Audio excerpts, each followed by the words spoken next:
Chapter 1.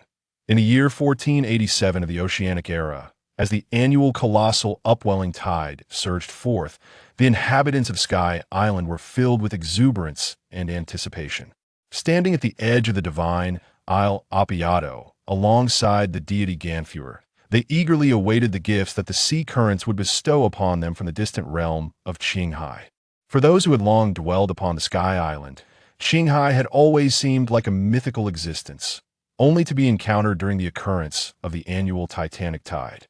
This phenomenon also afforded them a fleeting glimpse into the vast world that lay beneath their feet. Conversely, unbeknownst to them, the people of Shandia glared with rage and resentment at the Isle Appiato, which was rightfully theirs, while scheming on how to vanquish the deity Ganfuer of the Sky Island and reclaim their homeland. As the thunderous roar of the approaching tide reverberated towards the Sky Island, a tremendous wave surged from beneath the clouds, ascending to the isle above. Unlike the usual skyward currents, this annual extraordinary upwelling was ferocious and unparalleled in its magnitude. The waves, as thick as the entire island itself, twisted into water spouts that spiraled upwards, soaring beyond the highest vines of the divine Isle Appiato, as if attempting to reach the moon. This unleashed a torrential downpour upon the Sky Island, mingled with countless treasures from Qinghai, which scattered across the isle's expanse.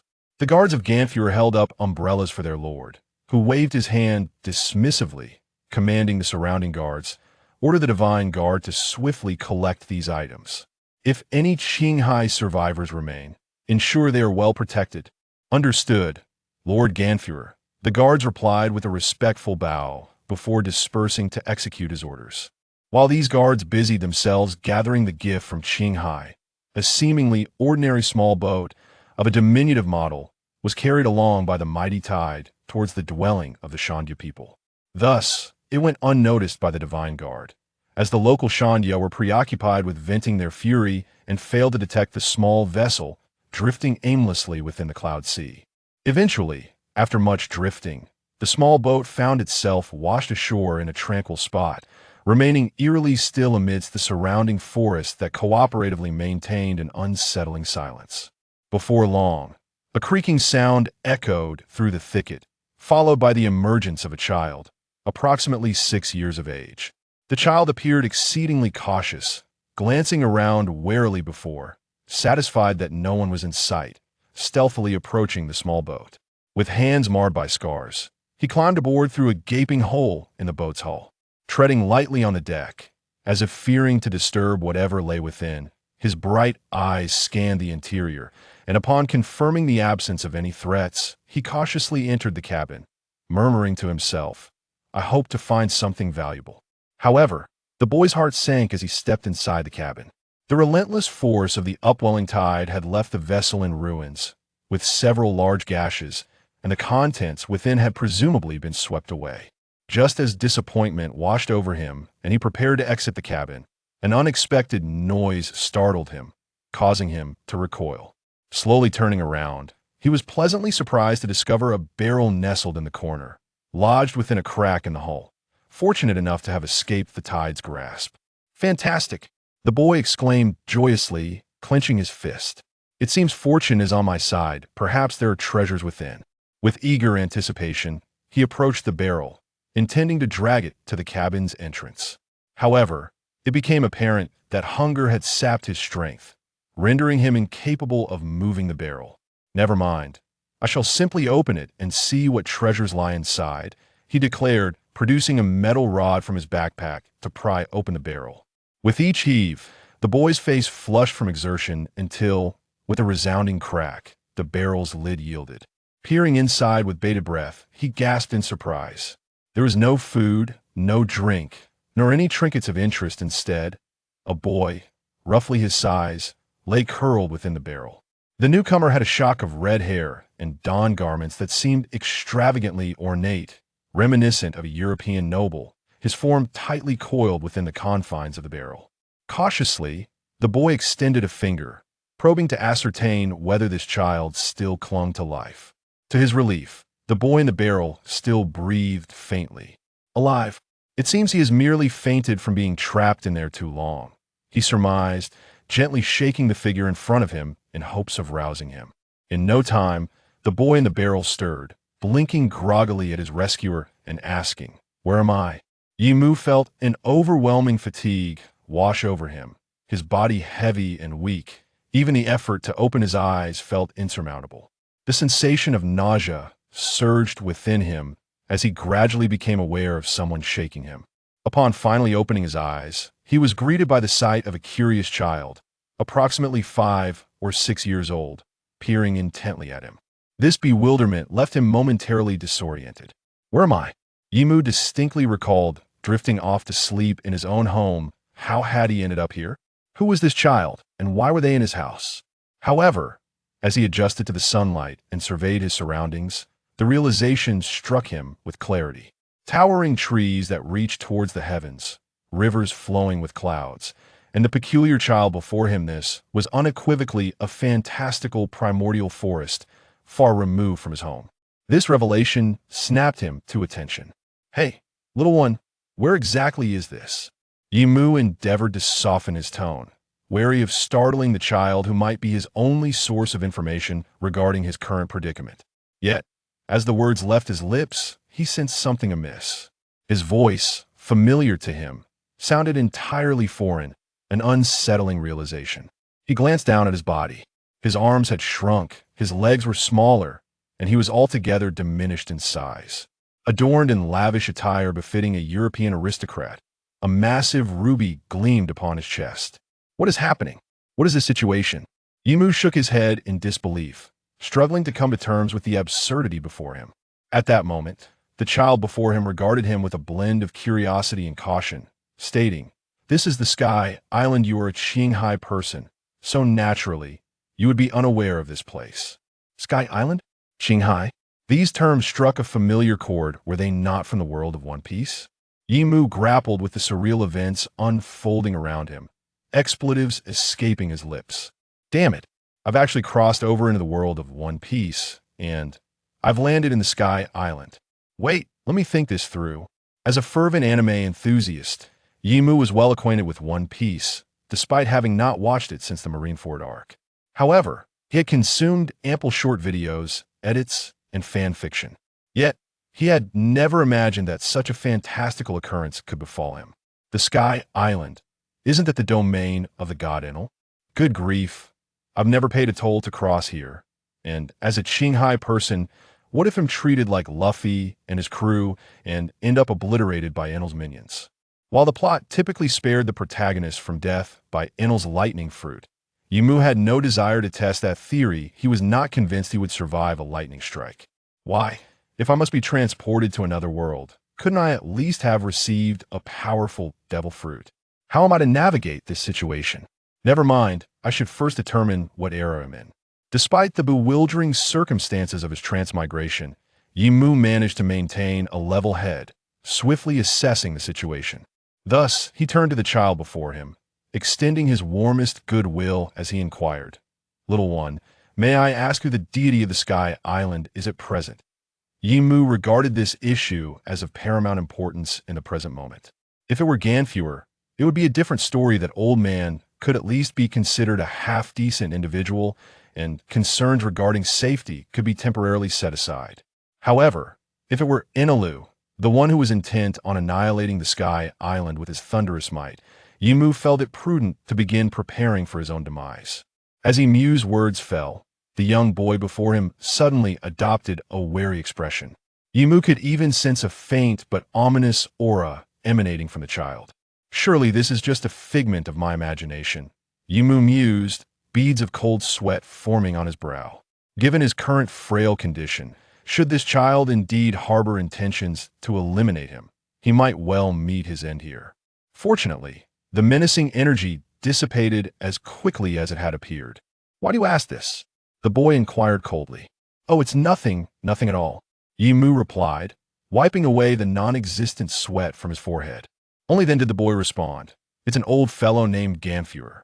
"That's a relief," Yimu thought to himself, feeling a measure of gratitude. However, another pressing question crossed his mind, prompting him to inquire of the child. "Do you happen to know someone named Enelu?" a remarkably formidable individual? How do you know my name? The boy retorted, a look of astonishment crossing his face. Ah, the two young boys stared at each other in disbelief, their eyes wide with surprise. Half an hour later, young lad, I must ask you, do you truly go by the name Enelu rather than Ailu, or perhaps Eneli, or simply Nilu? Yimu pressed, still reluctant to accept that the notorious figure from the anime, who had boasted of his divinity, could possibly be this bashful child standing before him. I've told you countless times. My name is Enelu, the boy replied, his patience wearing thin, especially with the repeated use of young lad, which only served to aggravate Enel's burgeoning sense of pride. Yimu scrutinized the diminutive figure before him, noting the boy's less than an meter height and gaunt visage seemed a far cry from the imposing Enel depicted in the anime. All right, I must ask, Enelu, do you have any food? After much contemplation, and considering his current state of weakness and gnawing hunger, Yimu posed this question. As for whether the boy truly was Enelu, it had become inconsequential. What mattered was satisfying his hunger and regaining strength. Enel shot Yimu an annoyed glance and replied, No. I set out to find something to eat and unexpectedly encountered you. Then what am I to do? I'm so weak from hunger, Yimu lamented. Go find yourself, I'm leaving. Enelu had been away from the village for quite some time, and if he did not return soon, the villagers would surely come looking for him. Hey, don't go. Well, I do if you leave. Yimu was reluctant to let this Enelu depart, especially since he was in unfamiliar territory and had finally met someone he could converse with. Even if it were Enelu, he was not eager to let him slip away. However, Enelu appeared resolute in his intention to leave, which vexed Yimu. At that moment, a rumbling sound echoed from both their stomachs. Ah, that's right. Yimu suddenly had a brilliant idea. Hey, I asked you, young lad, are you hungry? Yimu initially believed he could entice the boy to stay with the promise of food.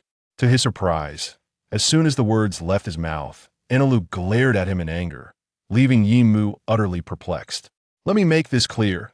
Do not call me young lad, or I will hit you, Enelu declared, shaking his tiny fist. You are the same age as what gives you the right to call me young lad. Upon hearing Enelu's words, Yimu realized that the boy had a rather strong sense of pride, becoming irate over such a trivial matter. However, the sight of Enelu raising his fist did bear resemblance to the character he had come to know. Yimu glanced at himself. His own slight stature indeed rendered the term young lad rather inappropriate. Very well, since it has come to this, allow me to introduce myself. My name is Yimu. You may simply refer to me as Yimu from now on. Yimu, what a peculiar name, Enelu remarked after a moment's contemplation. Let's not dwell on the matter of names. Yimu responded indifferently. He too found it somewhat odd to retain his original name in the world of One Piece. However, now was not the time to fixate on such trivialities. The most pressing concern was their hunger. Since we have now made each other's acquaintance, as a form of greeting, how about I prepare a delicious meal for you? Yimu, exuding an air of familiarity, placed his hand on Enel's shoulder, eliciting a mere momentary struggle from the latter. Well then, little one, Yimu quipped. Perhaps it was the allure of the word food that captivated Enel, and considering that the villagers might not return just yet, Enel eventually nodded in agreement. Nevertheless, he could not resist adding little one to his words as a form of retaliation for being addressed as such by Yimu. To which Yimu could only respond with a wry smile. Although Yimu was a reclusive individual on Earth, his culinary skills were commendable. After all, lacking a girlfriend and reluctant to venture outside on weekends, he often indulged in various culinary delights to occupy his time. Time passed swiftly, and with Yimu's delectable dishes and the array of tools Enel possessed, the ingredients were expertly prepared. It was evident that Enel had lived independently for quite some time, as his pack contained an impressive assortment of cooking utensils, alleviating much of Yimu's burden. Despite the whimsical nature of the world of One Piece and Skypiea, the ingredients were relatively similar, and the culinary bounty of the Cloud Sea was abundant. Yimu simply selected crabs, fish, and shrimp, with the task of catching them falling squarely on Enel's shoulders. Ultimately, although the absence of seasoning rendered the flavors somewhat ordinary, the two were so famished that anything they consumed tasted delightful. After joyfully finishing their seafood feast, they reclined comfortably on a cloud, exhaling deeply to relax for a moment, allowing Yimu to regain some strength. It was then that he contemplated his predicament. It appeared that the little one beside him was indeed Enel. Based on the storyline, Enel was slightly older than Luffy, and if Enel was still a child now, it suggested that the current era of piracy was likely around the time the Great Age of Pirates commenced. As for Yimu, it seemed he had transmigrated into the body of a native of this world, his age being comparable to Enel's. However, judging by his attire and the large red gemstone he possessed, it appeared that the original owner was either affluent or of noble birth. Regrettably, not a trace of the original's memories lingered in his mind. Yet, that mattered little. With this thought, he glanced back at the equally content Enel, now alone. Yimu recognized that whether for survival or for future adventures in the Blue Sea, he required a reliable companion. Presently, Enel was the perfect choice. Furthermore, given that Enel had not yet discovered the Rumble fruit, it hinted at the possibility that as long as he accompanied him, they might uncover it together. Would he have the opportunity to claim the Rumble fruit for himself? The mere thought ignited a spark of excitement within him. After all, that fruit possessed the most formidable attack power among the Logia types. Consuming it would undoubtedly lead to boundless prospects in this world. Resolute in his decision, he was determined to forge an unbreakable bond with Enel, refusing to let him slip away. Thus, he spoke up. So how was it? Delicious? Humph. Enel let out a slightly haughty snort, though his tone had softened considerably. Clearly, using delectable food to win over a child proved to be one of the most effective strategies. However, I must take my leave. This time, he was truly departing, having lingered far too long. If discovered by the guards of the empty island, his fate would be dire. The villagers should have returned by now. If they realized his absence, they would undoubtedly inquire about his whereabouts. Be cautious. Find a place to conceal yourself. Otherwise, you will be in grave danger if the divine guard spots you. As he spoke, a moment of struggle flickered across his face. Yet he ultimately relinquished a parcel he had been holding and said to Yimu, I only have this one fruit left, which I had intended for myself. But now it is yours. With that, he picked up the remnants of some uneaten seafood and departed. At that moment, as he watched Ainalu leave, Yimu found himself at a loss for words of persuasion. His gaze remained fixated on the parcel that Ainalu had abandoned, particularly on the corner of the fruit that was partially exposed. The enigmatic spiral pattern, the lightning-like lines, it required no thought for Yimu to make a guess. This is the Rumble fruit. Hey, Enel, wait. As soon as Yimu uttered these words, he felt an overwhelming urge to slap himself. Enel, having just taken a step forward, halted upon hearing Yimu's remark and looked at him with a puzzled expression. At that moment, Yimu's heart was in turmoil, his mind wrestling with conflicting thoughts. Among all the aspects that captivate pirate enthusiasts about the divine Enel, it is perhaps not his arrogance, nor his lifeless fish-like eyes, nor his ship forged from gold, and certainly not his lofty ambition to reach the moon. Rather, it is his possession of the Rumble fruit, a powerful devil fruit. Devil fruits, regarded as treasures of the sea, grant extraordinary abilities to those who consume them, albeit at the cost of being loathed by the ocean for life, rendering them unable to swim. Devil fruits are categorized into three major types: Paramecia, Zoan, and Logia. From the perspective of the anime, Logia fruits are the most formidable, followed by Paramecia and Zoan. It is noteworthy that many of the world's strongest individuals, such as the 3 marine admirals, Crocodile among the 7 warlords, and Luffy's father, Dragon, are all Logia fruit users. Their displayed powers undoubtedly highlight the immense strength of the Logia fruits. Though the prowess of a devil fruit lies significantly in the abilities of its user, meaning there are no inherently weak devil fruits. Only weak users, a powerful devil fruit can undoubtedly pave a smoother path to strength. Presently, an opportunity lay before Yimu. For reasons unknown, he felt an undeniable certainty in his heart that the devil fruit Enel had tossed to him was indeed the mightiest among the Logia category, the Rumble fruit. He yearned to devour it immediately. However, the teachings he had received since childhood instilled a sense of moral unease within him. In that moment, a fierce internal struggle ensued. Consuming this devil fruit would alleviate his worries about survival, granting him the potential to rise as a ruler in this world. Yet, the thought that Enel had discovered it first lingered in his mind, although it was evident that Enel was unaware of the fruit's true nature and value. Yimu found himself hesitating, recalling Enel's earlier hesitation yet willingness to share his food with him. The prospect of Enel later discovering that the power he possessed stemmed from the very devil fruit thrown to him filled Yimu with profound guilt. This will likely become an indelible mark of shame and a scar in Yimu's heart. Does he still have the right to become the king of this world? Two conflicting thoughts wrestled within Yimu, to consume or to refrain. It must be said that years of education under the Red Banner had instilled a certain naivety in Yimu. allowing him to retain a heart filled with gratitude and a desire to repay kindness. Ultimately, Yimu gritted his teeth, suppressing the urge to devour the fruit immediately, and inquired of Ainalu, "Where did you discover this fruit?" At that moment, a sliver of hope flickered within Yimu, as he told himself that if perhaps he could locate other devil fruits, he would not have to shamelessly seize the future that rightfully belonged to Ainalu. Ainalu, observing the complex struggle etched upon Yimu's face, was puzzled by this sudden change in him but pondered for a moment before responding. "There isn't any left. Do not answer me so hastily. Please think carefully. It doesn't have to be identical to this fruit. Any peculiar patterns or similarities will suffice," Yimu urged, gesturing towards the tightly gripped devil fruit in his hand. Ainalu lifted his head, placing a finger on his chin in contemplation, before slowly admitting, "Now that you mention it, there is indeed one, but it differs somewhat. Its patterns resemble flames and it is red." "Really? Flames, red in hue? Could it be the flame fruit?"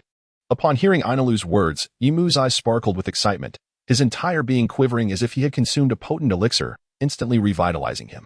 "Quickly, take me there." Ainalu was startled by Yimu's fervent response. Although he found it strange that Yimu wanted him to lead him somewhere, his internal conflict lay in whether to take Yimu to the location where he discovered the fruit. At this hour, those who had ventured out to hunt should be returning to the village. If they were to discover Ainalu's escape, he would surely face a beating. Moreover, the place where he found the fruit was perilous. However, the sensation of Yimu's arm draped around his shoulder, an unfamiliar feeling of being acknowledged, compelled Ainalu to cast aside his reservations.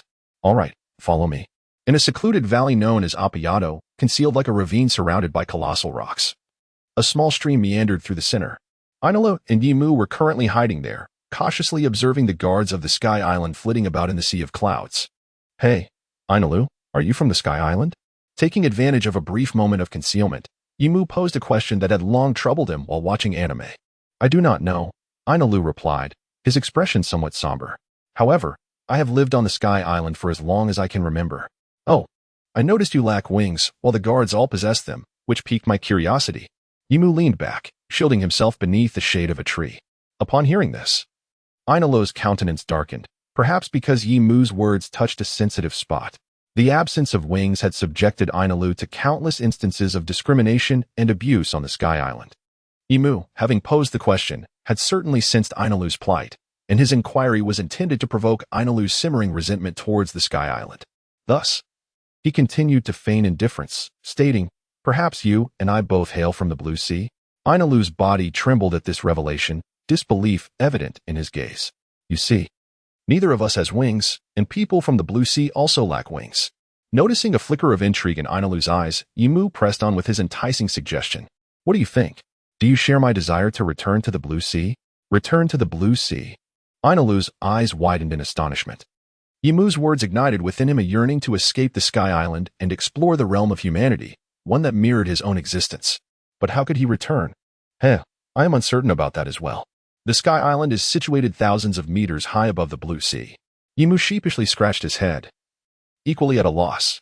However, he could not allow the nascent desire for Ainalu to return to the Blue Sea to dissipate, so he continued. "Although I do not know how to return at present, I will never abandon the idea of going back to the Blue Sea, for that is my true homeland."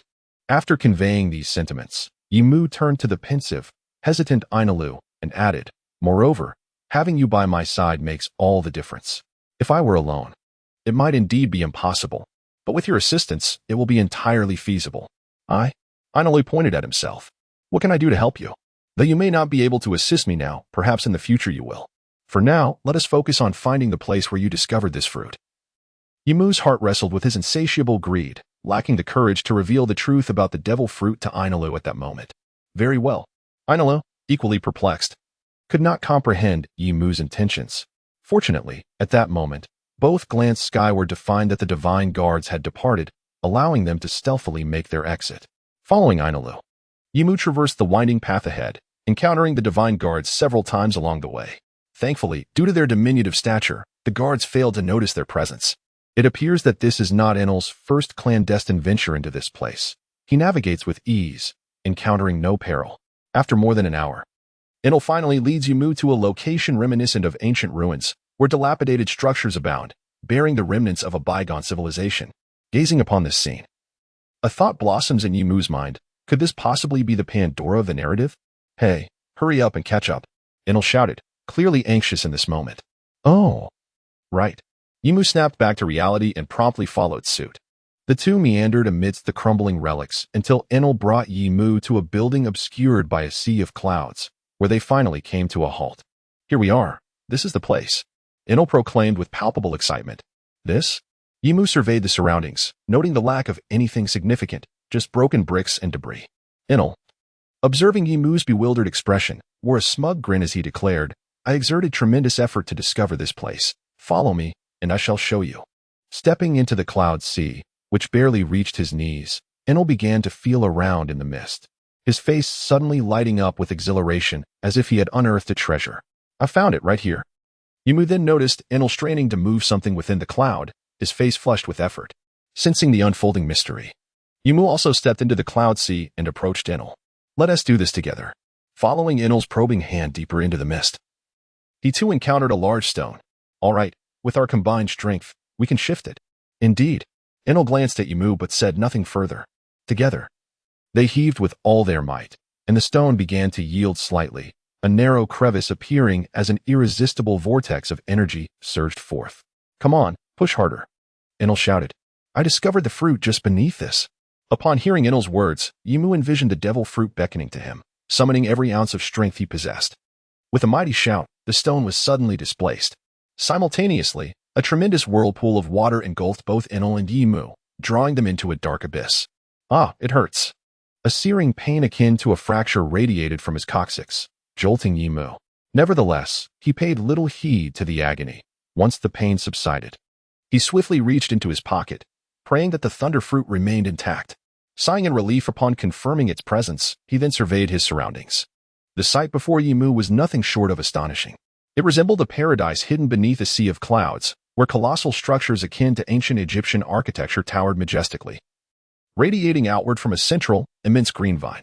At the very heart of this verdant vine stood a monumental edifice reminiscent of a pyramid.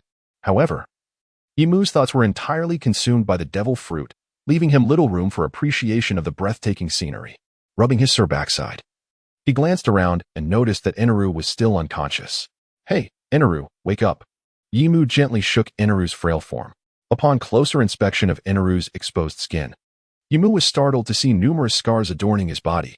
It appeared that Eneru had endured considerable torment on the Sky Island, which explained his later desire to obliterate it. It can only be said that in this world, there is no love without reason, nor cruelty without cause. This indeed solidified Yimu's resolve to depart from the Sky Island with Eneru. Whether it was to repay Eneru for his unwavering care despite their brief acquaintance or to secure such a formidable ally for his future, Yimu felt compelled to act. Eneru soon awakened, rubbing his eyes and spitting out seawater. Upon noticing Yimu's presence, a flicker of joy crossed his face. Are you all right? Can you stand? Yimu inquired with concern. Eneru's face twitched slightly, indicating that the fall had caused him some discomfort. He struggled to rise, brushing off his clothes nonchalantly as he replied, I'm fine. The last time I fell was far worse. Hearing Eneru's words, Yimu felt a surge of emotion, despite knowing the pain of a fall. Eneru had unhesitatingly brought him here. Thank you, Yimu expressed gratefully, to which Eneru turned away with a hint of pride. What are you thanking me for, you fool? Hiki, Yimu chuckled, slinging an arm around Eneru's shoulder. From this day forth, you are my brother, Yimu. Together, we shall face trials and tribulations. Once you help me find that fruit, I will take you back to the blue sea. Then we shall reign over our domain and relish a life of freedom. TCH. Eneru scoffed at Yimu's words, yet his expression betrayed a profound impact. It was evident that Yimu's declaration of brotherhood resonated deeply within him. After a brief respite, the two resumed their quest for the devil fruit, navigating through the ancient ruins toward the root of a vine, where Eneru claimed the fruit was located. Yimu's heart raced with excitement, eager to reach their destination in a single bound. But the clutter of the ruins hindered their pace. I came here last time looking for food and accidentally fell through that hole, Eneru explained as they walked. I discovered many shiny objects there, covered in unfamiliar inscriptions. In that place, there was a grand building where I found the fruit you hold. Initially, I intended to pluck another, but a terrifying hissing sound startled me, and I fled without taking it. Afterward, I blocked the entrance with a stone. You are quite clever, Yimu praised, feeling a wave of relief wash over him. Thankfully, Eneru had not taken that devil fruit. Otherwise, his hopes would have been dashed. Hey, tell me about your blue sea. I've heard from the Sky Island folk that your people are quite impressive. Upon mentioning that Inaru might be from the blue sea, curiosity sparked within him, prompting him to question Yimu. The blue sea? There's a place I must mention. A place? Inaru paused, perplexed. Indeed. Yimu seized the opportunity to ignite Inaru's yearning for the blue sea. It's called Raftel, a legendary land of dreams within the blue sea. It is said that that island holds everything. Reaching it means one can become the pirate king, possessing all the wealth, power, and fame, the aspiration of every person in the blue sea. Is it truly that remarkable? Inaru's eyes glimmered with longing as he absorbed Yimu's words. Yimu, uncertain of the current era and whether Roger was still alive, offered a vague overview. Yes, but even after hundreds of years, no pirate has ever reached it. So, join me in the blue sea, embark on a journey for dreams and freedom, conquer this beautiful expanse, and claim the title of Pirate King. The sovereign of this splendid world. The Pirate King? The world's sovereign? Inaru's gaze brimmed with aspiration, embodying the innate desire for success that stirs within every man. Once you assist me in locating that fruit, we shall wield its power and dominate the world. Then, we can gather formidable allies and stride toward the throne of the world. Yimu inadvertently hinted at the nature of the devil fruit.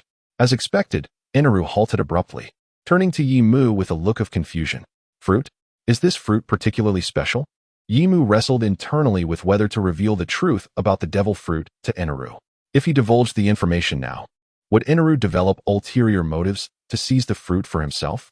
Although the fruit rightfully belonged to Inaru, he feared that withholding the truth until they found the other fruit might create a rift between them.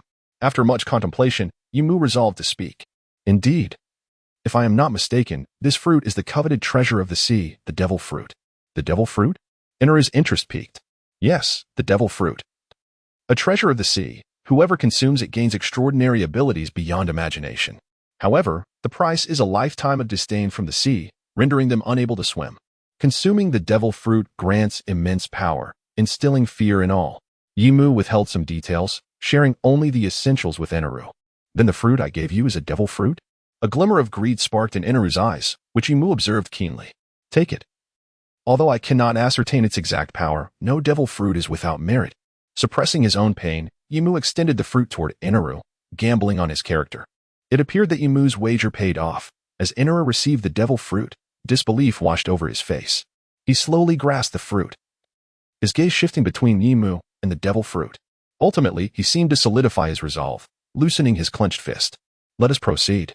We are not far from where I discovered the devil fruit. Indeed, Yimu smiled and followed closely behind Inaru as they ventured forth. Soon, the glimmering golden city came into view, captivating Yimu's gaze. In addition, there were enormous green vines. And at the foot of these vines stood a structure that resembled the gates of hell, intricately carved with various demons. Yimu felt as though his feet were rooted to the ground. As an ordinary citizen, he had never encountered such a wealth of gold. At that moment, he was overwhelmed with the impulse to rush forward and fuse the gold with his very being. Yet, in an effort to avoid humiliation in front of Inaru, he suppressed his desires, experiencing a profound inner turmoil. Fortunately, it was then that Inaru, clutching the devil fruit, spoke up. The fruit is inside that gate. Let us proceed together. Yimu replied, his voice trembling, for this was indeed a moment that would determine his fate. He stepped forward, each footfall deliberate, slowly making his way toward the ominous black door. As he drew nearer and the surroundings brightened, the gates of hell appeared less intimidating. Yimu soon realized that the interior was vast and empty, with a lofty ceiling, though it seemed that all the contents had long been removed. Only a single vine, resembling a rainbow bridge, spanned the room, and at its highest, central point hung a devil fruit adorned with flaming patterns, radiating a dazzling brilliance. Yimu felt an overwhelming urge to leap forward, disregarding any concerns for his appearance, and hastened toward the vine. Although the fruit was positioned quite high, the immense vine provided a means to ascend. He rubbed his palms together and began to climb. However, he soon discovered that his body felt somewhat feeble. After only a few steps, he was breathless. Yet, he dared not slow his pace. What lay ahead could determine his future. Thankfully, everything proceeded smoothly. Just as Yimu reached out to touch the fiery devil fruit, a sudden tremor shook the ground, accompanied by a hissing, raspy sound echoing around him. Inaru, watching Yimu, suddenly changed expression as if recalling something, and shouted at him, "Hurry down. The ruler of the Sky Island has returned. What? Standing above. Yimu could not quite grasp Inulu's words, but soon enough, he witnessed the spectacle. Outside the windows of the structure, a robust, multicolored figure darted about. Its immense form collapsing numerous ancient relics. Following the cacophony, a massive, vibrant serpent emerged through the swirling smoke. The colossal serpent's length was indeterminate, its tail invisible to the naked eye. However, it was indisputable that its girth surpassed that of numerous leaves. The serpent's eyes, resembling lanterns, fixed intently on Yimu, as if he were a thief who had pilfered its treasure. The snake's tongue flicked in and out, as if poised to devour Yimu at any moment. Hey, brother, what kind of jest is this? Yimu felt a wave of despair wash over him, realizing the true meaning of Enel's words, the ruler of the Sky Island. A monstrous python guarding the treasure of the Golden Country.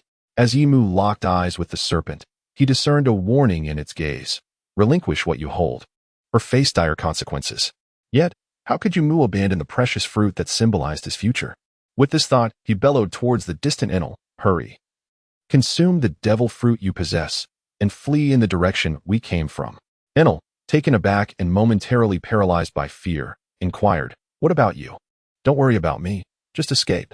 I will never relinquish this devil fruit. Yimu shouted, his voice echoing with determination. Rest assured, I promise I will return alive. I still aim to reach the blue sea and become the pirate king. I shall not perish here. You must flee now. After considering Yimu's words, Enel, with a heavy heart, turned and bolted in the direction of their entry. Remember, you must consume the devil fruit. Otherwise, you cannot escape. Yimu called after him. Knowing that if the ruler of the Sky Island pursued Enel after devouring him, escape would be impossible. Once Enel had fled, Yimu turned his attention to the looming serpent. However, the Sky Island's master seemed utterly disinterested in Enel's flight, its focus solely on Yimu. Damn it. What are you staring at? Yimu mustered his courage, refusing to cower before the creature. He was resolute in his determination to keep the devil fruit. With a steely resolve, he grasped the fruit firmly, plucking it from its vine before descending hastily. Crash! Yimu's body slammed against the ground, the impact threatening to shatter him. Yet, he had no time to dwell on his injuries. The Sky Island's master, incensed at the audacity of Yimu's theft, charged at him with furious intent, toppling the roof of the structure. Yimu scrambled to evade the serpent's onslaught, narrowly escaping its wrath. Yet the residual force sent him hurtling away, intensifying his pain. The serpent, infuriated by the escape of such a small foe, opened its massive jaws, aiming to consume Yimu whole.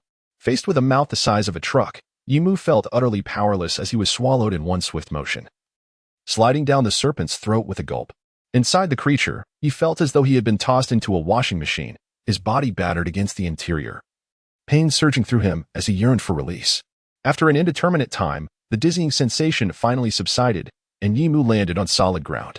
However, he could not suppress the urge to vomit, expelling the seafood he had recently consumed alongside a torrent of bile.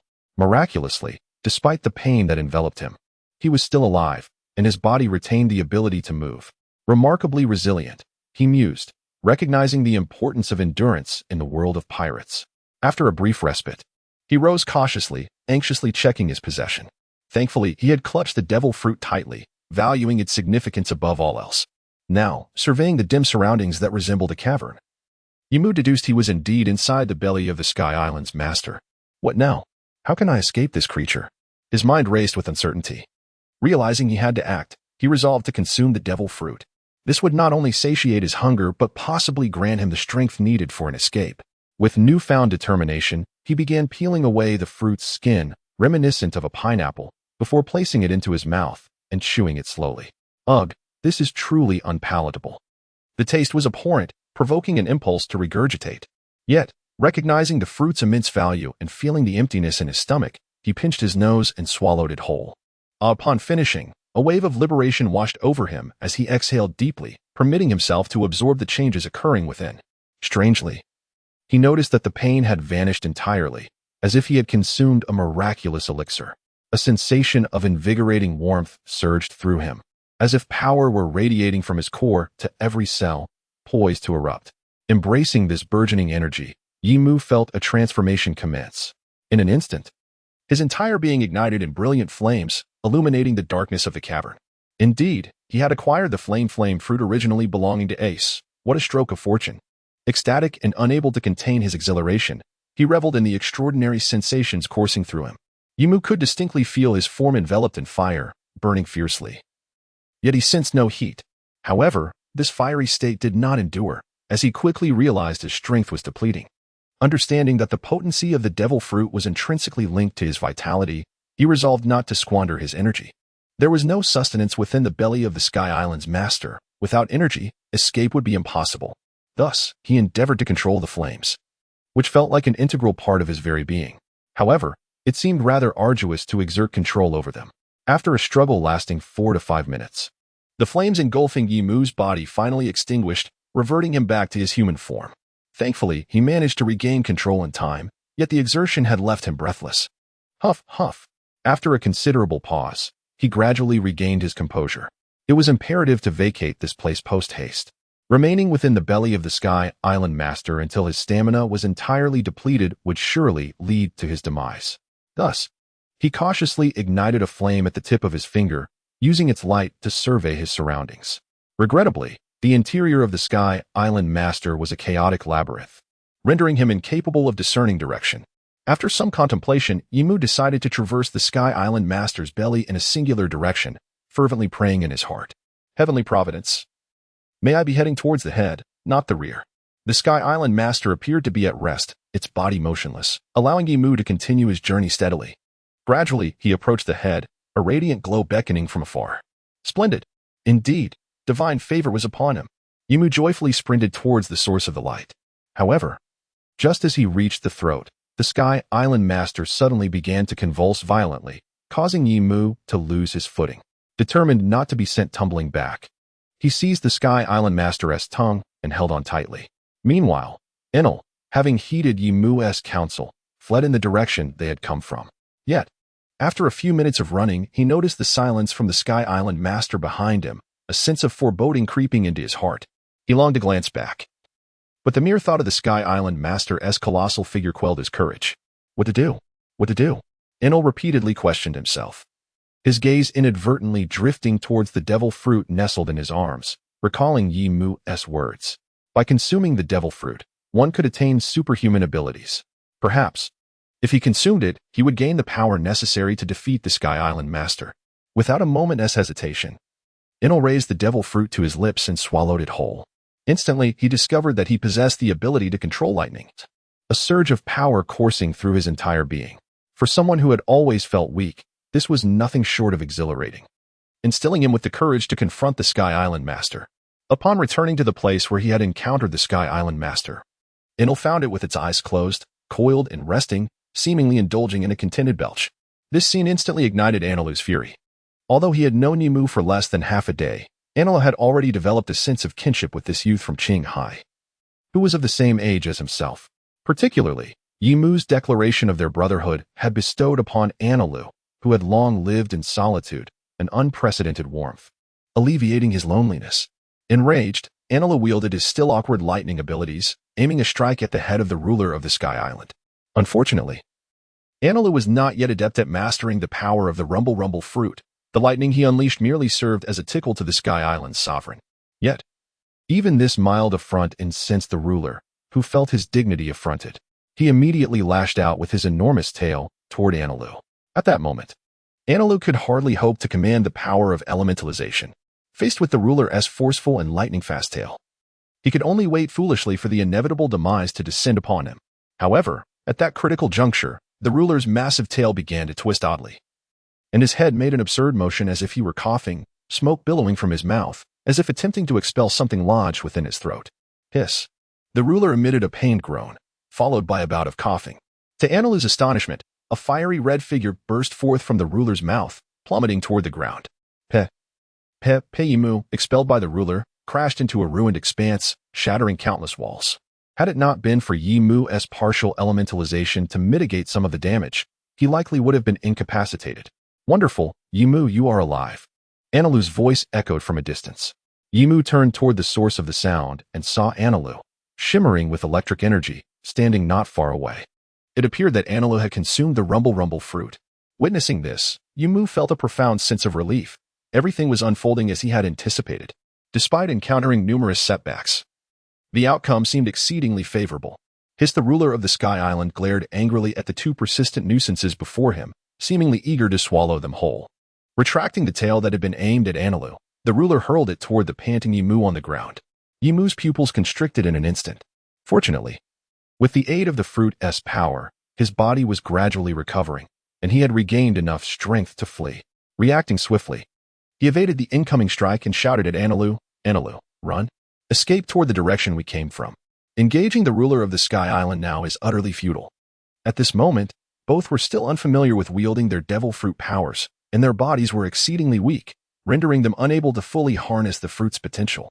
Anilu's delight at Yimu's survival was palpable. Without a moment's hesitation, he followed Yimu's directive and sprinted back toward their previous path. Although the ruler of the Sky Island was remarkably swift, the presence of ancient structures obstructed his pursuit.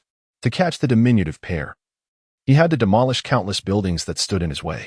Thus, a peculiar chase ensued between Yimu, Anilu, and the ruler.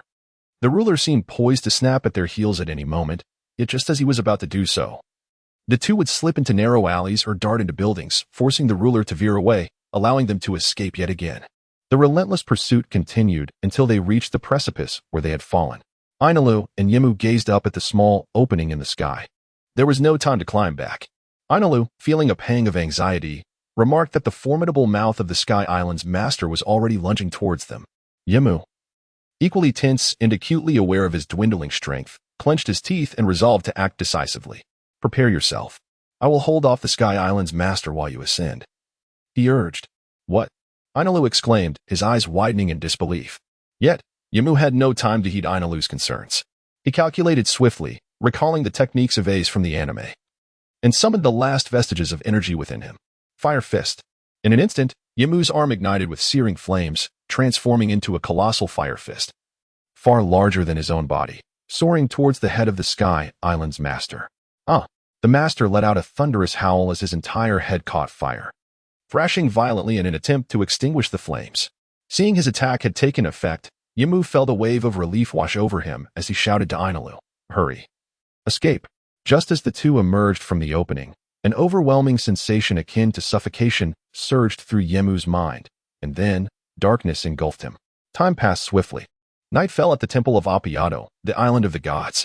Ganfuer reclined comfortably in his palace, surrounded by two beautiful winged maidens attending to him. Though in his 50s, he remained merely a mortal man, and the passage of time had etched signs of age upon his face. His body could no longer endure the toil of days and nights as it once had, and he gradually succumbed to slumber. However, just as Ganfuer seemed to drift into a peaceful sleep, a sudden flash of lightning tore through the sky, causing his previously relaxed nerves to snap taut as he sat up in bed, clutching his head. A flicker of anger crossed his face. No one relishes being disturbed from restful slumber. Beside him, the portly captain of the Divine Guard approached, bowing respectfully. "Divine One, are you well? Do you truly believe I am well?" Ganfuer replied, irritation evident in his tone. "Have you ascertained what is happening?" "I apologize, Divine One." The captain's helplessness only fueled Ganfuer's fury. What on earth is going on? Ever since 5 years ago, Appiato has been plagued by inexplicable occurrences, first, thunder and lightning, then forests mysteriously ablaze, and now numerous creatures vanishing without a trace. What is the meaning of this? The captain, feeling aggrieved, stammered, I am truly sorry. Divine One, I have dispatched guards to investigate for quite some time, but we have found no leads. Ganfuer sighed in resignation. This is truly vexing. He felt weary under the weight of his responsibilities as a god. He had dedicated himself to resolving the long-standing conflict between the Sky Islanders and the Shandians. Yet, resolving centuries-old grievances was no simple task. After a lifetime of effort, he found himself in a dire predicament, with the Shandians still harboring animosity. And he unable to relinquish Appiato, the island bestowed upon him by the Divine. Very well, let us resolve this swiftly. By the way, I shall not attend tomorrow's ceremony for the ascending current.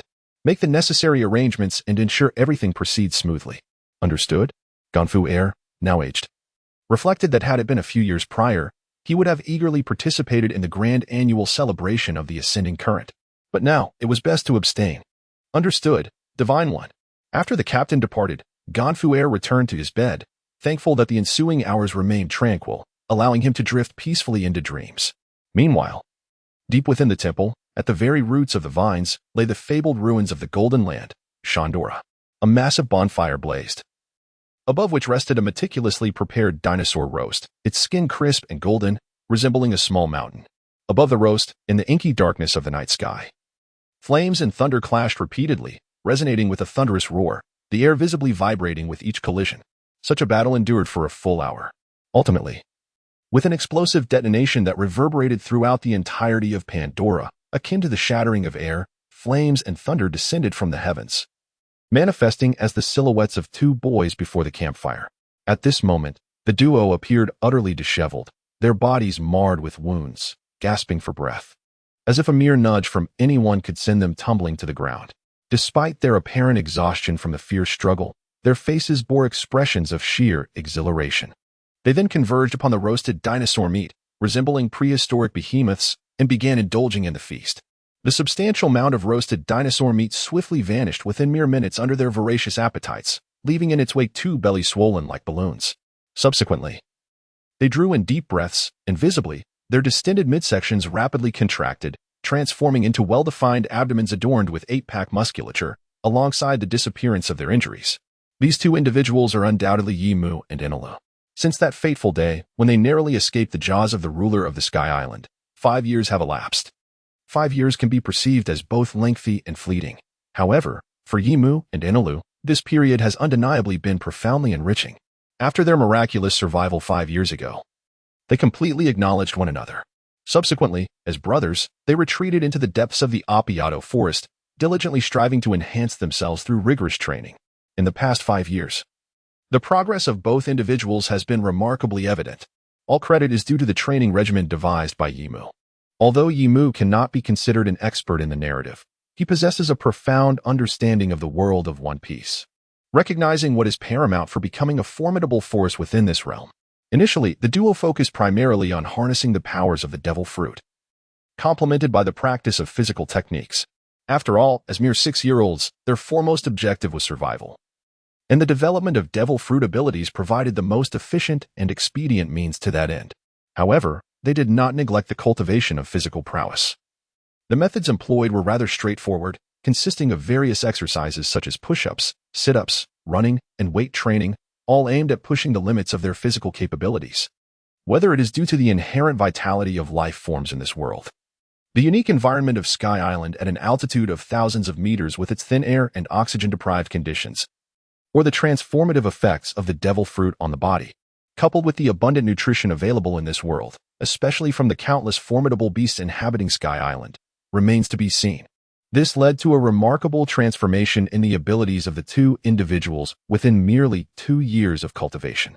It was during that year that they returned to Skypiea, uniting their strengths to vanquish the ruler of the Sky Island, thereby completely seizing control of the territory.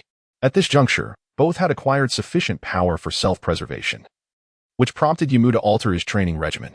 He shifted the entirety of his focus towards the fortification of his physical form. A thorough examination of the world of One Piece reveals a profound truth. The strength of the devil fruit is not the ultimate power. Rather, it is the robustness of the body that reigns supreme. This principle is exemplified without exception by the likes of Whitebeard, Kaido, Big Mom, Garp, and the Three Admirals. Furthermore, Haki is fundamentally rooted in the strength of one's physique. After a period of meticulous research and discovering the viability of his ideas, Yimu and Enel commenced their own ambitious project, the Sky Cloud Gravity Chamber and the Nirvana Training Program. The concept of the Sky Cloud Gravity Chamber was inspired by the Gravity Chamber from the anime Dragon Ball. Prior to this, the duo had engaged in various fundamental training methods that pushed their physical limits. Although they experienced significant enhancements in strength, there remained areas that were either neglected or unbalanced, preventing holistic conditioning of every cell within their bodies. Consequently, Yimu conceived the notion of a gravity chamber. However, it was evident that in the world of One Piece, at least for the time being, they had no means to procure such a device. Thus, Yimu pondered another alternative, Sea Prism Stone. It is well known that in the realm of pirates, there are 3 formidable adversaries for devil fruit users. The first is seawater, the second is Sea Prism Stone, and the third is Haki. The first two possess the capacity to render the abilities of devil fruit users ineffective, leaving them utterly powerless. In one sense, this bears a resemblance to the functionality of a gravity chamber. Yet, Yimu was evidently without Sea Prism Stone. Perhaps it could be found on Skypiea. But after searching for a while, they had yet to uncover any. Consequently, Yimu thought of another resource, the clouds of Skypiea. It is critical to understand that the clouds of Skypiea possess properties akin to those of the ocean in the blue planet, containing special substances that share effects similar to sea prism stone, incapacitating devil fruit users. Moreover, the clouds of Skypiea exhibit remarkable malleability, allowing them to be shaped into various forms. Regrettably, it appeared that the inhabitants of Skypiea in this era had only a rudimentary understanding of the utilization and study of the sky cloud. While they were quite familiar with the use of various shells, Yimu, clearly not a scientist himself, had no choice but to seek assistance from others. By fortunate coincidence, on Angel Island, he encountered such an individual, none other than Pagaya, the father of Konis from the narrative. At this juncture, Pagaya was merely in his 20s, recently wed. Yet his adeptness and practical skills and research was already formidable, establishing him as a renowned repairman across the Sky Islands. After Yimu articulated his aspirations and requirements, Pagaya swiftly crafted a gravity chamber infused with cloud essence. Moreover, Pagaya ingeniously engineered the gravity chamber in such a manner that it could modulate the suppression effects on their respective fruit abilities by adjusting the density and mass of the cloud essence within. Ultimately, the gravity chamber exceeded Yimu's expectations. With the aid of this cloud gravity chamber, their physical training entered an era of rapid advancement, alleviating Yimu's concerns about becoming grotesque like certain formidable characters from One Piece, characterized by disproportionately large heads or thick necks, or an unbalanced physique. The muscles developed under the regime of the cloud gravity chamber exhibited exquisite lines, and each part of their bodies approached an almost golden ratio. This filled Yimu with immense satisfaction. After all, strength is transient, while charisma endures a lifetime. Upon witnessing the formidable capabilities of Pagaya, Yimu initially contemplated whether to entice him to join his ranks as the scientist and shipwright of his future vessel. However, observing Pagaya thriving on Sky Island, recently married and enjoying a blissful family life, especially after the birth of his daughter, Yimu ultimately abandoned his intentions. Nonetheless, he did offer Pagaya a position to construct a pirate ship for his future crew. To this end, he entrusted him with some ancient technologies he had extracted from Shandora. Naturally, mastering such advanced technologies would not be an easy endeavor, but Yimu was not in a hurry. He had a plan to set sail at the age of 16, with 5 years still ahead, although the shipbuilding project had yet to show promise. The gravity chamber based on the Cloud Sea model was sufficient to satisfy him, significantly enhancing training results. Moreover, aside from the gravity chamber, another discovery inspired Yimu with the prospect of embracing an infinite future. This is the ability he refers to as nirvana. This is also related to certain discoveries made by Yimu during the development of his devil fruit abilities. Although Yimu is not a scientist akin to Vegapunk, he is, as the possessor of such powers, a beneficiary of 9 years of obligatory education on Earth and possesses a profound understanding of the narrative. By meticulously observing the specific transformations of his body during the utilization of the devil fruit, coupled with mutual validation alongside Enel, he has managed to uncover numerous intriguing insights. Naturally, as both are wielders of Logia-type abilities, their findings are closely associated with this category. For instance, during his engagement with the powers of his fruit, Yimu realized that the elemental manufacturing capacity of Logia-type devil fruits is not boundless. To illustrate, even though Yimu possesses the Mera Mera no Mi, it does not imply that he can generate an infinite conflagration through its powers. This process resembles the presence of a certain substance within his body. Yimu, in accordance with the narrative's depiction, has aptly named it the bloodline factor. This bloodline factor enables him to convert the corporeal energy within his body into flames. The greater the transformation of flames, the more energy is consumed. This also elucidates why individuals with greater physical strength possess more formidable abilities derived from the devil fruits. This may appear to be a flaw, yet on the contrary, it affirms that the hierarchical restraint of the devil fruits is not absolute. As long as the user possesses sufficient strength, they can entirely disregard such constraints. This also provides a pathway for the advancement of devil fruit abilities, potentially culminating in their ultimate awakening.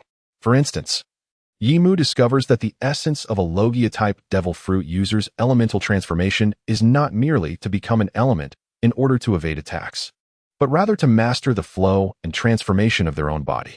In simpler terms, a Logia-type devil fruit user can, by transforming their body into an element, fluidly navigate and alter their form within the created elemental substance, much like water. Although this may seem trivial, it underscores a significant issue, that users of natural-type devil fruits during their elemental transformation, are not devoid of physical form. Rather, they resemble water, concealing their corporeal bodies within the elements, rendering them impervious to physical attacks. This elucidates why Haki can inflict damage upon nature-based abilities. The practitioner of Haki can utilize Kinbunchika Haki to locate the position of the entity embodying the powers of a devil fruit during the elemental transformation, subsequently employing Busashoka Haki to seize them. This may also elucidate why certain Logia-type devil fruit users are unperturbed by Haki. As long as the physical location of the user remains undetectable, possessing Haki is futile in capturing the essence of a Logia user. As for how Haki users manage to ensnare the fluidity of elemental users, it remains a mystery to Yimu, who has yet to awaken his own Haki. Nonetheless, Yimu harbors a conjecture: to seize water, one must either transform it into ice or employ water to capture water. If the aforementioned observations are deemed characteristics commonly possessed by Logia-type devil fruits, excluding the dark fruit, then Yimu's next intriguing discovery pertains specifically to fruits akin to the flame fruit, rumble fruit, and spark fruit. These three fruits share a common characteristic: the elements they produce, such as flames, lightning, and lasers, are manifestations of pure energy. In contrast, other known fruits, such as those yielding ice, magma, sand, and smoke, generate tangible and substantial entities that can be physically perceived. This renders it more challenging for the three categories of fruit users to be ensnared by Haki, while simultaneously inspiring Yimu with a novel idea. This is also related to Yimu's desire to attempt the development of the Marine 6 styles on his own, since he has ventured into the world of One Piece. Mastering such a versatile martial art as the Marine 6 styles before acquiring Haki would undoubtedly be advantageous. Moreover, there are rumors that the Marine 6 styles serve as a foundational version of Haki. Ultimately, however, Yimu decided against pursuing this path, not due to an inability to develop it, but rather after careful contemplation. He realized that it was unnecessary to squander precious time on it. He came to the conclusion that, at present, the Marine 6 styles were somewhat redundant for him. The Marine 6 styles consist of shave, iron body, paper drawing, moonwalk, storm leg, and finger gun. Upon reflection, Yimu recognized that, aside from shave, which provides instantaneous movement, the other 5 techniques were already inherent to his devil fruit abilities. Iron body and paper drawing lacked elemental enhancement, while storm leg and finger gun could be replicated by his devil fruit with comparable effectiveness. As for moonwalk, he could simply soar through the skies using the flame fruit. Regarding Enel, there was no contest. No matter how swift shave might be, it could not rival the speed of lightning. In certain respects, Enel's rumble fruit proved to be more versatile than Yimu's flame fruit.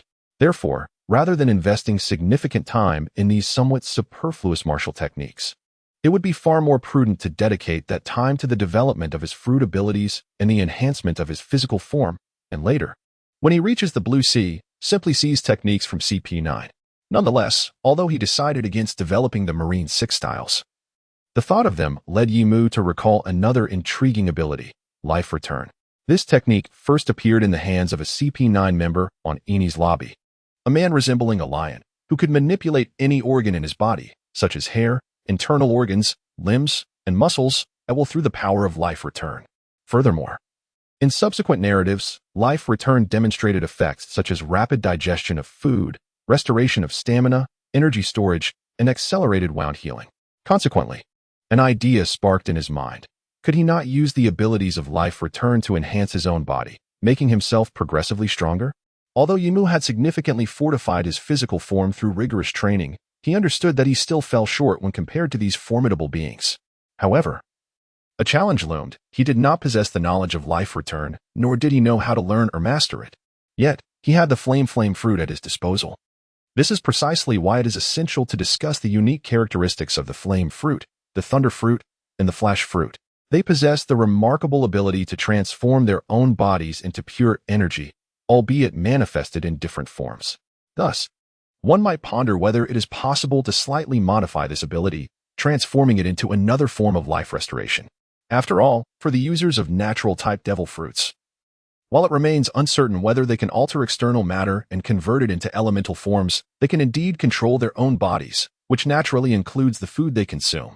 Consequently, inspired by this notion, Yimu dedicated 3 years to meticulous experimentation, ultimately leading to a successful development. He named this newfound ability Nirvana. This ability may appear deceptively simple at first glance. The entire process involves the initial consumption of a substantial quantity of food, followed by the elemental transformation of both the ingested sustenance and the body itself. Subsequently, this transformation is reversed, restoring the body to its original state. After undergoing the requisite number of sessions, the body will accumulate a substantial reserve of energy. Subsequently, through systematic training within the gravity chamber of the sea cloud, the body will thoroughly acclimatize itself to the overwhelming power contained within. This is somewhat akin to the prowess of the magical beings. Moreover, this process of adaptation is essentially the journey through which the body gains strength. The effects of such training are undeniably evident. To this day, Yimu's physical strength and power have been increasing at an astonishingly rapid pace. With Yimu's assistance, Enela swiftly developed a similar capability. Now, at the tender age of 11, Yimu, after 3 years of rigorous training, can lift a boulder weighing an impressive 10 tons. In contrast, Enelu, having missed those 3 years, falls slightly short in terms of strength and physical prowess, reaching a limit of approximately 4 tons. However, Enelu's mastery of his devil fruit abilities has reached an astonishing level. At just 11 years old, he has awakened the heart net, the ability akin to observation Haki. Although his range of perception is not as formidable as depicted in the stories, it is still a source of pride. It is worth noting that even Yimu has yet to touch the threshold of Haki. Consequently, despite the noticeable disparity in their raw strength, Enelu, aided by his observation Haki, can hold his own against Yimu in their sparring sessions. Nevertheless, this intense training regimen requires them to consume food several times their body weight daily. While Yimu's culinary skills suffice for simple dishes, he struggles when it comes to preparing prey that is several times larger than themselves, resulting in rather unremarkable flavors. This revelation led Yimu to recognize the significance of a chef. Fortunately, in addition to meat, there were also fruits, creating a harmonious balance between the two. Not only did this provide a wealth of nutrition, but it also served to alleviate the richness of the dishes. For instance, Enelu's favorite fruit was the apple. Unlike meat, which Yimu could freely catch and prepare in Skypiea, fruits were most conveniently procured from the various sky islands. Due to the two's substantial consumption of food, Yimu found himself venturing to different islands each week to gather fruits. At that moment, after Enelu had hastily devoured the last apple, their box was utterly empty. "All right. I understand. I shall go tomorrow morning." After uttering this, Yimu retired for the night. The rigors of training had already left him quite fatigued, and in such circumstances, the importance of rest could not be overstated. As dawn broke, the routine of 5 years of disciplined training had ingrained a habit in both of their bodies. Without the need for anyone to speak, Enelu commenced his own training. Yimu transformed into a flame, soaring into the sky, reaching the edge of Angel Island. Without a word of greeting, he effortlessly dragged away a luxurious vehicle from the doorstep of the Pagaya residence and drove it upwards through the sea of clouds toward Angel Island. However, prior to this, he had some preparations to make. Although Yimu was not apprehensive about revealing his identity, he preferred to avoid any unnecessary trouble. Thus he donned a pair of pre-prepared false wings. Yimu had visited Angel Island countless times, becoming quite familiar with the place, to the point that even the shopkeeper recognized him. After all, individuals of Yimu's caliber were a rarity. As for the source of his funds, he owed a debt of gratitude to Ganfuer. Whenever Yimu found himself short on money, he would make a trip to the treasury of this god of the Sky Islands. His first order of business was to procure Enelu's beloved apples. Ever since Yimu had purchased apples for Enelu on Angel Island, Enelu had developed an insatiable fondness for them, consuming nearly half a box in a single day, which Yimu now found quite alarming. However, upon arriving at the trading market on Angel Island, he noticed that the crowd seemed unusually sparse. Curiously, he inquired of the fruit vendor, "Why are there so few people today?" The vendor, seemingly unfazed, casually replied, "Today marks the annual peak of the Great Sea Current. Everyone has gone to attend the ceremony." "Oh, I see." Over the past 5 years, Yimu has discovered through his life on the Sky Island that, in contrast to the rather superficial understanding of the ascending currents held by the people of Qinghai as depicted in the narrative, the inhabitants of the Sky Island possess a remarkably detailed knowledge of when these currents appear and their formidable strength. To commemorate this knowledge, they maintain a dedicated maritime calendar and celebrate an annual festival. It was on this very day 5 years ago that Yimu first arrived at the Sky Island. Time has flown by, and he finds himself reflecting on the fact that, by age calculations, he is now approximately 11 years old. At that moment, a sudden and violent tremor reverberated through Angel Island, causing the residents to panic. Such a monumental surge of water is indeed a rare occurrence. The proprietor of the fruit shop beside Yimu expressed his astonishment, and following his gaze, Yimu's eyes widened in disbelief as he beheld an immense torrent of water erupting forth, resembling a colossal spear piercing the heavens. The height of this surge was comparable to the towering, verdant vines of a papaya. My goodness! Those who have not witnessed such a spectacle can hardly fathom its grandeur. In the face of this tremendous current, every individual appeared as insignificant as mere dust. And Angel Island seemed no more than a slightly larger ant. Yimu even doubted whether the peak version of Qingji could freeze such a formidable flow. Confronted by the might of nature, a tinge of fear crept into Yimu's heart. Just as he was taken aback, he suddenly heard an unusual exclamation near him. What is that? Yimu turned to find a robust man holding a telescope, gazing intently at the ascending current, seemingly having spotted something extraordinary. Following the man's line of sight, Yimu discerned a small red dot, but it was too minute to identify clearly. Curiosity piqued, Yimu approached the man and inquired, "Excuse me, may I borrow your telescope?"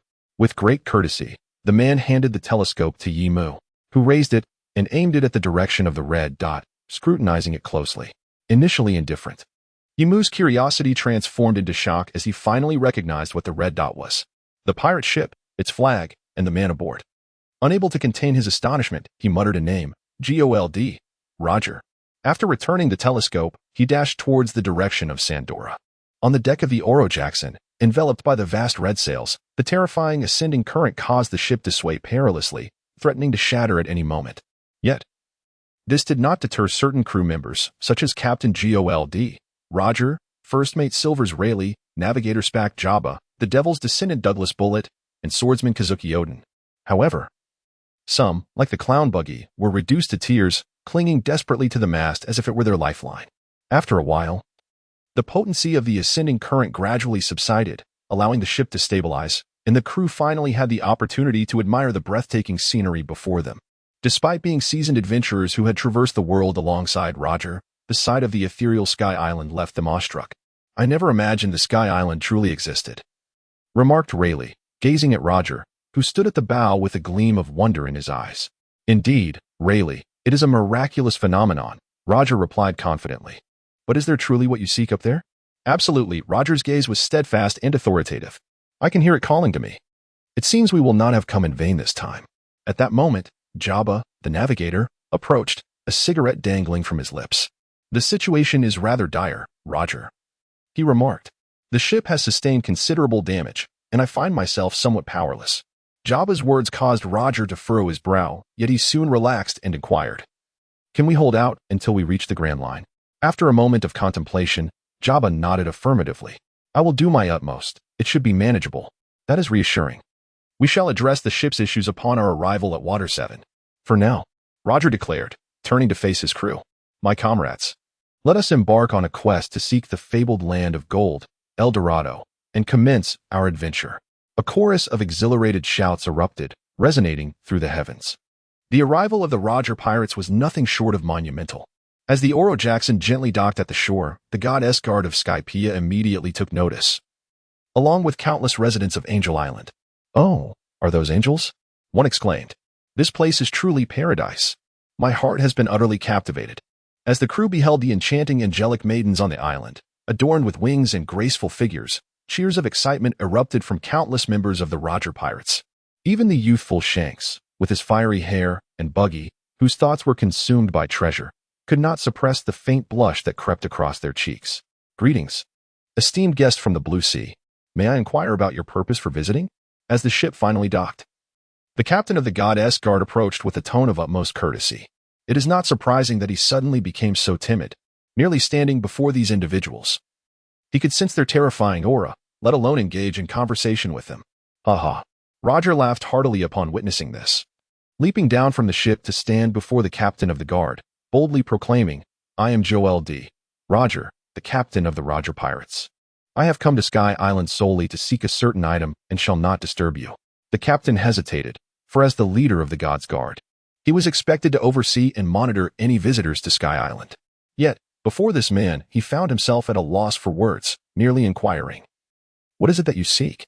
"Of course, I seek the legendary land of gold, El Dorado," Roger declared with unrestrained confidence. However, upon hearing this, The captain's expression grew troubled. While others may not know the significance of Roger's words, as captain of the God's Guard, he was acutely aware of the place's importance.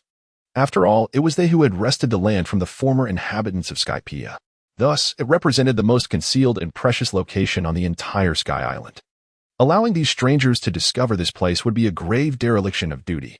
Yet, under the oppressive aura of the group before him, he found himself stumbling over his words, unable to refuse. Fortunately, at that moment, an elderly voice rang out. "Greetings, esteemed guests."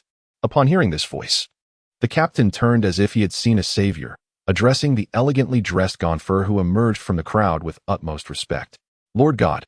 The surrounding residents of Angel Island bowed reverently. The appellation used by the guard captain and those nearby caught the attention of Roger's crew.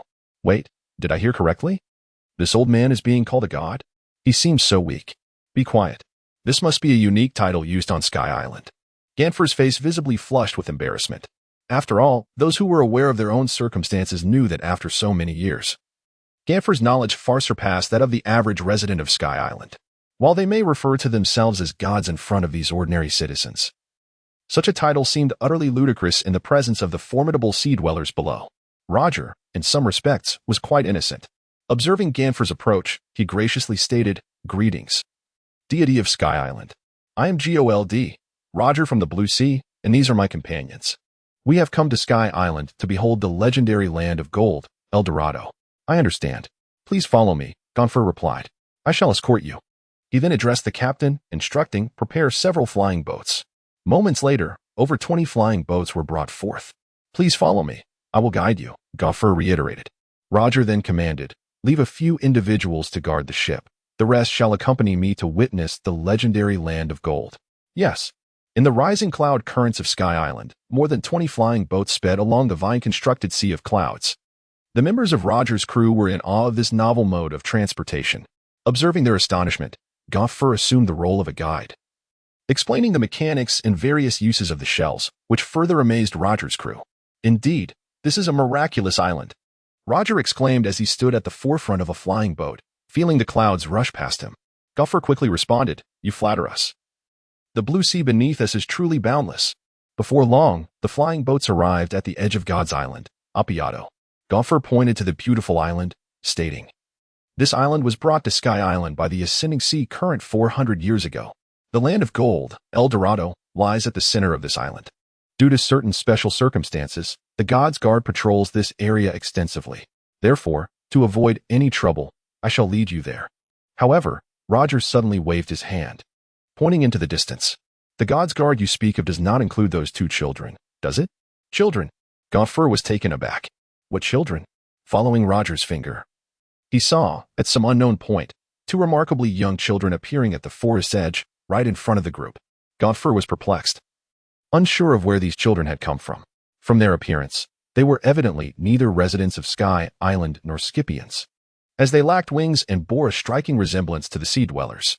But where had they emerged from? They seemed to have come from within Appiato, yet for centuries. The God's Guard had patrolled this area daily. How could sea dwellers possibly hide here? Though puzzled, Gonfer, as the host, felt obliged to assist his guests. He prepared to send his guards to apprehend the two children. Just then, a sea dweller named Rayleigh spoke up. "These two little ones are extraordinary." Rayleigh. "You sensed it too." Roger grinned.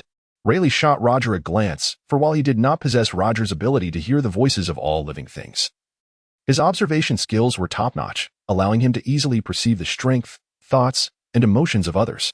Yet, Roger's next statement left Rayleigh momentarily stunned. "I cannot hear the child's thoughts." "Which one?" Upon confirming that he had not misheard, Rayleigh looked at Roger in shock before glancing back at the two children, the one with red hair. Upon hearing this, Rayleigh immediately focused on the distant child. He could indeed sense that among the two, the red-haired boy was the strongest. In terms of physique, he was at least 10 times more robust than the other blonde child, surpassing any of the young crew members in Roger's pirate crew. However, this was not particularly unusual. Such children with extraordinary physiques could be found throughout the New World.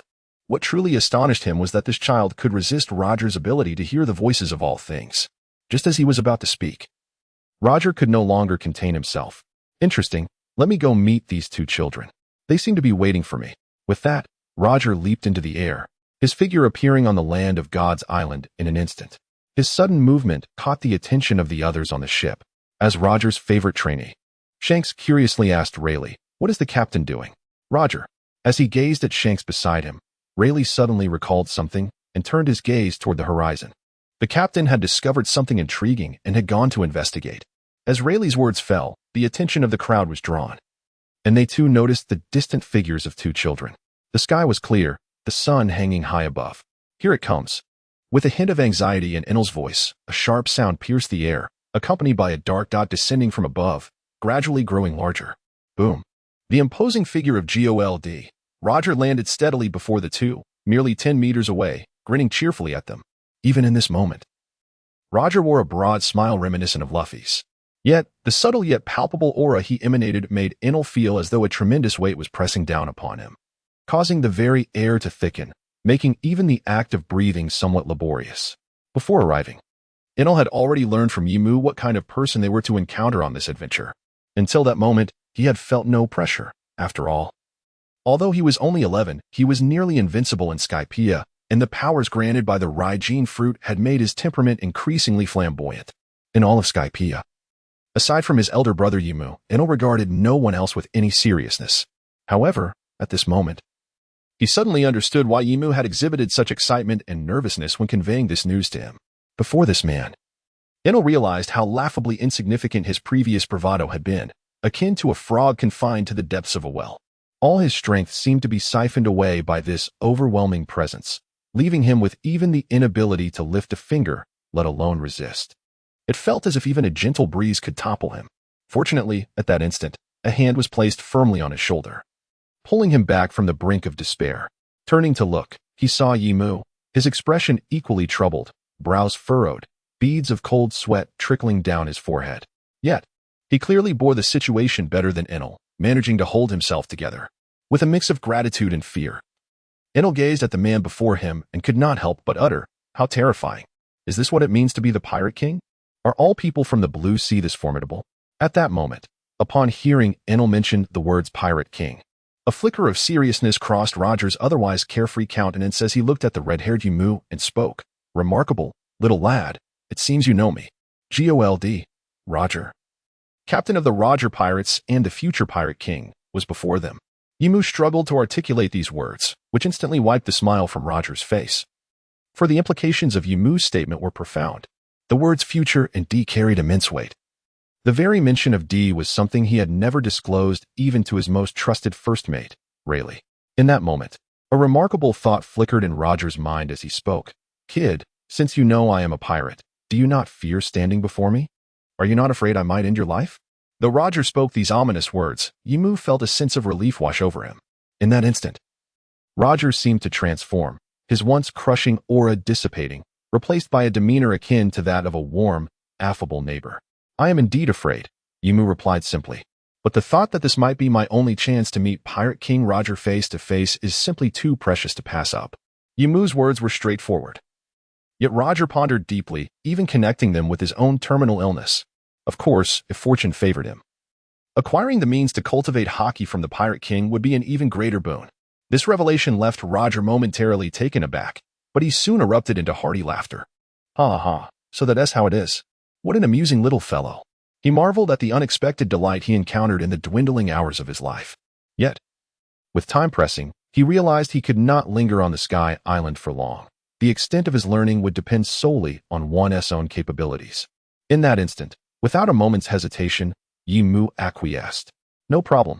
Learning the art of Haki from the King of Pirates, regardless of the brevity of the time, was undeniably worth it. If that is the case, follow me. I shall introduce you to my comrades. Perhaps you may forge friendships in the future," Roger declared. And with that, his figure leapt once more, vanishing before their eyes. Yimu, undeterred, turned to Eneru. "Let us go. This is our greatest opportunity." With that, one transformed into flames and the other into thunder, following closely behind.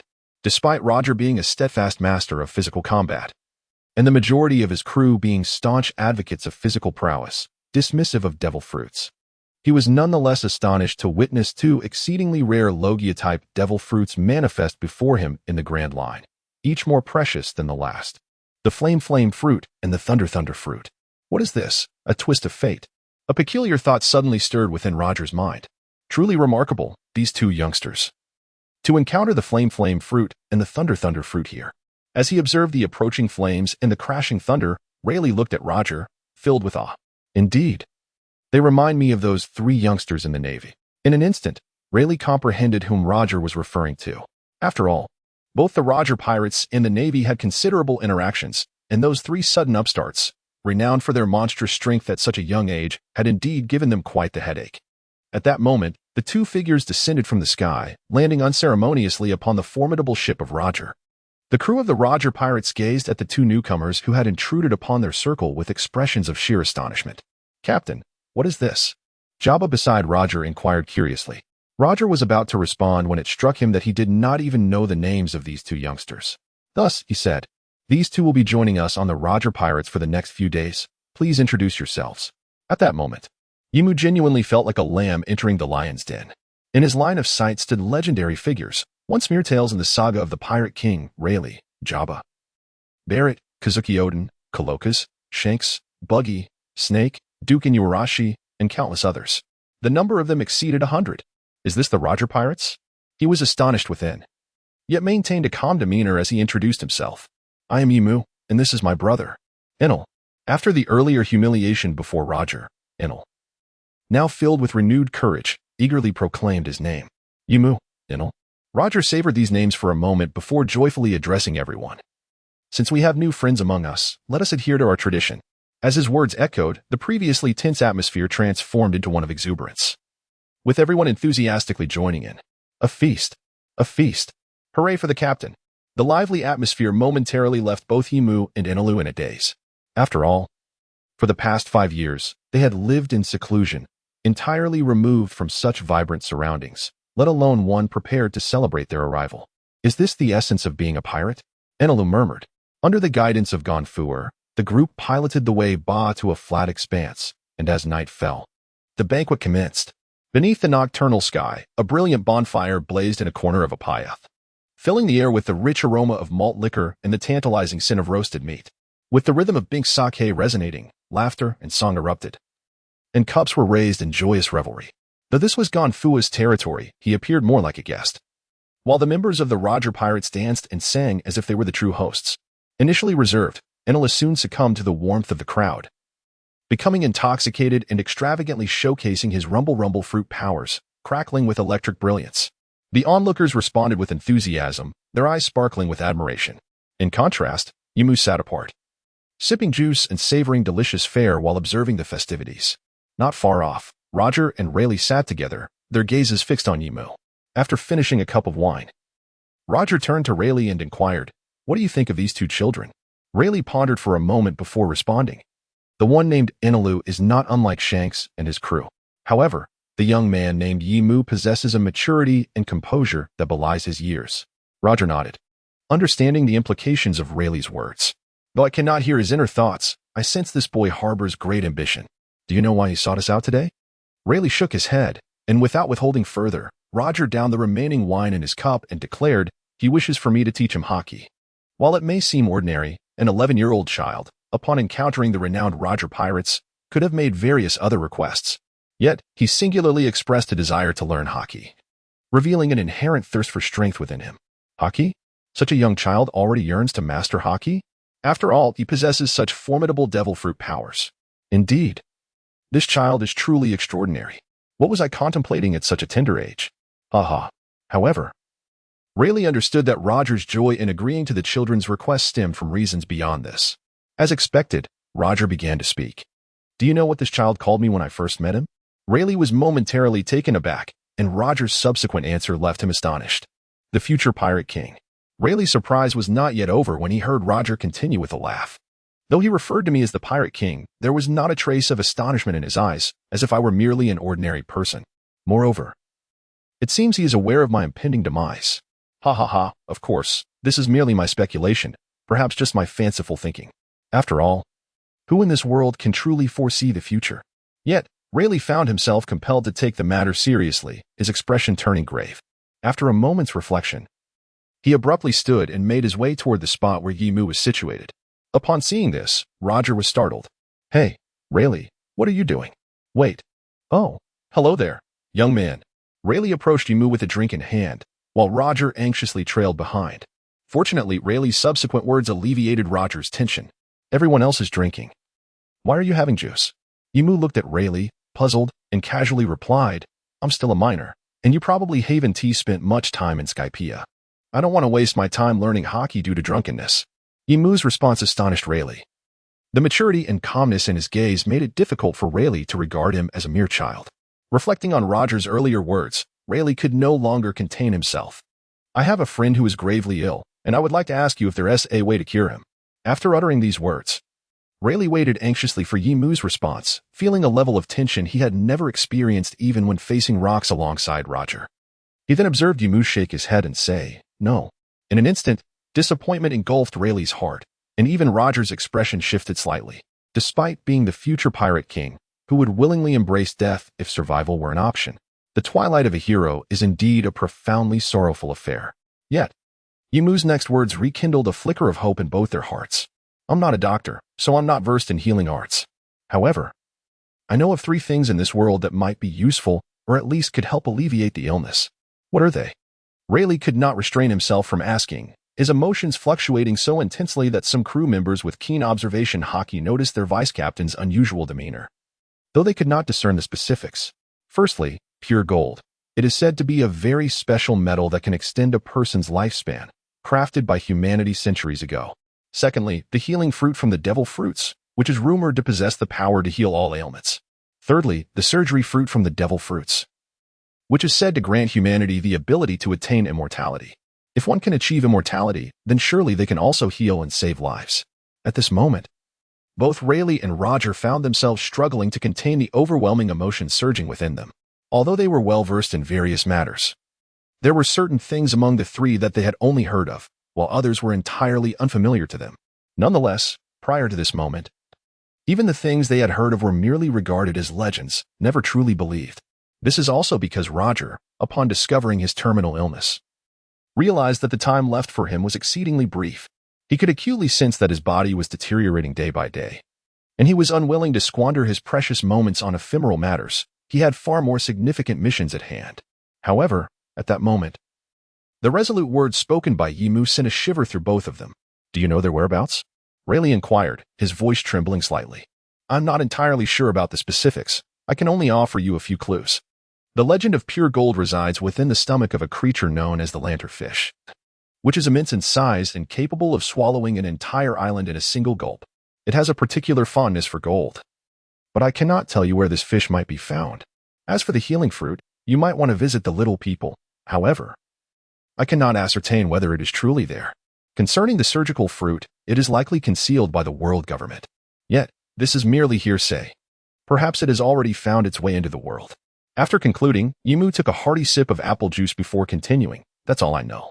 To be frank, Yimu was merely recalling fragments from his limited memory. Although the information was quite rudimentary, it offered a glimmer of hope to Rayleigh and Roger, who had been steeped in despair for far too long. They chose to remain silent, for the fact of Roger's illness was something that must not be disclosed. I will ensure that it remains discreet, Rayleigh affirmed. Roger might care little for the world, but as the first mate, Rayleigh could not afford such indifference. He had resolved to exhaust every means to locate these 3 items. Thank you, Rayleigh.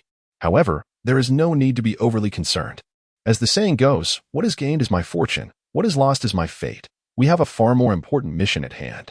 Upon finishing his words, Roger turned his gaze toward the enigmatic child before him.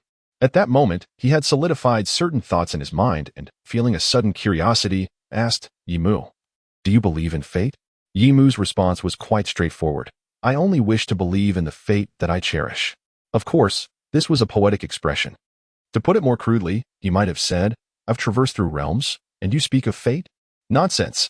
Regardless of Yimu's inner musings at that moment, it was evident that both Roger and Rayleigh held him in high regard. This sentiment is clearly reflected in Rayleigh's admiring gaze towards Yimu, to the extent that Rayleigh could not help but extend an invitation to him, regardless of how Yimu acquired this knowledge.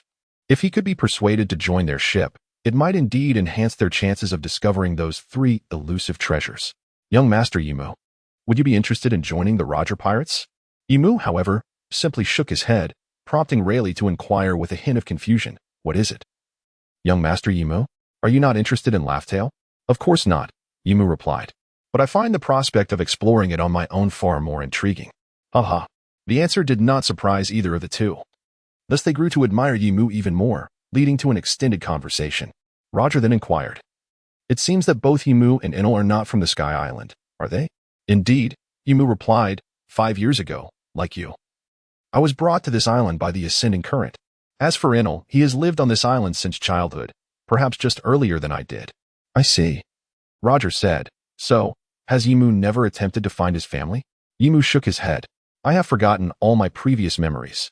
I only retained a piece of clothing and a red gemstone. If I were to search, I wouldn't even know where to begin. At this moment, both Roger and Riley were somewhat moved, as they had not anticipated that Yimu possessed such a remarkable background. After a moment of contemplation, Roger inquired. May I see the garments and jewels you mentioned? Perhaps I have encountered them before. Certainly, though to be candid, I hold little interest in my past origins. Rather, my current focus lies in the cultivation of dominance, Yimu replied. Observing the shift back to the topic of mastery, both Roger and Riley erupted into joyful laughter. At this moment, Riley observed that the banquet was drawing to a close. After a moment of contemplation, he rose and spoke. In that case, shall we commence now? Roger, would you mind if I took your teacher's place? Upon hearing this, Roger erupted into hearty laughter. Of course, I don't mind, he replied, and, sensing that Yimu might have other thoughts, added, although I am the captain, Riley is far more suited for imparting Haki. I must admit, I am woefully inadequate as a teacher. Ha ha ha. Yimu, of course, had no objections. For it was Riley who would teach the future Pirate King's Haki. Noticing Yimu's nod of agreement, Riley felt a surge of joy and said, Follow me. It seems everyone has nearly finished their meal. Let this serve as a delightful interlude to our banquet. With that, Riley strode to the center of the gathering, drawing the attention of all present, who now curiously watched the two men. At that moment, Roger suddenly rose to his feet, calling out names one by one. Shanks, Buggy, Inuyarashi, and Snake, you must pay close attention. Opportunities to learn Haki directly from Vice Captain Riley are rare. The individuals Roger mentioned were all apprentice crew members aboard the ship, and upon hearing his words, they immediately heightened their focus. Only then did the others realize Riley's intentions. Although many had already mastered Haki, Riley's expertise in its application surpassed that of everyone present, aside from Roger himself, and even the illustrious Kazuki Oden from Wano, who had command over the flowing cherry blossoms, had much to learn. Thus, their gazes were drawn in his direction. Yimu also called out, Enel. Hearing Yimu's shout, the ever-prepared Enel was instantly enveloped in a crackling aura, the alcohol within him rapidly dissipating, leaving him remarkably alert. This indeed left those around them momentarily astonished. Could the thunder fruit be utilized in such a manner? Roger also chuckled in curiosity. At that moment, Riley observed that everyone's attention had been captivated and turned his gaze towards Yimu, commencing his instruction. In that case, let us begin, young Yimu. Before we proceed, I must clarify, to be candid, given your current age, mastering Haki may be a tad premature for you.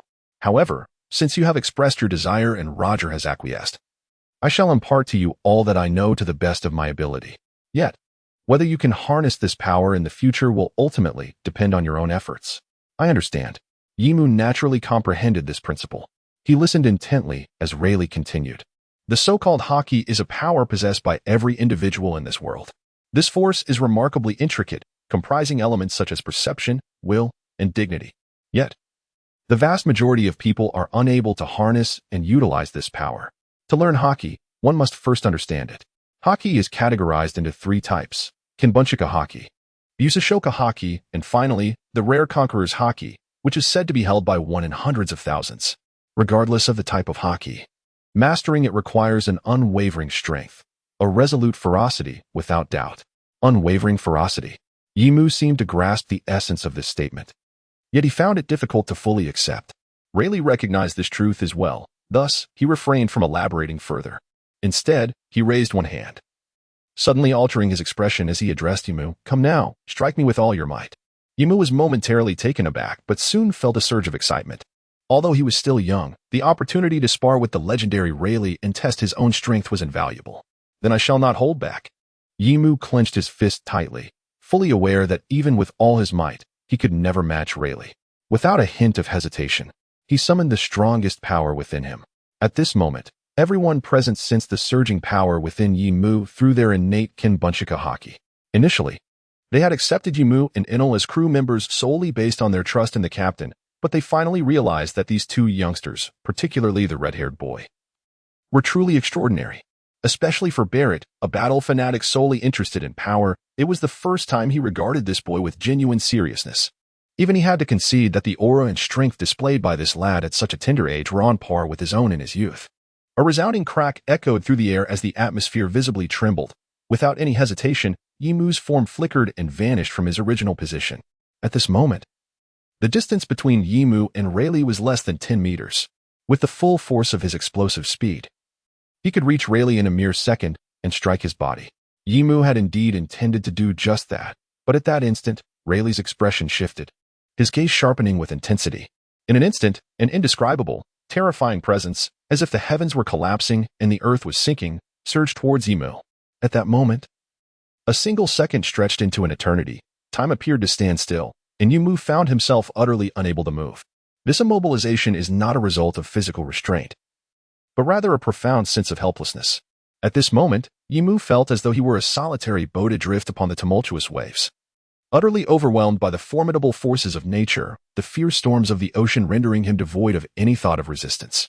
Before him stood Raleigh, who, despite having made no overt gesture, loomed over him like an insurmountable mountain, immobilizing him entirely.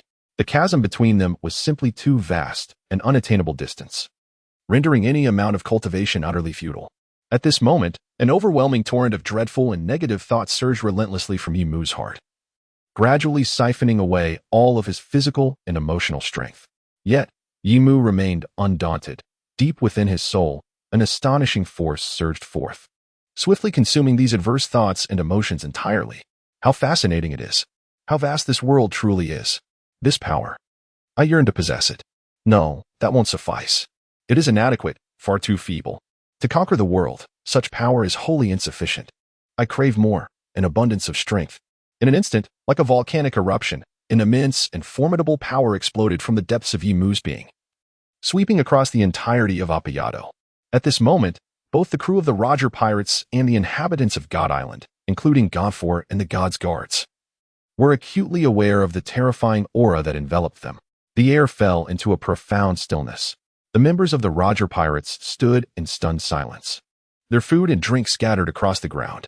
Among the rookie crew led by Shanks, the weaker ones, such as Buggy and Inuarashi, fainted from the overwhelming pressure, leaving only Shanks and Enel struggling to maintain their composure, while Godfor and the God's Guards had already collapsed, frothing at the mouth.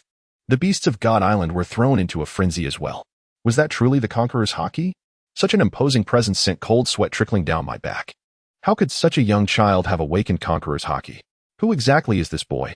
Roger's mouth gaped in disbelief as he glanced at Rayleigh, his wine glass forgotten in his hand.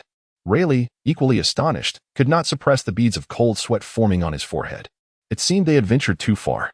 His initial intention was merely to test the spirit of Yimu, allowing him to grasp the essence of Haki's indomitable strength.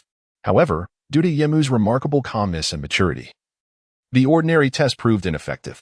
Furthermore, Yimu's display of power compelled Rayleigh to boldly unleash his own Conqueror's Haki. To his utter astonishment, Yimu awakened his own Conqueror's Haki under the pressure of Rayleigh's might. The sheer intensity of the oppressive aura caused Rayleigh's heart to tighten, leaving him momentarily at a loss for words. Fortunately, Roger broke the silence, draining his goblet before erupting into laughter. Ha ha ha, this is truly delightful. The future world is becoming increasingly fascinating. Come, everyone, let us raise our glasses and sing in celebration of young Master Yimu's Conqueror's Haki. With Roger's exuberance, the crew of the Roger Pirates erupted into laughter, lifting their goblets in jubilation. Meanwhile, the guest of honor, Yimu, had already succumbed to unconsciousness, blissfully unaware of the revelry surrounding him. 3 days later, the Roger Pirates discovered what they sought and, amidst the farewells of their comrades, departed from the Sky Island, gliding upon the sea of clouds. At the edge of the cloud sea, Yimu and Enel stood, gazing into the distance at the vanishing form of the Roger Pirates. This time, he undoubtedly reaped abundant rewards. Not only did he master the formidable techniques of cultivation, but he also awakened the Conqueror's Haki. In the end, Rayleigh generously bestowed upon him his own insights into swordsmanship along with a fine blade, the lion's round, crafted with 50 units of effort. This debt of gratitude truly leaves one at a loss on how to repay it. As the silhouette of the Roger pirates vanished completely into the sea of clouds, Yimu let out a sigh and addressed Enel. Let us return. In the coming years, we must strive even harder. During these 3 days spent with the Roger pirates, Enel had fully experienced the allure of piracy, prompting him to ask involuntarily, in the future, will we have our own pirate crew? Of course. Will there be companions even more remarkable than those of the Roger pirates? Is that not a given? 5 years later, on the shores of Angel Island, a magnificent and resplendent sailing ship stood proudly. The vessel is more than 8 times the size of Luffy's Mary. Its hull is a striking amalgamation of fiery crimson, symbolizing flames, and a soft azure, representing thunder, both dazzling under the radiant sunlight. Adorning the sail is a colossal white skull, behind which flames and thunder intertwine spectacularly. At the prow stand 2 golden angels, back to back, each adorned with a pair of wings, reminiscent of twin goddesses, their hands clasped in prayer, as if beseeching something divine. On the deck, 3 figures are present, Yimu, Enel, and Pagaya. In just 6 days, it will mark a decade since Yimu arrived in this world. Over the span of 10 years, Yimu has transformed from a relatively diminutive figure upon reaching Skypiea to a striking young man nearly 2.5 meters tall, exuding a gentle demeanor. With bright eyes and a beautifully sculpted physique, crowned by a mane of fiery red hair. Enel, slightly shorter yet still exceeding 2 meters, possesses golden hair and eyes that radiate endless disdain, embodying an untamed spirit. Their attire is strikingly similar. They don loose-fitting lantern pants, bare feet, and cloaks that gracefully drape over their upper bodies, modestly concealing their toned physiques. The cloaks, custom-designed, reflect Yimu's inspiration from the Akatsuki robes in Naruto, albeit tailored to be shorter and less enveloping. After all, they aspire to be free-spirited pirates. Despite the Akatsuki robes being worn by many traversers before them, their aesthetic allure remains undeniable. Yimu has thus commissioned several sets, suitable for each season: spring, summer, autumn, and winter. This can be considered the unified uniform of their pirate crew in the future. Beyond this, Yimu cannot dictate much regarding other attire and combinations. After all, preferences vary from person to person. For instance, Yimu favors the striking combination of red and black, while Enel prefers blue and yellow. Furthermore, hanging at Yimu's waist is a long knife that glimmers like the golden mane of a lion, and around his neck dangles a massive ruby. In Enel's hand is a resplendent golden staff, and his ears are adorned with blue earrings shaped like 3 hooked jewels. On the deck, Enel appears akin to a child, eagerly observing his surroundings and exclaiming in awe, "How beautiful!" The voice belongs to the shipwright, Pega, now 30 years old, who has transitioned from a youthful lad to a man of middle age, his daughter, Cornus, now 5 years old. His face bears a hearty smile, yet the spark in his eyes reveals his pride. "I have harnessed the entirety of Sky Island's shell technology, along with the advancements you provided me, Yimu. The hull and keel are constructed from a unique alloy formed of gold, iron, carbon, and the keratin particles of pyrobroin, boasting hardness and density that far surpass ordinary metals. The vessel's robustness is beyond question, though this weight does present a challenge. Fortunately, I have incorporated an entire layer of sea clouds at the bottom to enhance buoyancy. Consequently, the hull is infused with a significant amount of pyrobroin particles, which emit an effect akin to sea stone, rendering the ship inconspicuous to sea kings. Coupled with the propulsion at the front, it can navigate through windless zones effortlessly. In terms of power, I have employed a mixed propulsion system utilizing wind shells, flame shells, and impact shells capable of converting stored wind, flame, and lightning into kinetic energy, achieving remarkable speeds on the ocean surface, reaching up to 300 km/h for 1 hour at full throttle. In flight, it can attain speeds of 100 km/h for a mere 10 minutes. Once the energy is depleted, it requires half an hour to recharge and 2 hours to cool down. Regarding the interior, as per your request, in addition to the storeroom, 2 sea cloud gravity chambers, the equipment room, and kitchen, there are a total of 11 rooms, each equipped with sound shells, light shells, water shells, and image shells, ensuring both safety and entertainment. Finally, I have also installed 5 Y-bars and 3 small boats within the ship, each modified to possess capabilities akin to this vessel. The rest are minor details, and I have prepared an instruction manual for your perusal at your leisure. Pega, with the enthusiasm of a proud craftsman, detailed the ship's technological marvels, leaving Yimu in awe. This vessel, equipped with such advanced technology, is undoubtedly among the finest in the world of pirates. granting him the confidence to act with greater audacity on the Grand Line. Pega is truly a genius, although he may not rival the terrifying capabilities of Vegapunk.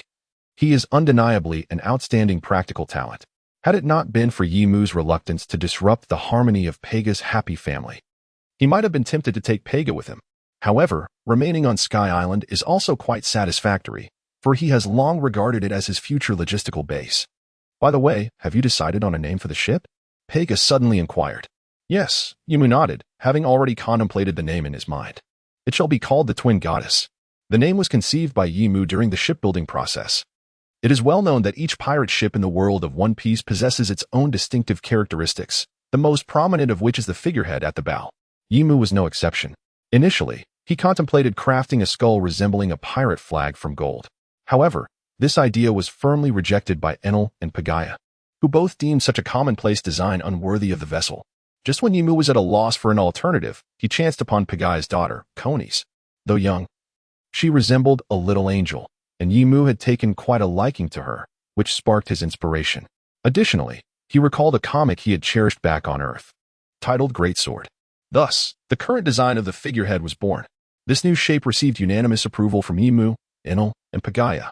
Yimu regarded it as a final tribute to another world, while Enel found the opulent and sacred design fitting for his divine identity. As for Pagaya, it was needless to say that the inspiration drawn from his daughter made it all the more special. What a lovely name. Who shall inscribe it? I shall do it. Such a task is best suited for the captain. Without hesitation, Yimu accepted the paintbrush offered by Pagaya, soared onto the ship, and boldly wrote the name. Then, lifting his gaze to his new pirate ship, an indescribable feeling washed over him. He couldn't help but bow to the ship, saying, from now on, we shall embark on adventures together, battling across the Grand Line and the New World. I look forward to your companionship. Enel, witnessing Yimu's peculiar gesture, burst into laughter. I say, Yimu, the ship cannot comprehend your words.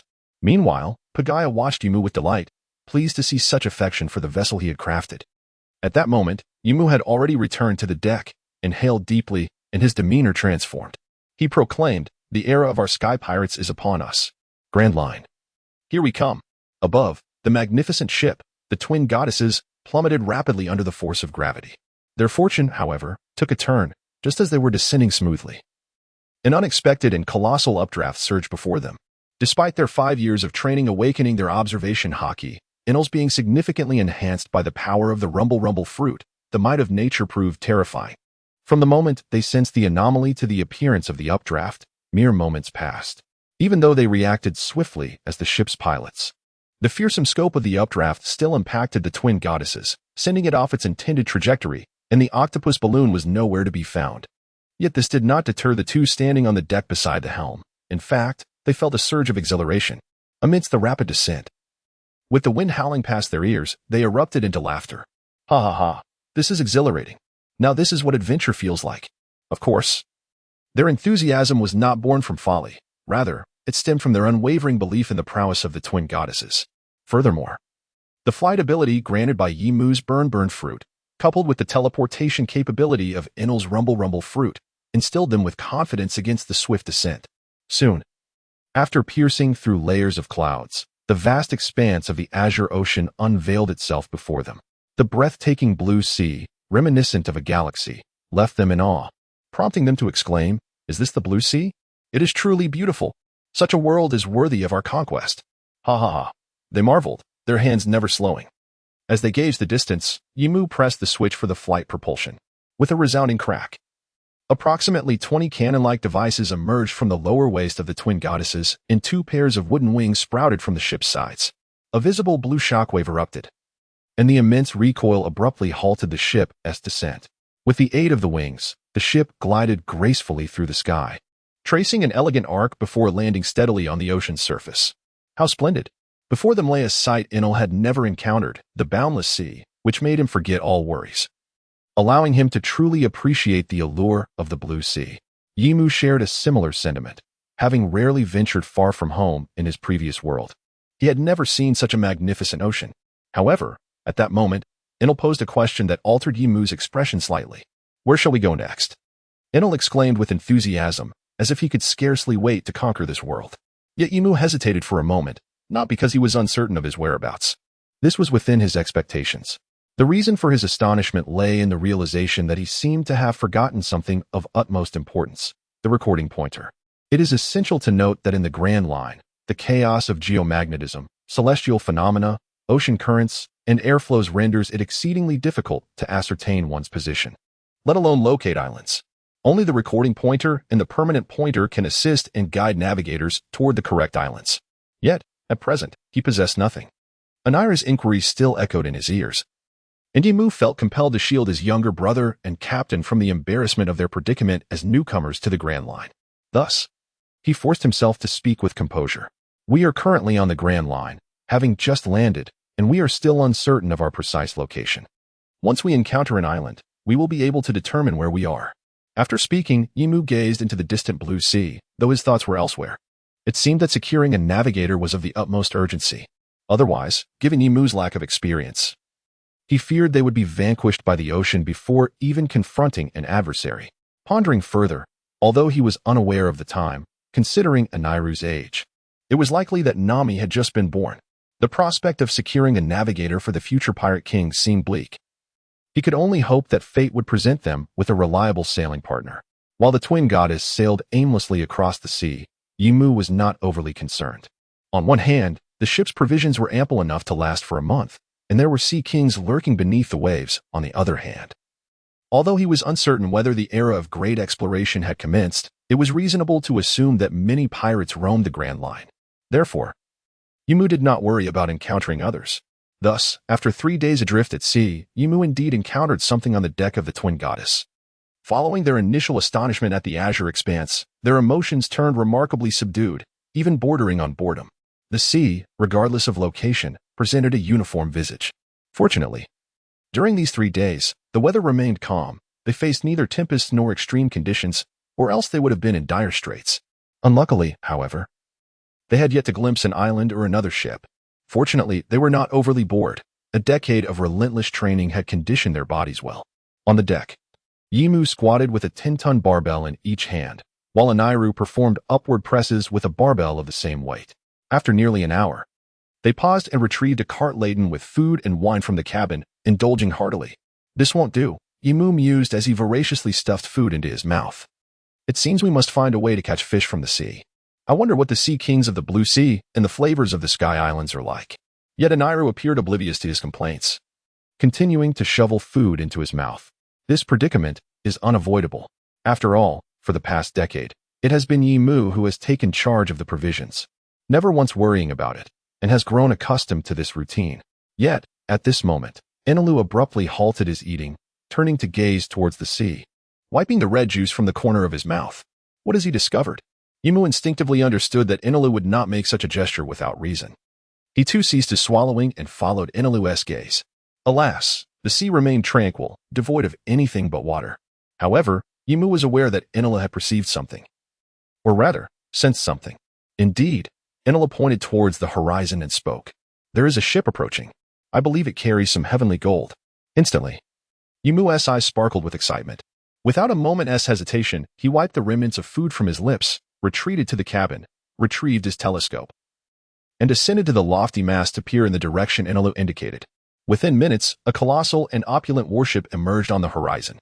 Its size was more than tenfold that of the twin goddesses, adorned with a golden dragon figurehead, and emblazoned with the navy insignia upon its grand sails. It sailed towards them. Through the lens of the telescope, on that vast deck, amidst countless uniformed navy personnel, sat a grotesque figure, a corpulent man resembling a repugnant pig, shielded by 4 men clad in black suits, perched atop a red fisherman slave, with a hood obscuring his head. Upon witnessing this scene, Yimu inhaled deeply and leapt down from the mast. He remained silent, closing his eyes and breathing in the briny air of the sea. Enelu, puzzled by Yimu's evident unease, inquired with concern, "What is it? Is there something unusual about that ship?" "Nothing," Yimu replied softly, then opened his eyes and took another deep breath before asking, "Enelu, do you smell it?" "Huh? Smell what?" Enelu looked bewildered, for aside from the salty scent of the sea, there was nothing else. Yet, Yimu's subsequent words left him utterly perplexed. "The scent of destiny. Destiny is guiding us." "Eh? Ha." Yimu visibly grew animated. On the expansive deck of the mighty naval ship, a burly rear admiral named Gasper With flowing golden curls and a cigar clenched between his teeth, cast a disdainful glance towards the bow where the 4 spies from CP9 stood. In the Navy. Attaining the rank of Rear Admiral grants one the privilege of commanding a warship and a cadre of subordinates. Thus, this warship essentially belonged to Gasper himself. Their original mission was to head to the West CS World Government Allied Nation, Mahabeth, to protect the ship laden with heavenly gold en route from Mahabeth to Mera Mera. However, misfortune struck as, just before their departure, they received a command from the Navy headquarters to escort a celestial dragon to Reverse Mountain. Consequently, these 4 lackeys brought a celestial dragon and his fishman slave aboard, usurping Gasper's authority as a rear admiral, issuing commands to his subordinates at will. Gasper dared not harbor any resentment towards the celestial dragon, nor even entertain such thoughts. Yet, the 4 sycophants were a different story. Nevertheless, the timing was peculiar. Had it been a fortnight earlier, the celestial dragon would never have dared to leave the holy land of Mera Mera so brazenly with such scant protection. Even if he did, at least a vice admiral would have been required to accompany him, unlike now, where only a rear admiral was present. However, 2 significant events transpired a fortnight prior. Firstly, the pirate king Gold, Roger, was captured, and the world government announced that he would face public execution in Logtown within a month. Secondly, the flying pirate admiral, Shiki the Golden Lion, launched a surprise attack on the naval headquarters, resulting in countless naval casualties and the near destruction of half the naval base. These 2 matters have resulted in a significant shortage of personnel and resources within the Navy. At this juncture, an insufferable celestial dragon has expressed the desire to leave Mera Mera and journey to Logtown to witness the execution of Roger. Even more absurdly, the 5 elders have acquiesced to this request. The Marshal, Kong, begrudgingly permits the celestial dragon to accompany the naval fleet tasked with protection. Fortunately, their responsibility is merely to escort the celestial dragon to Reverse Mountain, where naval ships will await to take over. If they proceed at full speed, they should arrive in approximately 5 days. While Major General Gaspard was lost in thought, a nervous Navy officer approached him, speaking in hushed tones. Major General Gaspard, what is it? A pirate ship has just appeared within our observation range. However, it promptly vanished. Should we heighten our alertness? It is no wonder that the officer was so anxious. After all, a celestial dragon was aboard. Should anything untoward occur, the consequences would be dire for all involved. Which pirate crew was it? Gaspard inquired. It was not recorded in the Navy's logs. It may be a newly emerged pirate crew. Understood, Gaspard replied, unfazed. For in this world teeming with pirates, it is impossible for every naval vessel to be documented. Maintain our current speed and continue onward. Understood. Just then, the tranquility of the deck was shattered by the sharp crack of a gunshot. Startled, Gaspard quickly regained his composure. His gaze fell upon the bow of the ship, where a rotund celestial dragon with green hair brandished a jewel-encrusted pistol, smoke still curling from its barrel. The weapon was aimed at a red-skinned, immensely muscled fishman, shackled at the feet and wearing a collar, who lay on the ground, battered and bandaged, resembling a dog in its misery, clutching his shoulder in agony. Despite the fishman's shoulder bleeding profusely, he dared not let the celestial dragon fall. Yet the green-haired celestial dragon continued to display dissatisfaction. Useless creature. Not stable at all. He remarked to the nearby CP9 agents. I have grown weary of this fishman. Once we return, I shall sell him off as a commoner. As you command, Lord Masquerade Saint, he exclaimed, lamenting the lack of additional slaves brought along for the journey. The celestial dragon, referred to as Masquerade Saint, savagely kicked the fishman's injured shoulder, expressing his displeasure. It is truly infuriating. After all this time training him, he still cannot sit comfortably. This is a disgrace to me. The red fishman could only endure the celestial dragon's brutal kicks and punches, tears of humiliation welling in his eyes. This scene has not been an isolated incident. The myriad bandages and the scars that mar the fishman's exposed skin attest to the torment he has endured. The naval officers aboard the ship witnessed this spectacle, some unable to bear the sight, yet most were merely gripped by fear. They harbored no sympathy for the fishman, that lowly creature. Their only concern was for the celestial dragon. Gaspard, observing the dazed Navy soldiers, admonished them sharply. What are you staring at? Get back to work. Yes, sir. The naval soldiers appeared as if awakening from a dream, terror-stricken and eager to flee the scene. Just then, a peculiar voice resonated in their ears. Hey, are you not the righteous Navy? How can you stand idly by while someone commits a crime without enforcing punishment? Initially bewildered by the sudden words, the ship was soon filled with gasps of astonishment. Who is it? Am I hearing things? Who dares to challenge the celestial dragons? Casper was the first to discern the source of the voice, glancing fearfully at the mass behind him. His movement drew the attention of all, and they gazed upwards. Beneath the blinding sunlight, two robust youths stood atop the lookout tower of the ship's main mast. The crowd drew in a collective breath, exclaiming in horror. They had previously considered the voice a mere figment of their imagination. However, the appearance of these two figures instantly validated their earlier suspicions. Someone truly dared to provoke the celestial dragons. The four members of CP9 swiftly positioned themselves to shield the celestial dragons, their murderous intent firmly fixated on the two atop the mast. Casper furrowed his brow tightly.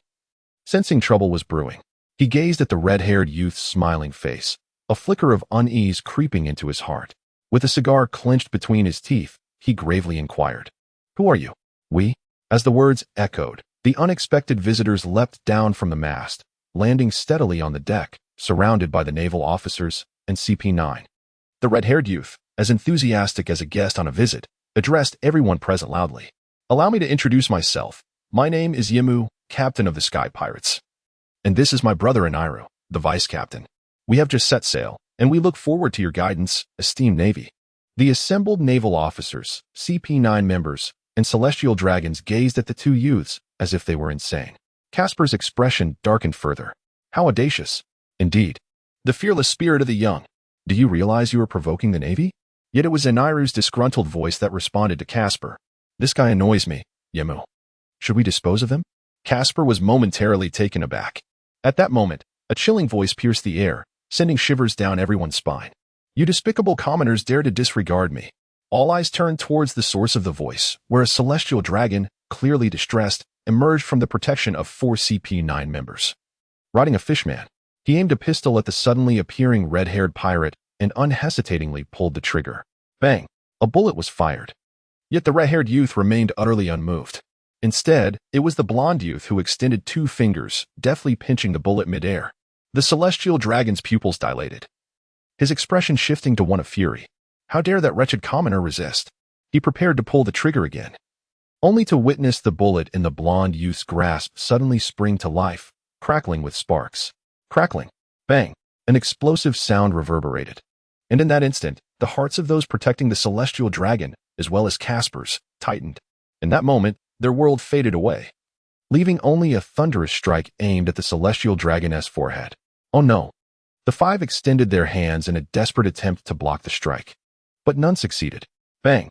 With a sound reminiscent of shattering glass, a gaping hole appeared in the glass dome above the celestial dragon, mirroring the wound on his forehead. Everything transpired too swiftly for the celestial dragon to react, his face still etched with disbelief, as blood trickled down from the wound. The world around him dissolved into darkness. His corpulent form lost all strength and fell from the fishman, landing on the deck with a resounding thud that echoed in the hearts of all present. Silence. At that moment, the entire ship fell silent. Not even the sound of swallowing could be heard. Everyone stared in disbelief at the lifeless figure. The celestial dragon is dead. The celestial dragon was killed. Is this a hallucination? Am I going mad? Until the golden-haired youth, having completed the deed, lazily remarked, "How noisy. Yimu, is it all right if I killed this guy?" "Ha ha, of course it is. This was always part of our plan. It is the guidance of fate. Ha." On the ship, only Yimu's maniacal laughter echoed. Oh. In that moment, everyone truly grasped the reality. The celestial dragon was indeed dead. For centuries, this progeny of the creators, the nobility of the world, had never been dared to be offended, and yet he lay lifeless. The naval officers aboard the ship felt their sanity challenged. Some were nearly driven mad, others wept uncontrollably, while some stood frozen in disbelief. Casper was hardly better off, his expression one of terror, and the other four members of CP9 were pale as death. The celestial dragon was dead, and it happened right before their eyes. Regardless of the reasons, they were undoubtedly doomed. Ultimately, Casper was the first to regain composure. Gritting his teeth, his expression darkening as he addressed the audacious youths before him. "Do you know what you have done?" "Ha ha ha, of course. What is one celestial dragon?" With that, his demeanor shifted slightly, becoming more serious as he continued. "No need to put on that face. Something even more thrilling is about to happen. You're transporting heavenly gold, aren't you? If I were to take the golden sky from above, you would not mind, would you? In East Sea at Lobetown. Since Roger was secretly transported here by the Navy a week ago, in preparation for his public execution over half a month later. The town has found itself heavily besieged by naval forces. To prevent any unforeseen incidents, the Marine Admiral Sengoku has appeared here to oversee the situation. Marine heroes such as Garp, along with two of the future admirals, Akiji and Kizaru, and numerous vice admirals have gathered, not to mention other Navy personnel. Were it not for the chaos currently engulfing the New World, it is likely that Fleet Admiral Kong, Zephyr, and Akainu would also have been present. In addition to the Navy, many pirates have concealed their identities here, preparing to witness the execution of the Pirate King. Furthermore, spies from the world government and media tycoons are also present, ready to broadcast the entire process of the Pirate King's execution. It is safe to say that at this moment, Logetown has unequivocally become the epicenter of the One Piece world. Within the Navy headquarters of Logetown, Sengoku, Garp, Kizaru, and Akiji sit together. Their expressions varied. Although the world government asserts that Roger was captured by the Navy, only those present are aware of the truth, that Roger surrendered voluntarily. While various pieces of evidence suggest that Roger's surrender was due to his terminal illness, an unsettling feeling lingers among them, as if something is amiss with Roger. Yet, neither the world government nor the Navy can ascertain what Roger is truly plotting. Regardless, Roger's capture is a significant blow to the pirates of the Grand Line, greatly enhancing the reputation of both the world government and the Navy. At this moment, Sengoku gazes out at the chaotic scene in Logetown, his expression troubled, and instructs Akiji and Kizaru to remain vigilant in the coming half-month, emphasizing that they must not let their guard down, especially regarding the prison holding Roger, to prevent any potential rescue attempts. At this point, Akiji and Kizaru are not yet admirals, so they heed Sengoku's words. With everything in place, the usually laid-back Akiji must now take the execution of the Pirate King seriously. Kizaru, however, retains his nonchalant demeanor, casually remarking about the terrifying monsters that have recently appeared in Logetown and whether they should apprehend them in advance. Sengoku shakes his head, asserting that everything must prioritize Roger's public execution. The pirates can be dealt with after the execution concludes. I understand, Kizaru replies. Meanwhile, Sengoku casts a worried glance at Garp, who seems lost in thought. Since Roger's surrender 2 weeks ago, after Garp's encounter with him, Garp has changed noticeably. Sengoku does not dwell on it, believing it to be a mutual understanding between opponents, so he refrains from commenting further. Suddenly, the silence of the building is broken by the sound of a din-din mushi. Sengoku's expression shifts, as this particular din-din mushi is a unique means of communication from Fleet Admiral Kong. A sense of unease washes over Sengoku. Why would Kong contact him at such a critical moment? The others present are also aware of the din-din mushi's significance, and their gazes turn toward it. Even Garp's demeanor becomes serious. Sengoku answers the call, and under the watchful eyes of those present, the usually composed and astute Sengoku suddenly reveals a look of panic and unease, seemingly frozen in place. What is it, Admiral Sengoku? What has happened? Akiji asks, puzzled. Sengoku's response sends shockwaves through everyone present. A celestial dragon has been killed. The gravity of this revelation causes everyone to gasp in shock. And before they can inquire further, Sengoku swiftly instructs Kizaru, take the din-din mushi and head immediately to the Grand Line. Ensure you capture those 2 pirates. I understand, Kizaru replies, his demeanor shifting to seriousness as he takes the golden din-din mushi and vanishes in a flash of light. What do we do now? Akiji cannot help but ask as Kizaru departs. Sengoku's response is resolute. The Gorosei has spoken. No matter what happens, the execution of Pirate King Roger must proceed. The world government will find a way to suppress this news. I understand, Akiji replies, saying no more. After ensuring everything is in order, Sengoku sits down on the sofa, rubbing his temples in frustration. What on earth is happening in this world? In stark contrast, Garp seems to have relaxed completely, smiling without pretense as he remarks, what on earth happened? Who would dare to kill a celestial dragon? It has been a long time since someone as reckless as this emerged after rocks. Sengoku shoots a disapproving glance at his old friend, aware that Garp has never regarded the celestial dragons with any seriousness. Even the Gorosei would think twice before taking action against him, so Sengoku speaks candidly. The details are still scant. We lost contact with the ship, and the slain celestial dragon is Dakihoti Muxkarud's saint. The perpetrators are 2 novice pirates known as the Sky Pirates. The Sky Pirates? That reminds me of that fellow Shiki. I wonder how he is faring in Impel Down. Garp chuckles, digressing from the topic. Akiji interjects, recalling, I remember he had 4 CP9 agents for protection. Those individuals are formidable. There was also Gaspard, a mere rear admiral, but his gum-gum fruit ability is quite effective. How did they fail to protect the celestial dragon? Akiji's words momentarily stunned Sengoku, but he quickly regains his composure, his expression darkening.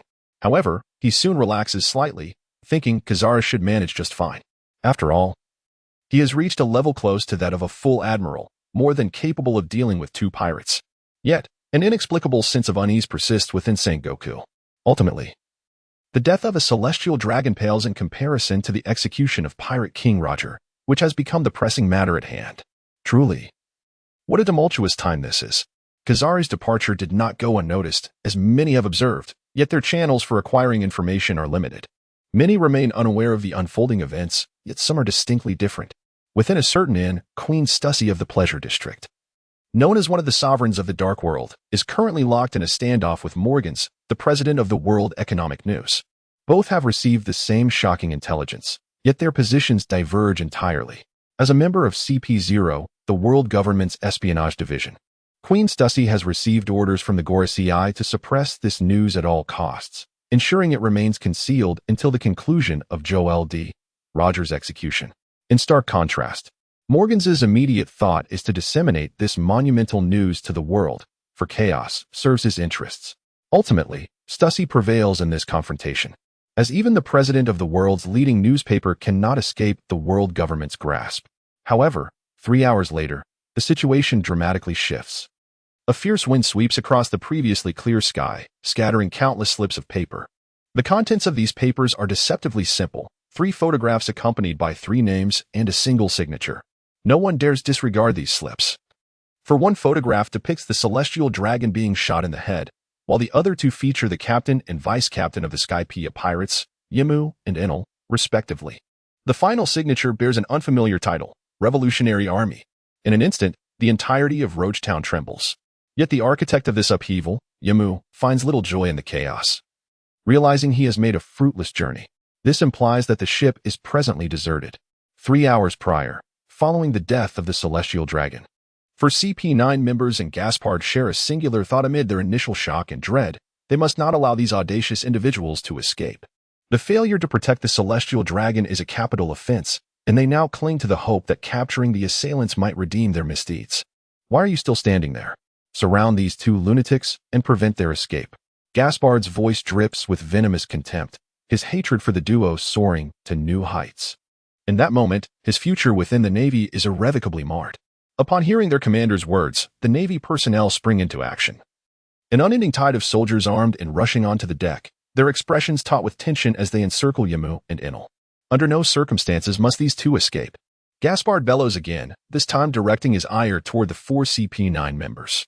The leader among them, a portly figure with goat-like facial hair and a bald head, wears a grim expression, his countenance as dark as a soot-laden pan. The others are hardly in better spirits.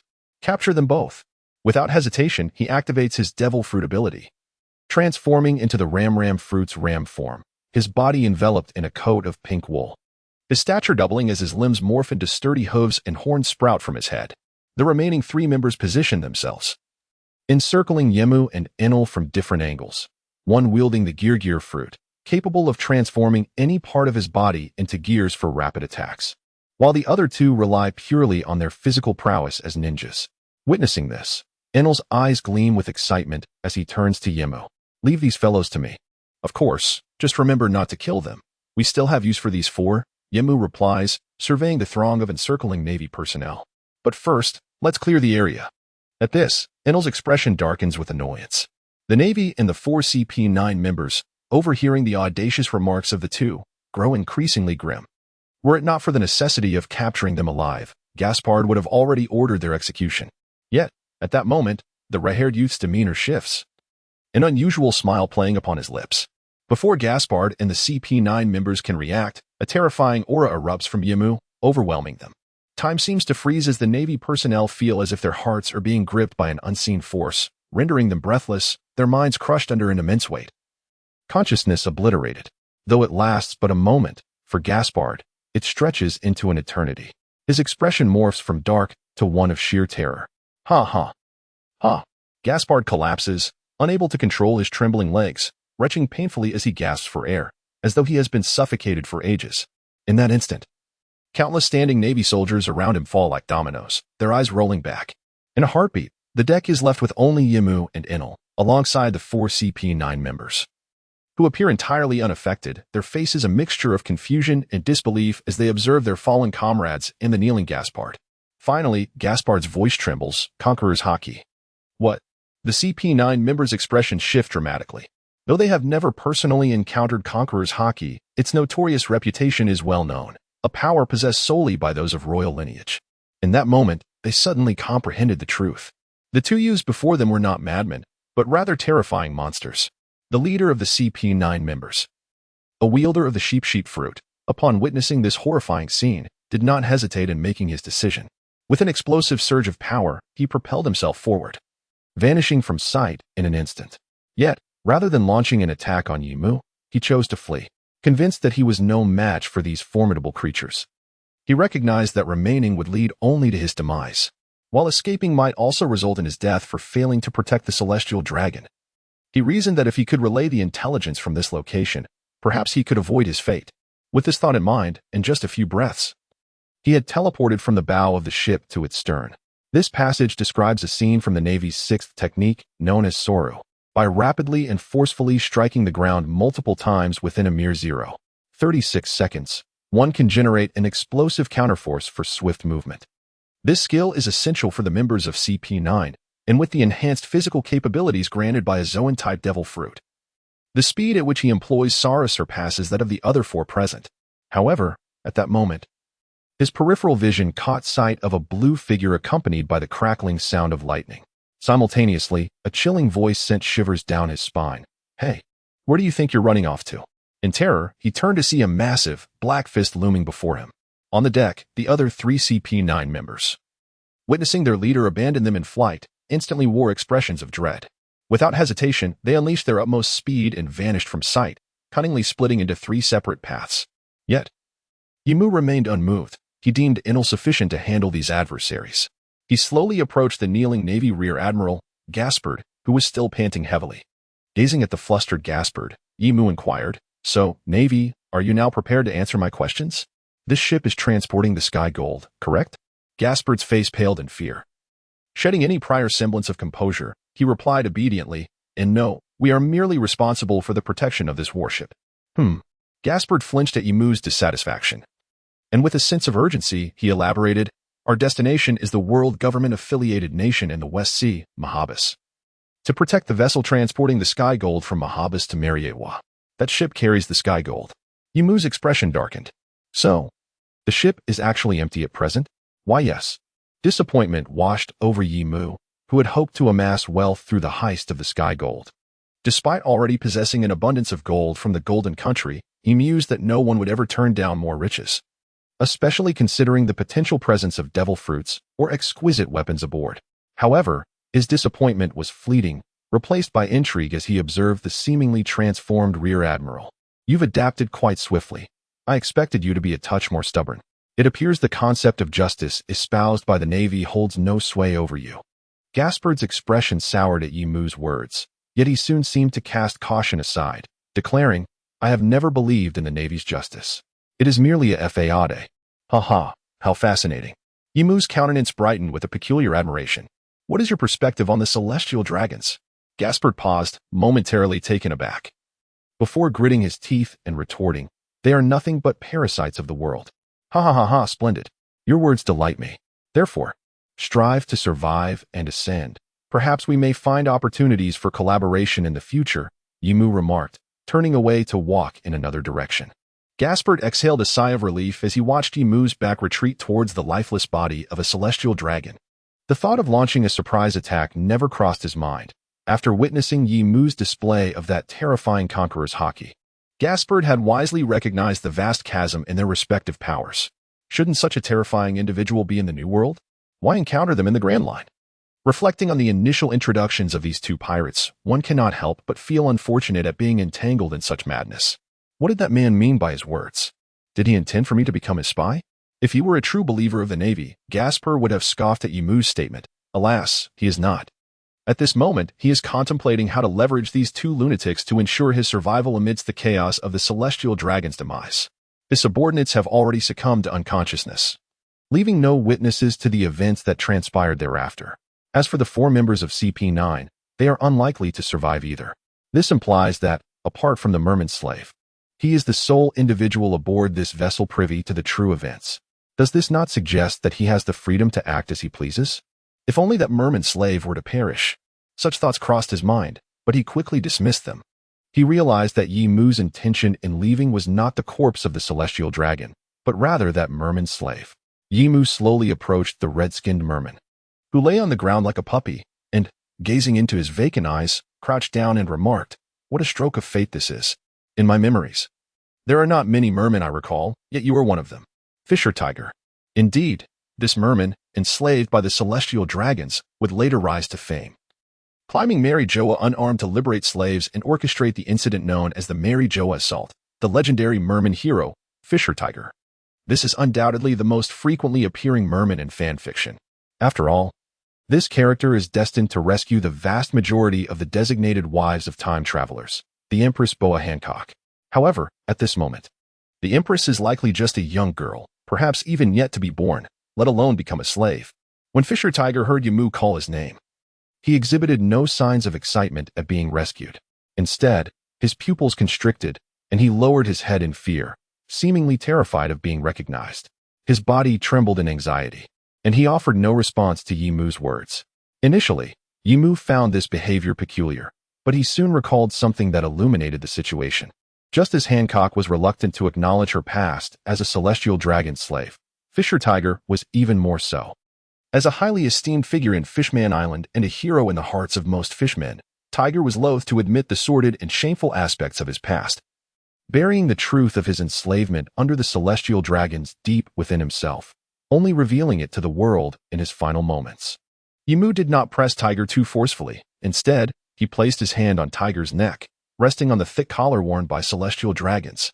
Regrettably, Yi Mu's mastery over Haki, thus far, had only reached the intermediate level, which allowed for basic coverage over his body to enhance offensive and defensive capabilities. But he had yet to attain the highest level of Haki, which involves internal destruction. Consequently, he was left with no choice but to approach the corpse of the celestial dragon nearby and begin his search. At that moment, Tej finally lifted his head, his pupils wide with trepidation, gazing at Yi Mu as he fumbled over the lifeless body of the celestial dragon. Everything that had just transpired felt like a surreal dream to Tej. In the holy land of Mera Mera, as a slave, he had witnessed countless shadows of darkness, a past he dared not revisit. Thus, he comprehended the extent to which the celestial dragons were a race beyond reproach in this world, akin to a forbidden existence. Yet now, the celestial dragon lay dead before him. At that moment, Fisher Tiger felt as though the profound darkness, long suppressed within the depths of his heart, had suddenly been shattered. A fissure appeared, allowing sunlight to seep through. Yet even so, his profound distrust of humanity rendered him incapable of any responsive gesture, not even a word of gratitude. As Tiger struggled within himself, Yi Mu rose with a hint of disappointment. It seemed this fellow lacked the key. Tiger was taken aback. "Hey, Enel, stop fooling around and bring those guys to me." "Understood." As the words echoed, for bolts of thunder descended from the sky, visible to Tiger's astonished gaze. Then, a golden-haired youth descended, wielding a golden chain, at the end of which were 4 battered members of CP9, smoking and entangled together, crashing forcefully onto the deck. Enel, appearing unsatisfied, approached Yi Mu and remarked, "These guys are lacking. When will the formidable ones you mentioned arrive?" "There's no need to rush. They should be here soon." "I understand." Yi Mu stepped before the 4 members of CP9.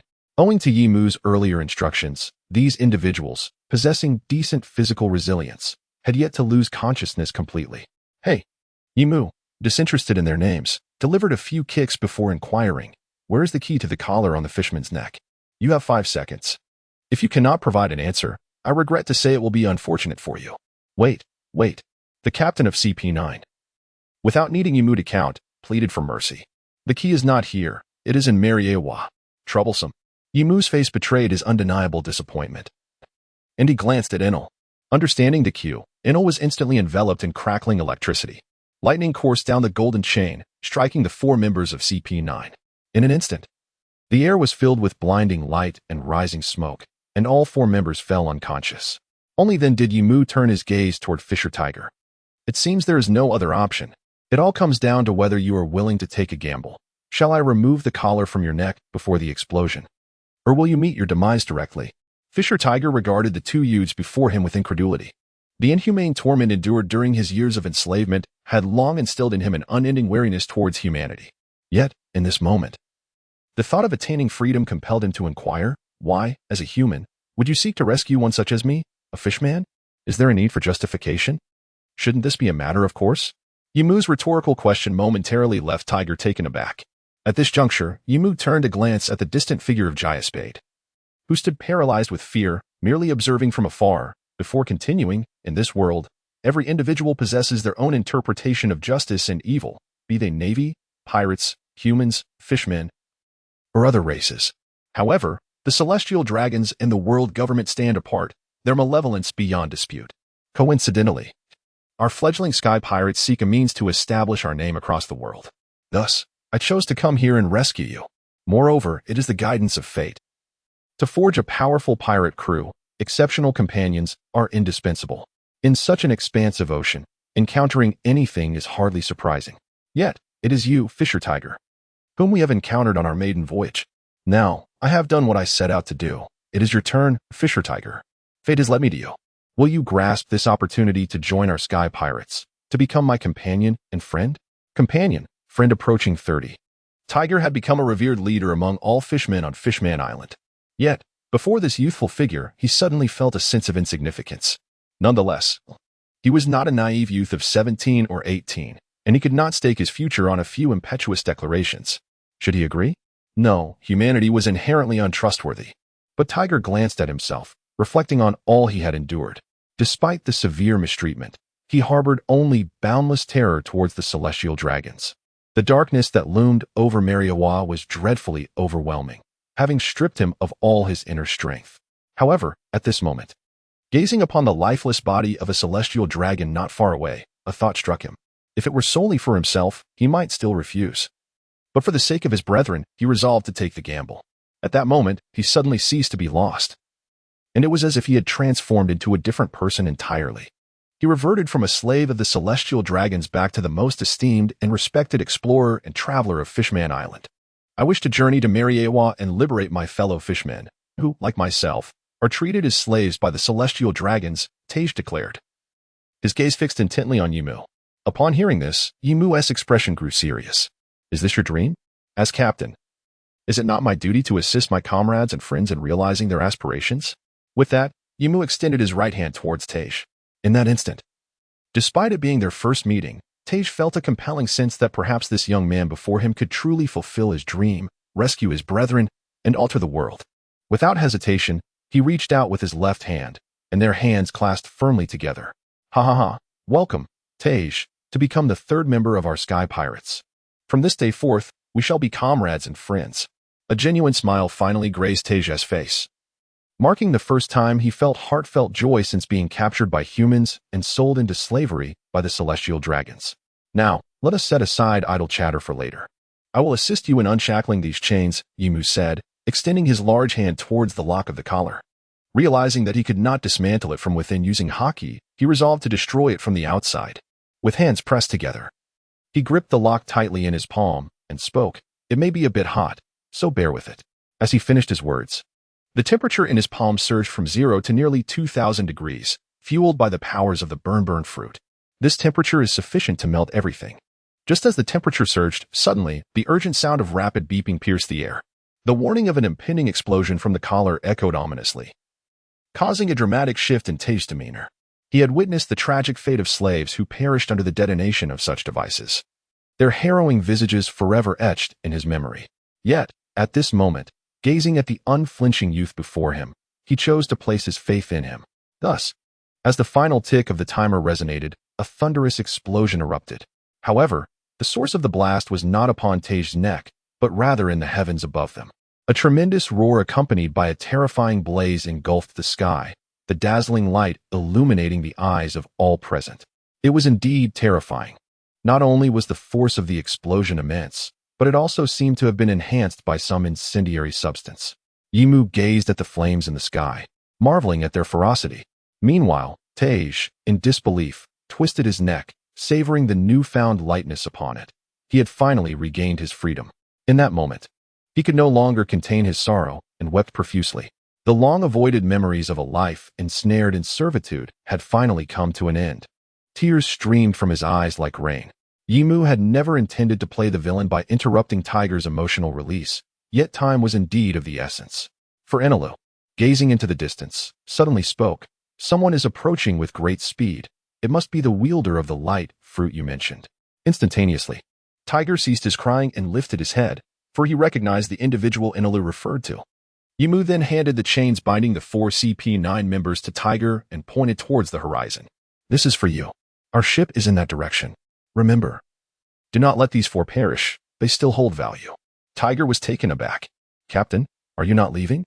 "No hurry," Yimu replied. "I wish to witness the pinnacle of power in this world." He reassured Tiger, noting the concern etched on his face. "Do not worry. Even if we cannot prevail, he will not be able to detain us both." "Very well, Captain. We shall meet again shortly." Tiger nodded, and with the captain's words bolstering his resolve, he seized the chains and, now liberated, plunged into the sea with the 4 CP9 members. "Returning to the sea, are we?" Feeling the astonishing speed at which Tiger swam beneath the surface, Yimu felt a sense of relief wash over him. He then made his way towards Jasper. This startled Jasper greatly. "Fear not. Do you possess your own phone bug? Hand it over to me." Without the slightest hesitation, Jasper produced a phone bug resembling him to some extent and handed it to Yimu, who tucked it away into his own attire. "Excellent. You are indeed an astute individual. You must comprehend that I shall be in touch following my earlier words. For now, to prevent any suspicion from falling upon you, allow me to assist you." In an instant, Jasper grasped Yimu's intent, for he beheld Yimu raising his fist, which was as large as a cauldron. With a thud, an immense force struck Jasper's abdomen, causing him to feel as though his intestines and stomach were about to burst forth.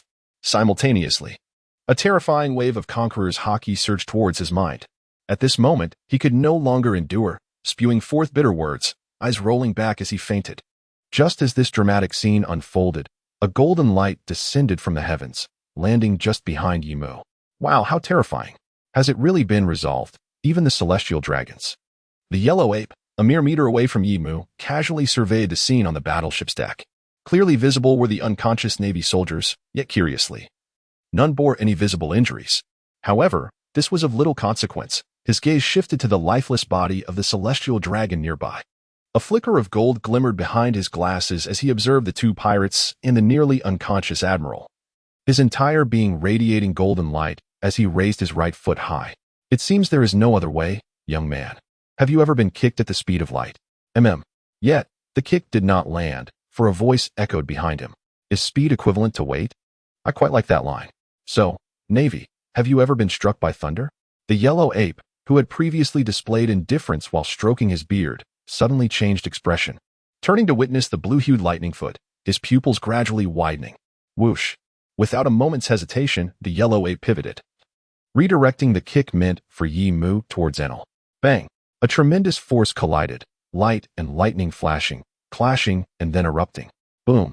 A visible tempest erupted around the 3, the air rippling like waves. In this contest of power, the yellow ape remained steadfast, while Enel clearly began to falter. Oh! How frightening.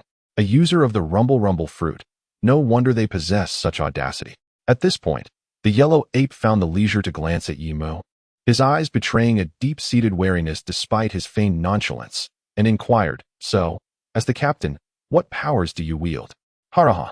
Yimu let out a hearty laugh, discarding the unconscious body of Jasper and drawing his renowned sword, Lion's Maw. "I certainly will not disappoint you." "What is this?"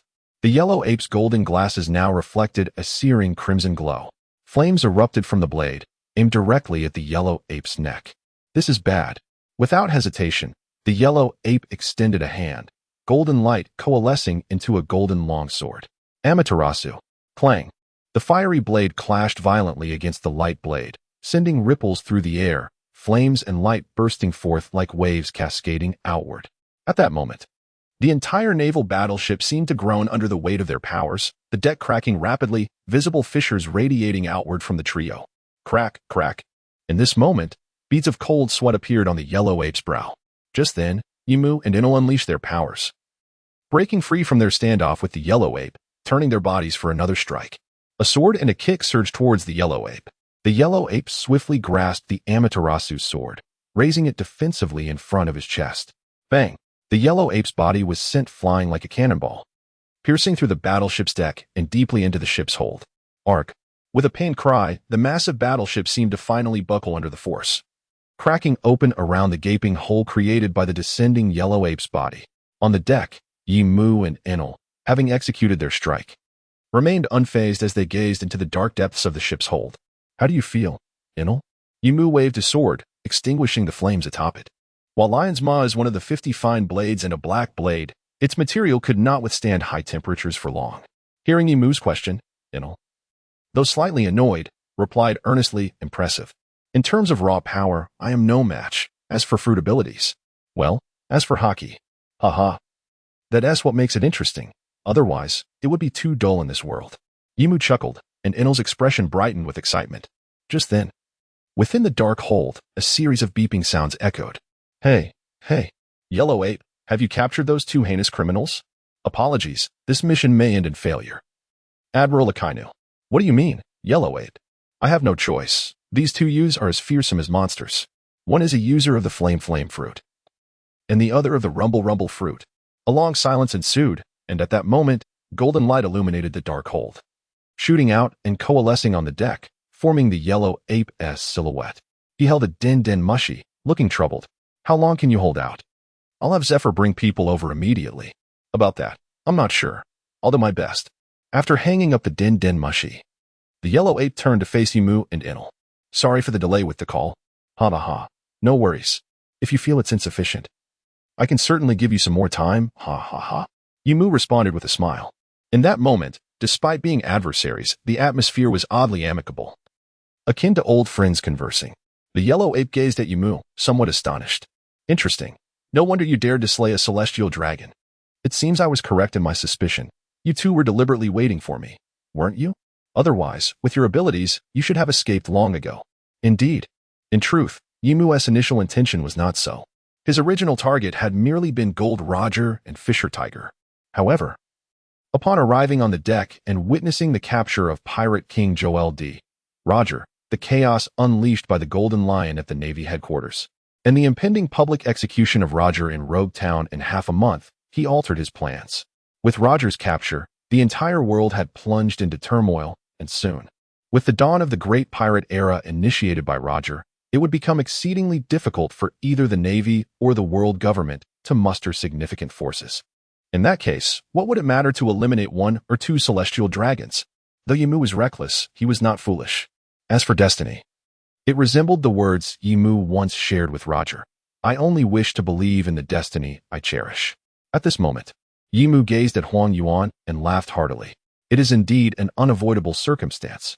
As a fledgling pirate, in order to comprehend one's own strength and ascertain one's position within the food chain of this world, one must resort to some extraordinary measures. Oh, so you have slain the celestial dragons? How truly terrifying. At this moment, a rare seriousness adorned the face of Kazara. From Yimu's words, he discerned an unprecedented ambition. Just then, another statement, which left him somewhat dumbfounded, echoed.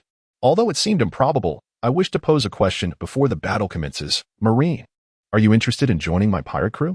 I am in dire need of reliable companions. At this moment, even Kizaru, known for his nonchalance, could not suppress the astonishment that overtook his expression at Yimu's inquiry. Enel, however, appeared unfazed, glancing at the distant Kizaru and remarking, he certainly enjoys chaos. Yet this fellow's strength is indeed worthy of our sky pirates. Regaining his composure, Kizaru adopted a genuinely serious demeanor. What a pity. I have no interest in piracy, but I am quite intrigued by the prospect of capturing both of you. As he spoke, brilliant light emanated from his hand, and the Ama no Murakumo no Tsurugi reappeared once more. Such a pity. Yimu replied, brandishing his Shurshurmaru, addressing Enel beside him. I'll handle this one. Enel, somewhat displeased, understood that in a one-on-one confrontation, he was no match for the marine before them. The earlier clash of power had made that abundantly clear. As for Yimu's words, perhaps there was merit to them. Agreed. Next time it's my turn. Absolutely. Just remember to remain vigilant. And don't let anyone interrupt my impending battle. Rest assured. With that, Enel vanished from the battlefield. Observing this, Kizaru murmured under his breath, a hint of irritation creeping into his tone. Oh, a 1vs1. I seem to have been underestimated. Yimu, having caught wind of this, positioned his Shurshurmaru before him, narrowed his eyes, and with an escalating aura, declared with a smile, no, this is not underestimation, rather. It is a sign of respect for my opponent. Oh, Kizaru's gaze sharpened. Sensing the rising energy emanating from Yimu, he too adopted a more earnest expression. In that case, I shall take this seriously as well. With that, Kizaru's figure vanished in a flash, transforming into a streak of golden light. Almost simultaneously, Yimu caught a glimpse from the corner of his eye, seeing Kizaru appear above him, wielding the Ama no Murakumo no Tsurugi as he descended with a powerful strike. In response to this assault, Yimu met it with equal fervor. What terrifying speed, however, that will not strike me. With a resounding clash, the black blade of Shurshurmaru and the Ama no Murakumo no Tsurugi collided, sending sparks of fire and golden light erupting. The entire deck was instantly riddled with countless holes, and the once fragile warship began to disintegrate further. How frightening indeed, at such a young age. Possessing such strength to withstand my strike. Kizaru remarked, you Marines truly enjoy deceiving. Your power is not inferior to mine at all. In truth, Yimu could feel that Kizaru's current strength surpassed his own. Yet, this was hardly surprising. Kizaru was nearly a decade older than Yimu and had undoubtedly accumulated far more combat experience. If Yimu could easily surpass him, the future of the Marine admirals would be rather unremarkable. However, the gap between them had not yet reached the point where Kizaru could defeat Yimu solely with his strength. Thus, after a probing strike, neither combatant ceased their assault, both firmly gripping their sword hilts as they engaged in a fierce exchange. In an instant, the ship's deck was illuminated with the intertwining flames of crimson and golden light, creating shockwaves in the air. The vessel continued to splinter apart, and the surrounding waves began to churn violently. While Kizaru could afford to squander time in a battle of endurance, Yimu could not. His aim was to gauge his current strength through this confrontation with Kizaru and ascertain his standing in this world. Consequently, he relinquished the contest of swordsmanship. Seizing the opportunity amidst their clash, he waved his hands. Before Yimu, a massive inferno materialized, Yasaka no Magatama. As he uttered these words, the flames swiftly coalesced, forming a series of interlinked chains adorned with 5 enormous crimson Magatama, soaring towards Kizaru like a meteor hammer. This is a technique learned by Yimu from Naruto, and it is his favorite move. In addition to its ability to be manipulated at will, it can also bind enemies like chains. Naturally, the most formidable aspect is the Crimson Tomo, which condenses flames. Huang Yuan does not underestimate this technique in the slightest, for he can sense the heat and temperature contained within that Crimson Tomo. Should it explode, even if he could elementalize, the consequences would be far from pleasant. Thus, he leaps into the air, intending to evade the attack, only to discover that the flaming Tomo follows him. Interesting. In an instant, he clasps his hands together, and dazzling golden light erupts from his body, transforming into countless luminous orbs. Yada no Kagami. Countless radiant projectiles incessantly bombard the flaming Tomo. Boom. A violent explosion resonates across the sky, stirring up a tempestuous wind. Countless beams of golden light pierce through the thick, black smoke, hurtling toward Yimu on the deck. Unlike the battle god of the Marineford War, the orbs released by Huang Yuan now possess an extraordinarily precise aim. A multitude of luminous spheres converges solely upon Yimu, with not a single one veering off course to strike the unconscious Navy personnel on the deck. Isn't this a bit excessive? Yimu inwardly mutters. Yet his feet do not falter. Whether it is Enel's rumble fruit or Huang Yuan's glint fruit, both share a common trait: powerful penetrating destructive capability. The formidable penetration and destructive power exhibited by Yimu rendered him incapable of boldly resisting even with his entire body cloaked in armament Haki. Instead, he was compelled to ceaselessly maneuver and evade, while simultaneously executing his own attacks. It is essential to recognize that the Mera Mera Nomi possesses 2 distinct attributes: combustion and explosion. The former generates intense heat through burning, while the latter creates shockwaves through detonation. Against clumsy adversaries, combustion serves as a highly effective means of assault. However, when contending with agile foes like Kizaru, striking them necessitates resorting to explosions. In the face of such potent penetrating attacks, the high temperatures from combustion evidently fail to establish any form of defense, leaving explosion as the sole option. To amplify the explosive force sufficiently, The solution is straightforward. Absorb an adequate amount of heat. Kizaru's light-based attacks, utilizing the Hakushaku KG, and Yamu's relentless evasion, reveal that in this caliber of combat, the challenge transcends mere speed and reflexes. It evolves into a contest of observation Haki. Although Kizaru, due to his youth, has not yet reached the peak of his powers akin to the legendary Marine Admiral who dared to challenge two emperors during the Marineford War. He has attained a junior admiral status. In terms of genuine combat prowess, he has already reached the preliminary level of an admiral within the Navy, with his mastery of observation Haki being exceptionally refined. Yet, at this moment, he finds himself unable to perceive the pirate before him with his observation Haki. This implies that the current pirate possesses a mastery of observation Haki that is, if anything, equally formidable. Has the new generation grown to be such monsters? At this moment, Kizaru has abandoned any hope of capturing Yamu and Enel. The rarity of Logia-type devil fruits is already well known. Yet this pirate crew boasts two of them, the formidable Rumble fruit and the Flame fruit. Coupled with such a refined mastery of observation Haki, the situation appears dire. Just then, Kizaru's observation Haki alerted him to a disquieting presence. Following his instincts, he turned to see Yamu, aided by the Flame fruit, soaring through the relentless rain of luminous spheres, heading straight for him. In his grasp, he held a fireball that twisted and rotated like molten lava, a deep crimson-black hue, to unleash the great flame spiral. With a cracking sound that signified the shattering of something, a blinding radiance erupted forth, accompanied by a torrent of flames. In an instant, the explosive flames engulfed the entire sky, surging outward like rolling clouds, drawing the golden light into their embrace, creating a vast area of devastation that swallowed the entire sea. Above, the fiery clouds billowed, the searing heat rising from the ocean, triggering a tempest of winds. On the deck, Enel shielded his hat from the impending storm, bracing against the fierce gales. In that fleeting moment, the battleship could no longer withstand the colossal impact, disintegrating completely, tilting dangerously as if it were about to sink. The unconscious Navy personnel tumbled off the deck, plunging into the sea below. At that moment, flames coalesced beside Enel, taking the form of Yamu. Enel gazed skyward and inquired, "Are we departing?" Indeed, this fellow is remarkably powerful, and his devil fruit abilities are quite slippery. Together, we might have a chance against him. However, there is no need for desperation. Our objectives have been achieved.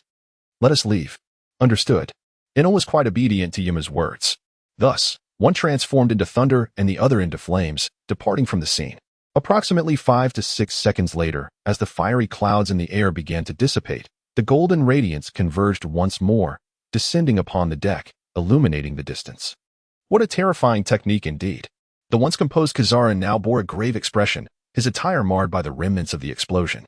The elemental transformation of a Logia-type devil fruit is not truly invincible. If the radius of such an explosion is sufficiently vast, it can still inflict harm upon the user. At the moment of the blast, Kizaru had swiftly relocated to the periphery of the explosion, narrowly evading the attack, though his body remained unscathed. This disheveled state was an unfamiliar sensation for Kizaru.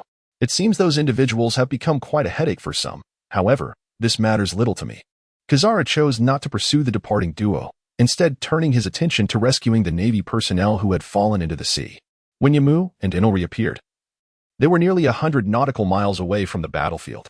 Prior to initiating their next move, they had anchored the twin goddess at this location as a precautionary retreat. Let us descend. As they landed back on the ship, Fisher Tiger breathed a sigh of relief upon seeing their safe return. "Captain, are you all right?" Tiger seemed somewhat uncomfortable addressing the two young men who were a decade his junior as captain. Noticing this, Yamu smiled gently. "From now on, we are companions and friends. You may call me Yamu, and this is Enel." "Thank you, Captain Yamu and Vice Captain Enel." Tiger finally settled on a title that conveyed both warmth and respect. Though he still appeared somewhat awkward, Yamu remained patient, allowing him time to adjust. "Enel, please take these 4 individuals to the training room and procure what we require." "I understand. You mean the 6 forms, correct?" Yamu had already informed Enel of the purpose of the 4 individuals. However, there was one detail he had withheld. "Remember to spare the lives of these 2 devil fruit users. You may dispose of the other 2 as you see fit." "Understood." After watching Enel carry the 4 unconscious CP9 members away, Yamu turned his attention to Fisher Tiger. "Tiger, you should possess knowledge of navigation, correct?" "Indeed." As a renowned adventurer and traveler from Fishman Island, Tiger's nautical knowledge was extensive. "Then, if there are no objections, from this moment forth, You shall serve as the navigator of our sky pirate crew. I entrust the twin goddess to you. Please familiarize yourself with our vessel and lead us to a safer location. We wouldn't want to be pursued by the Navy. By the way, there is a slight predicament. We currently lack a log pose. Do you have any alternative methods? Tiger did not refuse Yamu's arrangement and pondered the log pose issue before responding. It should not pose a problem. I can communicate with sea creatures to ascertain the conditions of nearby islands. That settles it then. Let us seek refuge on a safe island, and later tonight, we shall host a banquet in your honor. The starlit sky over the vast ocean was breathtaking, revealing an expansive panorama of the Milky Way. Under the shimmering starlight, the twin goddess was docked on a small island of similar size, where a bright bonfire crackled on the shore, accompanied by the sounds of joyous toasts and the delectable aroma of roasted meat. Although there were only 3 individuals present, creating a somewhat solitary atmosphere, Tiger felt a sense of warmth in the company of the enthusiastic Yamu and Enel, akin to being at home. He deeply appreciated the feeling of equality he experienced while interacting with them, a genuine equality that stemmed from the heart and was not a mere facade to accommodate oneself. Hey, Tiger, don't daze off. Aren't you going to eat? If you don't, I won't hold back. Yamu exclaimed, you need to eat well to have strength. Observing the two devour their food with fervor, Tiger opened his heart and began to indulge in the meal himself, relishing the freedom of the moment that he had not experienced in quite some time. After about an hour, the 3 of them lay comfortably on the beach, belching contentedly and picking at their teeth while gazing up at the starry sky. Though the night sky appeared the same, there was an undeniable difference between the starry heavens of the blue sea and those of the Sky Islands. Wouldn't you agree, Yamu? Enel inquired. Indeed, Yamu replied thoughtfully. Perhaps it is because the blue sea lies at a lower altitude than the Sky Islands, combined with the fewer clouds in its night sky, rendering the stars more expansive, radiant, mysterious, and beautiful. The Sky Islands, however, are shrouded in clouds at altitudes exceeding 10,000 meters, limiting the view of the night sky to what resembles the depths of space, where darkness prevails. At this moment, the renowned explorer and traveler, Tiger, overheard the conversation between the two and expressed his astonishment. Captain Yamu, Vice Captain Enel, are you both from Sky Island? Does Sky Island truly exist? Are you residents of Sky Island? Tiger was indeed well known for his insatiable curiosity regarding the unknown realms. The existence of Sky Island was a legendary notion. Indeed, that is precisely why our pirate crew is named the Sky Pirates, Yamu replied, recalling something that prompted him to sit upright. Speaking of which, now that we are comrades, we should earnestly introduce ourselves. Hearing Yamu's words, both Enel and Tiger also sat up. The 3 of them sat in a row on the beach as Yamu began to elucidate. My name is Yamu, a user of the flame fruit. And this year I am precisely 16 years old. I hail from Sky Island, but I am not a native. I arrived there with an ascending current at the age of 6, where I met Enel, and we became brothers. As for the Sky Island we inhabit, Tiger, have you heard the tale of the great storyteller Roland? Of course. Tiger nodded. Although he was a fishman, he held a profound admiration for the human world and had perused numerous texts about it. Then you must have heard the story of Gaia Island. Yes, Roland is indeed a predecessor to us explorers and travelers. I have always cherished his tales and even sought out Gaia Island. But alas, I found nothing. Captain Yamu, you don't mean to say. Yamu did not leave him in suspense and replied directly, indeed, as you surmised, Gaia Island truly exists, and the story of the great storyteller Roland is genuine. However, 400 years ago, Gaia Island was swept into the sky by a colossal ascending current, transforming into the divine island Apiato, which is where Enel and I have lived for the past decade. Tiger's mouth fell agape in astonishment. The shock of hearing a tale from books manifest into reality left him speechless. Haha, once we conclude our business, I shall take you to Sky Island to witness the fabled land of gold. Yamu laughed, and Tiger's face lit up with anticipation. That would be splendid. Soon after, Enel introduced himself. His situation was quite similar to Yamu's, but being more reserved, he concluded his introduction in just a few sentences. Nevertheless, Tiger could sense that Enel had accepted him, prompting him to speak. My name is Fisher Tiger. I am 30 years old, a fishman of the snapper variety, born in Fishman Street, and I am an explorer and traveler. 6 years ago, I embarked on a journey around the world, and it took me 5 years to fulfill my dream. However, just as I was preparing to return home, I encountered you both. Tiger seemed reluctant to dwell on his past experiences, but recalling his aspirations, he spoke with difficulty. I have traveled to countless places and witnessed much darkness. Yet, even the most sinister of places pales in comparison to the horrors I witnessed where my brethren suffered.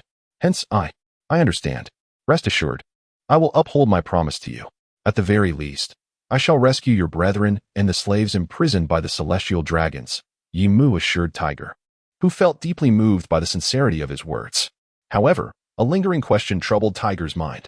Forgive me, Captain Yimu, though I have already asked this once. I must inquire again. Why do you wish to assist me? You dare to challenge the celestial dragons, the descendants of the creators. I comprehend your sentiments, and I realize it may seem peculiar how I possess such audacity. Or rather, why I would wish to confront the celestial dragons. Yimu's demeanor grew serious, for the forthcoming words were pivotal in gaining Tiger's genuine recognition. These were thoughts he had never shared even with Enel. What I term justice and evil is merely one facet of my motivation. More profoundly, I yearn to challenge this world. Challenge this world. Tiger was perplexed by this notion, yet the implications within it astonished him. The specific reasons may elude your understanding, but from the moment I arrived in this world, I felt a sense of mission, or rather, the significance of my existence here. Though my words may seem somewhat mad, I believe I was born to upend this world. Instantly, Tiger's eyes widened. The ambition and confidence in Yimu's words struck him as genuinely audacious. Fate has granted me the power to challenge this world. First by introducing me to Enel, and then by allowing us to consume the precious flame and rumble fruits. Subsequently, I encountered the Roger pirates, the crew of the Pirate King Gold, Roger, where I not only awakened the Conqueror's Haki, but also acquired the methods to cultivate the two-color Haki. And now, I have met you. At this juncture, Yimu turned his gaze towards Tiger, who was equally astonished by the extraordinary nature of Yimu's experiences. You met the Pirate King Roger. Indeed, 5 years ago, he visited Sky Island, and we spent 3 days together. I learned the methods of Haki cultivation from him. Therefore, with such a fortuitous beginning, if I do not embrace the madness of challenging this world as my goal, it would be a disservice to myself, haha. In that moment, Tiger found himself believing in the words of Yimu, his captain. They were not the ramblings of a madman, but rather the aspirations of one with a genuine purpose. Whether it be the Grand Line, Raftel, the Navy, the Celestial Dragons, or the world government, these are the entities we, the Sky Pirates, shall conquer. Tiger, are you prepared? Our upcoming journey will be both exhilarating and perilous. Without hesitation, Tiger envisioned not only rescuing his comrades but also altering the fate of Fishman Island. I am ready, Captain. Ha ha ha, splendid. Now it is time to discuss our forthcoming plans. Yimu declared, as both Enel and Tiger listened intently. The first task we must undertake in the remaining 15 days of our voyage is to master the Marine 6 styles. This world ultimately esteems strength. And while we may be deemed madmen, we are certainly not fools. Enel has acquired the training methods for the Marine 6 styles from the mouths of those 4 CP9 members. Given our physical prowess, it should not pose a significant challenge. While the Marine 6 styles may not enhance our strength significantly, the techniques are quite intriguing. At this point, Yimu suddenly recalled something and turned to Tiger. Tiger, can you wield Haki? Tiger shook his head. In that case, you must learn to master Haki as well, whether it be observation Haki or armament Haki. With your physique, armament Haki should not be difficult, and observation Haki should not take too long either. Tiger nodded slightly. His strength was undeniably formidable, at least at the level of a rear admiral. The ability to undertake a global journey alone was proof enough of his capabilities. Not to mention that the physical prowess of a fishman naturally surpasses that of a human. During these 15 days, whether it be the Marine 6 powers or Haki, we would enhance our abilities as much as possible.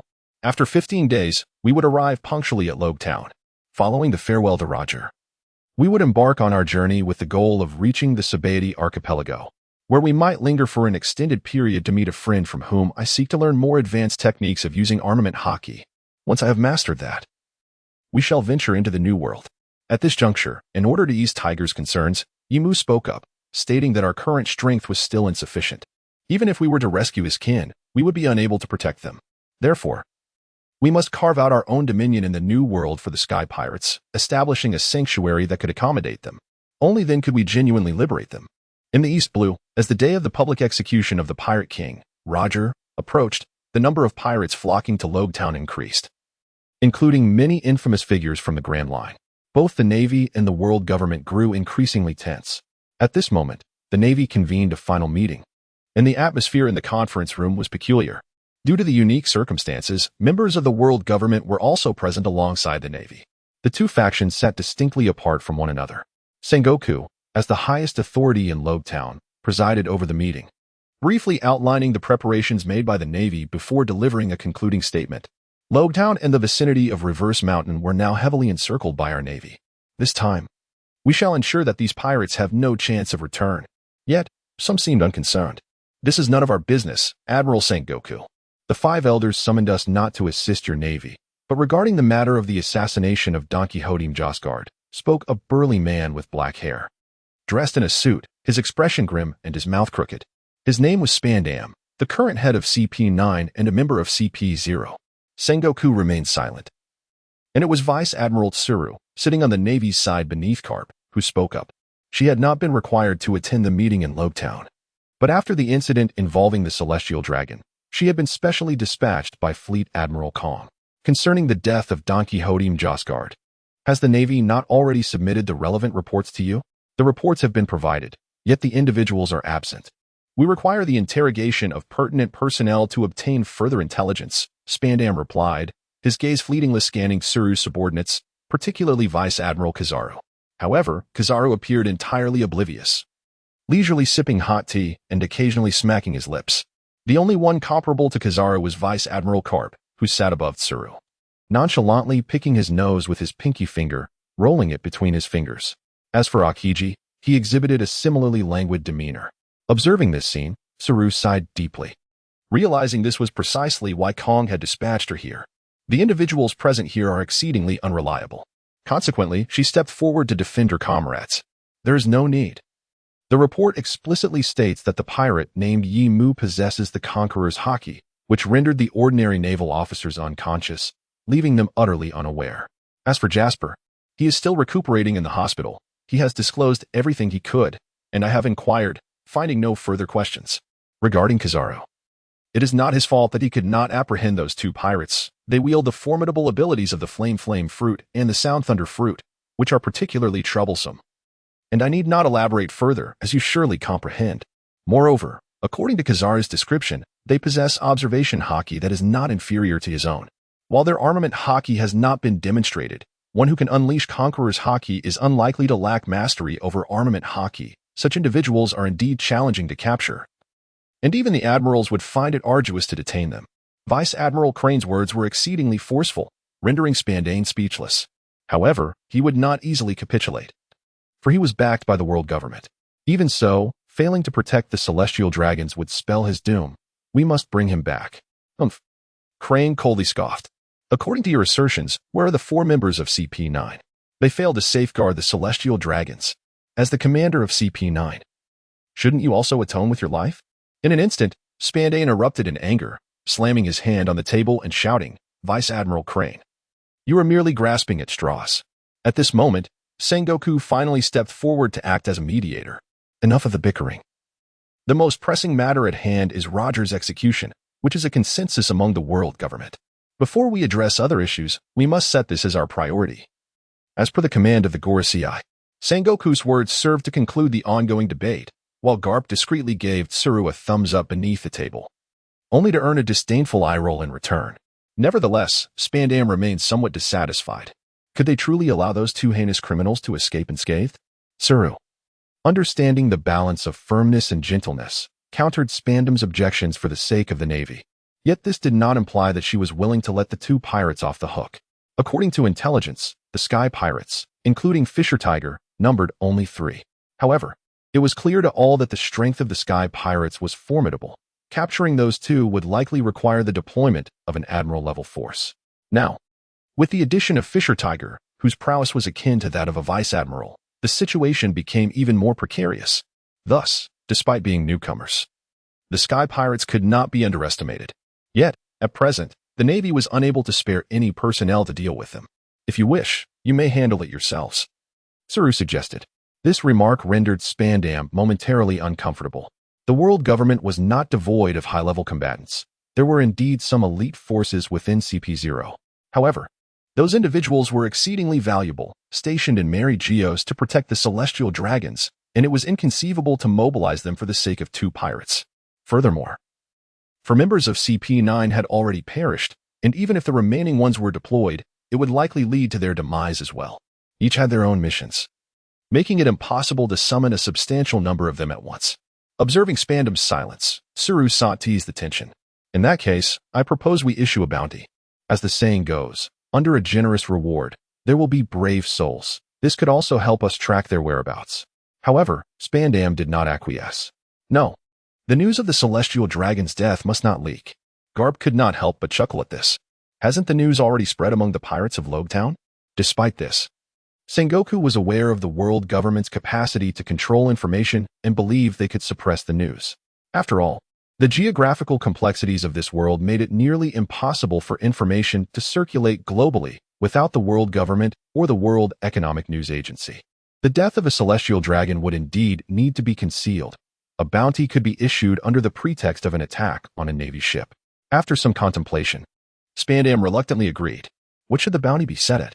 Suru inquired, posing a critical question. Sengoku reflected on the intelligence he had received from Kizaru and Gasper regarding the Sky Pirates and, after a moment of thought, proclaimed, "Since these two pirates seek to make a name for themselves in the world, let us assist them in realizing that ambition."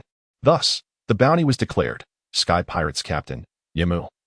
A notorious individual with the power of the Mera Mera Nomi, bounty set at 540 million berries, dead or alive, Sky Pirates Vice Captain, Inal. A notorious individual with the power of the Garo Garo Nomi, bounty set at 500 million berries, dead or alive, Sky Pirates member, Fisher Tiger, a notorious individual, a fishman. Bounty set at 380 million berries, dead or alive. The Navy acted swiftly. Within 3 days, the bounty for the Sky Pirates spread across the globe. Prior to the issuance of the bounty, the name of the Sky Pirates had merely circulated around Logtown, but following the announcement, their renown surged throughout the world. In the East Blue, aboard a small vessel bound for Logtown. "Bucky, come quickly." Shanks suddenly burst in, startling Bucky, who was eagerly studying a treasure map, nearly spilling ink all over it. "Shanks, you fool. Why are you shouting? Stop wasting time and look at this," Shanks exclaimed, brandishing the recently acquired bounty notice. Bucky took it and squinted at the familiar figures. 550 million berries. Idiot, that's not the point. Don't you remember? We met those two on Sky Island with the captain. Eh? Bucky's eyes widened as realization dawned on him. Meanwhile, in a tavern in Logtown, Doflamingo gazed intently at the bounty notice in his hand, his fingers gripping it tightly, veins bulging on his forehead. His subordinates, Sika, Treble, and Diamante, exchanged worried glances at their king. Since the appearance of this bounty, Doflamingo's demeanor had seemed off-kilter. "Are you all right, Doflamingo?" Treble asked, his voice trembling. "I'm fine. I'm just too excited." He, notorious individuals? The Mera Mera Nomi, the Garo Garo Nomi, conquerors Haki. He, true monsters. No wonder they dared to kill that fool Muscarud. Is it finally time for the celestial dragons to fall from grace? With that, Doflamingo activated his powers, tearing the bounty notice to shreds before turning to Treble. "Send a message to Virgo. I want to know everything about these two." I understand." Half a year ago, in the Skypiea archipelago, a bar named Shaki's appeared in Area 13, accompanied by a stunning woman and a handsome blonde man. The dashing man with golden hair is none other than Rayleigh, the king of the underworld. Since the disbandment of the Roger Pirates and their return from the New World, Rayleigh has disembarked at Skypiea archipelago, living under the guise of the seasoned old Ray. His daily life revolves around coating ships and indulging in drink and gambling. Rayleigh was among the first to learn of Roger's intention to surrender. Though tinged with melancholy, he unwaveringly supports Roger's choice. However, as the day of the public execution draws nearer, Rayleigh finds himself increasingly troubled, leading him to consume even more alcohol. On that day, after completing his work on the coating, he returned home. It appeared that business had not been flourishing these past few days. Observing the empty tavern, Raleigh couldn't help but feel a tinge of melancholy. However, whether his lament stemmed from the tavern's lack of patrons or from thoughts of Roger remained uncertain. Behind the bar stood Shiki, seemingly indifferent to the situation. Yet, instead of pouring a drink for Raleigh, she retrieved 3 bounty notices. "I just received these today. You might find them intriguing," she said. Raleigh cast his gaze over the notices, and upon seeing the photographs, his expression shifted to one of surprise. This quickly transformed into nostalgia as he took the bounty notices and remarked with a hint of joy, "It's been 5 years. I never anticipated that Brother Yemu and Brother Enelu had already set sail. But is this bounty amount not a bit excessive? I believe this is the highest bounty for newcomers in the first half of the Grand Line in over a decade. I assent it? This revelation took Shiki by surprise. Do you actually know those two? Indeed, Rayleigh nodded. I met them 5 years ago on Sky Island. I see. Shiki did not press further, but remarked directly, these two are audacious beyond measure. Do you know why they made history with their first bounty and were labeled by the Navy as the most notorious? Rayleigh shook his head. Because they killed a celestial dragon. At a depth of 10,000 meters beneath Mera Mera lies Fishman Island, known as the underwater paradise. Although referred to as Fishman Island, its inhabitants are divided into two races, the Fishmen and the Merfolk. Unlike the Merfolk, who strive for peaceful coexistence with humans, the Fishmen harbor deep-seated animosity towards humanity, residing primarily in Fishman Street. A decade ago, this place epitomized chaos and darkness, a realm even the Merfolk would avoid. It was only 12 years ago that a fishman named Fisher Tiger emerged, wielding immense strength to unify the chaotic factions of Fishman Street, becoming the leader of all fishmen. Under his leadership, the street transformed into a more orderly community, gradually embracing both Merfolk and humans. However, a year ago, the situation in Fishman Street began to deteriorate once more. The reason was simple. Their leader, Fisher Tiger, had vanished without a trace. Though he had departed 6 years prior to embark on his journey of exploration, he would occasionally contact his friends in Fishman Street via a transponder snail to assure them of his safety. But a year ago, all communication with Tiger ceased, plunging Fishman Street into turmoil. Those fishmen who harbored resentment towards humans began to stir, even spreading rumors that Tiger had been captured by humans. After Tiger's departure to pursue his global adventures, it was Jinbi, the whale shark fishman, who inherited his will and took charge of Fishman Street. While Jinbi possessed the strength to lead, his reputation paled in comparison to Tiger's. When Tiger was present, Jinbi could maintain control of Fishman Street under Tiger's name, but now, regardless, Jinbi was determined not to allow his brother's hard-earned establishment to regress to its former chaotic state. Thus, he patrolled the streets daily alongside some fishmen, warning those with nefarious intentions. On this day, while patrolling, Jinbi suddenly heard a loud shout. "Brother Jinbi! News about Tiger! There's news about Tiger!" This exclamation invigorated Jinbi, sending ripples of excitement throughout Fishman Street. Fisher Tiger was a legend not only in Fishman Street, but across the entire Fishman Island. As the crowd turned, they saw a merfolk swiftly approaching, tail flicking through the water. The sight heightened Jinbi's anticipation. "Aladdin, is there news about Tiger?" "Yes." Aladdin promptly produced a wanted poster from his hand and presented it to Jinbi, excitement palpable in his voice. "Tiger has become a pirate, and his first bounty is a staggering 380 million berries." Instantly, both Jinbi and the inhabitants of Fishman Street, whether fishmen or merfolk, as well as the humans present, were left in shock. Although many fishmen despised the human world, every individual here understood the significance of such a sum. A connection to the Grand Line and the New World. In that moment, Fishman Street erupted into a lively commotion. Meanwhile, beneath the calm Fade of the world, turbulent tides were already surging. On the eve of Roger's public execution, the stationed Navy patrolling around Log Town spotted a pirate ship appearing on the horizon. It is hardly surprising that, in recent days, the waters near Log Town have been teeming with pirates who stealthily infiltrate the town, eager to witness the public execution of Roger. In addition to the pirates, a myriad of adventurers, bounty hunters, merchant fleets, and vessels from various kingdoms have also converged here, leading to a temporary congestion at the port of Log Town. However, this particular ship stands apart. The Vice Admiral of the Navy, Volcano, immediately recognized the pirate flag adorning its sails. How audacious these pirates are. Inform Admiral Sengoku that members of the Sky Pirates have appeared. Should we take action? At your command. Just as Volcano awaited a response, the brilliant ship, the Twin Goddess, sailed into the port of Log Town alongside numerous other vessels. On the deck, Tiger anxiously surveyed the bustling waterways filled with various human ships and their crews, cautiously steering the helm. He turned to Captain Yimu with a look of concern. "Captain Yimu, is it truly safe for us to make such a grand entrance into Log Town?" Yimu, upon hearing this, wore a relaxed expression as he replied. "Rest assured, Tiger. At least until Roger's execution, we are not in any peril. However, after that, the situation may become precarious. Whether we can evade the Navy's pursuit and successfully enter the Grand Line will depend on you. By now, you should have a considerable understanding of our pirate ship." This indeed alleviated some of Tiger's concerns. He nodded and said, "Yes, I have become quite proficient with the Gemini goddess's systems, Piloting her poses no challenge now.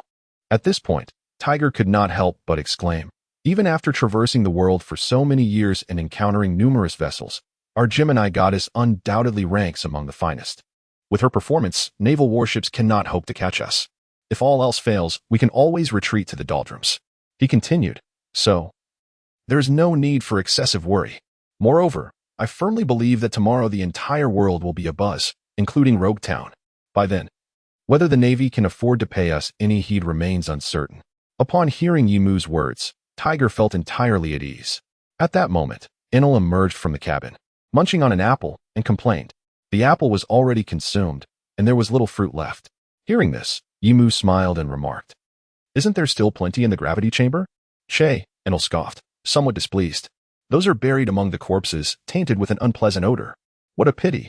However, after so many days, those fruits remain unchanged. It seems my plans have failed. I'll dispose of them later, along with the bodies of those 4 fellows. Then we shall head to the island to procure more supplies, including essential items for our journey on the Grand Line, such as log poses and nautical charts. Tiger, this is where your expertise will be invaluable." Truthfully, Yimu felt a tinge of disappointment. Back on Earth, he had encountered information about pirates stating that devil fruits could randomly attach to nearby fruits after the demise of their wielders. This was why he had spared the lives of the 2 CP9 devil fruit users, hoping to test this theory, but it had merely resulted in wasted food. "I understand. But my identity." After hearing Yimu's words, Tiger nodded, though he hesitated. His year-long experience as a slave had instilled a sense of fear towards humans in him, and as a fishman in the predominantly human Rogue Town, he anticipated some difficulties in movement. "I'll have Enel accompany you. Rogue Town is a bustling place. You can explore freely and purchase anything that catches your fancy. You might even exchange some of the gold from the ship for this world's currency." Yimu intentionally encouraged Enel and Tiger to wander around Rogue Town. On one hand, with Enel's protection, Tiger's safety would be assured, and should any issues arise, he could promptly inform Yimu. On the other hand, he hoped that Enel would discover his own joy and a semblance of life beyond their monotonous existence over the past decade, spent in constant training. Clearly, Enel was somewhat swayed. Despite his outward appearance of maturity and arrogance, he remained a 16-year-old youth, unable to resist the allure of a vibrant world. While Skypiea had its small villages, they paled in comparison to Rogue Town, both in size and liveliness.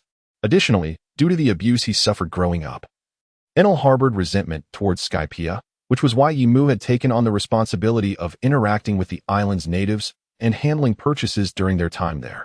However, Rogue Town presented an entirely new world for him. "Then let us leave our ship at the port.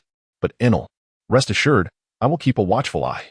He replied, "Well, it seems you will have to bear more responsibilities, given your exceptional observation Haki." "Che," Enel grumbled, slightly irked.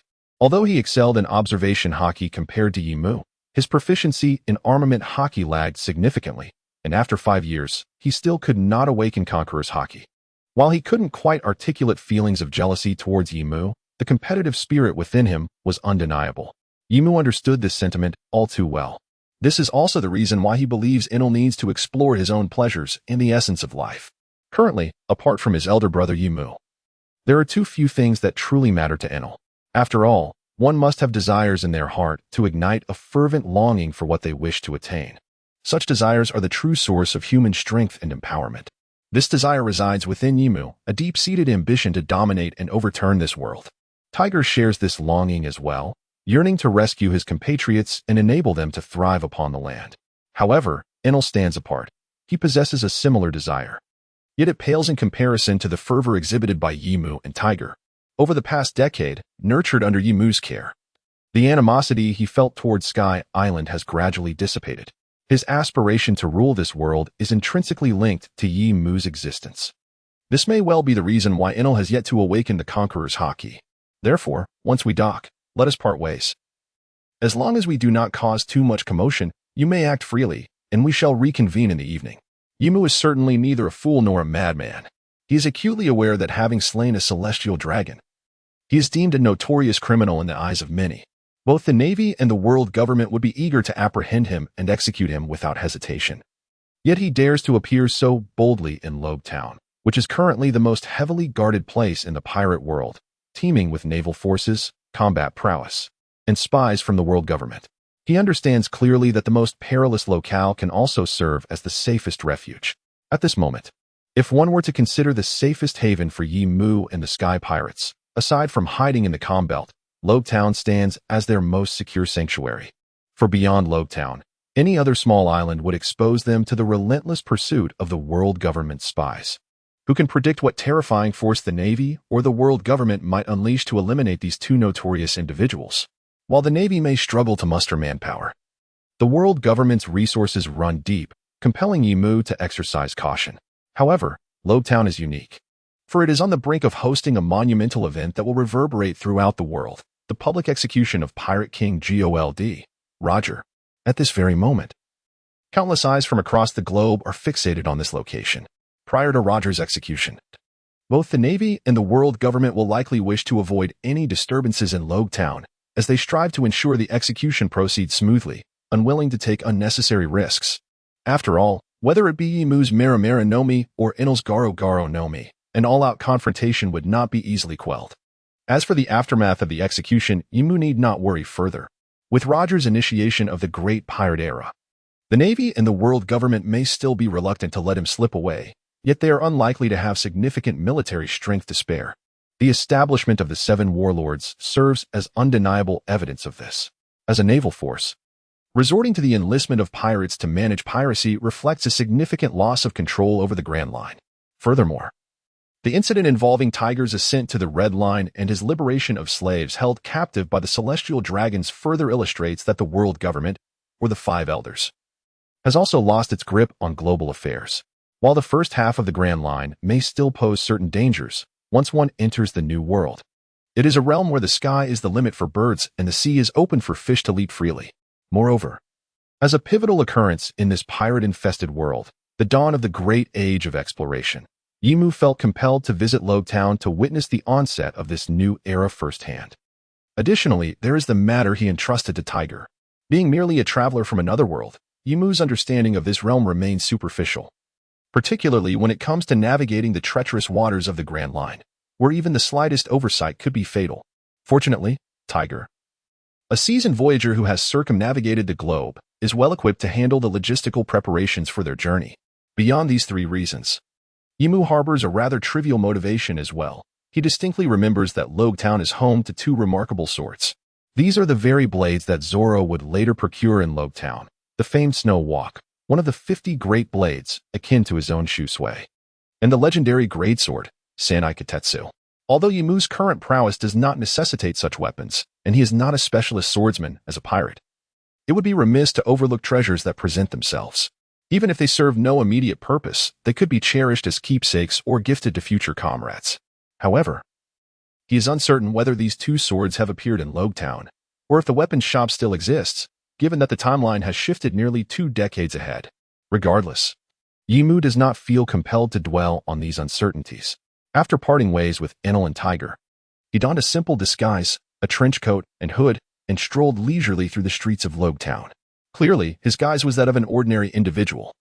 Yet from the moment he set foot in Town, countless pairs of eyes were trained upon him. Nonetheless, Yi Mu remained unfazed. He ambled through the island's weapon shops as if it were a mere shopping excursion. In the conference room of the Navy headquarters in Town, Sengoku addressed the gathered officials, inquiring about the situation. Have we secured the 3 members of the Sky Pirates? We have dispatched personnel, and CP9 has also mobilized. Are we preparing to take action? Admiral Sengoku? Sengoku shook his head, aware of Yi Mu's intentions. Unless they could swiftly neutralize and capture him, or if Yi Mu were to deliberately provoke them, they would be powerless to act until after Roger's execution the following day. Not yet. However, we cannot allow such nefarious individuals to escape Town after Roger's execution. Inform Kazan and Admiral Kazara that their primary objective post-execution is to apprehend the Sky Pirates. Understood. As his subordinates departed, Sengoku exhaled deeply, casting a stern gaze upon the bounty posters of the Sky Pirates laid out before him. Heaven has a path, yet you choose not to tread it. Hell has no gates, yet you dare to intrude. If that is the case, this time we shall ensure your permanent entrapment. Little did Sengoku know that the world would soon enter a new epoch, irrevocably altered by Roger's final words, rendering the Navy powerless despite its intentions. Due to the haziness of his memory and the 20-year advancement in time, Yimu could not recall the specific shop that housed the snow walk and sandai kitetsu. Nonetheless, he devised his own method. Upon entering each weapon shop, he would produce a pouch from his waist, placing it on the counter, allowing the glimmering gold within to catch the owner's eye. Without exception, each proprietor's eyes would widen with greed, eagerly inquiring, "What can I assist you with, esteemed guest? Please, show me your finest and most expensive swords." Regrettably, the best blades he encountered were only classified as excellent weapons, beneath the tier of the 50 great blades. While these swords were indeed commendable, their abundance rendered them less valuable, lacking the necessity for collection. Thus, Yimu continued to peruse each weapon shop. Fortunately, although Lo Town was expansive, the number of weapon shops was limited. Upon reaching the 5th establishment, he noticed the owner's unique demeanor, which sparked a flicker of recognition in his mind. This seemed to be the place. However, before Yimu could utter a word, the shopkeeper's gaze fell upon the Shusui at Yimu's side, his eyes widening in terror. "You are the captain of the Sky Pirates, the notorious Yimu." "Notorious? You say?" Yimu paused momentarily, then quickly recovered, stepping inside with a nonchalant demeanor. "It appears the Navy has bestowed upon me quite the peculiar title. Could you enlighten me, dear shopkeeper?" This took the proprietor by surprise, causing him to hurriedly retrieve 3 bounty notices from behind the counter, a conciliatory smile gracing his face as he spoke. "Esteemed guest, please take a look. This is the bounty notice issued by the Navy 10 days ago regarding you and your companions." "Ah." Yimu expressed his astonishment, directing his gaze toward the counter. "Indeed." The bounty notices displayed his likeness, alongside those of Inalu and Tiger, with a commendable reward amount. The photographs were quite striking, and the bounty of 500 million was acceptable. However, the title of notorious criminal seemed rather mundane. "I'll be taking these 3 bounty notices with me. You have no objections, I trust?" Of course, the proprietor replied, rubbing his hands together with a grin, then inquired eagerly, "Might I ask what brings Captain Yimu to our humble establishment?" "Naturally, I am here to purchase a sword," Yimu replied, maintaining his usual demeanor as he produced gold. "Bring forth your finest and most expensive blade." Certainly.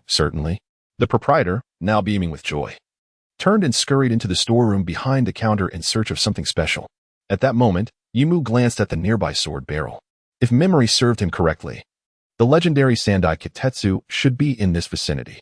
Though he was not a professional swordsman, he could still discern the quality of a fine blade from an ordinary one. Found it.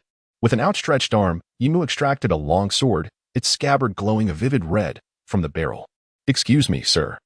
This scene was witnessed by the proprietor, who immediately grew anxious and rushed over, exclaiming, "That sword is not for sale." "Oh." Yimu turned to see the proprietor approaching, clutching 7 or 8 swords in his arms. "Is it because of the cursed blade?" "Ah, esteemed guest, did you know?"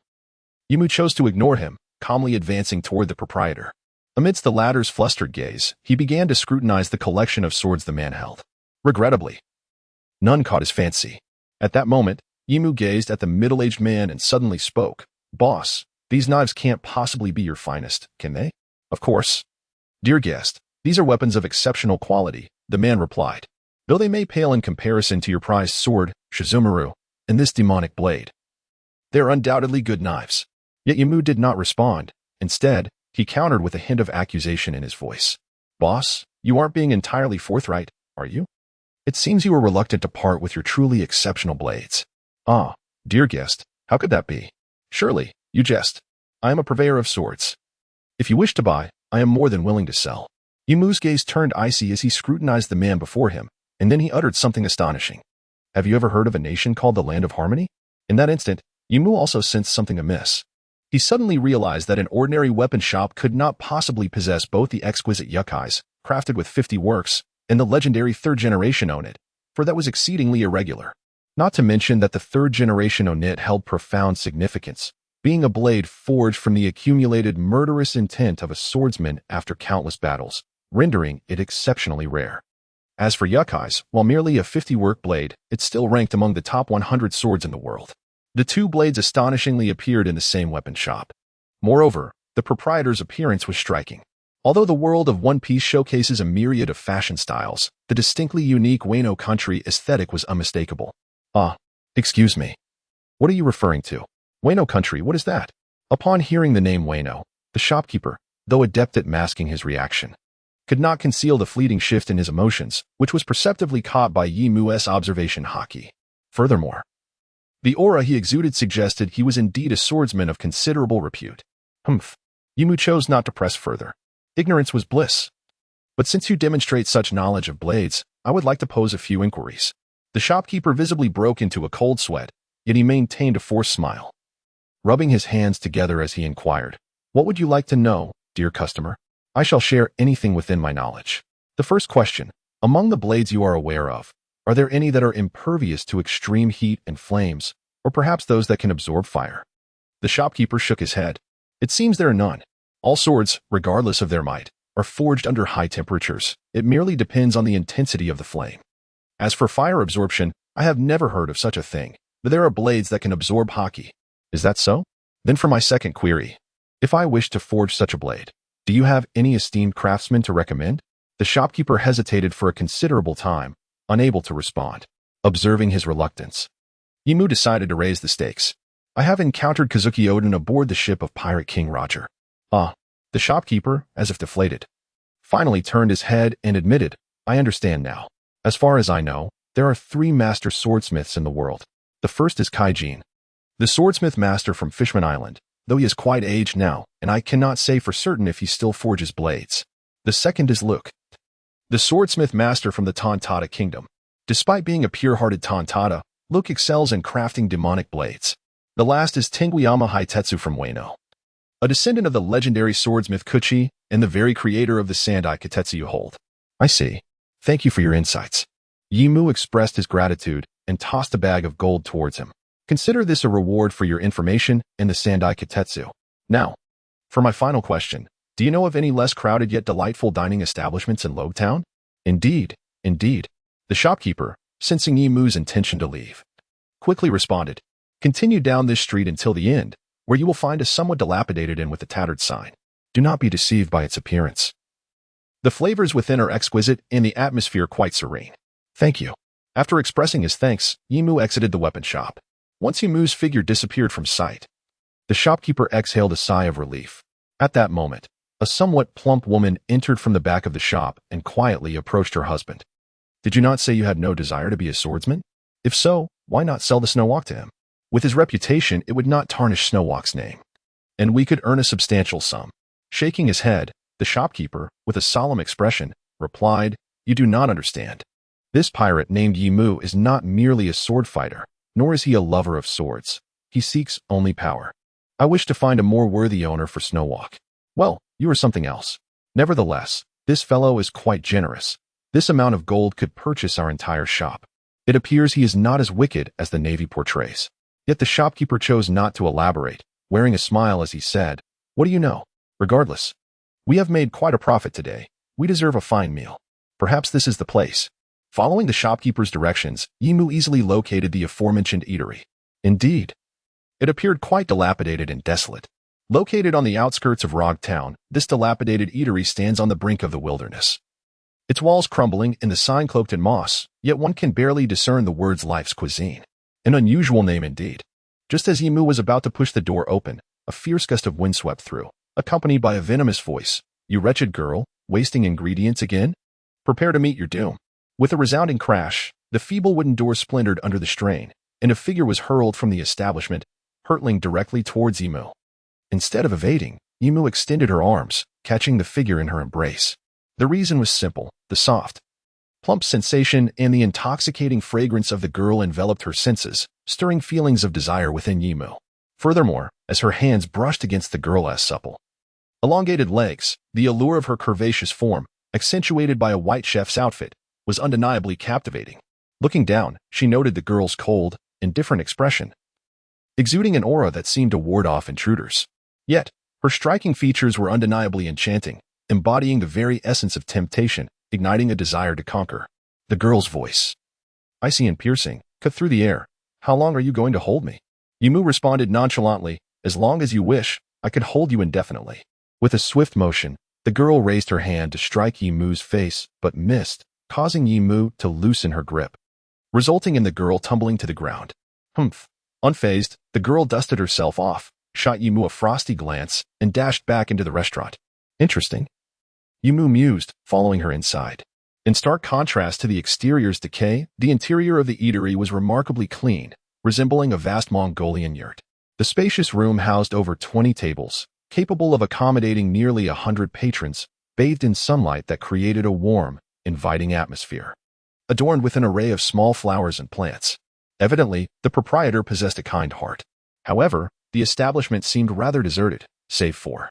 With a thunderous crash, the girl, now furious, slammed her palm onto the fragile bar, confronting a burly man clad in a frilly apron, arms crossed defiantly. "You old fool, didn't you teach me that to create the finest dishes, one must use the best ingredients?" The man, visibly infuriated, retorted, "You insolent girl. What I said was to use suitable ingredients. That does not justify your wastefulness. But those meats are simply subpar." "What do you mean subpar? It's your lack of dedication in cooking that's the problem. Don't spout your old, worn-out lies. Ordinary ingredients remain ordinary, no matter how you cook them. They cannot become exquisite delicacies. You brat. The art of our life's cuisine is to transform the most humble ingredients into culinary masterpieces. I've taught you this since childhood, and you've forgotten it all." "Uft, I never paid attention. If you hadn't pressured me, I wouldn't even want to be a chef, let alone learn to cook. You are a natural-born chef, meant for this very craft. And if you refuse to take up the mantle, who will inherit this restaurant when I am gone? When you're gone, I'll burn this place down and venture into the world." The proprietor's fury reached a boiling point, veins bulging on his forehead. His face flushed with rage. "You ungrateful girl. This restaurant is the fruit of your mother's and my labor. You would even think of destroying it?" The girl regarded her father with disdain, muttering under her breath, yet refraining from uttering the harsh words that lingered in her heart. At that moment, the proprietor noticed Yimu's presence, glaring at the girl with venomous intent. "I'll deal with you later, you wretched girl."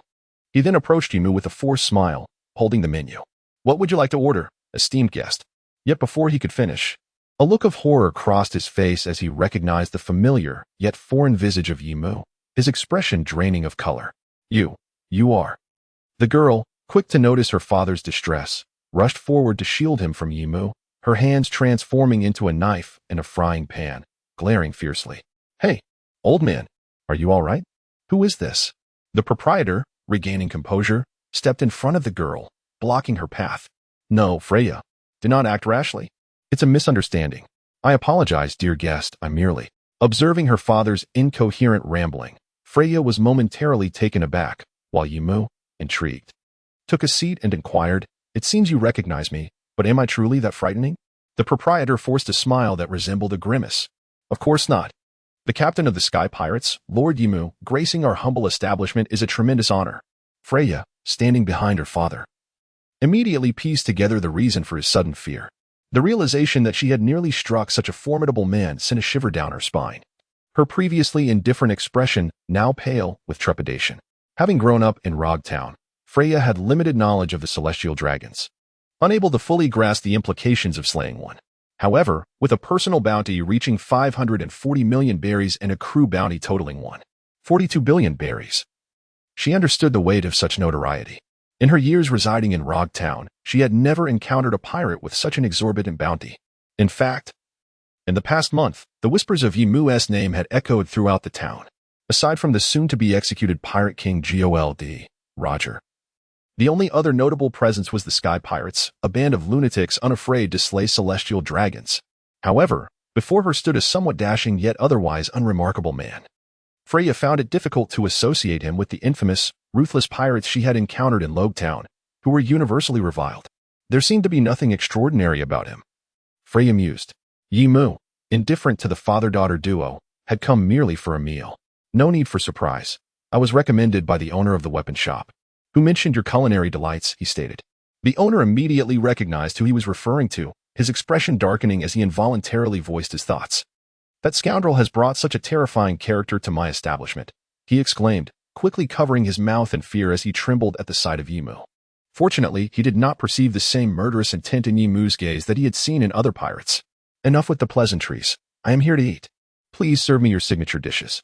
You need not worry about payment or whether you wish to cater to a pirate like me," Yimu asserted. "Of course not. Please wait a moment. I will prepare it right away," the owner replied, hurriedly pulling his disobedient daughter aside. Amid her astonishment, he whisked her into the kitchen, quickly disappearing from view. Though they were no longer visible, their hushed conversation reached Yi Mu's ears clearly. "Dad, what should we do now?" the girl asked. "Fear not. We are in Town, where the Navy's strongest are present. He wouldn't dare cause trouble. He will leave once he has eaten," came the reassuring reply. "No problem. Leave it to me," she said. "You foolish girl, what do you mean leave it to you? I'm the one handling this," he retorted. "You haven't cooked in ages, and I am the head chef here." She shot back. "You insolent child, are you doubting your father's skills?" He snapped. "You said it yourself. And I am the chef. I call the shots in the kitchen, so you get out," she declared. "Baka, I am the owner. This establishment will be mine in the future," he argued. "That is for later. For now, I am in charge." Then, Yimu heard them arguing, their voices escalating. Eventually, the confined space of the kitchen could no longer accommodate them, and with a final explosion of anger, the father hurled his daughter, Freya, out like a cannonball. "You insolent girl, leave my kitchen," he shouted. Coincidentally, she crashed through the wall and landed right in Yimu's arms.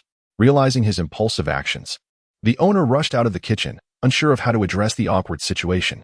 Yimu, bemused, gazed at the girl in his embrace, noting her alluring purple-patterned thigh-high stockings that enveloped her shapely legs. "Tell me, are you two deliberately toying with me?" he inquired. Instantly, the temperature in the restaurant plummeted. "It's a misunderstanding, a total misunderstanding," the owner stammered, panic-stricken. Freya's face turned pale as she hurriedly extricated herself from Yimu's grasp. Despite Yimu's demeanor being less intimidating, the bounty of 540 million berries was sufficient to fuel Freya's imagination. "Although Freya is my daughter and has inherited the culinary skills of both my wife and me, she still falls short. It is only fitting that I personally prepare dishes for someone of your stature," the owner explained, shooting a fierce glare at Freya. "You insolent girl, stop causing trouble," he admonished. The previously anxious girl felt her blood boil at her father's words. "Hey, Dad, what nonsense are you spouting? My culinary skills far surpass yours and Mother's. I am the chef here. You should simply focus on attending to the customers," she retorted. "Baka, you have no idea of the culinary spirit your mother and I embody," he shot back. "What spirit? Those worn-out phrases of yours, like the cheap food you and mother produce, only deceive those who cannot distinguish true flavor," she argued. Thus, they continued to bicker before Yimu's eyes. Observing this peculiar scene, he could only sigh, "What a strange world indeed." It seems that people in this world are inherently rather thick-skinned. However, as Yimu listened to the quarrel between the father and daughter, she contemplated the recent transformation of the girl named Freya, which must be a manifestation of the devil fruit's powers. Intrigued, she inquired, "Excuse me if I heard correctly. You claim to dislike being a chef and cooking, do you not?" The young girl appeared to have anticipated this question, responding effortlessly, "Indeed. I harbor no fondness for being a chef or preparing meals. In fact, I utterly detest it. However, I categorically refuse to accept any assertion regarding my culinary skills being poor, for they are the result of over a decade of diligent effort. To deny my culinary abilities is to disregard the hardships I have endured for these many years. What is this? It truly is quite peculiar. However, I propose that since the two of you, father and daughter, cannot reach an agreement, why not simply pursue your own paths? It hardly seems appropriate to keep our guests waiting." Just then, the proprietor had yet to respond, when the young maiden named Freya suddenly had a revelation. Her eyes sparkled with newfound courage as she pointed at Yimu, declaring, "In that case, father, let us compete." "A competition?" "Indeed. A contest to see whose culinary creations garner greater acclaim. I have long desired to undertake such a challenge. You shall serve as the judge, and should I emerge victorious, you will acknowledge that I have surpassed both you and mother. Furthermore, from this moment forth, you shall not interfere with my endeavors, nor compel me to inherit this establishment." "You foolish child, what are you saying? How can you involve Captain Yimu?" The proprietor was taken aback, yet at that moment, Yimu was unexpectedly intrigued, unable to suppress a chuckle. "Ha ha." Instantly, both were startled. But the subsequent words allowed their racing hearts to settle back into their chests. Who would have thought that dining could lead to such an amusing situation? "Your name is Freya, is it? Very well, I accept your challenge. However, having only myself as the judge may lack impartiality." "Wait a moment, Captain Yimu. This is merely a child's folly. Please do not take it seriously." The proprietor was utterly unprepared for a pirate of Yimu's stature to entertain Freya's whimsy. As for fairness, it seemed a trivial concern in that moment. "This is no folly. I am quite earnest." The two appeared ready to bicker once more. Just then, an odd laughter echoed in their ears. Ah, it seems quite lively here. They were startled and turned toward the source of the voice. At the entrance stood a burly man clad in black, adorned with a headscarf and small spectacles, his head crowned with unruly black curls. He pushed open the dilapidated door and strode in. As this man entered, the temperature in the restaurant noticeably plummeted, a layer of white mist forming in the air. The proprietor was momentarily stunned. Vice Admiral Kazan. He then cast a quick glance at the composed Yimu, his expression turning bittersweet as he thought. This is bad. Are we about to fight? At this moment, the only thought occupying the boss's mind was the desperate urge to escape. The simultaneous appearance of 540 million berries worth of pirates and a naval vice admiral could hardly signify anything but impending conflict, should hostilities erupt. The ensuing battle would undoubtedly be cataclysmic, rendering his shop at home utterly indefensible. Yet, the palpable chill in the air left him paralyzed, unable to act. Even more affected than the boss was Freya. At this moment, she truly comprehended the reason behind her father's escalating anxiety from the very beginning. It was utterly terrifying. The imposing presence of the Navy before her loomed like a mountain, bearing down upon her and leaving her in a state of precariousness. While an intense chill seemed poised to freeze her in an instant, the naval forces are indeed formidable. And it is evident that this pirate is not to be underestimated either. She was practically dancing on the edge of a blade just moments ago. However, just as Freya began to falter, a wave of warmth enveloped her, akin to an embrace, banishing the chill that had gripped her and replacing it with a radiant sensation reminiscent of the sun. Before she could fully comprehend the change, a voice pierced the tranquility, shattering the silence.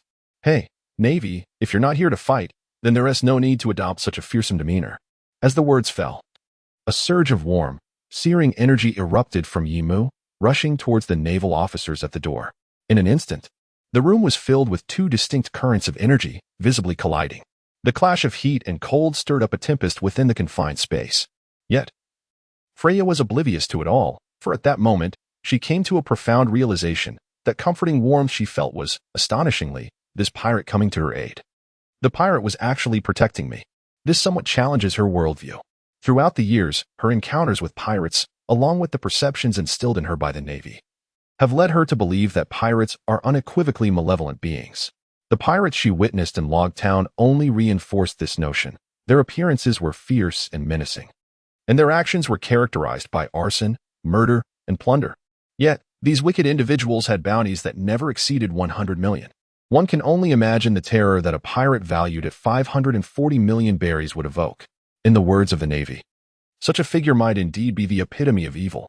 However, just as Freya grappled with her bewilderment, a soft tick echoed in her ear, accompanied by a sudden chill enveloping her arm. Lowering her gaze, she was startled to discover a droplet of water forming on her fair skin. Before she could fully comprehend the situation, she heard her father's anxious shout beside her. Is this not too exaggerated? Turning her head, she saw her father staring in horror at the ceiling above. When she looked up, she too was taken aback.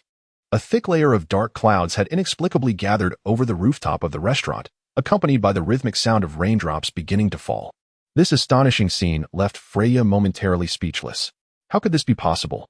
Her father, however, grasped the situation and exclaimed in shock. Could the flame fruit and the ice fruit truly create such phenomena? Is this the power of a Logia-type devil fruit capable of manipulating the very heavens? Indeed. He was a notorious pirate with a bounty of 540 million berries. This Navy officer was truly formidable. Freya pondered and quietly inquired, is it something akin to the ability I possess, father? Yet, her father was too preoccupied to respond, as the cold voice of the Navy officer echoed through the air. Ah, who told you I'm not here to fight? You are precisely the kind of remorseless pirate we seek to apprehend. At that moment, the atmosphere grew tense once more, and the confrontation between the two escalated as dark clouds above began to flicker with lightning, suggesting an impending storm. Yet, Yimu appeared unfazed, smiling as he remarked, if your Navy truly intends to capture me, you certainly wouldn't have come alone.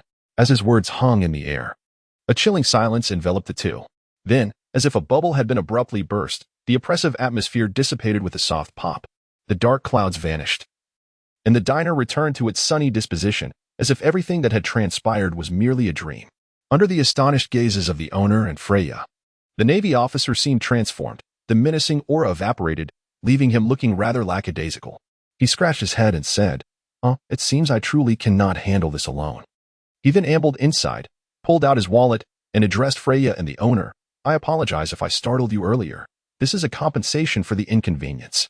The owner, taken aback, hastily declined. No, it's quite unnecessary. There has been no damage." He waved his hands with a sincere smile, utterly unwilling to accept the Navy's money. This left the Navy in a state of perplexity. At that moment, Yimu chuckled and said, "Given the circumstances, Navy, why not join me as a free judge for this culinary competition? It could serve as compensation for this father-daughter pair." Upon hearing Yimu's words, the Navy's expression became rather peculiar, his gaze fixated on Yimu, revealing a hint of distress. "Indeed, as that fellow Borsalino had mentioned, you pirates are quite audacious. So, are you unwilling?" The Navy shook his head, responding lazily, "Admiral Sengoku's orders are to capture you. However, if capture is unfeasible, we shall resort to surveillance. As long as I can monitor you to prevent any disorderly conduct, I doubt he would reproach me for sitting with a pirate. Besides, I am rather hungry at the moment." Yimu burst into laughter, his gaze sharpening. "Ha ha ha, you, my friend, are far more entertaining than Kazara. Allow me to reintroduce myself. I am Yimu, captain of the Sky Pirates." The Navy glanced at Yimu and introduced himself as well. "I am Kazan, a Navy Vice Admiral." Saying this, he unceremoniously took a seat beside Yimu, prompting even greater amusement from Yimu. What a lively gathering. "So, Freya, the future Pirate King. With a Navy Admiral serving as a judge for your culinary contest, such an opportunity is rare indeed. Will you accept?" At that moment, sensing something, Yimu suddenly turned to look towards the entrance, smiling as he remarked, "Today is truly bustling. It seems we are about to welcome another guest." As his words fell, a gust of fresh air wafted in, and the dilapidated door of the restaurant was pushed open once more. A man clad in a dark green coat entered. Upon seeing this man, Kazan furrowed his brow and called out his name somewhat uneasily. "Dragon, I didn't expect you to be here." The man named Dragon wore a broad smile, exclaiming, "It's been a while, Kazan. Publicly executing the Pirate King is quite a significant affair. Were I to miss witnessing it firsthand, I would surely regret it for life." After speaking, Dragon turned his attention to Yimu, who was seated beside Kazan, his eyes brimming with interest as he stated, "At last, I meet you, Yimu, captain of the Sky Pirates, the notorious one."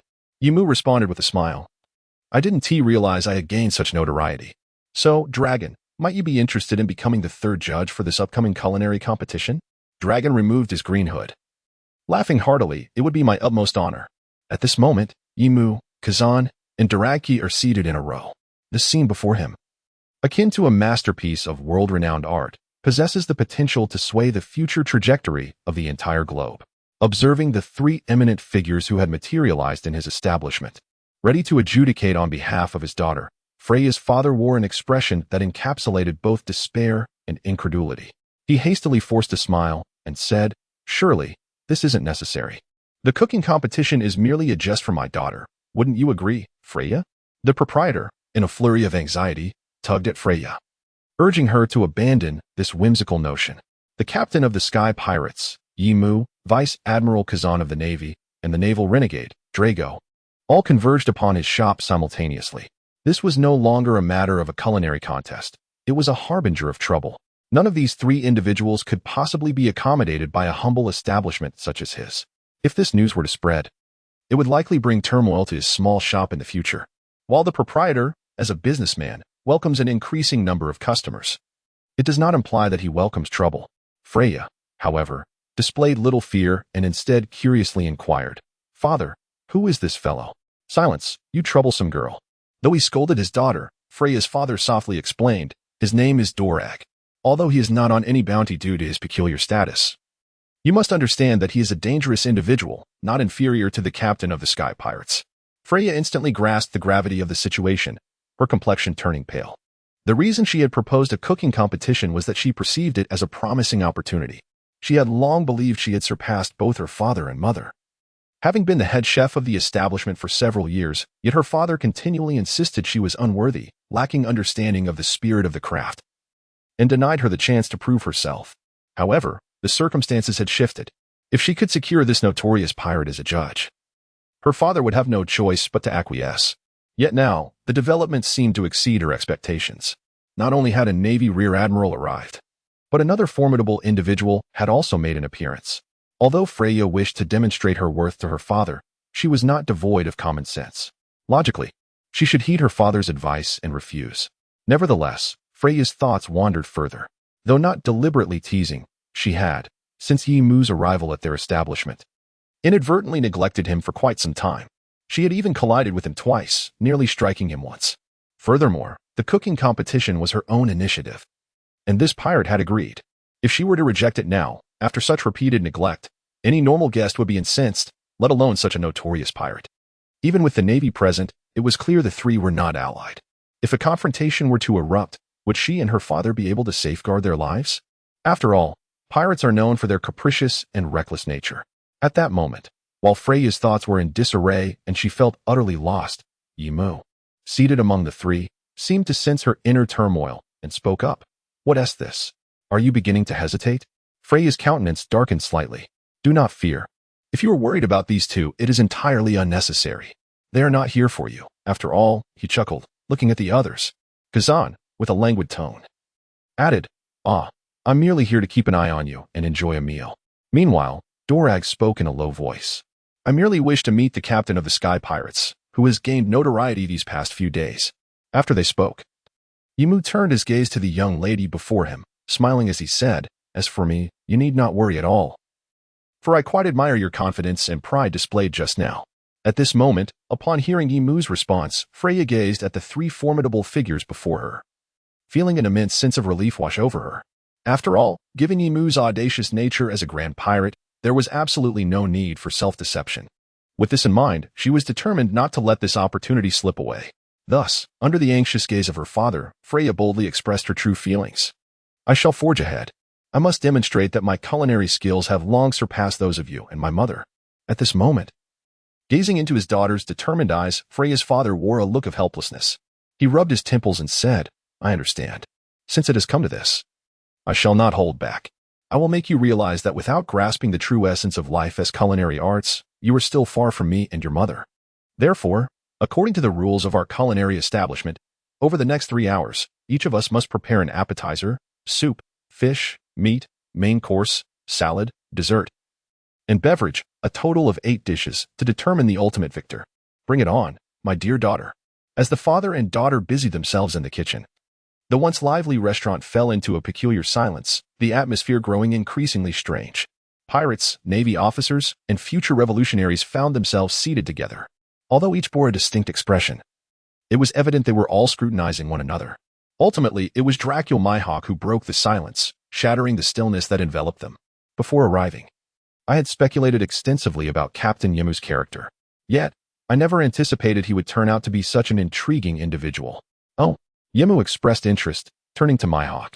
What did you think I was like before? A lunatic, Mihawk replied coolly. I cannot conceive of anyone who, on their maiden voyage, sets their sights on the celestial dragons and even kills one. And what about now? Yimu inquired. Now, however, I believe I was mistaken. Captain Yimu is certainly not a madman. Rather, you may well be a kindred spirit, much like myself. Ha ha ha. Yimu merely chuckled in response. For Mihawk, that was sufficient. He cast a sidelong glance at Kazan, who feigned sleep, and remarked, I wonder if Captain Yimu has time. Perhaps after tomorrow, we could find a moment to converse. At this moment, Kazan could no longer contain himself. Hey, you two perilous individuals, is it truly appropriate to openly discuss clandestine meetings in front of me, a Navy officer? However, both Yimu and Dorag paid him no heed. It was still too early. Yimu provided his own response, suggesting, let us reconvene once we have established ourselves in our respective worlds. In the meantime, you might consider leaving me a transponder snail. Perhaps there lies a chance for mutual collaboration. Kazan, feeling utterly disregarded, gazed at the two with a wary expression, pondering if these dangerous individuals were indeed conspiring together. Yet, Yimu seemed unfazed, turning his focus toward Kazan and bursting into laughter. So, Kazan, I have posed this question to Kizaru as well. And now I wish to ask you, are you interested in joining my pirate crew? I find myself in dire need of trustworthy companions. Upon uttering these words, both Kazan and Dolag displayed expressions of astonishment reminiscent of that of Kizaru at the time. However, Dolag's initial shock swiftly transformed into admiration and respect. Such composure is indeed remarkable. A person of this caliber would undoubtedly stir the world of the Grand Line into a tumultuous upheaval. As for Kazan, a look of helplessness adorned his face, for he could not act impulsively as Kizaru might. You truly possess a penchant for wicked amusement, do you not? This is not merely a matter of playful whimsy. Our Sky Pirate's doors shall always remain open for you. Nevertheless, it appears that today is indeed quite lively. As these words fell, the dilapidated wooden door was pushed open once more, revealing not a person, but rather a bird clad in a suit. Upon entering, the bird's eyes instantly brightened upon seeing the trio seated in the same row.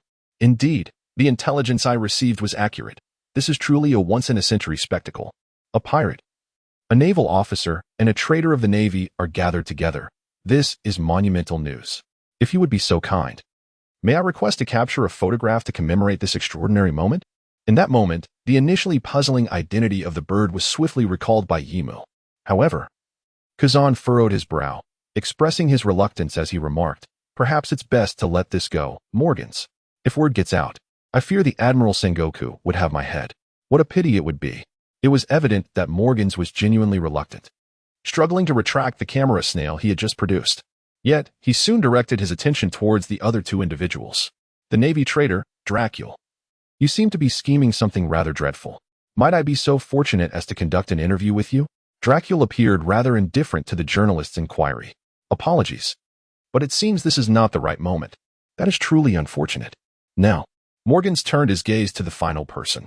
Captain Yimu of the Sky Pirates, a notorious figure who dares to slay celestial dragons and is branded a world criminal. "I wonder if you would be interested in granting me an exclusive interview?" Yimu responded with a grin, retorting, "I dare say. Would you dare to publish it?" Morgans was momentarily taken aback, but then a spark of excitement ignited within him as he sensed the potential for a sensational story. "It all hinges on the magnitude of the news," he chuckled. "However, this location is rather unsuitable for an interview. Please provide me with your contact number, and I shall reach out to you later." "Certainly, certainly." Morgans eagerly produced a camera snail from his pocket. "Rest assured, your exclusive will be front-page news." With that, Morgans had achieved his objective. Noticing the unwelcoming demeanor of the other two, he gracefully bowed and took his leave, stating, "Well then, I shall not intrude further. Captain Yimu, I await your call with great anticipation." With Morgans departing in high spirits, the battered wooden door creaked open once more. "You're back," came the muffled voice of Inaru, who leisurely entered with a slice of pizza in his mouth, inquiring vaguely, "Who was that large bird that just left?" "A journalist, seeking to arrange an interview with me," Yimu replied. Inaru appeared perplexed, glancing at the two individuals beside Yimu. "And who are these two?" "They are Vice Admiral Kazan and the Navy trader Dracula." "Oh." Inaru's eyes brightened as he swallowed the remaining pizza. "Is he of the same rank as that yellow monkey? He certainly seems formidable. Have you encountered Kizaru?" "Yes, but there was no confrontation. That fellow is quite slippery. We merely stored our belongings on the ship and dealt with a few pests before coming to find you." As Inaru spoke, he took a seat, settling in comfortably. At this moment, Tiger also entered, but curiously, at his feet, there appeared a small girl no larger than a bean, with short black hair and clad in tattered clothing. Upon entering alongside Tiger, the little girl, initially somewhat apprehensive, cast aside her trepidation upon catching sight of Enel. With uncontainable excitement, she dashed over to him, joyfully wrapping her arms around his leg and exclaiming, "Lord Enel, I am so thrilled to see you again." "Hey, little one, what is going on? I told you. There's no need to cling to me so tightly." In an instant, the aloof and haughty demeanor of Enel faded, revealing a flustered expression that even Yimu had never witnessed before, much to her astonishment. "Could someone enlighten me about this situation?" Yimu inquired, utterly bewildered by the presence of this little girl and her unexpected familiarity with Enel. As Tiger entered the room, he immediately spotted Kazan and Dragon. Recognizing the two, he felt a twinge of nervousness. However, upon sensing that the atmosphere was not one of impending conflict, he relaxed slightly and approached them, whispering, "This child was rescued by me and Vice Captain Enel from the clutches of slave traders." "Slave traders?" Upon the utterance of these words, not only did Yimu furrow his brow, but so too did Kazan and Dorak. Tej remarked, glancing at the two beside him, and proceeded to elucidate. "After we completed our procurement, we prepared to return to the ship. It was then that Vice Captain Enelu noticed we were being followed by a group of slave traders. Upon discovering my identity as a fishman, Vice Captain Enelu apprehended those trailing us and extracted the location of their slave ship. After dealing with those ruffians, we liberated the captives. However, this particular child seemed to regard Captain Enelu, who rescued her, as a kin and was utterly unwilling to depart. Furthermore, I discerned that this child possessed unique qualities, prompting me to retain her temporarily and seek the captain's counsel. Oh, what makes her so special? Tage inquired softly. This child is a devil fruit user. I have heard of this formidable fruit known as the weapon fruit. The mention of the weapon fruit rendered Yimu momentarily speechless. As a realization dawned upon him, he cast his gaze downward, observing the little maid, who clung to Enelu's legs with a blissful expression, despite Enelu's attempts to dislodge her. What a remarkable coincidence. I understand now. Yimu swiftly formulated a plan and beckoned the little girl, asking, Hey, little one, what is your name? Yet, the little maid appeared disinterested in Yimu, her eyes solely fixated on Enelu. It was only at Enelu's command, Stop clinging to me and answer Captain Yimu's question, that she reluctantly nodded, still embracing Enelu's leg, and replied, I listen to Lord Enelu. I have no name. Well then, may I bestow upon you a name. From this day forth, you shall become the exclusive maid of Vice Captain Enelu. The little girl's eyes sparkled with delight, while Enelu, flustered, interjected, Hey, Yimu. Do not take liberties. I am the captain and your elder brother. This time, you must heed my wishes. Disregarding Enelu's protest, Yimu gazed at the gleaming eyes of the little maid and proposed, You are the 5th member of our Sky Pirates, and since you are but a child, let us name you Baby 5, shall we? Yes. The little maid exclaimed, nodding enthusiastically. Observing her excitement, Yimu issued a precautionary reminder, Excellent. What a good child you are. From this day forward, not only will you serve as Vice Captain Enelu's exclusive maid, but you shall also hold the title of head maid of our Sky Pirates. Henceforth, you are to heed only Vice Captain Enelu and the members of our crew, disregarding all others, understood? Yes. The newly christened Baby 5's eyes sparkled even brighter, and she tightened her grip around Enelu's leg. At this moment, witnessing Yimu accept the little creature, Tage felt a sense of relief, yet he continued to speak. However, Captain Yimu, there is a predicament. What do you mean? When we were dealing with those slavers, they informed us that they were from a slave ship belonging to the Don Quixote family pirate crew. I noticed their leader, a man named Don Quixote da Flamingo, has a bounty of 140 million berries in his surname. Tage concluded. Casting a furtive glance at Kazan and Dracul, Yimu understood Tage's concerns and waved his hand dismissively. Do not fret. We are not afraid of the celestial dragons. Why should we fear someone who has lost their identity as one? Besides, do we not have the Navy here? I believe they would not overlook a pirate engaged in human trafficking, would they, Admiral Kazan? Kazan, wearing a resigned expression, sighed. You seem to be a pirate yourself. Indeed, ha ha ha.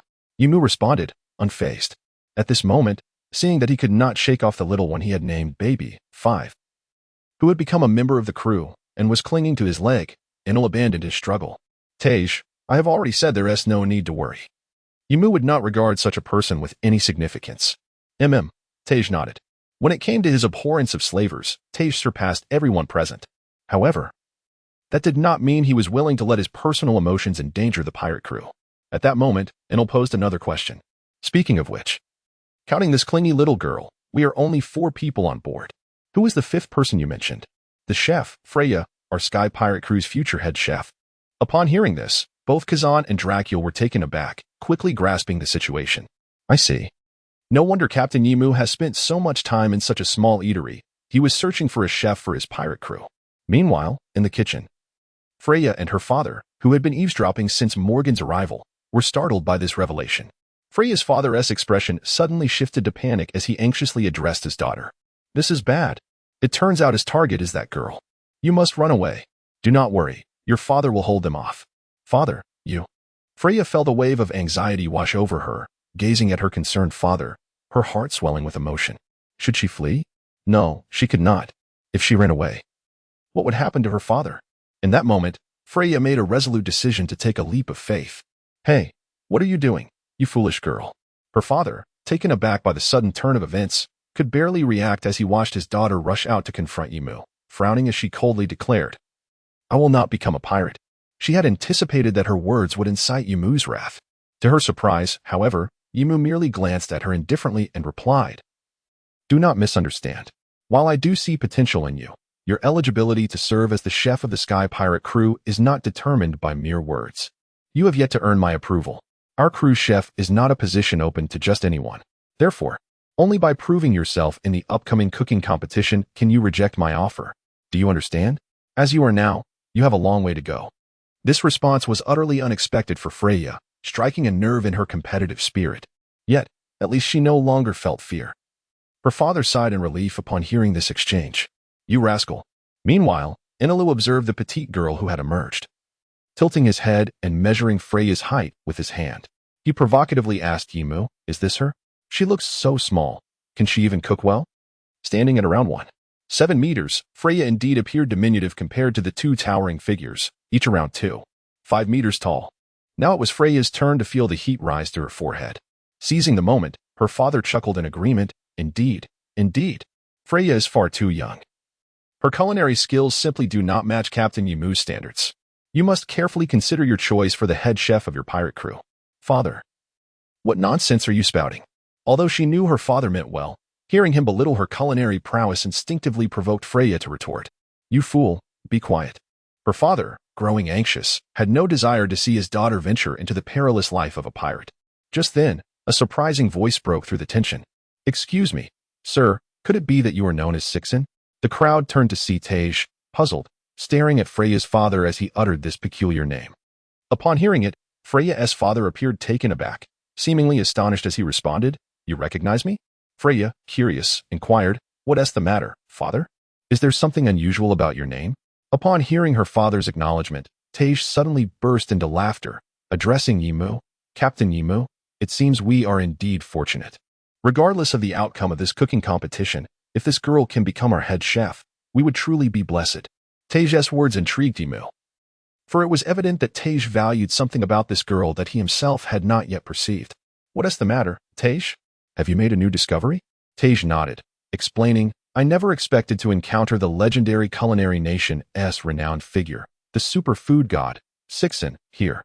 If this girl is indeed Sixen's daughter, then her culinary skills must be exceptional." This, in fact, left Freya somewhat perplexed as she remarked, "What culinary nation possesses such a super gourmet?" "Father, is he referring to you?" Her father, a man named Sixen, maintained an air of nonchalance as he admonished his daughter. "I have already informed you, my dear. I am quite formidable. If you wish to surpass me, you have a long way to go." "Father, what nonsense are you spouting?" Freya could not comprehend his words. Yet it was Tiger who interjected, "Your father speaks the truth. He has been awarded the title of culinary deity for 3 consecutive years in the land of gastronomy, and has dominated as the #1 chef for 12 consecutive years, thus earning the designation of a super gourmet."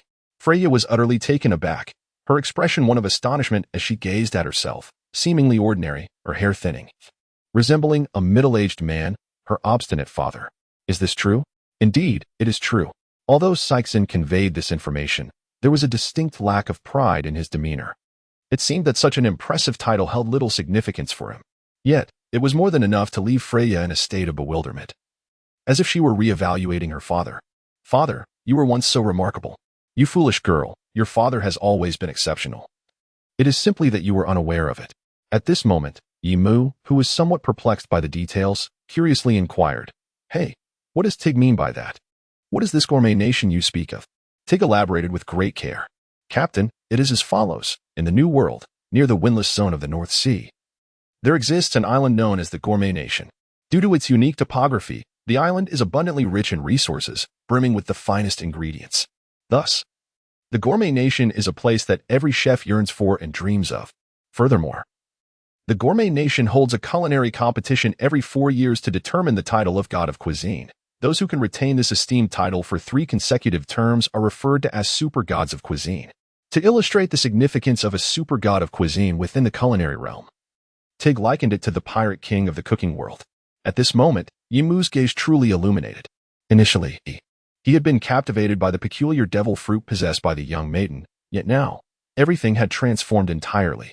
"However, dear father, if you are indeed so formidable, why was I entirely unaware of it, and why must you remain incognito in this manner?"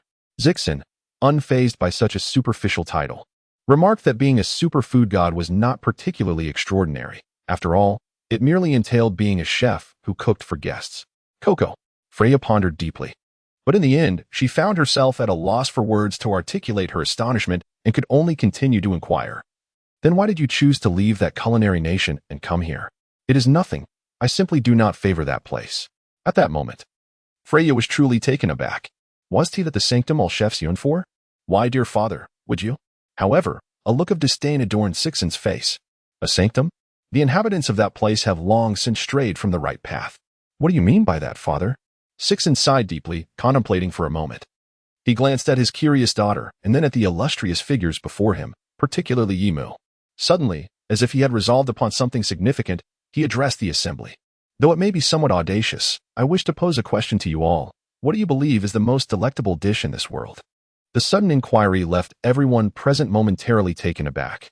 Although the question was somewhat abrupt, the attendees, in deference to the man who once stood at the pinnacle of the culinary world, chose to maintain a respectful silence. However, I must confess that my culinary skills are rather lacking, and regrettably, I do not possess the answer to this question. I apologize. But I am not particularly discerning when it comes to food, as long as it is not prepared by Yimu. Despite my travels to many places, what I miss most are the barbecues and drinks from Fishman Street. Cuisine? I adore anything that Lord Inalu enjoys. Each person's response varied, yet none seemed to align with the proprietor's expectations.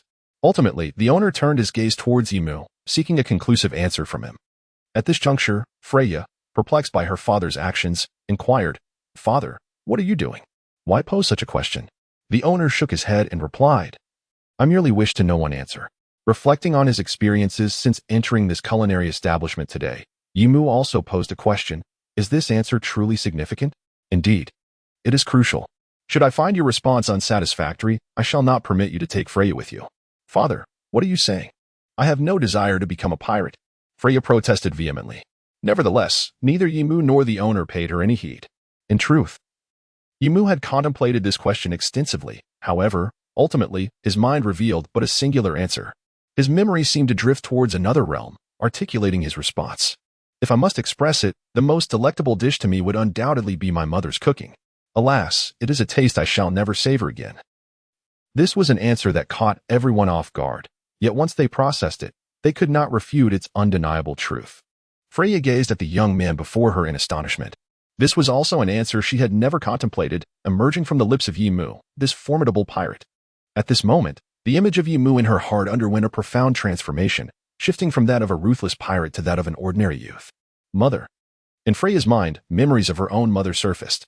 Although the flavors crafted by her father's exquisite skills were undeniably superior, it was the simple, heartfelt dishes her mother prepared during her childhood that resonated most deeply within Freya's memory. In this instant, her father could no longer suppress a long, heavy sigh. Indeed, it was such a straightforward answer, yet the people of the culinary kingdom seemed utterly oblivious to it. Then, she heard Zixen reminiscing. During my reign as the three-time culinary deity, upon achieving the status of a super chef, I suddenly began to doubt myself. I felt as though I had lost my understanding of cooking, as if I no longer knew how to create a dish. These inexplicable words left everyone momentarily stunned. As Mr. Tiger previously mentioned, the land of gourmet cuisine is indeed a splendid place, abundant with the finest ingredients. However, it is not a paradise for chefs. Rather, it resembles a graveyard for them.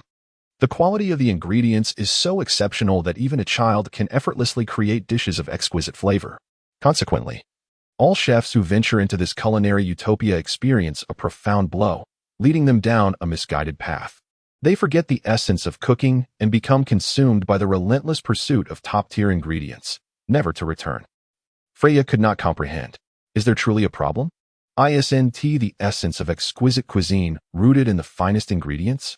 No, Freya, you are mistaken. At that moment, Sixen's demeanor shifted, adopting a tone of grave seriousness.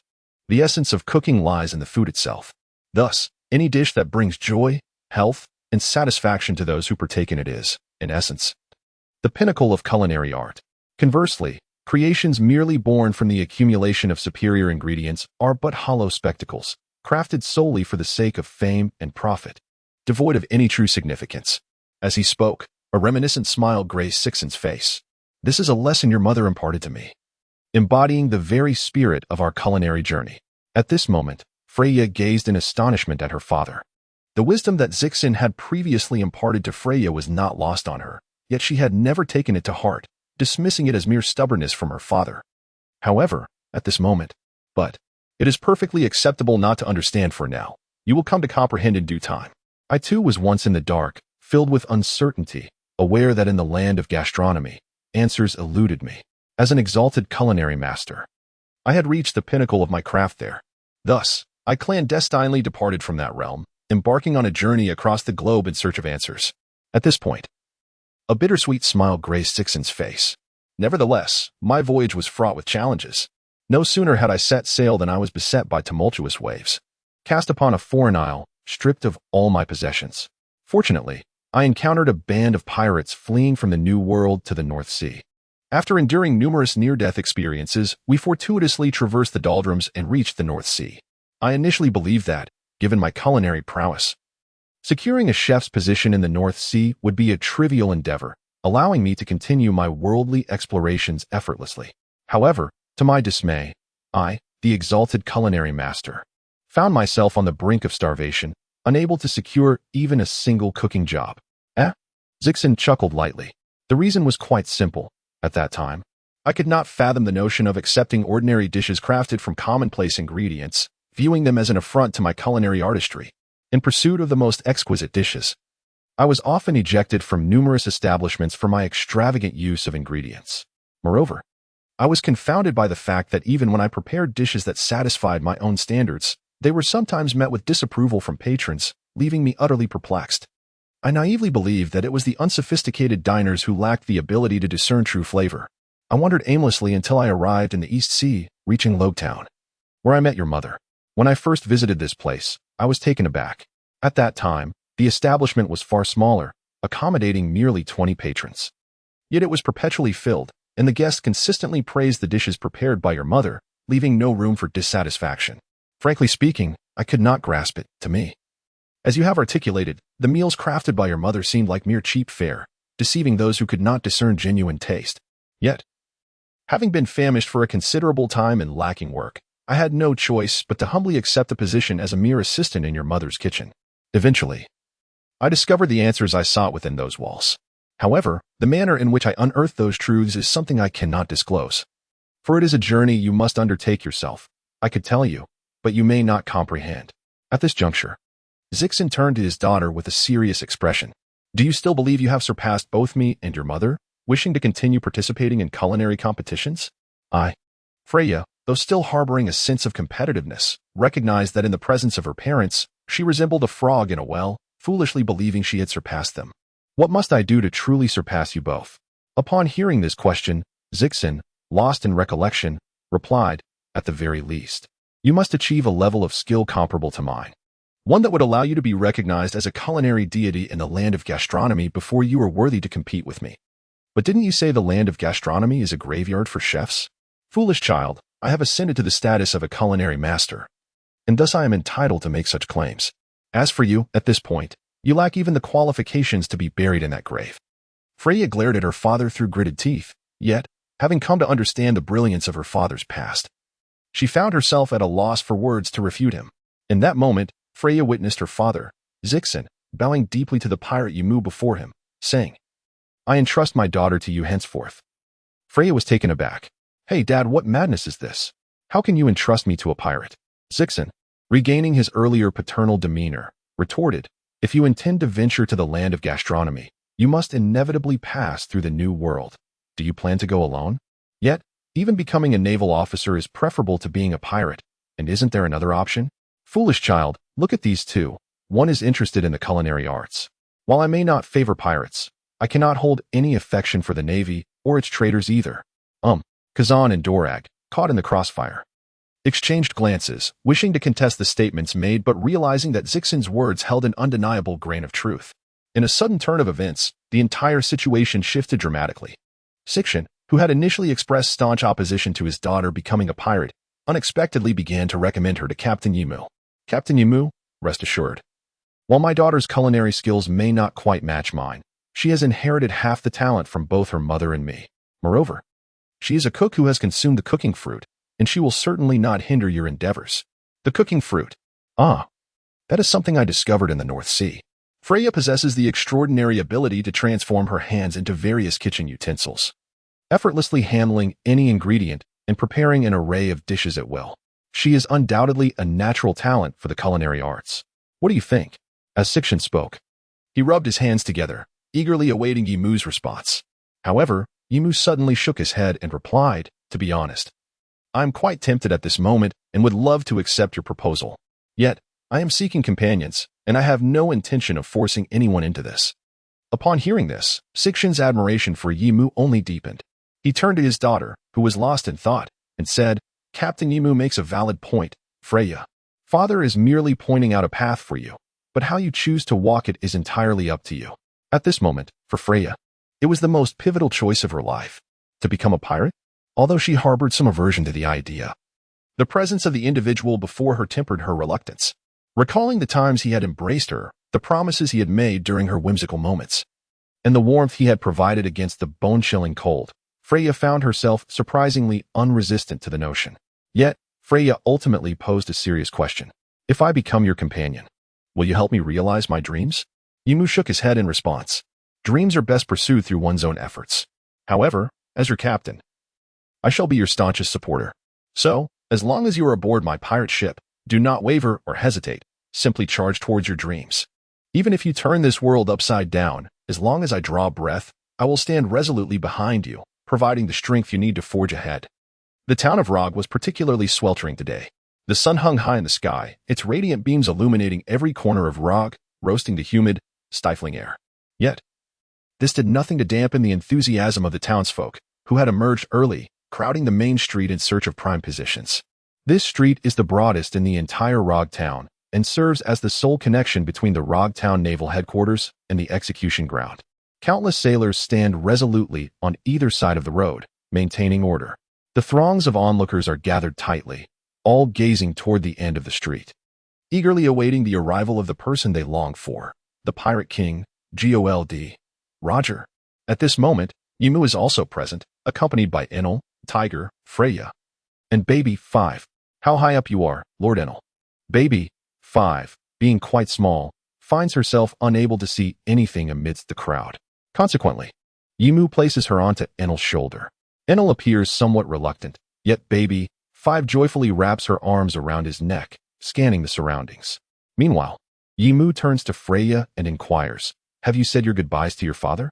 Although she has become a companion, Freya still feels somewhat out of place beside Yimu.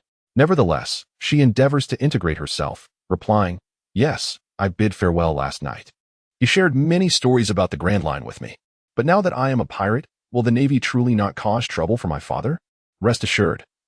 Vice Admiral Kazan has assured me. His word is trustworthy." Yimu responds. "Humph. A Navy officer and a pirate making clandestine deals," Freya scoffs, to which Yimu chuckles. Recalling his promise to Kazan, he continues, "From this day forth, you are a member of our Sky Pirates, and also our chief cook. Ordinarily, we would host a welcome feast for you and Baby 5, but given the current circumstances, we shall hold it after we safely escape today." He then turns to Tiger and instructs, "Tiger, once the execution concludes, your sole responsibility will be to protect Freya and Baby 5. Enel and I will clear the way for you." "Leave it to me, Captain Yimu," Tiger assures. Freya, slightly disgruntled, interjects, "Don't underestimate me. I am quite capable." "I am fully aware, yet the battles that may ensue are undoubtedly beyond your capacity," Yimu reassures her. However, there is no need for excessive concern. Before Freya can respond further, an uproar arises from the distant crowd, accompanied by a chorus of shouts. Roger is coming out. Everyone instantly turns their gaze toward the end of the central street. Amidst a sea of soldiers, a man clad in a captain's attire, robust in stature, and shackled in handcuffs and leg irons, slowly approaches, escorted by the soldiers. Is this truly the Pirate King, Gold Roger? At this moment, Roger, a condemned man marching toward the gallows, strides forth with the poise of a triumphant general, a serene smile gracing his face. Witnessing this scene, all present are awed by Roger's formidable presence, holding their breath as they behold him advancing like a sovereign toward his fate. As Roger passes by Yimu's location, he seems to sense something, breaking into a smile as he approaches. Not far away, in a nearby building, Sengoku exhales deeply, relieved that this moment has been successfully reached. Although an inexplicable unease grows within him at the sight of Roger's smile. Nonetheless, as long as no major troubles arise, the plan must remain unchanged. After all, this public execution of Roger is being broadcast worldwide, aimed at bolstering the Navy's and the world government's prestige. Should Roger's death be too casual, it would undermine that effect. Thus, he contemplates, picking up the transponder snail in his hand. The plan remains unchanged. Proceed with caution. Hello, Sengoku. Even at this juncture, what are you still worried about? Besides, Kazan and Borsellino are nearby, right? Carp, seated on a nearby sofa, munches on a donut, exuding an air of nonchalance. Yet Sengoku dares not relax. The closer we are to this moment, the more cautious we must be. Pay attention. Stop eating. Fortunately, the proceedings unfold smoothly without any unforeseen events. Roger arrives at the execution ground, stepping carefully up the stairs under the soldier's escort, and, like an emperor, takes his seat upon the platform, gazing down upon the masses below. At this moment, the world fell silent, and all eyes were fixed upon the emperor on the execution platform. By this time, Sengoku had relaxed considerably, even beginning to contemplate other matters, issuing commands. He instructed the navy to prepare for once Roger was executed. Neither the Straw Hat Pirates nor any other nefarious pirates should be permitted to escape this place. Understood, Admiral Sengoku. When will you make the announcement regarding Roger's execution to the world? I will do so shortly.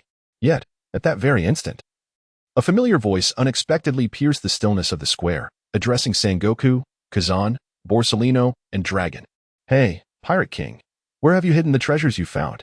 Are they truly in the Grand Line? You must have obtained it, the legendary great treasure, the one and only treasure. It is one piece. Sengoku's expression changed drastically. Realizing the gravity of the situation, he hastily grabbed the transponder snail and shouted, "This is bad. No more waiting. Proceed with the execution immediately." Oh, but the time has not yet come. However, it was evidently too late. Haraha. Roger on the execution platform laughed joyfully, genuinely elated. In that moment, under the gaze of all, he finally uttered the grand declaration that would ignite the era of great ocean exploration. My treasure? If you desire it, I will give it all to you. Go and seek it. I have placed all my treasures there.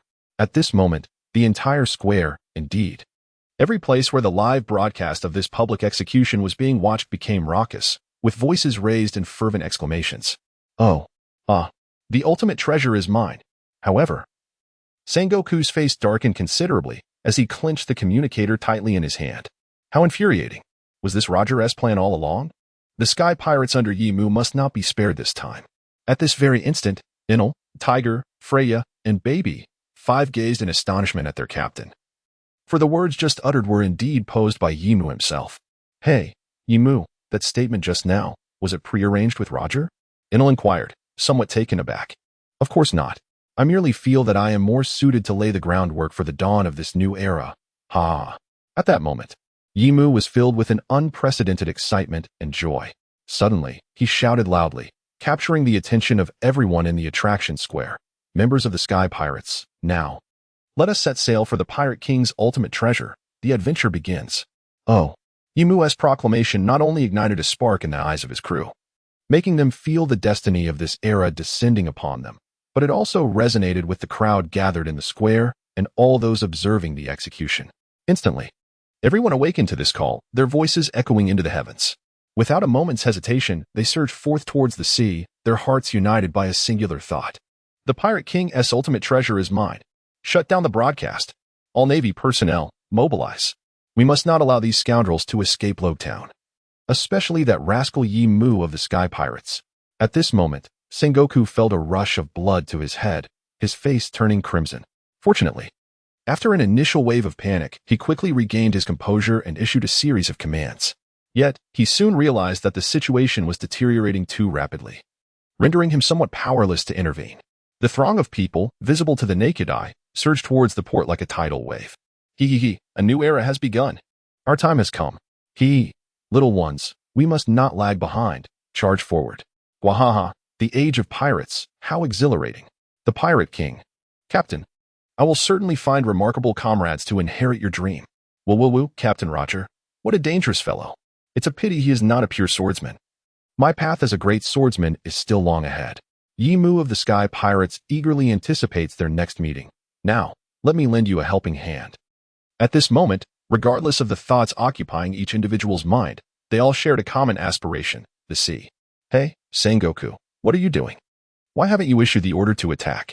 Besides Sengoku, Spandane, an envoy from the world government, anxiously observed as the pirates drew ever closer to the harbor.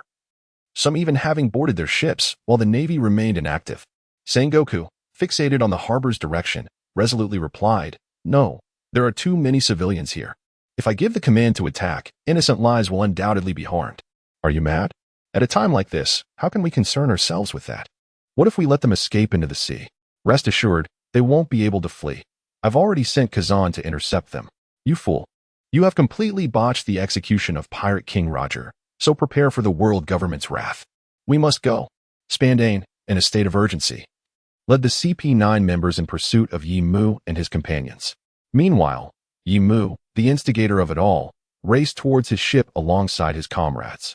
"It seems many have set their sights on us," Enel remarked, his observation Haki sensing the multitude of Navy personnel converging upon them. "Isn't that only to be expected?" Yi Mu replied with a smile, lifting his gaze to behold the throngs of excited and frenzied faces surrounding him. Some among them were already pirates. Yet many were merely dreamers, spurred by Roger's call to adventure, yearning to set sail.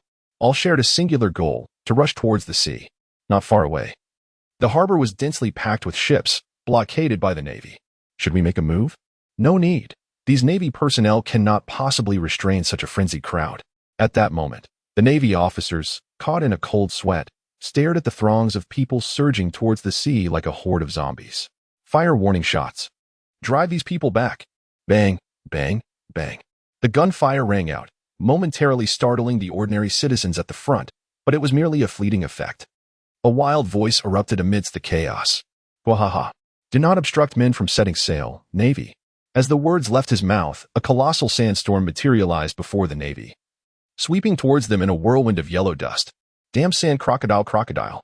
The Navy personnel present were not ordinary soldiers. They instantly recognized the man cloaked in a long cape. Drawing their twin swords, they aimed at the approaching sandstorm. Do not underestimate the Navy. Two-sword style, storm slash. Visible to the naked eye, two arcs of sword energy sliced through the air towards Crocodile.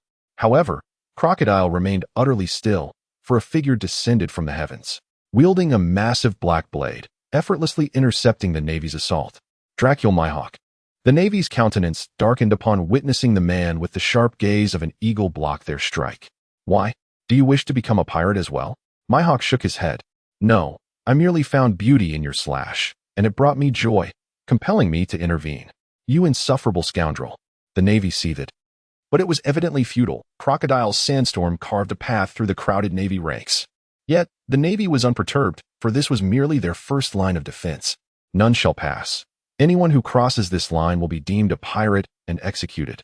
As the words echoed, two massive figures, resembling small mountains, emerged from behind the towering buildings on either side. One wielded an enormous axe, while the other brandished a shark-slicing blade, casting a shadow over the scene. It's a giant. The immense and terrifying figure exerts a formidable psychological pressure on ordinary individuals, causing some to halt in their tracks, paralyzed by fear. However, such intimidation fails to affect the true pirates. This grand spectacle cannot feature only your entrance. As the words fell, a pirate resembling a bat, gaunt and wielding a long, menacing blade, surged to the forefront, charging at the two giants. The captain of the terrifying three-masted pirate ship, Moonlight Moria, declared, "Prepare to meet your doom." In an instant, the two giant marines swung their weapons with tremendous force, striking towards Moria. The sheer gust of wind generated sent nearby onlookers flying. Yet, Moria displayed no sign of retreat.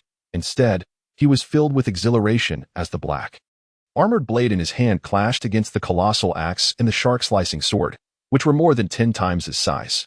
This immense power was sufficient to shatter a mountain, yet it merely compelled Moria to retreat a single step, his expression growing increasingly exhilarated. Is this the strength of a giant? The captain is truly remarkable, managing to fend off two vice-admirals with just his own might. His followers behind him erupted into cheers, and upon witnessing two giants halted by a mere pirate, the initially intimidated pirates, who had recoiled at the sight of the giants' imposing figures, surged forward once more, undeterred by death. The Navy is nothing to fear. Once we board the ship, we shall be unassailable. We have come for the legendary treasure of the Pirate King. Damn it, the two naval giants, catching sight of this unfolding scene from the corner of their eyes, were immediately struck with alarm. With their strength surging, they attempted to push Moria back and thwart the advancing pirates. However, at that moment, they discovered that their bodies had inexplicably become immobile. What a commotion! Is this truly the era of great pirates? Who? The crowd turned toward the source of the voice, and there, soaring through the sky, was a man clad in a red flamingo cloak, gliding gracefully.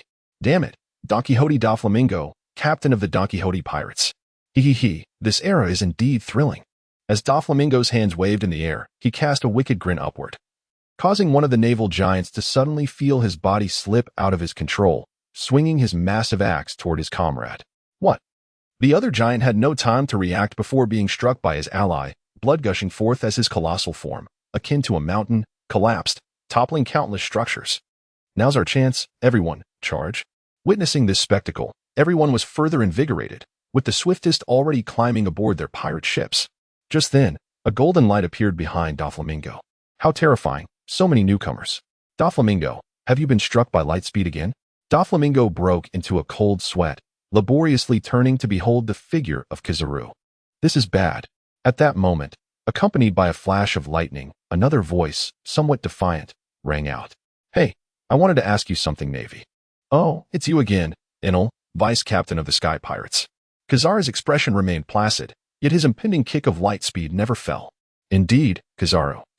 You should be able to engage in a proper fight now. The two faced each other in the air, and Doflamingo felt a rush of excitement. It appears I have narrowly escaped this time. The Sky Pirates. Let us settle the matter of you stealing my slaves when we meet in the new world. In an instant, Doflamingo's figure soared back towards his pirate crew. Observing this, Kizaru turned and unleashed a light-speed kick at Enel the moment Doflamingo departed. Certainly a threat. If that is the case, I cannot allow you to escape. Enel, undeterred, retaliated with a strike of his own. Boom. In an instant, thunder and light collided. The violent explosion created a shockwave that radiated outward like ripples, stirring the very fabric of Rogue Town and the sea itself. Oh, your power seems to have increased. Though he was not using his full strength, Kizaru could clearly sense Enel's power elevate during this clash. Enel smirked defiantly. I have to thank you, Navy, for that. The technique known as the Six Powers is truly fascinating. It allows one to concentrate their strength and accelerate blood flow, enhancing muscle movement. That is why my power has surged so significantly in such a short time. Ah, I see. Yet, I recall it has only been 15 days. You have mastered the Six Powers remarkably quickly. You are indeed a dangerous individual. In that case, I cannot allow your escape. Amaterasu. Enel declared with fervor, brandishing his golden staff. Instantly, the sky was illuminated with the brilliance of lightning and radiance, resonating like thunderclaps. On board the twin goddess, Tiger busied himself maneuvering the ship, preparing to depart. Freya, however, clutched Baby 5, her eyes wide in disbelief as she observed the celestial battle above. Each clash between Enel and Kizaru was enough to shake the heavens. A display of monstrous combat prowess that made Freya grasp the implications of what Yi Mu had indicated about the forthcoming battle. She was utterly outmatched. Lord Enel is incredible. Is this truly your real power? It's akin to that of a monster. Yi Mu glanced at his new crewmates and chief cook, shaking his head. What? We will be sharing a ship together, after all. Ah, I apologize. I am still getting used to this. But really, do we not need to assist? No need. In terms of speed, even I cannot hinder Enel. Moreover, the real trouble has yet to emerge. Real trouble? Freya blinked. Indeed. But Freya surveyed her surroundings, noticing that many had already boarded their pirate ships, setting sail into the sea. What more trouble could there be? Everyone has escaped to the ocean. How could the Navy possibly intercept these pirates? Yi Mu smiled. That is the Navy's true intention. They deliberately allowed us to venture into the sea to avoid civilian casualties. After all, at this moment, simply by setting sail, one is effectively declaring themselves a pirate, giving the Navy free rein to eliminate us. But we have already reached the sea, no matter how numerous the Navy. They cannot possibly have enough ships to pursue so many of us. Who told you they would use ships? At that moment, Freya had more questions, but Yi Mu suddenly interjected. It's coming. Coming? What is coming? Freya was still processing when a familiar voice echoed nearby. Ah, it's about time. If that is the case, we can initiate the encirclement plan of the Marine Admirals. You pirates are all to remain here. Ice Age. In but a fleeting moment, the sweltering summer heat was instantaneously enveloped by a chilling cold, reminiscent of the depths of winter. Freya, unable to comprehend the abrupt shift, felt as though the world before her had morphed entirely. The once turbulent sea, now transformed into a pristine expanse of ice, glimmered in a stark white, every visible inch frozen solid. As she finally registered the change, Freya, clutching Baby 5 screamed in terror. Eh, the sea has frozen over. How could this be possible? Other pirates, equally terrified as Freya, gazed in horror at their ship, which had been instantaneously encased in ice. Their fearful eyes trained on the man at the center of the navy. Is this the might of the navy? What a farce! Can such destructive power truly be wielded by a mere mortal? Mother, I no longer wish to sail. I want to go back. Aboard the Don Quixote family pirate ship. Doflamingo was equally astonished by the frozen sea and the immobilized pirate vessels, yet his overwhelming emotion was one of exhilaration. Beside him, the user of the stone fruit, Sika, contemplated leaping into the fray to shatter the ice, but was restrained by Doflamingo. Do not rush. The show has yet to begin. The era is about to ignite. As his words fell, all the pirates trapped upon the icy surface, feeling the biting cold, were suddenly enveloped by an aura more fervent than the sun itself. They turned toward the source of this warmth, their eyes widening in shock. It was the sun itself, a colossal fireball, the size of the entire town of Rogue Town, loomed above them like a resplendent sun, accompanied by a cacophony of madness. Haha, how could such an era fail to excite? Prepare to set sail, everyone. Allow me to accompany you on this journey. No reason can hinder a man from seeking adventure upon the seas. As his voice resonated, the hearts of all aboard the frozen vessels swelled with exhilaration as they gazed up at the radiant figure above, akin to the sun. Lads, why are you dawdling? Raise the sails. We cannot refuse the grand gift from Captain Yimu of the Sky Pirates. Indeed, no reason can impede a man from embarking on the sea. The spirits of the subdued pirates soared once more. At this moment, even the Admiral Sengoku could no longer remain seated. From the direction of Rogue Town, a blinding golden light emerged, revealing a massive golden Buddha, its hands clasped, visibly raising a fist. Damnable Sky Pirates, Yimu, do you comprehend the gravity of your actions? If these nefarious pirates are unleashed, how many lives will be shattered? Ha ha ha. In response to Sengoku's furious inquiry that echoed across the heavens, Yimu continued to unleash flames upon the fireball above, intensifying its heat, all the while laughing heartily. You are not wrong. The Navy Admiral Sengoku may consider pirates to be embodiments of evil, deserving of the utmost punishment.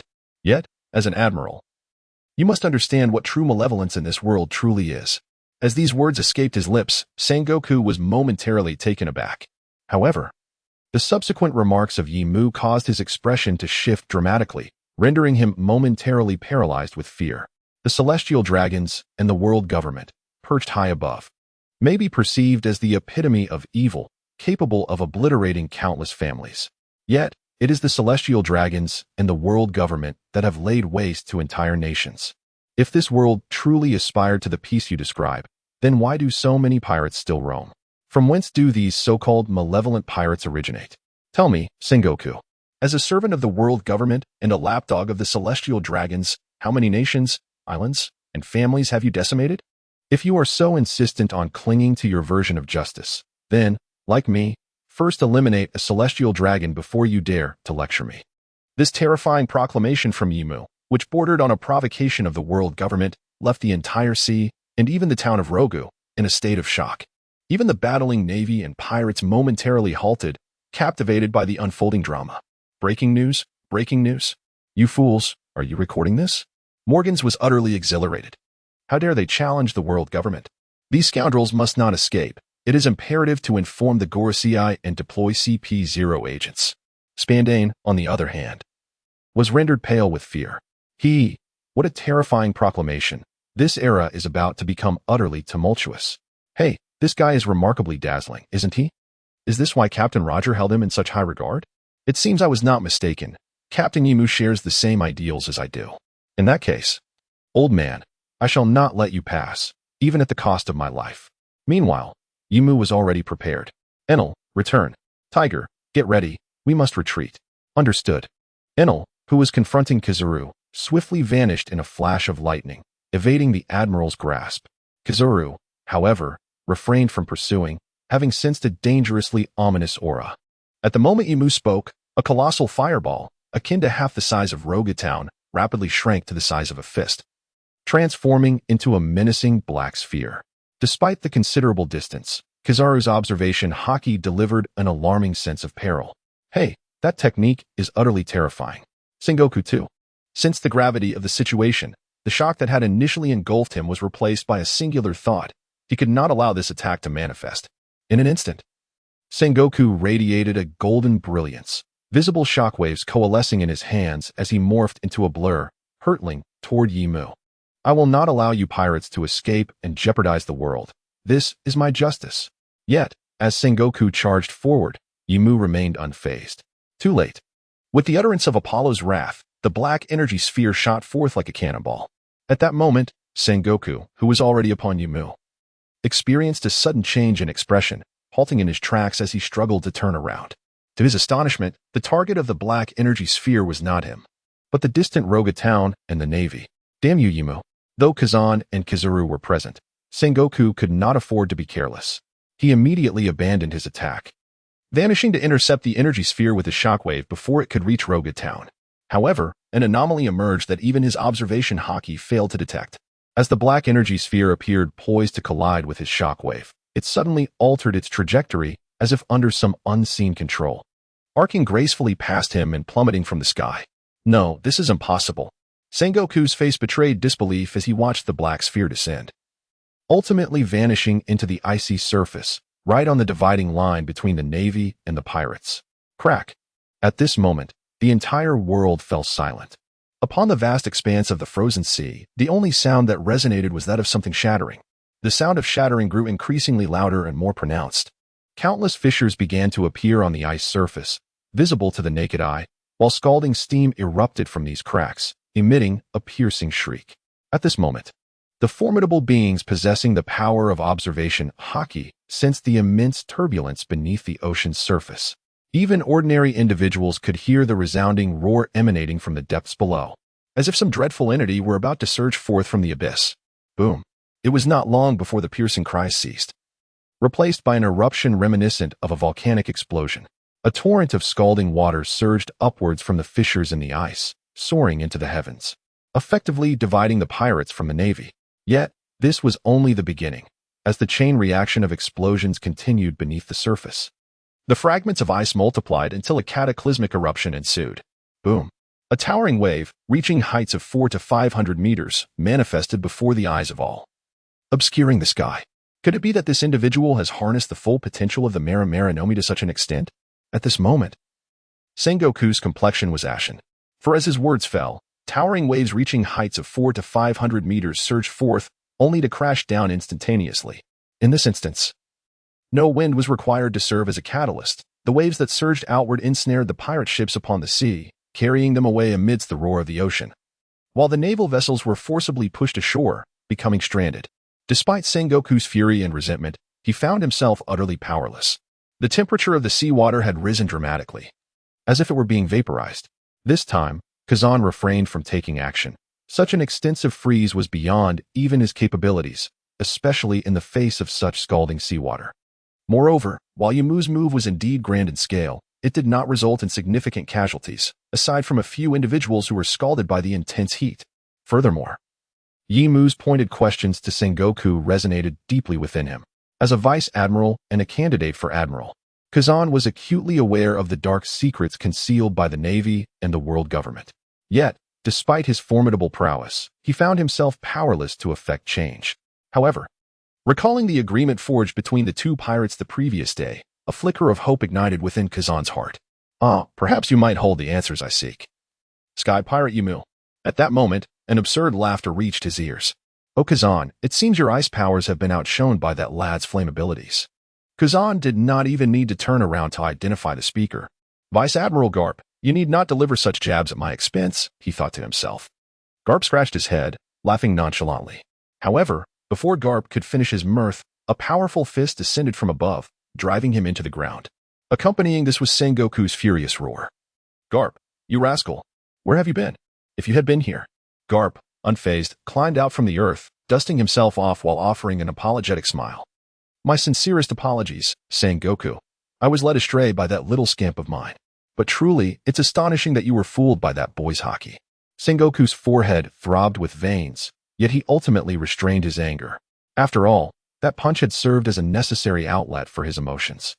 Aside from the Navy stationed at the Logtown branch, everyone was ordered to return to headquarters immediately and to notify all naval personnel across the 4 seas, the Grand Line. In the New World to remain vigilant. The worst of times was fast approaching. Understood.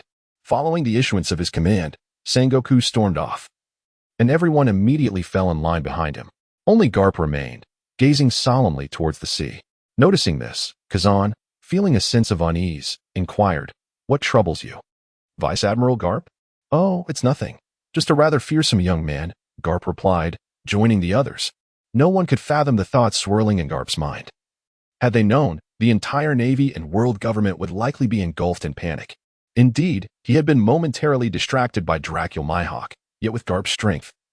If he truly wished to intervene and prevent the unfolding events, he could have done so. Even that ominous black energy sphere, Garp was confident he could obliterate with a single strike. The reason for his inaction stemmed from a sudden, familiar aura emanating from the pirate known as Yimu. Initially dismissing it as a mere illusion, his instincts, honed through years of experience, suggested otherwise. This was a profound intuition inherent to beings of such caliber. It was the year 1498 of the sea calendar, and the man he and Roger had jointly defeated had fallen in 1484. If even Roger left behind a legacy, could the man named Rox have done any less? Moreover, the timing and the youth of this boy were not lost on him. However, Garp chose not to voice his suspicions publicly. Just as Roger entrusted him with his bloodline, he believed that while adults might err, children remained innocent. Reflecting on the boy's earlier remarks that questioned the Navy and world government, as well as the insights gleaned from his conversation with Kazan, Garp was compelled to see whether this young man could indeed alter the course of the world. Across the vast expanse of the ocean, the tumultuous waves had finally subsided. The surroundings were now a serene blue sea, dotted with drifting vessels. Towering waves, some 400 to 500 meters high, had surged forth, successfully aiding their escape. Yet the sheer force of the water was enough to stun the more timid souls among them, particularly the terrifying speed of their flight, akin to soaring through the air, prompted Freya to instinctively clutch onto something nearby. Have we truly escaped? How perilous. As tranquility descended, Freya finally regained her composure. Although she had anticipated that life as a pirate would be anything but tranquil, this was undeniably exhilarating. It is merely the first day. Is this to be my future existence? No, that cannot be right. It is that arrogant man who is the root of the problem. Where is that man? Freya glanced around, yet she could not locate him. The merman named Tiger stood by the helm, while that fellow ill-balanced baby fought atop his head on the deck. Yet, Leafmoo was nowhere to be found. Just then, a voice whispered in her ear, "Hey, my chef, how long are you going to hold me?" Startled, Freya realized that the very thing she had been embracing was none other than Leafmoo's form. No wonder it felt warm, soft, and yet firm. "What do you mean? Your chef, you scoundrel? Do not speak so recklessly." Her face flushed crimson as she released Leafmoo and dashed to a distance, shouting at him, "Aren't you supposed to be my crew member?" Leafmoo appeared utterly perplexed. "Hey, scoundrel." Freya attempted to refute, but in that moment, she found herself at a loss for words. At this moment, Yimu also smiled, easing the tension among the crew before continuing his discourse. "It appears that we are temporarily safe. Tej, where precisely are we now? How far are we from Upside Down Mountain?" Tej glanced around and examined the compass in his hand. "Based on our current trajectory influenced by the ocean currents, combined with our sailing speed, we are situated slightly to the right on the line between Rogtown and Upside Down Mountain. If we sail at full speed, we should reach the Red Earth continent in about a day and a half." "Understood. In that case, let us not squander any time. We are currently a thorn in the side of the Navy and the world government, with numerous eyes upon us. We must utilize the Eternal Pointer while they remain unaware. Aside from necessary resupply stops, we shall head directly to Skypiea Archipelago, and from there enter the New World, where we will finally be safe." "I understand, but Captain, before we head to Skypiea Archipelago, could we make a stop at Water City? I have a friend there." Yimu paused, then responded, "You must be referring to the shipwright, Fisher Tom." "Captain, you know him too?" "Of course. You are a navigator, so the upcoming route will be planned by you. Now, let us set sail at full speed." The twin goddess ship surged forward, its remarkable velocity causing the crew to feel the rush of wind around them. "Isn't this a bit too fast?" Freya, having grown up in Rogtown, had never experienced such rapid sailing during her few outings at sea. She nearly lost her balance and fell onto the deck, but Yimu was quick to catch her. "This is unavoidable. Though we have begun to ride the waves of this era, we have yet to reach its pinnacle, and we remain in peril, whether the Navy or the world government. They can easily summon troublesome individuals to deal with us.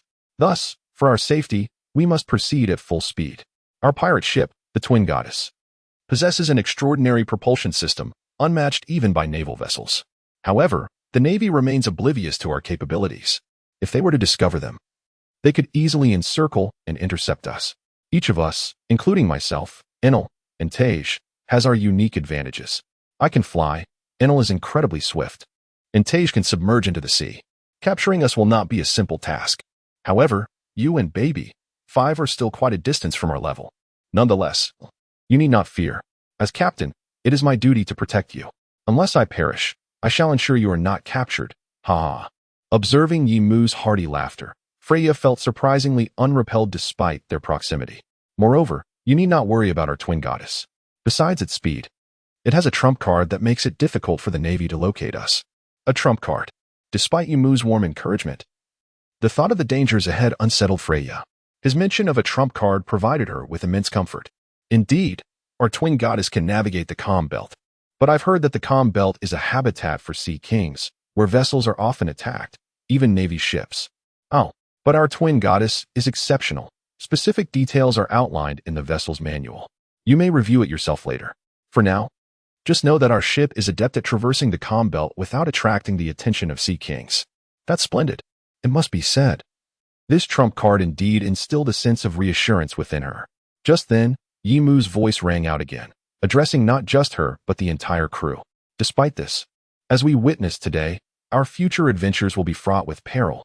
Although you are our head chef and not a combatant, and Baby 5 is quite young, it is essential for you to possess self-defense skills. Therefore, during our upcoming journey, I will provide you and Baby 5 with training in martial arts and devil fruit abilities. However, my training will be quite rigorous.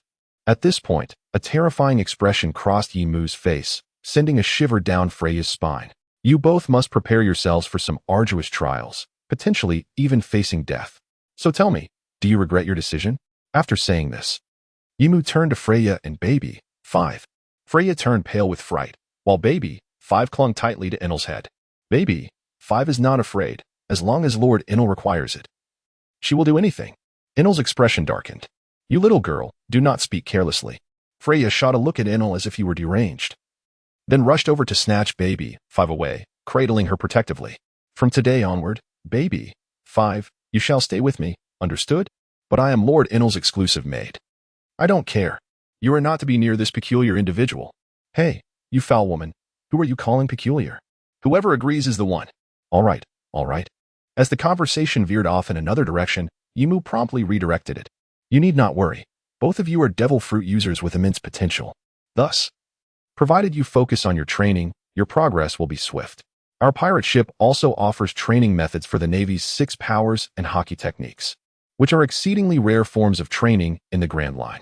At this moment, Tiger interjected, stating, if you, Captain, are in need, I can impart to you the martial art of Fishman Karate. This is indeed a remarkable and extraordinary physical technique belonging to the Fishman tribe. Therefore, provided you are willing to dedicate yourselves to rigorous training, your prowess will undoubtedly ascend to a new level before entering the New World. Upon hearing Yi Mu's words, Freya mustered her courage and replied, rest assured, do not underestimate me. My culinary skills are the result of arduous effort. I am not a frail girl. Yi Mu's response was straightforward. I believe in you. Freya was momentarily taken aback, yet her heart swelled with boundless courage in that instant. That annoying fellow. At this moment, she held Baby 5 in her arms, attempting to mask the turmoil within her heart, and diverted the conversation by asking, so, are there only 5 of us on the ship? Is this how we embark on our journey into the New World? This indeed caused Yi Mu a hint of distress as he spoke. It is somewhat lacking. We now have a captain, a first mate, a navigator, a chef, and even a maid, yet we still require at least a ship's doctor and a shipwright. However, it seems challenging to find suitable candidates. Tej, you have traveled extensively. Do you know of anyone appropriate? As for me, my knowledge of the human world is quite limited, and I am not well acquainted with many humans. Nevertheless, regarding the ship's doctor, there exists a renowned medical nation called the Drum Kingdom along the Grand Line. Perhaps we can find a suitable physician there. As for the shipwright, once we reach Water 7, we can inquire with Tom. Indeed, Yi Mu was certainly aware of the Drum Kingdom, though the specific details had largely faded from his memory. The most vivid recollections were that Chopper was born there, as well as his mentor Dr. Hiralik, Dr. Kareha, and the king who possessed the ability of the Munch Munch fruit. Had Tej not mentioned it, He might have forgotten that this nation was celebrated for its physicians. It seemed that due to the king's influence, the doctors on that island had fallen into decline. However, as it is still early, there may indeed be a chance to find a suitable ship-s doctor. Although he was eager to reach the new world swiftly for safety, the need for a ship-s doctor and shipwright was pressing, especially in the complex environment of the new world. I understand. In that case, let us include the Drum Kingdom in our journey. After confirming the future itinerary, the twin goddess set sail in a cycle of acceleration, charging, cooling, and accelerating again, making astonishing progress towards Reverse Mountain. In just over half a day, not a single ship could be spotted across the vast ocean. It could be said that the Jolly Roger had left all pirate ships in the Navy far behind. As night gradually descended, Yimu and Inel continued their arduous training aboard the ship, with Tage joining in this time. His primary mission, however, remained to navigate the course of the twin goddess. Meanwhile, Freya, cradling baby 5, chose a cabin for the two, settled their belongings, and retreated to the kitchen to begin preparing dinner. This marks the first occasion on which Freya, in her capacity as the head chef of the Sky Pirates, prepares a meal for everyone. Naturally, this endeavor demands meticulous attention. As the force required to steer the ship intensifies, Tage articulates his assessment. The ocean currents have begun to shift, indicating that we are being drawn toward the inverted mountain's currents. If all proceeds smoothly, we shall behold the inverted mountain by tomorrow morning. However, to err on the side of caution, I propose we find a suitable place to anchor for the night. Ideally, disembarking at the inverted mountain when dawn breaks and visibility is at its peak. No problem. I entrust this task to you, Tage. At this moment, Baby 5 donned a new outfit, bouncing joyfully out of the cabin, exclaiming with a radiant smile, Lord Inaru, Lord Yamuto, Lord Tiger, Sister Freya said that dinner is ready. The captain replied, you all go ahead. I will find a suitable place to dock the ship and join you shortly. Thank you for your hard work. As the two entered the brightly lit dining hall, it was evident that the long, rectangular table was lavishly adorned with an array of delectable dishes, appetizers, soups, fish, meats, main courses, salads, desserts, and an assortment of beverages. The enticing aroma of the food mingled with the warm air, enveloping the entire hall and evoking a profound sense of warmth and happiness within. Wow, this is truly sumptuous. In that moment, Yamuto felt an overwhelming sense of pride in his decision to recruit Freya onto the ship. Finally, they were no longer limited to merely fruits, roasted meats, and stews. This delectable cuisine truly tantalizes the taste buds. At this moment, Freya, clad in a pristine white chef's attire, emerged from the kitchen, gracefully carrying a bowl of rich broth, and placed it upon the table. Can we begin our meal? Yimu eagerly inquired, longing to savor Freya's culinary skills. However, Freya resolutely waved her hand. Not yet. You must first take a bath. Can't you perceive the unpleasant odor emanating from yourselves? Furthermore, Mr. Tiger has yet to arrive. It would be improper to start without him. It was evident that she had taken on the role of a meticulous overseer. Damn it, who is the overseer here? Yimu retorted, not allowing Freya the chance to become irate, and hurried off to wash up. Approximately 10 minutes later, everyone reconvened at the table. Observing the array of delectable dishes, no one made a move. All eyes were fixed intently on Yimu, clearly awaiting his cue. Acknowledging this, Yimu boldly raised his glass. This marks the first official family banquet of our Sky Pirates. Let us first toast to our head chef, Freya, for preparing this magnificent feast. We look forward to your culinary creations in the future.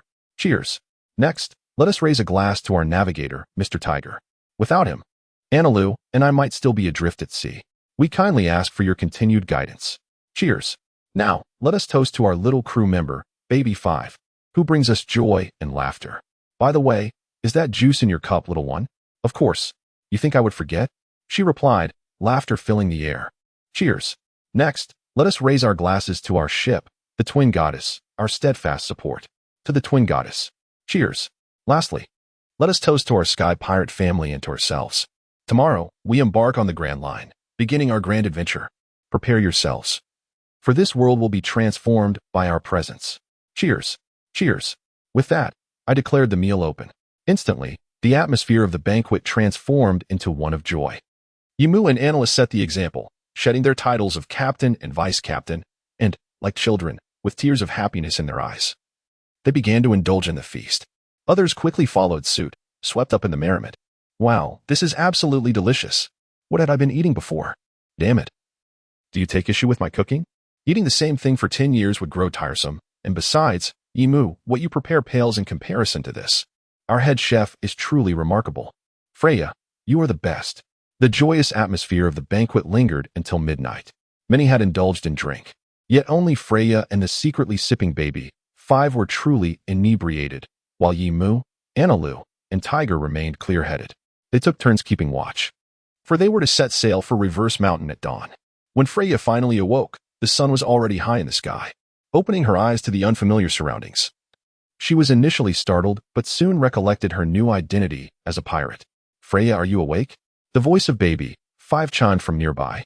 Turning her head, she saw the little girl in her pajamas, her large, beautiful eyes fixed on her. So adorable. But what time is it? Lord Yimu said we are nearing Reverse Mountain. If you are awake, I will call for you. Ah. Freya quickly got out of bed, changed her clothes, and stepped onto the deck. Instantly, the dazzling sunlight struck her eyes, making her feel somewhat uncomfortable. I must brew some lady's special wine. With such thoughts in mind, Freya adapted and approached Yimu, gazing into the distance and around her. Had they not almost arrived? Why was there nothing in sight? Freya recalled her father's words, that the upside-down mountain stood tall amidst the soaring red earth continent, dividing it into 2. Yet now, there was no sign of the red earth continent, nor even a mountain to be seen. But you are awake. Isn't the red earth continent right over there? Yimu pointed into the distance. Freya paused, rubbed her eyes, and looked intently. Still, there was no semblance of the red earth continent. All that stretched before them were rolling, dark clouds connecting the sky and the sea, cleaving the world in twain. At this moment, Freya also reacted and spoke up. Could it be that the upside-down mountain lies within those clouds? Indeed, replied Tiger with a nod. The clouds conceal the upside-down mountain, which, due to the unique geography of the red earth continent, experiences air currents hindered by the land itself, coupled with distinctive ocean currents. Consequently, such cloud cover frequently envelopes the area. This is why it is said that the upside-down mountain represents the first challenge in entering the Grand Line. The climatic conditions within are exceedingly complex and disorienting, compounded by powerful ocean currents that render vessels nearly uncontrollable. As a result, nearly half of all pirate ships are lost here, marking the end of their piratical journeys. What about us? Fear not, for Tiger is a seasoned navigator. As Yimu finished speaking, Freya felt a chill on her arm. She looked up to see that a light rain had begun to fall from the sky, darkening and thickening the clouds above. At this moment, Tiger, feeling a slight tension, firmly grasped the ship's helm and spoke. Everyone, hold on tight. The current is about to accelerate. As his words echoed, the vessel suddenly surged forward, and Freya, losing her balance, instinctively clung to Yimu. Within mere breaths, Freya's surroundings underwent a dramatic transformation. The rain intensified, the dark clouds thickened, and visibility diminished, leaving everyone struggling to discern the path ahead. The howling winds threatened to unseat them, while the terrifying currents caused the twin goddess to pitch violently upon the waves. Is this truly all right? Will we find the entrance to the upside-down mountain? We won't crash into the red earth continent, will we? Freya questioned, her heart racing with anxiety. There is a possibility, Yimu replied with a smile. Hey, just as Freya was engulfed in panic, Tiger spoke again. Look, the red earth continent.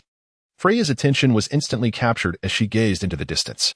Amidst the mist and dark clouds, a colossal mountain, resembling a towering red wall, emerged into view. Its formidable presence, akin to a mountain range, loomed into the clouds, exuding an overwhelming sense of dread. At that moment, Tiger's tone grew tense. Everyone, brace yourselves. Suddenly, a massive whirlpool appeared before them, and the twin goddess was drawn into its grasp, spinning wildly. Fortunately, Tiger managed to regain control of the helm just as the ship was about to be consumed. In that instant, the entrance to the upside-down mountain revealed itself. At the continent's center, it appeared as if cleaved by a knife, a slender opening resembling a mere line, with torrents of water surging upward into the clouds. This passage seems rather narrow, Mr. Tiger. Will we be able to navigate it smoothly? Freya inquired. Of course, have no worries, Tiger assured her with confidence. With a smile, he expertly maneuvered the helm, guiding the twin goddess as it entered the entrance of the upside-down mountain, ascending skyward with the current's assistance. As the vessel climbed, the rain diminished, the dark clouds gradually dispersed, and the surroundings became increasingly clear. Incredible! The ship is actually climbing a mountain. How beautiful! At this moment, the twin goddess ship seemed to ascend into the clouds, gliding through the colorful mist as if returning to the Sky Island. Inel, too, reminisced. Ah, the Sky Island! Freya exclaimed, startled, and was about to inquire further when Tiger's reminder echoed once more. Hold on tight. We are approaching the peak of the current. As his words faded, the mist dissipated, revealing the apex of the upside-down mountain, distinctly triangular in shape. The twin goddess ship surged forth from the current, soaring into the sky. After gliding for a few seconds, gravity took hold, and it plummeted back down into the rushing waters below. In that instant, Tiger finally exhaled in relief and turned to Yimu, declaring, "Captain, I have fulfilled my duty." "Ah, Tiger, you are truly remarkable," Freya responded. "Now, the next task is up to me and Enel. Freya, please take baby 5 in your arms." "What do you mean?" Though Freya was confused, she complied obediently. Seizing the moment, with the ship moving steadily, she cradled baby 5 in her embrace. Soon, she understood. As the twin goddess ship rapidly descended, the exit of the upside-down mountain came into view, along with a multitude of vessels densely blocking the exit. The vessels varied in size and specifications, some appearing quite opulent while others were rather dilapidated. Freya initially assumed they were pirate ships, yet she noticed the absence of the pirate flag. If they were neither pirates nor navy, then what were they? A group known as bounty hunters proclaimed their intent to claim our heads in exchange for a reward from the navy. It was Enel who responded, as his observation Haki proved to be remarkably effective in eavesdropping. Oh, and there are even spies from the world government among them. At last, Freya comprehended the situation, gazing in astonishment at Enel. You can actually hear their conversations from such a distance?" "Ah," Enel replied in a rather simplistic manner. Yet his haughty demeanor betrayed a sense of pride. Observing this, Yimu elucidated, "The vice-captain Enel possesses remarkably advanced observation Haki. In essence, on islands like Logetown, his observation Haki can envelop the entirety of the area. He is able to hear any conversation taking place on the island, which explains how we were privy to the Navy's plans while in Logetown. What? So, this is one of the reasons we do not fear the Navy and the world government. As long as they remain oblivious to this secret and are unable to devise a solution, they shall never locate us. Of course, this does not apply here, as this is the sole entrance to the Grand Line." At this moment, Freya truly felt that her pirate crew was exceptionally formidable. Thus, one must not lag behind. "Should we eliminate them?" Enel inquired with palpable impatience. "Well, since they dare to point their weapons at us, there is no need for mercy. Swiftly clear the obstacles." "I understand," Enel replied, his demeanor transforming into one of exhilaration as he strode to the forefront of the ship. "Let me count, 56 pirate ships, 1024 men. Let the assault commence," Enel proclaimed, raising the golden staff in his hand high. Visible bolts of blue lightning surged from the staff into the heavens, vanishing into the ether. Just as Freya was about to question Enel's actions, he uttered 4 words, "Divine retribution." In an instant, a magnificent and blinding pillar of lightning descended from the sky, striking the vessels of the pirate hunters. Boom! The dazzling brilliance compelled Freya to shut her eyes in terror, a scream escaping her lips. When the thunderous roar subsided, Freya reopened her eyes to find the ships that had previously blocked their exit had vanished, leaving only the debris floating upon the sea, a testament to their former existence. The twin goddess finally reached the exit of Reverse Mountain, its speed diminishing as it glided past the remnants. Freya gazed at the wreckage and the bodies that floated upon the surface, her complexion paling as she asked, "Are they all dead?" She was, after all, merely a young girl. Although she had prepared numerous dishes, she had never engaged in the act of killing. Yimu's sturdy arm rested gently on her shoulder. If fortune favors them, perhaps they could be saved. Yet if luck runs dry, they would sink to the depths, becoming sustenance for the fish. I understand this is difficult for you to accept, but you must come to terms with it, for this is the Grand Line. Such days will become increasingly frequent. However, you may take comfort in knowing that, just as I agreed with Kazan of the Navy, as long as they do not direct their weapons at us, I harbor no interest in the indiscriminate slaughter of the innocent. Should you doubt me, you may stay close and keep watch over me. At Navy Headquarters, Marine Fort, a man with a towering, mountain-like hairstyle and a muscular physique was presently seething with rage as he shouted into the transponder snail. "What did you say? It has been 7 days. And yet you have not uncovered the whereabouts of the Sky Pirates." The voice on the other end, evidently a rather inexperienced Navy officer, trembled under the wrath of Admiral Sengoku. "I apologize, Admiral, but our intelligence personnel on the various islands of the Grand Line have found no indication of their landing. And the Navy patrolling the surrounding waters has turned up nothing. You imbecile, continue searching. Send more men. You must find their trail," Sengoku exclaimed, furiously hanging up the transponder snail, his expression grim. This time, Roger's public execution not only failed to achieve its intended purpose of suppressing the pirate momentum and elevating the prestige of the world government and the navy, but rather, due to Roger's dying declaration and the inquiries posed by the pirate known as Yimu, the world was thrown into a state of turmoil. Furthermore, the matter regarding the death of the celestial dragons could no longer be concealed, resulting in a significant decline in the reputation of both the world government and the navy. At that moment, a rapid knocking echoed from outside. "Come in." A man with a mohawk hairstyle entered, a saber at his waist and a stack of documents in his hand. "What brings you here, Major Mole?"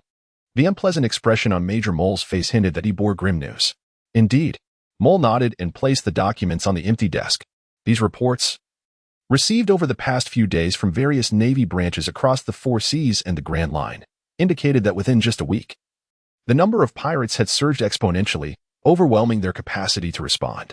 The situation in the New World was even more dire, where it seemed the pirates had reached some form of agreement, launching coordinated assaults on all Navy branches. Zifa and Admiral Akainu were on the brink of collapse and were requesting reinforcements from headquarters. With a furious punch, Kong shattered the desk before him. "Where are those scoundrels Sengoku and Garp? If all goes well, they should reach headquarters in a week's time." "Such a delay," Kong exclaimed. "Major Mole, have the vessels developed by the scientific division been completed?" Mole hesitated briefly before nodding. "Yes, but the testing in the comm belt has yet to conclude."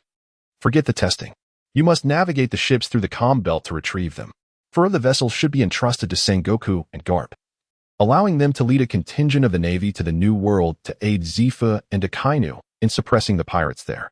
Then, assign 1 ship each to Kazan and Kizaru, directing them to swiftly assist the areas in the 4 seas that require support. The remaining 4 vessels should be given to the vice admirals at headquarters to remain in the Grand Line, ensuring these pirates do not rise against us." "Understood. I will relay your orders immediately. Also, send someone to replace this desk." As Mole departed, Kong sank into his chair, weary. Shortly thereafter, Navy personnel entered with a new desk. Once matters were settled, Kong's mood began to calm as he retrieved a transponder snail from his pocket. "Kong, do you need something from us? The situation is deteriorating rapidly, and I require the support of the world government." "Kong, are you suggesting that in just 7 days, the Navy has become powerless against the pirates? Has it truly reached such a state? How you perceive the situation is your concern. But if you wish to salvage what remains, you must support me. Speak. What assistance do you need from the world government?" "I require the full cooperation of the CP system, and if necessary, the involvement of CP0 members." "That is impossible. The mission of CP0 is to protect the celestial dragons. Then the personnel from CP1-9 must cooperate with the Navy." "That is acceptable. I will have Spandam contact you. We also need the Army's cooperation, and if possible, I wish to convene a world conference at the earliest opportunity. Do not overreach, Kong. Do you understand what convening a world conference entails?" "I am fully aware. But if we do not act now, it may soon be too late. You must have received intelligence as well. I will instruct the Army to cooperate with you. As for the World Conference, we will consider it. What of those 2 members of the Sky Pirates who dared to challenge the authority of the world government and slay the celestial dragons? We cannot trace their whereabouts." "Kong, if your Navy continues to prove inept, we may need to consider appointing a new fleet admiral. That is your affair now. You must either cooperate with me or await total destruction." With a click, the transponder snail went silent, leaving the room enveloped in silence save for a single sigh. What direction would this world ultimately take? At that moment, under the radiant sun on the ocean, on the deck of the Twin Goddess, Freya and Baby, 5 were undergoing rigorous training under Yimu's guidance. After 7 days of observation, Yimu was pleasantly surprised to discover that, while Freya and Baby, 5 still had a considerable distance to cover before becoming combat ready, their foundational skills were unexpectedly solid, perhaps due to her father's profession as a chef. Freya had always enjoyed a good diet, resulting in excellent physical condition. Moreover, her culinary training demanded certain physical attributes, such as arm strength, wrist strength, and knife skills. Coupled with Freya's devil fruit ability, the cooking fruit, which held tremendous potential, Yimu recognized the unique capabilities of this fruit. Overall, it resembled a subordinate version of Baby 5's weapon fruit, allowing her to transform her hands into any culinary tool. In recent days, Yimu observed Freya transforming her body into various tools such as knives, hammers, pots, spatulas, and spoons. However, all these were cold weapons. rendering her incapable of transforming into firearms like Baby 5. Moreover, her transformations were limited to her hands. Remarkably, perhaps due to the unique properties of her cooking fruit, Freya exhibited a certain degree of resistance to flames. After gaining a deeper understanding, Yimu resolved to guide Freya towards developing a distinctive culinary martial art based on her devil fruit abilities, while incorporating techniques from the Navy's 6 styles, swordsmanship, and fishman karate. As for Baby 5, her frail physique could be attributed to childhood malnutrition. Fortunately, given her youth, with a proper diet, she could regain her strength. Additionally, her past experiences seemed to have instilled a sense of maturity in her. During training, she never complained of fatigue and diligently completed all of Yimu's assignments. In this regard, Baby 5 far surpassed Freya. Considering Baby 5's weapon fruit, Yimu also prepared to guide her path towards becoming a ship's sniper. With training heavily focused in that direction, naturally, aside from Freya and Baby 5, the training of Yimu, Enel, and Tiger did not falter. While Yimu and Enel continued their previous training, they also learned the techniques of fishman karate from Tiger. It must be said that the unique skills of the fishman tribe were indeed formidable, rivaling the Navy's 6 styles. Many of the techniques proved beneficial to both, resulting in a noticeable enhancement of their strength. Meanwhile, Tiger concentrated on mastering Haki. With his already impressive physical prowess, he quickly approached the threshold of mastering armament Haki within just 7 days, and it seemed likely he would soon grasp observation Haki as well. Thus, amidst the unified efforts of their training, 2 weeks gradually slipped by, and the group finally arrived at their first destination, the Drum Kingdom. As they neared the Drum Kingdom, a chill descended upon them. The previously bright sunlit sky began to sprinkle with snowflakes. With their imminent arrival in the enchanting snowy landscape, Yimu granted everyone a reprieve. How beautiful! Freya, though not unfamiliar with the sight of snow in winter, found the snowfall over the sea to be entirely different from that on land. Without terrestrial surfaces to catch it, the snow fell directly into the ocean, creating a surreal division between the azure sea and the white snow-laden sky. As if they had stepped into a dreamlike realm. Clad in a thick coat, holding a steaming cup of coffee, Freya stood atop the mast, gazing at the enchanting world before her, a look of pure happiness adorning her face. Compared to the arduous training of the past fortnight, this moment of respite felt utterly blissful, especially accompanied by such a breathtaking snowy scene. It's quite peculiar, she mused. It was warm this morning, reminiscent of summer. Yet now it has suddenly turned as cold as winter, complete with snowfall. That's because we are headed to a winter island, Tiger explained. Living in the underwater world, fishmen seldom encountered snow, which imbued Tiger with a distinct fondness for it. Ironically, despite his robust physique, he was bundled up more warmly than Freya. Winter Island. Do the seasons differ across the islands of the Grand Line? Indeed, Tiger confirmed. The climate of the Grand Line is complex and ever-changing. So it is not unusual for one moment to bask in sunshine and the next to be engulfed in a storm or snowfall.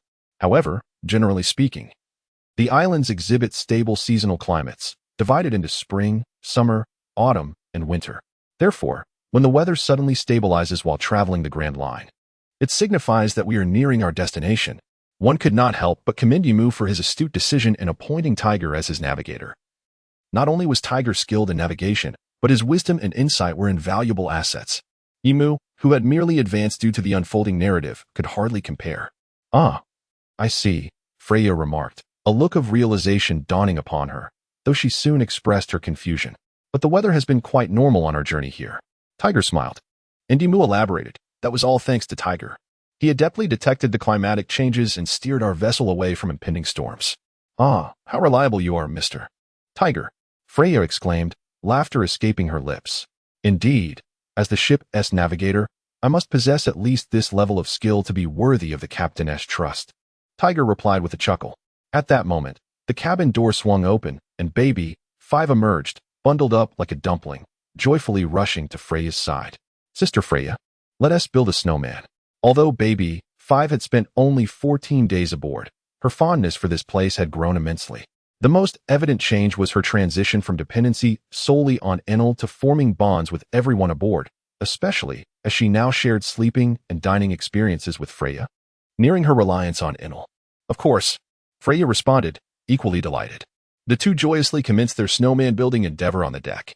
Before long, a snowman nearly the same size as Baby 5 emerged, and they busily adorned it with decorations. Enel also joined them, emerging from below deck, seemingly unfazed by the cold. Donning a simple top and a coat, fully charged. Is the island we see ahead our destination? He inquired. With that declaration. A white island featuring 3 towering peaks resembling giant drums materialized through the snowy mist, captivating everyone's attention. What a magnificent sight it is from this vantage point. Shall we approach directly? The kingdom of the magnetic drums is also one of the nations of the world, and if we simply appear here, our presence may soon be divulged. At that moment, Tej hesitated before speaking. Do not fret, Einler. How is your research on the telephone bug progressing? It poses no significant challenge. I have succeeded in disrupting its communication capabilities through radio waves. Once we land on the island, you may act freely. However, remain vigilant to avoid detection and ensure that no information about us is disseminated before our departure. Understood. With this assurance, Tej felt considerably more at ease. How reassuring it is to have such reliability.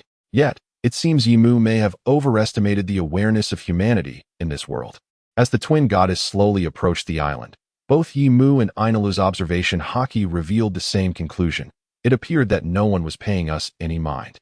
Everyone seemed to be gathered in one location, engrossed in the spectacle. What a peculiar world this is. At this moment, as the vessel drew closer to the shore, Yimu's observation Haki detected something intriguing. He turned to inquire of Freya and her companion. Do you two wish to explore the island? Of course. The provisions aboard the ship need replenishing, and I also intend to procure some exquisite garments for myself and baby. 5. The attire on the ship is utterly unattractive. Such an intriguing island. How could Freya possibly resist visiting? Baby.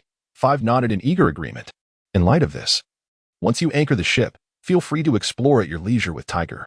Just be sure to protect yourselves. Should anything arise, I will have Enel inform you. I have stumbled upon something fascinating and shall proceed ahead. Very well, Captain. No sooner had the words left his lips than Yimu vanished from sight.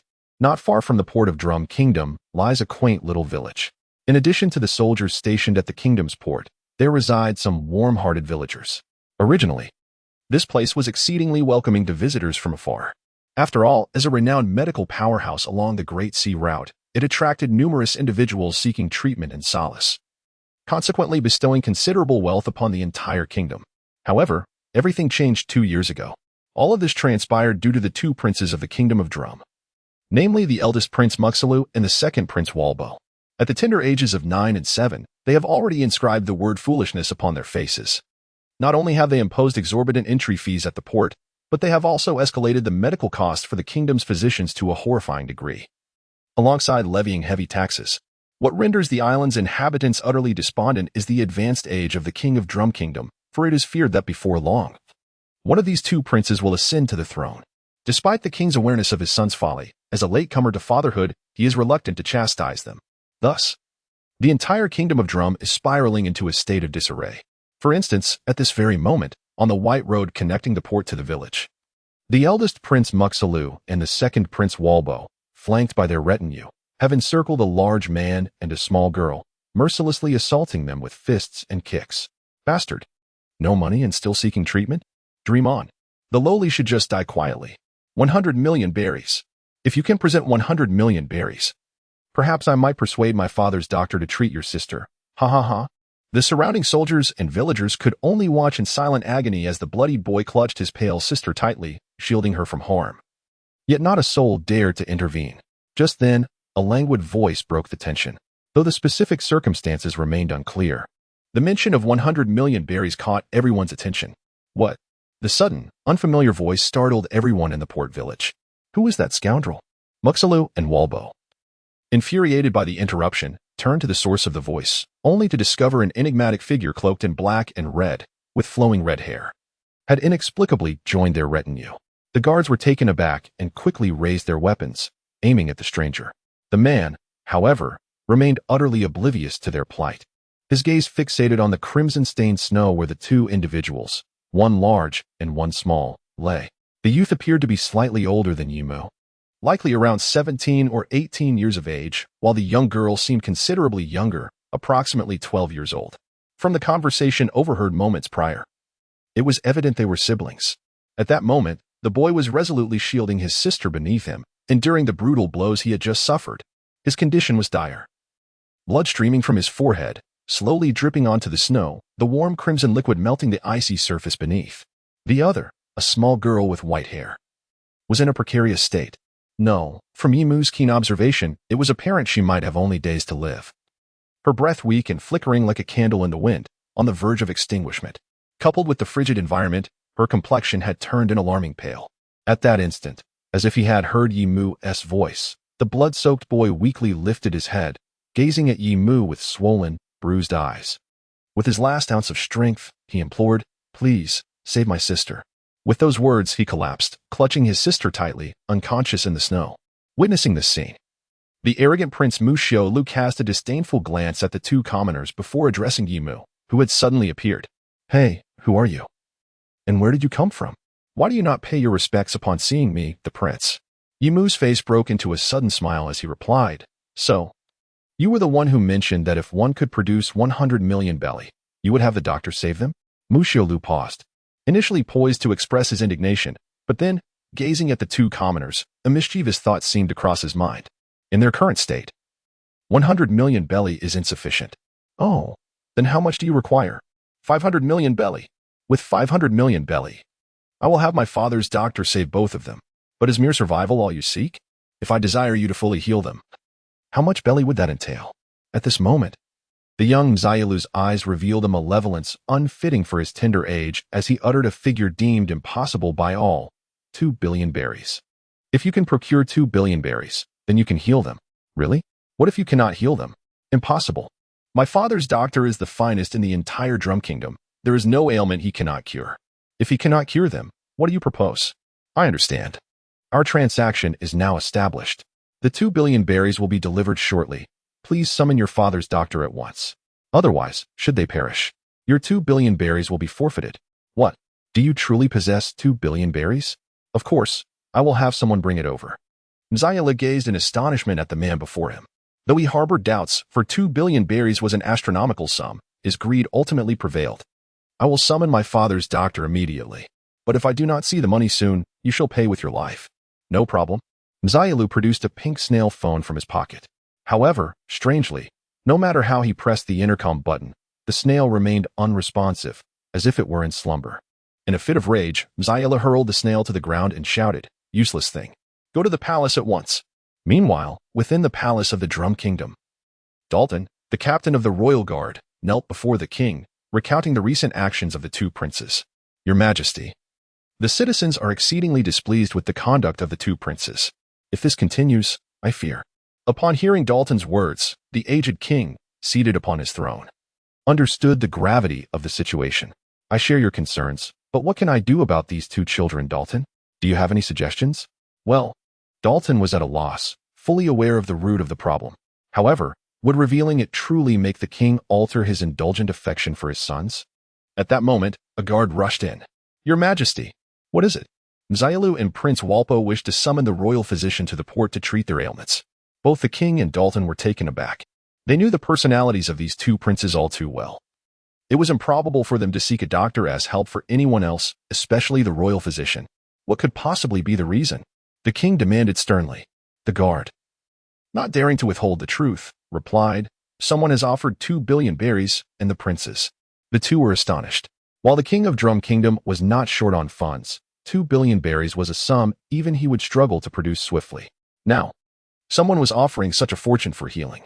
Instantly, a sense of unease enveloped the king as he exchanged glances with Dalton.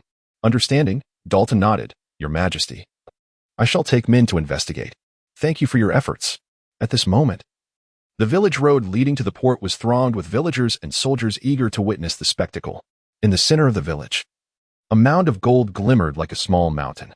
In any world, gold seemed to be a universal currency, and in the world of pirates, it held even greater significance. The crowd was entranced, their eyes glued to the dazzling treasure before them. The two princes gazed at the gold, their eyes nearly popping from their sockets. "This is fantastic. All of this is mine. You must help me transport it back." "Wait, brother, I deserve a share." "Foolish brother, what are you saying? This is all mine. Why are you still standing there? Help me carry it back." "As you command." Just then, a formidable figure stood before them. Hey, no cash, no delivery. It seems you haven't been treated yet." "Huh, you lowly peasant, what did you say?" At that moment, Mzialu was consumed by greed for the gold. Disregarding the fate of the two peasants entirely, he spat out the insult without a second thought.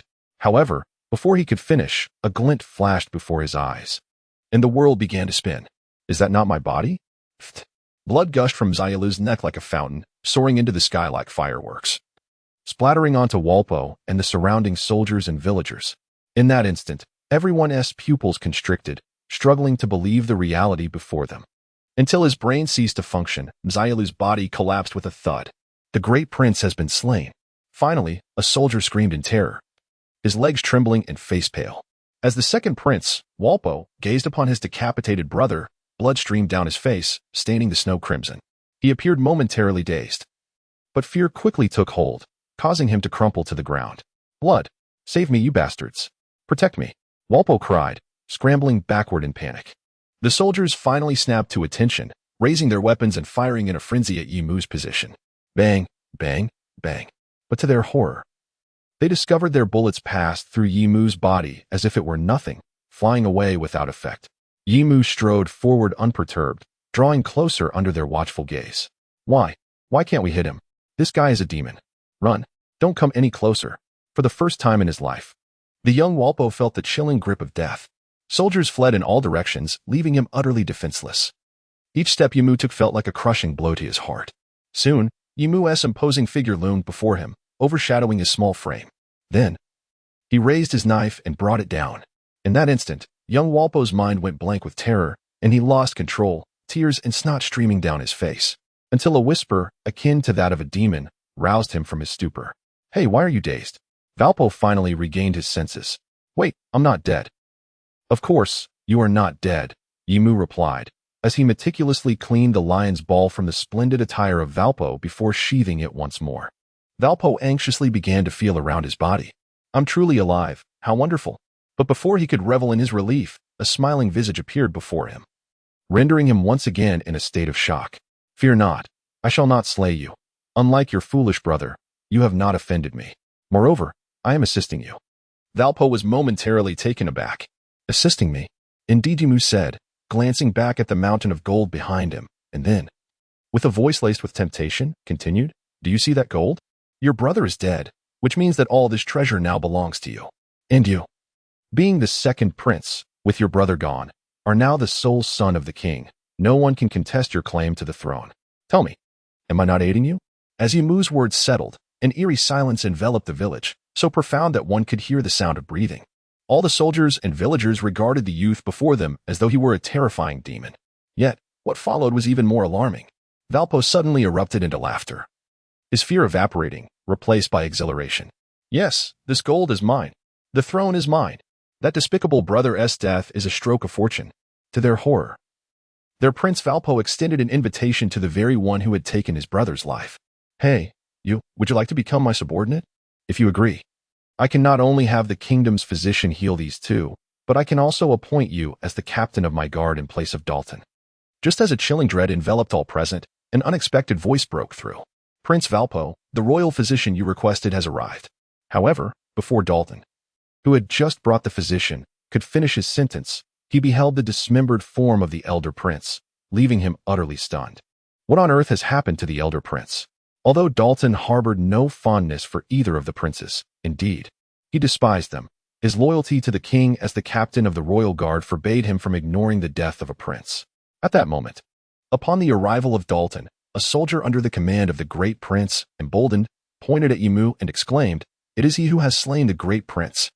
Dalton immediately spotted his second prince, Yimu, a towering figure with a mane of crimson hair and a golden long knife sheathed at his waist. Be cautious, Prince Walpo, Dalton warned, and as his words fell, his entire form began to undergo a rapid transformation. Horns sprouted from his head, fur covered his body, and his visage morphed into that of a black bison, brandishing a massive blade akin to an oar, charging towards Yimu.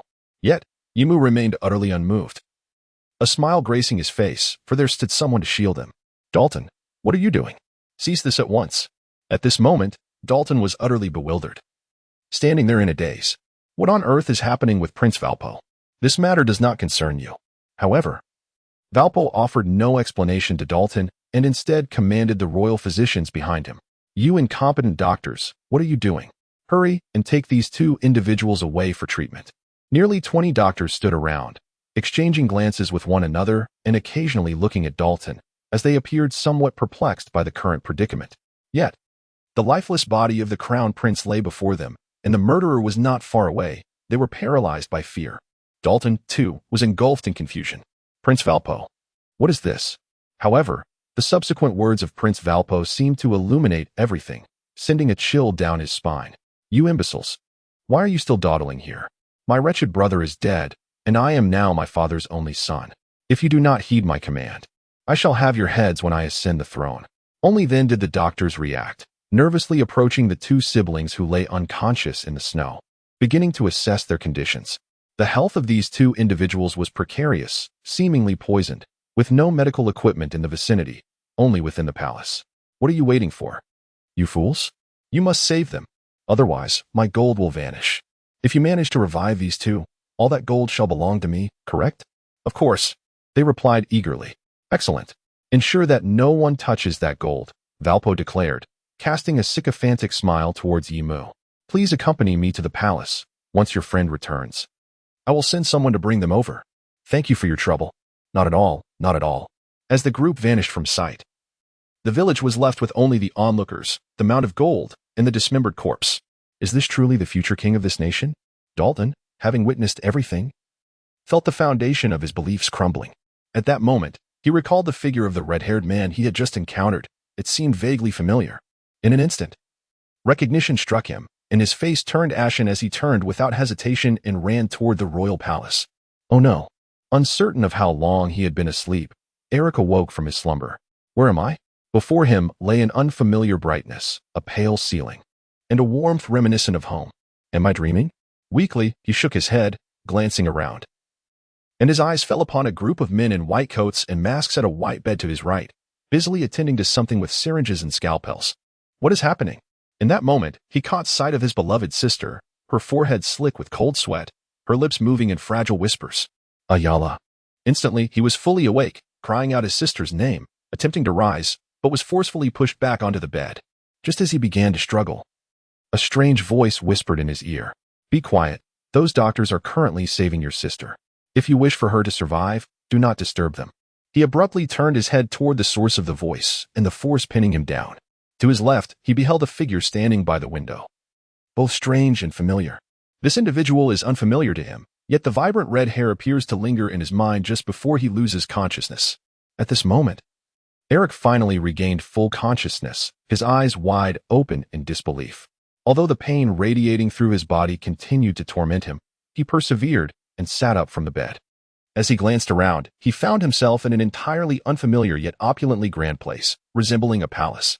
The room was filled with an array of medical equipment, some of which he recognized, while others were unfamiliar. Nonetheless, it was clear that they were cutting-edge medical instruments. He and his sister lay on two exquisitely luxurious hospital beds. Ayala Eric called out his sister's name once more. This time, however, he refrained from acting impulsively, having realized the situation. He turned to the young man beside him, who appeared to be of similar age, and expressed his gratitude. Did you save both me and my sister? Is this place? Have you already forgotten your savior so soon? You begged me to rescue your sister. This is the palace of the kingdom of magnetic drums, and those doctors are the finest royal physicians, diligently examining your sister's condition. Eric's eyes filled with tears in an instant, disregarding his own pain and suffering as he knelt beside the bed, bowing deeply in thanks to Yimu. Thank you. Thank you for saving my sister. I will repay this kindness, yet Yimu did not seem eager to accept his gratitude. Instead, he looked toward the busy doctors and spoke. There's no rush. Before you express your gratitude, let us first make introductions. Tell me how you ended up here and what affliction your sister is suffering from. The young man named Eric paused, glancing worryingly at his sister, who was still in distress, and lowered his head solemnly. You are our benefactor, and I should not conceal the truth from you. However, I truly cannot divulge everything. I can only tell you that my name is Eric Kelmango, I am 18 years old, and this is my sister, Ayala Kelmango, who is 12. We hail from the West Sea, where she has fallen victim to a dreadful illness. But rest assured, this disease is not contagious, having lived together for so long. I have not observed any signs of contagion between us. I see. I understand now. Yimu responded, refraining from pressing further. So, you and your sister traveled all the way from the West Sea to the Grand Line? Yes. Indeed, I was not mistaken. You are extraordinary. You must be a swordsman. For the aura surrounding you can only belong to a master swordsman. An 18-year-old swordsman with such talent. It was worth my journey to seek you out. In that moment, Eric was taken aback. Yimu did not prolong the suspense and directly extended an invitation. Allow me to introduce myself. I am Yimu, the captain of the Sky Pirate crew. I am in dire need of trustworthy companions, and I have my sights set on you. Would you consider joining me? The expression on Eric's face was a complex struggle, yet ultimately, he shook his head. I'm sorry, are you unwilling to become a pirate? No, it's not that. You are willing to pay 100 million berries to save my sister, a kindness I can never repay, let alone become a member of your crew. However, all I desire now is to save my sister. I have lost everything and cannot bear to lose her, as well I understand at that moment. A weak voice emerged from another hospital bed. Brother, I'm sorry for being a burden to you. Eric turned in surprise towards the bed, astonished to see his sister had opened her eyes, gazing at him weakly. That is wonderful, Ayala. You're awake. Hey, calm down. Given your sister's current condition, excitement is not advisable. Yimu restrained the emotionally charged Eric and then turned to the doctors. What is the situation? Is there a cure for this illness? The doctors exchanged glances, their faces marked by a palpable sense of difficulty. We apologize, but we have just conducted an examination. The child is severely poisoned. And with our current medical capabilities, we cannot extract the toxins from her body. She may only have a few days left to live. Even though Eric had speculated about this outcome prior to his arrival, hearing the confirmation shattered him completely. Why was it like this? If it is poison, there must be an antidote, right?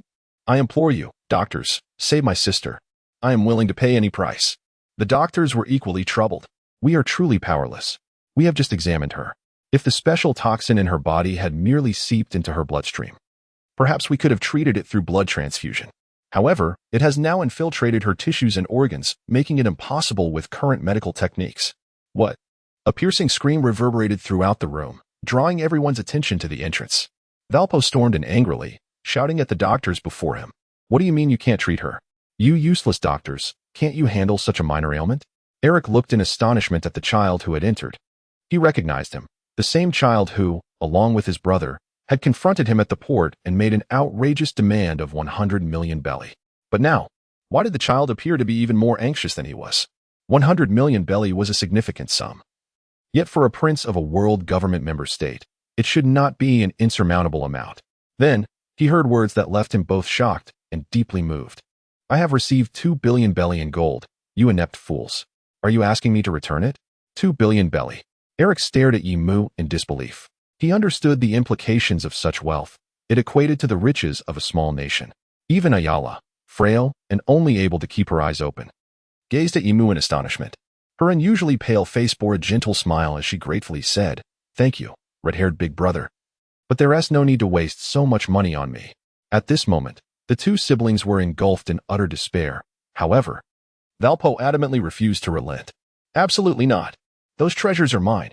You must restore both of them, you incompetent fools. If you fail, I shall have your lives."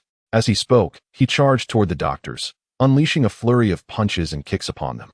Just then, an aged voice resonated through the air. "Cease at once, Valpo. What are you doing? You have deeply disappointed me." From the entrance of the palace, the king of the magnetic drum kingdom, flanked by Dalton, entered with a countenance filled with terror and unease. Valpo, unwilling to yield, shouted defiantly, "But, father, that is 20 billion berries worth of gold, towering like a mountain." "Silence, you fool." At this moment, the king of the drum kingdom found himself utterly disheartened by the actions of his son. Yet, what recourse did he have? His elder son had already fallen victim to the hands of the pirate before him. Should this son meet a similar fate, who would inherit his kingdom? In a state of trepidation, the king approached Captain Yimu, bowing his head in a manner reminiscent of a humble vassal. "I sincerely apologize, Captain Yimu.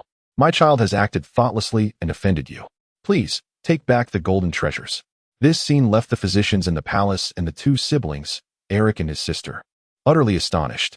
A king from a member nation of the world government, so utterly subservient before a pirate. Dalton, witnessing the spectacle, felt an overwhelming sense of indignation and humiliation, yet found himself powerless to intervene. He recognized with clarity that the individual before him, the very one who had slain the great prince, was none other than the infamous captain of the Sky Pirates, Yimu, who had recently made waves alongside the legendary pirate King Joel D. Roger, ushering in the era of great exploration and infamy, and had even brought death to the celestial dragons. Such formidable pirates possessed the capacity to effortlessly obliterate their nation, an endeavor far beyond their reach. Indeed, upon Dalton conveying this news to the king, the latter lacked even the audacity to inform the world government and the navy, let alone seek vengeance, despite the fact that his most cherished eldest son had perished. Their sole hope now lay in expelling this notorious pirate and his sky pirates. However, it appears that such a task is proving to be rather arduous, for Yi Mu has spoken. As for the gold, you may keep it. A flicker of joy ignited on Walpo's face, yet the king and Dalton were already stricken with terror, drenched in cold sweat. There is no need for such fear. Since you are unable to cure these two siblings' afflictions, the gold cannot be relinquished without recompense. I wish to barter for certain items in exchange for this gold. Items. The king and Dalton were momentarily taken aback, yet relief washed over them, as it seemed that the nation might be spared destruction. What is it that you require? I wish to acquire all books and materials pertaining to medical practices within your nation. I shall take all that is not duplicated. Ah, is that all? The king and Dalton were momentarily stunned, while Walpo was filled with unrestrained elation, for such materials held no value to him. Of course, there is more. Given that the Drum Kingdom is one of the affiliated nations of the world government, I can only presume there are numerous valuable items. Prepare for me 5 devil fruits and 5 fine swords, and I shall take my leave. Does this not strike you as a fair exchange? The king of the Drum Kingdom bowed his head in contemplation. To speak truthfully, Yi Mu's proposed exchange was indeed quite equitable. In fact, from a certain perspective, it was the Drum Kingdom that stood to gain significantly. After all, the worth of a single devil fruit hovers around several hundred million berries, thus, 5 would amount to over 1 billion. As for the fine swords, they would cost no more than 300 to 400 million berries for 5. The medical books, on the other hand, are of little value. Altogether, the total would barely reach 1.5 billion berries, leaving them with a profit of 500 million. Yet, the expression of the Drum Kingdom's king revealed his hesitation. Captain Yi Mu, it is not that I am unwilling, but our kingdom possesses a mere 3 devil fruits in total. As for the fine swords, we have only 2 of superior quality, though we have many of lesser grade. Yi Mu furrowed his brow, causing both the king and Dalton to break into a cold sweat. Let us proceed with what you have prepared for now. We can discuss the rest later. Ensure all items are delivered to the port. Now, I wish to pose another question. Of course, please proceed. Yi Mu appeared more amenable than anticipated, allowing the king to exhale in relief and engage with greater seriousness. I have heard that there exists a remarkably skilled doctor in your Drum Kingdom. Could you summon him here to tend to their ailments? As these words were spoken, a glimmer of hope suddenly illuminated Eric's previously despondent gaze as he looked hopefully at the king. The king, understanding Yi Mu's intent, inquired curiously, Captain Yi Mu, are you referring to Dr. Correa? Ah, indeed, that is the name, Yi Mu confirmed. Well, Dr. Correa might indeed possess the capability to cure this ailment.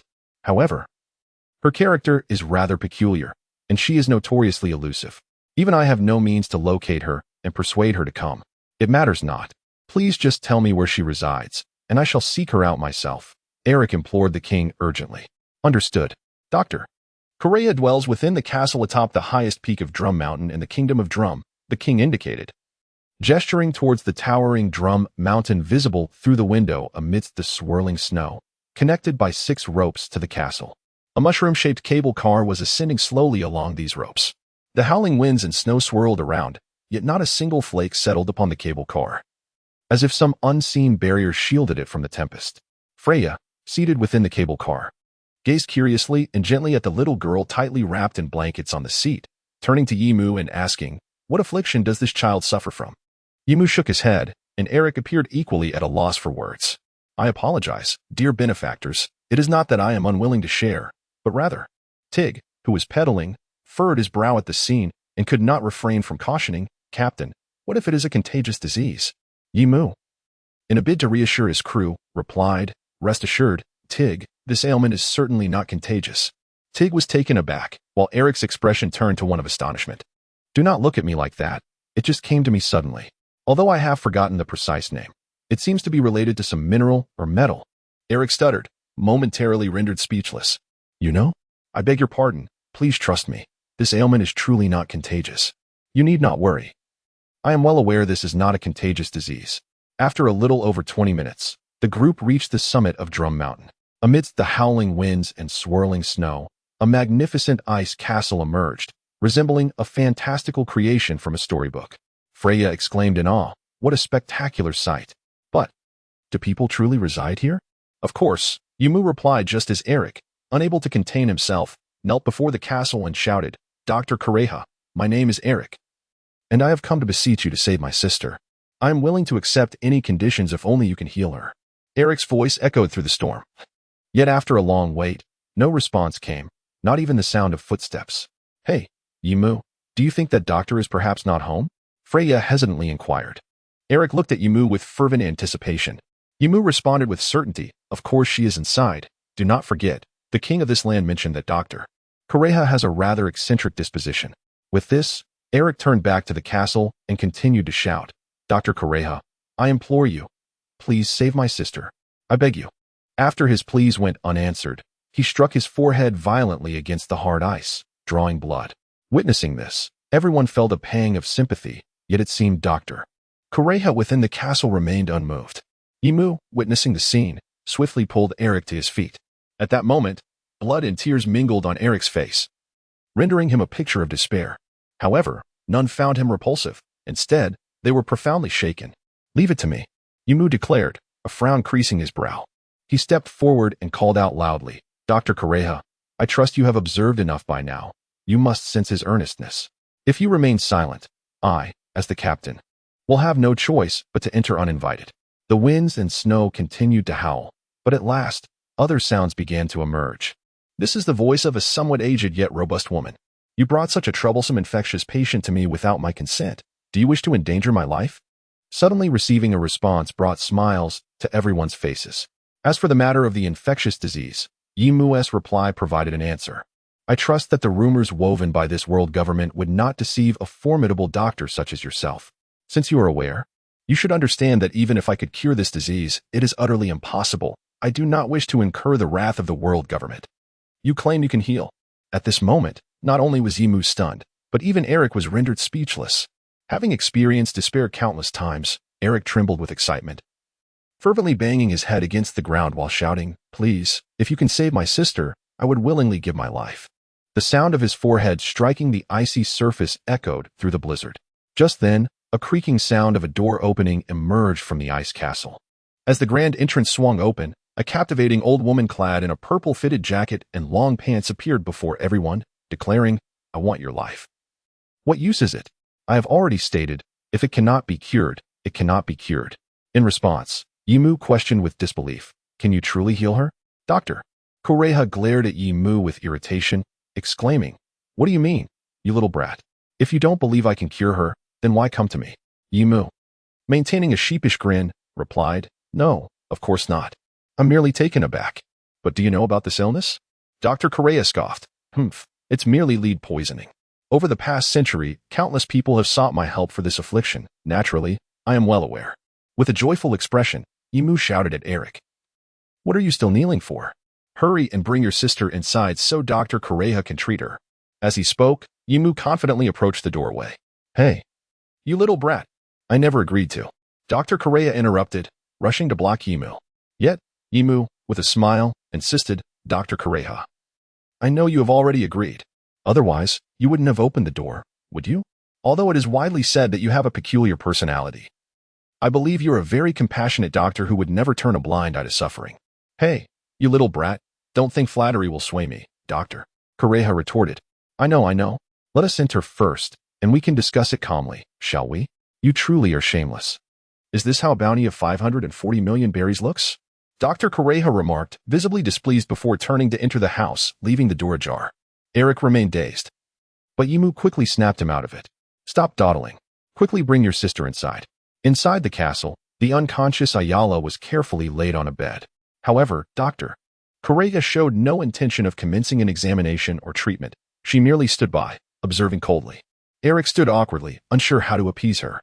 Despite being a swordsman, he feared that any misstep on his part might displease Dr. Kureha, given the life-and-death situation of his sister. Seeing this, Yimu decided to speak up. "Dr. Kureha, what would it take for you to agree to save Ayala? Whatever you require, we will do our utmost to fulfill your request." Dr. Correja looked at him with disdain. Humph, you little brat. Do you think I lack anything? Rather, why should I feel compelled to help you? Well, Yimu pondered for a moment, firstly. I know you to be a very gentle doctor who would never let someone die without trying. Secondly, if I had to find a reason, saving this country could count. Couldn't he it? Oh, saving this country? I am intrigued to hear how you plan to do that. Yimu replied calmly. You must have heard that I killed the kingdom's crown prince, a worthless scoundrel. Had he ascended to the throne, he would have led this nation to ruin. By eliminating him, I have saved this country. Additionally, I could help eliminate any remaining threats as I depart. Dr. Correja paused in astonishment before bursting into hearty laughter. You little brat, you certainly speak candidly. However, you are correct. You have indeed saved this nation, and as you mentioned, I do have reasons to assist you. Instantly, Eric's face lit up with joy, but it was short-lived as Dr. Correja added, however, I must clarify something. This illness can indeed be treated, but whether it can be cured is uncertain, and there may be those who will perish as a result. What do you mean? It must be said, Doctor. Correa's demeanor was somewhat intimidating, especially when she spoke of potential deaths, causing the expressions of everyone present to tighten. In truth, the method to treat lead poisoning is quite straightforward. It involves a blood transfusion, replacing the patient's old blood with fresh blood. Upon hearing this, Eric's hopeful expression was immediately replaced with one of despair. That won't work. Our doctors in Fervans have already tried that. It used to alleviate symptoms, but now it is completely ineffective. Dr. Correja, however, dismissed him casually.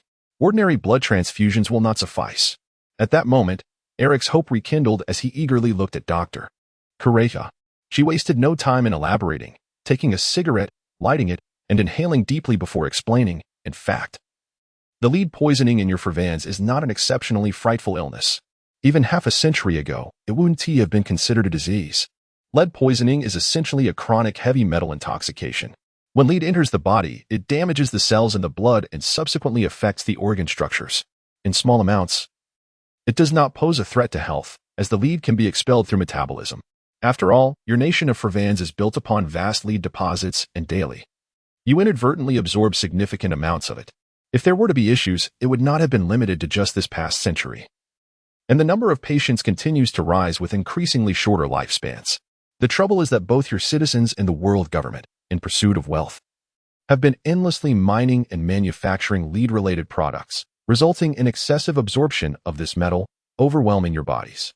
Furthermore, as this metal cannot be expelled, it begins to wreak havoc on the blood cells, depriving the body of nutrients and leading to weakness, thereby creating a vicious cycle. This is the harsh reality of lead poisoning in your country. You claim that blood transfusions are ineffective and only prolong survival, yet paradoxically, is this not evidence that the illness can indeed be treated? The foolishness lies in the fact that lead products are everywhere in your nation, even after a transfusion. One will soon be recontaminated. Some of your own doctors naively believe the world government's claims, thinking this is an infectious disease unrelated to lead. While surgical instruments in hospitals are made of lead, unless your nation entirely prohibits the extraction of lead and its associated industries, this affliction will persist as an incurable plague within your borders. However, from the current perspective, such a ban seems improbable. If my assumptions hold true, you must have fled from your homeland, correct? Dr. Correja stated with an air of confidence, albeit her expression bore a shadow of concern. Eric, on the other hand, lowered his gaze, his demeanor imbued with a palpable gloom. Though he refrained from replying, his visage spoke volumes. Indeed, the darkness is palpable. The pursuit of wealth can lead to the utter disregard for life. It appears that, in the coming years, the world government may reveal its true intentions. Dr. Correa's succinct remarks momentarily stunned all present, save for Yimu. What could this imply? The young Freya found herself grappling to comprehend the gravity of her words. Yet, Eric, a citizen of the nation of Fervans, suddenly grasped the implication, succumbing to an overwhelming sense of unease and dread, his eyes wide with terror, his body trembling. Why do you inquire of me? Shouldn't you direct your questions to your captain? It seems he possesses greater knowledge than I do. In an instant, all eyes turned towards Yimu, whose expression had remained largely unchanged throughout the discourse. Freya, unable to contain her curiosity, posed the question first. Yimu, what did Dr. Correja mean?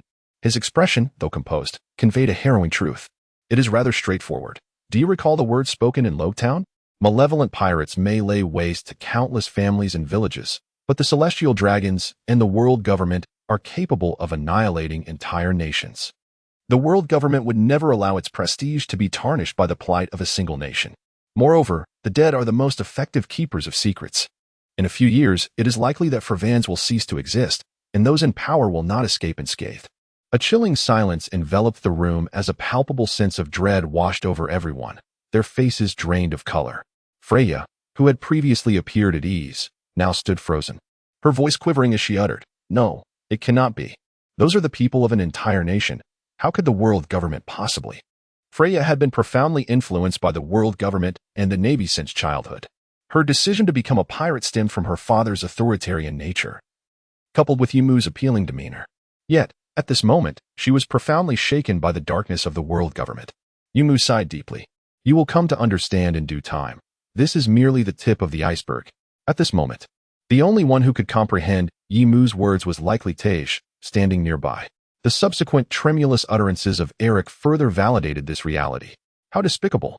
I should have anticipated this long ago. The wretches, the world government.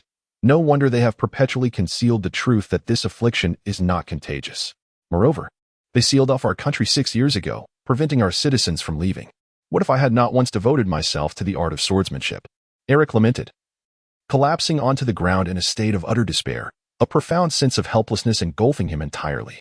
Meanwhile, Yimu placed a reassuring hand on his shoulder. "Do not dwell on such thoughts for now. The world government will not relinquish their wealth so easily, unless the situation becomes utterly irretrievable. They are unlikely to issue commands hastily. We still have time. The most pressing matter at hand is to save your sister." Yimu's words jolted him from his stupor. "Yes, Ayara. Dr. Kureha, you can certainly save Ayara, can't you?" Eric looked at Dr. Kureha with hopeful eyes, yet she shook her head in response. "I have made it abundantly clear that this illness can indeed be treated. However, whether it can be cured is uncertain, and it may potentially cost another person's life." "What does this mean, Dr. Kureha? I implore you, tell me." As I mentioned earlier, the treatment method is relatively straightforward. It's a blood transfusion. However, it is not a mere exchange of blood. I will surgically remove the vast amounts of tissue in your sister's body that have been necrotized by lead poisoning, while simultaneously conducting a complete blood transfusion. Yet, 2 significant challenges will arise. Dr. Correa said, raising 2 fingers. "I can perform the surgery myself, but the blood is another matter. First and foremost, there is the issue of blood type. To conduct a transfusion, we must find someone with a compatible blood type to your sister, otherwise, it would be futile." Upon hearing this, Eric's excitement surged. "I can do it. My blood type matches Ayara's. I have previously used my blood to alleviate her symptoms. However, Dr. Kureha shook her head once more. "I'm afraid that even though your blood type is the same as your sister's, your blood cannot be used. For it is not healthy enough." Not healthy enough? The explanation left everyone momentarily speechless. On the surface, this statement is easily comprehensible. However, my body bears no ailments. Dr. Kaleha, Eric is a master swordsman, albeit somewhat weakened now, but to assert that a swordsman's blood is unhealthy seems rather implausible. You have misinterpreted my meaning. When I refer to the blood as not sufficiently healthy, I do not imply that it stems from the robust physique cultivated through years of training, but rather from an innate gift possessed since birth. I previously mentioned that plumbism is essentially a chronic heavy metal poisoning, which could ordinarily be expelled through the body's metabolic functions. This is fundamentally the essence of blood transfusion therapy. The complication arises, however, from the fact that your sister's body is already severely weakened, her blood entirely compromised, and her bodily tissues and organs similarly afflicted. Thus, even if ordinary healthy blood were transfused into your sister's body, it would yield little effect. It is imperative that the blood be extraordinarily healthy, possessing a formidable vitality, to act as a potent stimulant, thereby revitalizing her bodily functions. Dr. Kalea then directed her gaze toward Tiger and glanced at Yimu. For instance, take this merman before us. His attributes are quite suitable. The inherent physical prowess of a merman is tenfold that of an ordinary human, with blood naturally imbued with heightened vitality, alongside the giants and certain unique bloodlines. Of course, your captain could also be considered, having attained his current level of strength. It stands to reason that his fundamental physical attributes are commendable. Yimu and Tiger were momentarily taken aback. Could it be that my lineage is so formidable?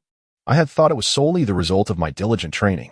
Dr. Kaleha, seemingly regarding them with incredulity, remarked that even a snake, no matter how fervently it trains, cannot transform into a dragon. If effort were truly effective, the world would not be as it is now. While this perspective carries some validity, I remain unaware of my blood type and whether it would be applicable. Captain Yimu expressed profound gratitude at that moment, with Eric visibly moved to tears, while Tiger appeared hesitant. At that juncture, Dr. Kaleha delivered a sobering statement. Do not be too hasty in your agreement. Even if your blood types fortuitously match, one must be prepared for the possibility of losing one's life. What do you mean? Quite simply, I have stated that to thoroughly heal his sister, a mere blood transfusion will not suffice. A complete exchange of blood is necessary. To elaborate, at least 90 must be replaced to restore her vitality, allowing her body to metabolize the residual lead. Otherwise, it would merely prolong her life temporarily. Moreover, a person's blood constitutes approximately 9 of their body weight. Though this young girl is of tender years, she would require around 2,500 milliliters of blood.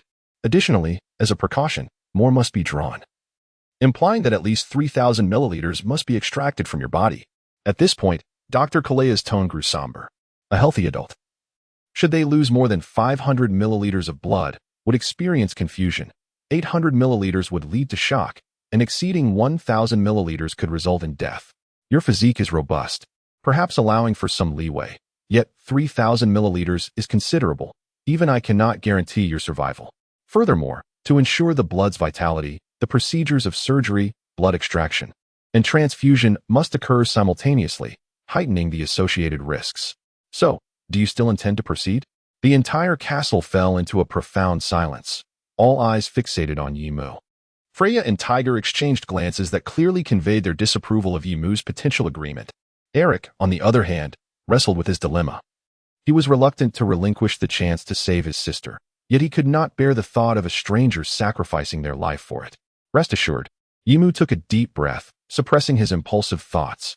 Although I had indeed been momentarily swept away by the urge to agree flamboyantly, I am the captain, entrusted with immense responsibilities. Therefore, I shall not act so recklessly. While this world is not devoid of miracles, a competent leader and captain cannot afford to gamble their life frivolously. Upon hearing this, Freya and Tiger visibly exhaled in relief. Freya, with a fierce tone, declared, "If you dare to act impulsively, I will immediately sail back to Rogue Town." Turning to Eric, she added apologetically, Eric, I'm sorry. It's not that I do not wish to treat your sister's illness. It's just, I understand, Miss Freya. You need not apologize to me. I should be the one apologizing. Regardless of the outcome, I can accept it," Eric replied, tears streaming down his face. At this moment, Yimu turned to Dr.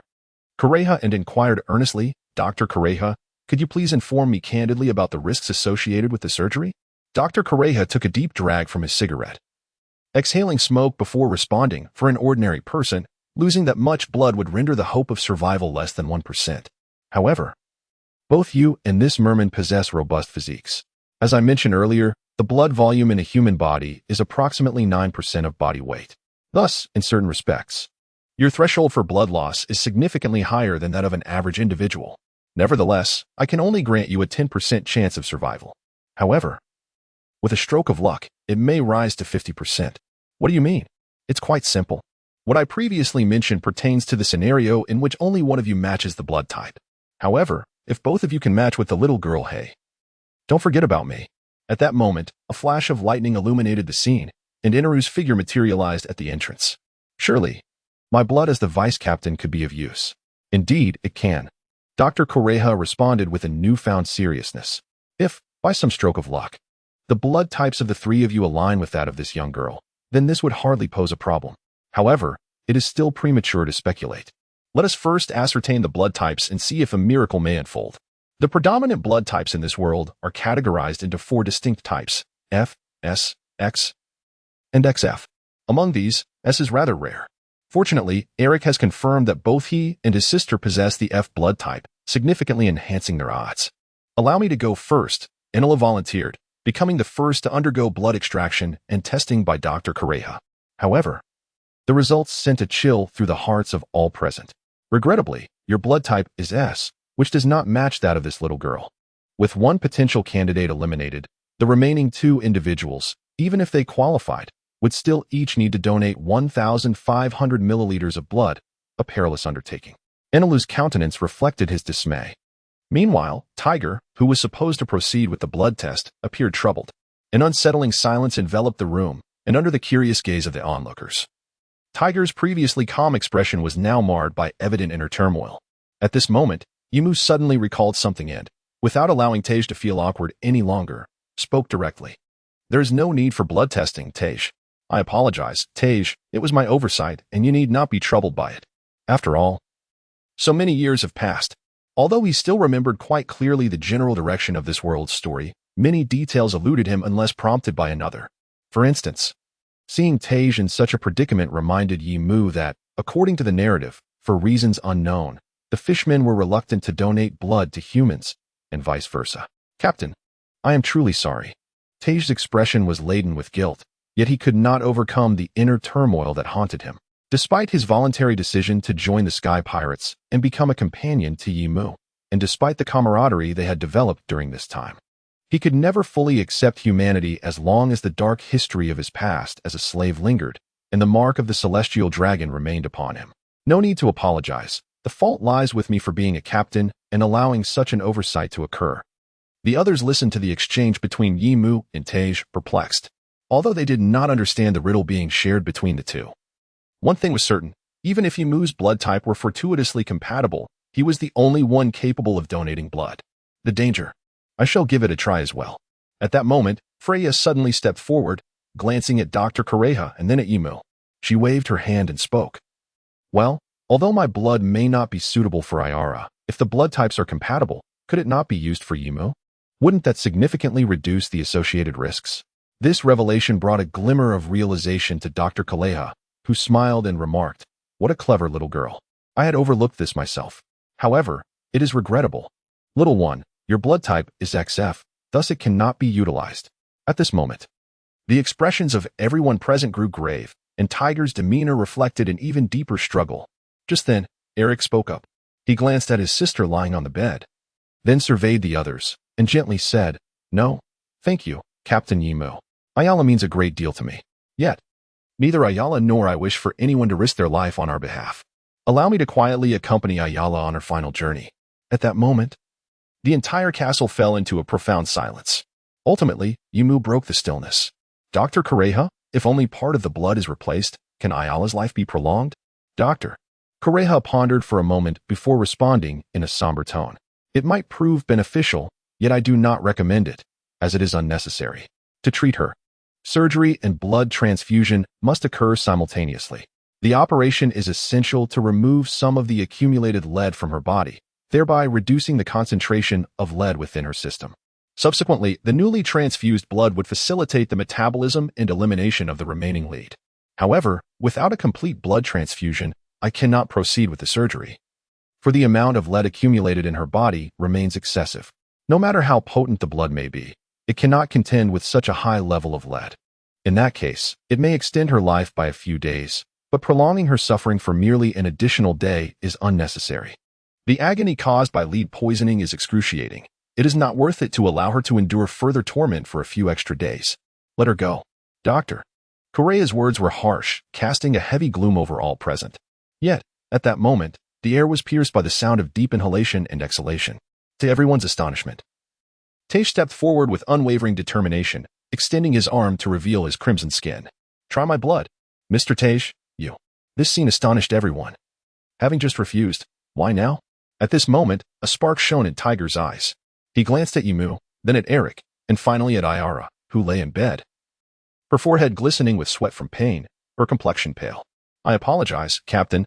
I still harbor a deep disdain for humanity. Yet, I simply cannot stand by and witness a child lose her life before my eyes." At this instant, Yimu's heart was equally shaken. For here, perhaps only he could comprehend the immense courage and strength required for Tiger to make such a decision. Even so, he could not fully fathom the torment within Tiger's heart. The others looked at Tiger, unaware of the intricacies of the situation, yet at that moment, smiles adorned their faces. Eric, with tears glistening in his eyes, knelt before Tiger and said, "Thank you so much, Mr. Tiger." "No need for thanks. If my blood can save a child's life, I would be most pleased," Tiger replied, turning his gaze towards Dr. Kureha. "I apologize for the trouble, But can human beings truly utilize the blood of a fishman? Certainly, while there are differences, it poses no significant issue. Dr. Correja regarded Tiger with admiration, then retrieved a syringe, drawing a small amount of blood from his arm. Within a minute, the results emerged. How fortunate. Although this little girl's blood type is not particularly rare, it is unexpected that it matches perfectly. Upon the utterance of those words, an air of excitement enveloped everyone, as jubilant shouts reverberated throughout the castle. "Splendid!" exclaimed Tej, taken aback by the sudden revelation.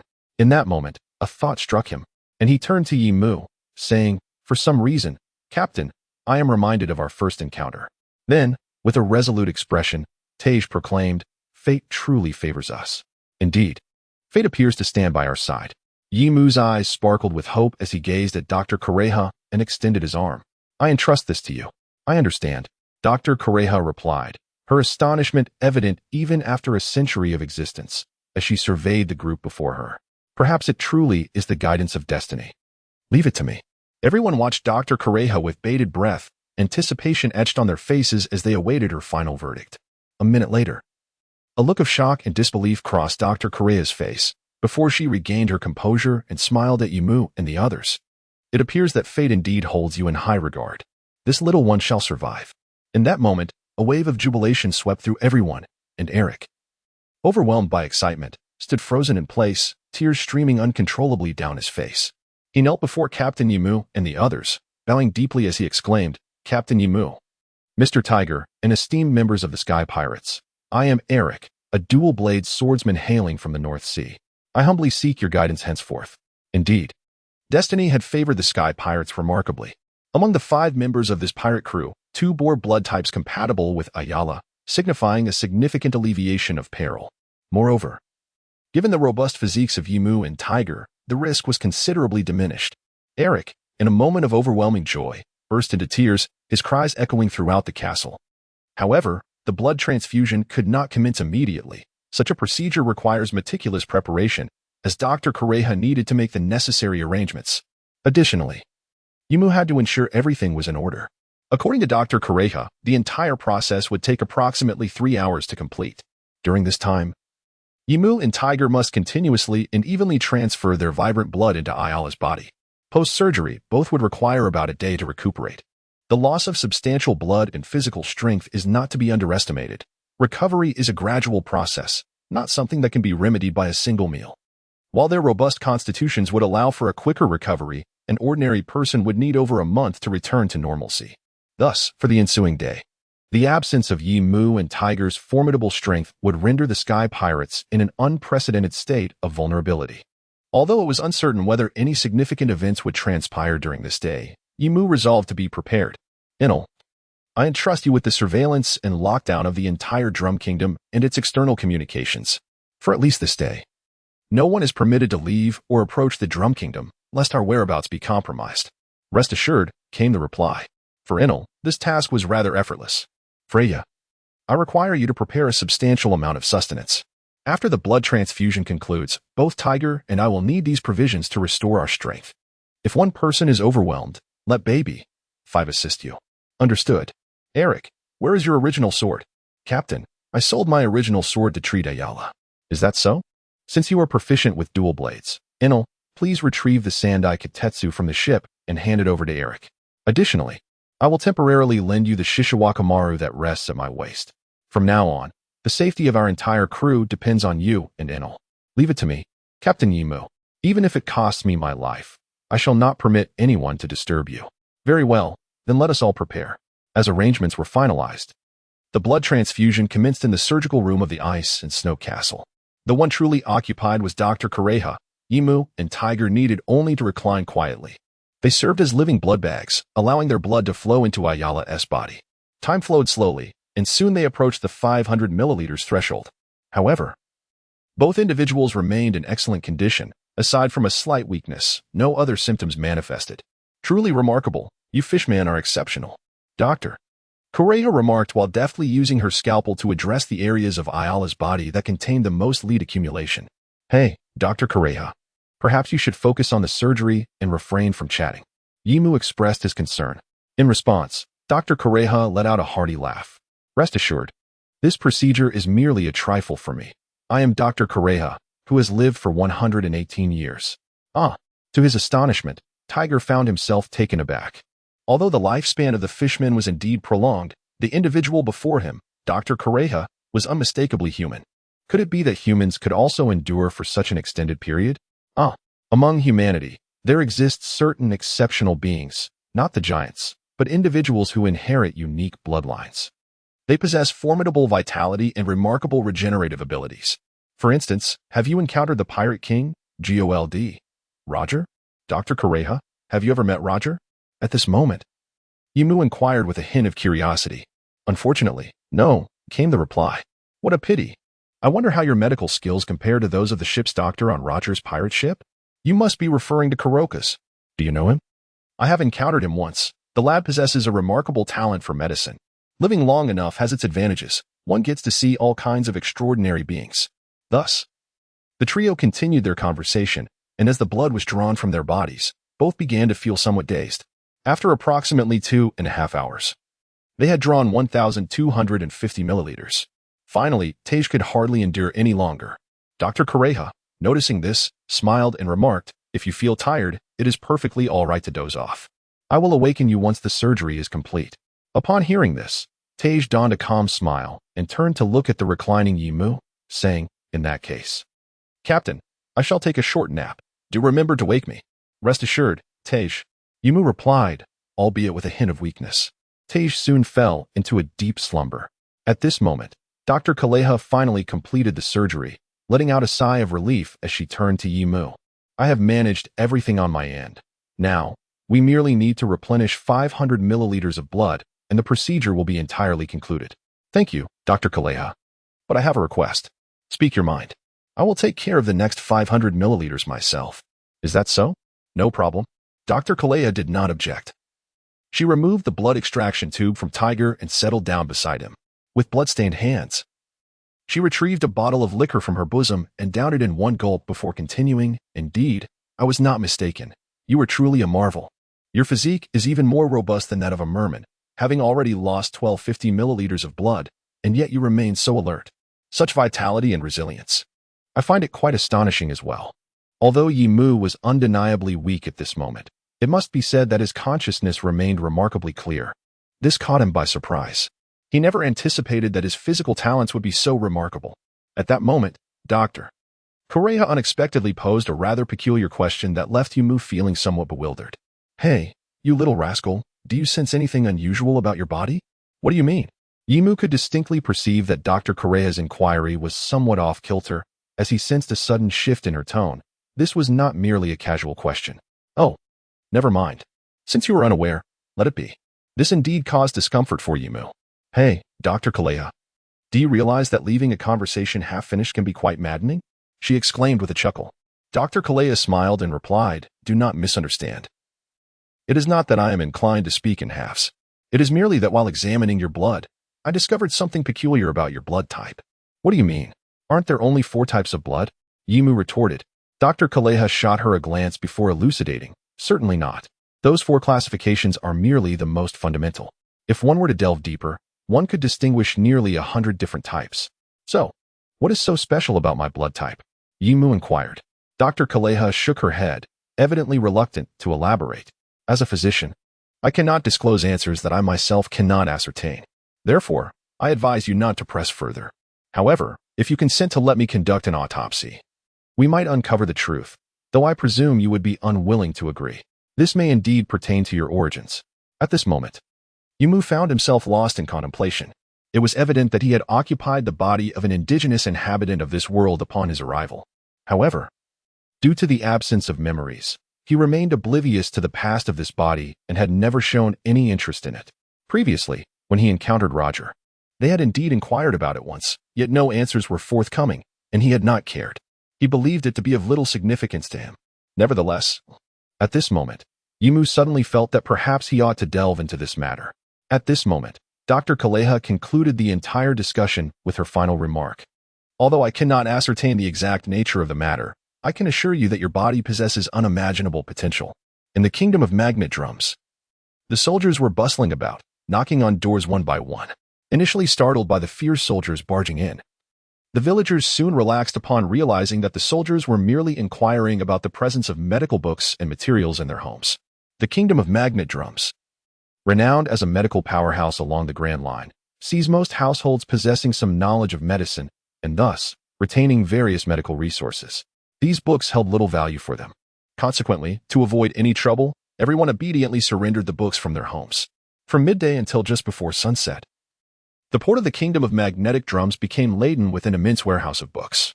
Yet, even so, when compared to the towering piles of gold nearby, these literary treasures appeared rather meager.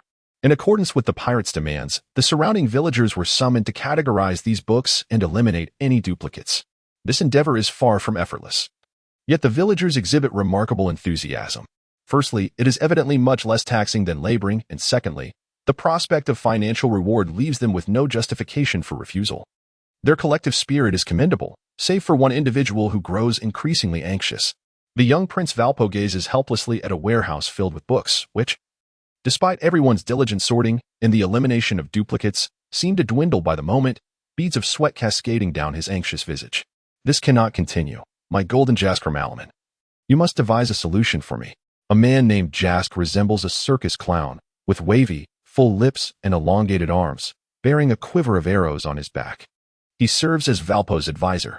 In contrast, the man known as Cromalaman sports an explosive hairstyle and dons boxing gloves. He acts as Valpo's administrative officer. Today is a day of unexpected delight for both. As Valpo's personal guards, their fates are intricately intertwined. Their fortunes rise and fall together. Initially, both men harbored little hope for their futures due to the presence of the eldest prince, Mshulu. After all, a kingdom can only have one sovereign. And as long as Prince Mshulu remains, Valpo cannot ascend to kingship, relegating the two to the status of idle officials. However, news arrives today that alters their destiny. The eldest Prince Mshulu has been slain by pirates, and the second Prince Valpo now stands as the sole heir to the throne. This signifies that the ascension of their master, Walpo, to the throne of the future Drum Kingdom is an inevitable certainty. Consequently, they would each attain great fortunes, wielding power and wealth over the entire realm. Upon receiving this news, the two hurriedly rushed from the palace to stand before Walpo, eager to win his favor. Hearing his lord's concerns, Jess anxiously assured him, "Do not fret, Prince Walpo. I shall instruct the soldiers to exhaust every means to gather the items demanded by those pirates." In response, Cromarlaman, akin to a disdainful boxer, remarked, "What value do those worthless books hold? Even if amassed together, they could scarcely amount to 2 billion berries. What about the devil fruits and that renowned sword?" Jess retorted sharply. Upon hearing this, a peculiar smile spread across Cromarlaman's face as he addressed Walpo. "Your Highness, do you truly intend to surrender the devil fruits to those pirates?" Walpo, appearing perplexed, turned to his subordinate and inquired, "Cromarlaman, what do you mean?" Cromarlaman promptly hinted, "Those are indeed devil fruits, Prince Walpo. Each one holds a value of no less than 100 million berries, and 3 would amount to at least 300 million berries. If presented at an auction, they could fetch over 800 million berries." Walpo's eyes widened in astonishment, as he had not considered that these devil fruits were as precious as gold. At that moment, Cromarlaman further emphasized, "Even if we do not exchange them for currency, consuming them ourselves is also an option. Have you forgotten, Prince Walpo? His Majesty's chief guard, Dalton, is a wielder of a devil fruit power. You have witnessed his strength, have you not?" Upon the utterance of these words, Valpo exhibited little reaction. After all, as a prince who had long wielded power with impunity, he was not particularly yearning for strength. However, the adjacent Jess's eyes immediately sparkled as he cast a glance towards Cromarlaman. In that moment, the two silently reached a consensus. "Indeed, Your Highness, Dalton has persistently opposed you. Now, with His Majesty the King present, he may still heed your words. However, should the king pass away, we would be powerless to prevent Dalton from staging a rebellion." Jess's words truly instilled a sense of crisis within Valpo. It is well known that throughout his life, Dalton has spoken ill of him before the king, and they have often been at odds. "What shall we do then?" Valpo asked, looking utterly lost. At that moment, Cromarlaman finally revealed his intentions. "We could consume the devil fruits ourselves, Your Highness. 3 devil fruits, and the most potent one should rightfully be yours. The other 2 can be entrusted to us. Once we harness the power of the devil fruits, no one in the Kingdom of Magadrum will dare to oppose you." Upon hearing Cromarlaman's proposal, Valpo was instantly filled with joy, dancing with excitement. "You make a valid point, Cromarlaman. But soon, his expression turned to one of worry. Yet, what of the gold? At that moment, Jess's eyes suddenly lit up as he spoke. Prince Walpo, I have a solution that will not only procure gold for you, but also require you to give nothing to that pirate. You might even earn billions of berries. Walpo's eyes widened in astonishment as he eagerly inquired, what is this method? Please tell me quickly. Jess replied, it is quite simple, Prince Walpo. They are, after all, pirates. And notorious ones at that, with bounties placed upon them by both the world government and the Navy. If we were to disclose their whereabouts to the world government and the Navy, they would be apprehended by the latter, and the gold would rightfully belong to you. Furthermore, their bounty stands at 14,200,000,000 berries. By assisting the world government and the Navy in capturing them, they would surely grant us a portion of the bounty. At this moment, Walpo's face was adorned with the creases of a joyous smile. What a splendid idea, Jess. However, contacting the world government via the snail phone through my father is certainly out of the question. No matter, Prince Walpo. Let us not forget that adjacent to our magnetic drum kingdom lies a naval branch. As long as we devise a method to notify them, it will be feasible. Indeed. But do you possess the snail phone number for the naval branch? I do, yet it is peculiar. No matter how I attempt to call, the snail phone remains unresponsive. At this moment, Cromalaman, who had remained silent until now, took the initiative to speak up. Prince Valpo, I request to set sail on your behalf to inform the nearby Navy of this news. Seeing this, Jess also urgently chimed in, I can do it too, Your Highness. Excellent. You both should promptly inform the surrounding Navy to capture them. And remember to negotiate the bounty first. Rest assured, Prince Valpo, we will not let you down. Both men wore expressions of sheer delight. It was inevitable that they would covet a portion of the bounty. With a pirate crew valued at 14,200,000,000 berries, even if the Navy were to offer only half, it would still amount to 7 billion berries. Thus, each of them taking 1 billion seemed quite reasonable. Consequently, the three of them stealthily made their way to the soldiers' garrison at the port. In his capacity as prince, Valpo compelled the soldiers to dispatch a warship. As the sun began to set, Valpo watched with exhilaration as the warship gradually disappeared into the horizon. His heart brimming with joy at the prospect of gold and bounty, a smile etched across his face. However, just as he turned to head back, a thunderous explosion echoed across the entire kingdom of Magdrum. In an instant, the once jubilant expression on Valpo's face transformed into one of sheer shock. Before him, the warship, which had been perfectly intact just moments ago, was now being torn asunder by a violent explosion, flames erupting skyward. Within less than a minute, it had completely vanished beneath the waves, leaving no trace behind. What on earth is happening, Jess? Cromalaman. Valpo instinctively called out the names of his two subordinates, but received no response. It dawned on him that they were likely aboard the ship. Did that mean? Hey, at that moment, one of the soldiers from the kingdom of Magdrum, peering through a telescope at the sea, shouted in terror, there is something wrong with that ship. What kind of monster is out there? You fool, what nonsense are you spouting? The incongruity of the preceding remarks incensed Valpo to an extraordinary degree, prompting him to rush forward and forcefully shove aside the soldiers, drawing closer to the scene. In an instant, he beheld an utterly bizarre sight. Emerging from the very spot where a warship had recently met its explosive demise, a grotesque entity, part man and part vessel, was hurtling towards the kingdom of Magnetdrum at an unfathomable velocity. The upper half of this creature was that of a burly man, adorned with golden, wavy locks cascading down his back, clad in a black military uniform and sporting headphones atop his head. However, his lower half was comprised of a diminutive boat, capable of accommodating but a single occupant, with two wooden wheels on either side spinning rapidly, providing the vessel with astonishing propulsion and speed. It was abundantly clear that this hybrid monstrosity had been responsible for the destruction of the warship. But what manner of beast was this? Just as Valpo's horrified shout erupted from his lips, the half-man, half-ship creature seemed to take notice of his presence, a terrifying grin curling at the corners of its mouth. Then, before the naked eye, a surge of violet energy severed the connection between man and vessel, revealing a towering figure atop the boat. At that moment, a soldier finally recognized the man. Yet, in that instant, all thoughts vanished, replaced solely by an instinctual desire to flee, to run as swiftly as possible. It was the bounty of 1,800,000,000 berries, the offspring of the devil, Douglas Barrett. Why would such a fiend manifest here? Instantaneously, the soldier's voice reverberated throughout the entire encampment. The surrounding soldiers were momentarily stunned, but soon their realization set in, their eyes glazing over in disbelief. 1,800,000,000 berries. While some may not have been familiar with the name Douglas Barrett, The staggering bounty was ample enough to strip away any semblance of courage from the hearts of the soldiers.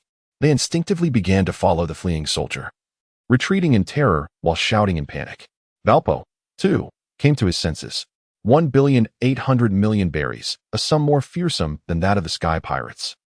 In a flash, Valpo turned to flee, only to be confronted by the imposing figure that blocked his escape route. He felt as though he had collided with an ironclad wall, his body sent reeling.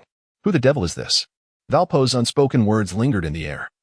For a colossal hand, akin to a vice, clamped around his neck, rendering him breathless in agony. Simultaneously, a vast shadow enveloped Valpo entirely. At this moment, Valpo finally sensed that something was amiss. He lifted his head and gazed intently at the scene before him, and instantaneously, his nerves teetered on the brink of collapse. The demon stood before him, gripping his neck with an iron hold, the very man he had just seen on the ocean, Douglas Barrett. The man's face radiated an unsettling excitement, his eyes glowing with a crimson light, exuding an aura of despair as he grinned widely at Valpo and inquired, "Hey, if I am not mistaken, did you just mention the Sky Pirates?" Without a moment's hesitation, Valpo yearned to respond, yet the constriction around his neck rendered him voiceless. At that moment, Barrett's laughter intensified, brimming with fervor. "As I thought." With a snap, he carelessly discarded the lifeless body hanging limply from his grasp, turning to face the rear. "At last, I have found you, Sky Pirates." Meanwhile, Enel surveyed the man before him, who bore an insane demeanor and exuded a pressure even more formidable than that of the yellow monkey. He frowned and spoke, "Follow me, my captain awaits you." "Is it truly all right?" Within the castle of Drum Island, Freya anxiously addressed Imu, who was incessantly stuffing his mouth with food on the sickbed. The surgery had long concluded, and both Imu and Tiger began to rapidly regain their strength through nourishment. Everything seemed to unfold smoothly. Yet, just moments ago, Enel had appeared, delivering astonishing news to everyone. A familiar figure of Yimu and Enel had resurfaced in the waters near Drum Kingdom. Through the ensuing dialogue between Yimu and Enel, the group learned the identity of this familiar individual. Once a member of the Roger Pirates, known by the moniker Devil's Progeny, referred to as the successor of Oni, with a bounty amounting to twice that of Yimu's, a staggering 1.08 billion berries. A terrifying powerhouse akin to a monster, Douglas Barrett. Moreover, through Enel's surveillance, it became evident that this individual was indeed targeting their Sky Pirates. This is undoubtedly an unfavorable situation, particularly considering Yimu's current state of vulnerability. However, rather than succumbing to fear, Yimu, upon gaining this understanding, encouraged Analu to invite that individual over. This has rendered everyone quite tense. Indeed, it does matter. However, now that we have been located by him, escaping will not be as effortless. Escape. The mere utterance of these words by Yimu captured the attention of all present. Eric, who was tending to his sister, was unaware of Yimu's previous demeanor. Yet, both Tiger and Freya were well aware that their captain, Yimu, was audacious to an extraordinary degree. Even when facing the formidable Marine Admiral Sengoku, he had never uttered such despairing words about fleeing. But now, could that individual truly be that formidable? Indeed, Yimu nodded. Although Douglas Barrett still faced the inevitable fate of being thoroughly defeated by the protagonist in the theatrical version, it was a loss against overwhelming odds. In that confrontation, Douglas Barrett contended not only with the significantly strengthened Straw Hat Pirates 2 years hence, but also with the 11 Supernovas, the 7 Warlords, the Marines, the Revolutionary Army, and other pirates. Even though he ultimately could not evade defeat, the sheer magnitude of his power was sufficient to illustrate his terrifying nature. Presently, Douglas Barrett's strength, while not as preposterous as it would be 20 years later, has already been depicted in recent news reports as being capable of matching the Pirate King's first mate, Dark King Rayleigh, in combat. Such a figure, how could one not feel a shiver of fear? Yet, is it not this very thrill that adds to the excitement? As Yimu's words fell, a wave of astonishment swept through the crowd. Almost as if in response to his declaration, the grand doors of the castle swung open, and through the howling wind and snow emerged a man of extraordinary stature, exuding a terrifying aura akin to that of a demon. The crisp and powerful sound of his footsteps echoed, heralding the arrival of the most perilous adversary the Straw Hat Pirates had encountered since setting sail, Douglas Bullet, finally standing before them. At this moment, everyone within the castle held their breath, clearly subdued by the overwhelming aura of despair emanating from Barrett. It is as if there exists a being devoid of any warmth of human emotion, enveloped solely in a shroud of anger, destruction, and annihilation, a true killing machine. Enel had already arrived at Yimu's side, while Tiger, who lay on the adjacent sickbed, clenched his fists tightly. Eric, tending to his sister, also gripped his twin blades with determination. Meanwhile, Freya and Baby 5 held each other's hands tightly, and Dr. Correa's body was tense with anxiety. How terrifying. Truly a fearsome creature. Is this being truly human? As Douglas Barrett beheld Yimu on the sickbed, his brow furrowed deeply, emanating a restless aura. And he uttered questions that resembled the whispers of a devil. What is happening? Those crimson eyes caused a shiver to course through the hearts of all present. At that moment, Yimu's calm response shattered the tranquility of the castle. Do not misunderstand. I have merely lost a bit of blood. Upon hearing Yimu's reply, Barrett's expression instantly transformed into one of excitement as he glanced at the other hospital bed, where a pale, bloodless little girl seemed to comprehend something, mockingly stating, "So, it is for your ridiculous companion that you have become so weak. Now, I could easily kill you." At this proclamation, tension enveloped the room. Ainalu, Freya, and Eric instinctively positioned themselves in front of Yimu's bed. Observing this, Barrett's derisive smile broadened. Indeed, companions only serve to render one feeble. Do you truly believe these pitiful creatures can save you? As Barrett's words echoed, Yimu had yet to respond, but Ainalu could no longer contain himself. This is the first time I've been called a pitiful creature. After all, I am the vice captain, and to be so belittled is quite infuriating. It seems I must prove myself. Barrett, with his head held high, cast a sideways glance at Ainalu, a smirk gracing his lips as he remarked, "You are merely a fortunate soul who has consumed the rumble fruit." This statement ignited a fierce rage within Ainalu. Just as he was about to act, Yimu restrained him from behind. Barrett, witnessing this, regarded the two with even greater disdain, while he paid little attention to the other members of the Sky Pirates. However, Yimu's next words caused Barrett's brow to furrow deeply. "There is no need to be so angry, Ainalu. He calls you a pitiful creature. But is he not one himself, a being who relies on others for his very existence?" As these words fell, the atmosphere within the castle shifted dramatically. Freya and the others could distinctly sense that the once arrogant demeanor of the man before them, akin to a devil, faltered in the wake of Yimu's statement. Yet, Barrett quickly regained his composure, laughing heartily. "Knowing your demise is imminent, are you attempting to gain some verbal advantage before your end?" "No." Yimu, reclining on the hospital bed, shook his head slowly and continued, "I was initially perplexed. Although we have met, we seem not so familiar. Nor do we harbor any deep-seated enmity that would compel you to come and kill me. But now I suddenly understand. You must be struggling to find your worth after Roger's death, seeking to validate yourself by ending my life." Upon the utterance of those words, not only did the crowd present stand in astonishment, but even Barrett's expression shifted dramatically. At this moment, the crowd became increasingly convinced that Yimu had indeed touched upon the deep anguish within Barrett's heart. However, is it truly wise to provoke such a man? Freya leaned back slightly, whispering her concern. As if in response to Freya's apprehension, Barrett suddenly erupted into a manic laughter. "Ha! Indeed, my choice was not in vain. It was worth traversing the entire Grand Line, island by island, in search of your whereabouts. Only someone like you possesses the worthiness of being slain by my hand. By eliminating you, I shall prove to the world that I am indeed correct. Dreams, comrades, ambitions, and the inheritance of will are utterly meaningless. Only absolute strength is the ultimate truth of this world."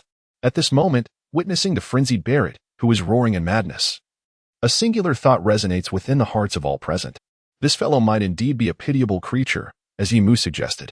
However, that does not diminish the fact that he is an exceedingly dangerous and terrifying individual. While everyone else was contemplating their possible escape routes, Yimu suddenly inquired, "So, have you chosen an appropriate burial site for me?" Barrett was momentarily taken aback, but then erupted into a more frenzied laughter. "Indeed, you are the heir to Roger's will. Even if I were to slay you, it cannot be done casually. It is only fitting that I select a commendable grave for you. Such a place would be worthy of the battle between us." He lamented, "What a pity it is that I did not realize sooner how intriguing you truly are. No wonder Captain Roger and Mr. Rayleigh hold you in such high regard. You are truly to my taste." He added, "Then, we shall meet tomorrow morning. You should be able to regain your full strength by then, yes?" Yimu nodded indifferently. "Of course. That is splendid. I hope you will allow me to revel in the joy of battle tomorrow. Do not die too easily, otherwise I shall torment your companions one by one and put them to death." With his words trailing off amidst his maniacal laughter, Barrett exited the castle, his figure vanishing into the swirling snow. Watching Barrett's retreating form, everyone finally breathed a sigh of relief. Freya anxiously asked, "You're not truly planning to fight him tomorrow, are you?" We can still escape. Yet Yimu shook his head. There is no way to flee. Can you defeat him? Yimu shook his head again. Though it may seem to undermine my own prowess, my odds of defeating him are less than 10%. This fellow's combat strength is undoubtedly at the level of a warlord. Everyone was taken aback. A warlord is a formidable general. And 10% and 0 are essentially the same. What if we join forces? Enel proposed. Yimu continued to shake his head, uttering words that left everyone perplexed. I wish to face this battle alone. Freya could no longer contain herself. What nonsense are you speaking? This is not the time for recklessness. Survival is paramount. Do not worry. This is not folly, but rather a well-considered decision, Yimu replied, turning to address all his crew members. Our pirate crew requires this battle. And so do I. I do not wish to confront such a dire predicament only after we enter the New World. For in that case, we may truly have no chance whatsoever. Moreover, fleeing without a fight would be utterly disgraceful. Ha ha ha ha. You fool, this is not the time for jest. You could team up with Enel to deal with that man. Freya urged anxiously. No. The reason I do not want Enel to intervene is that he has a more crucial task at hand. Everyone was taken aback. Barrett's appearance here likely meant that our whereabouts could no longer be concealed.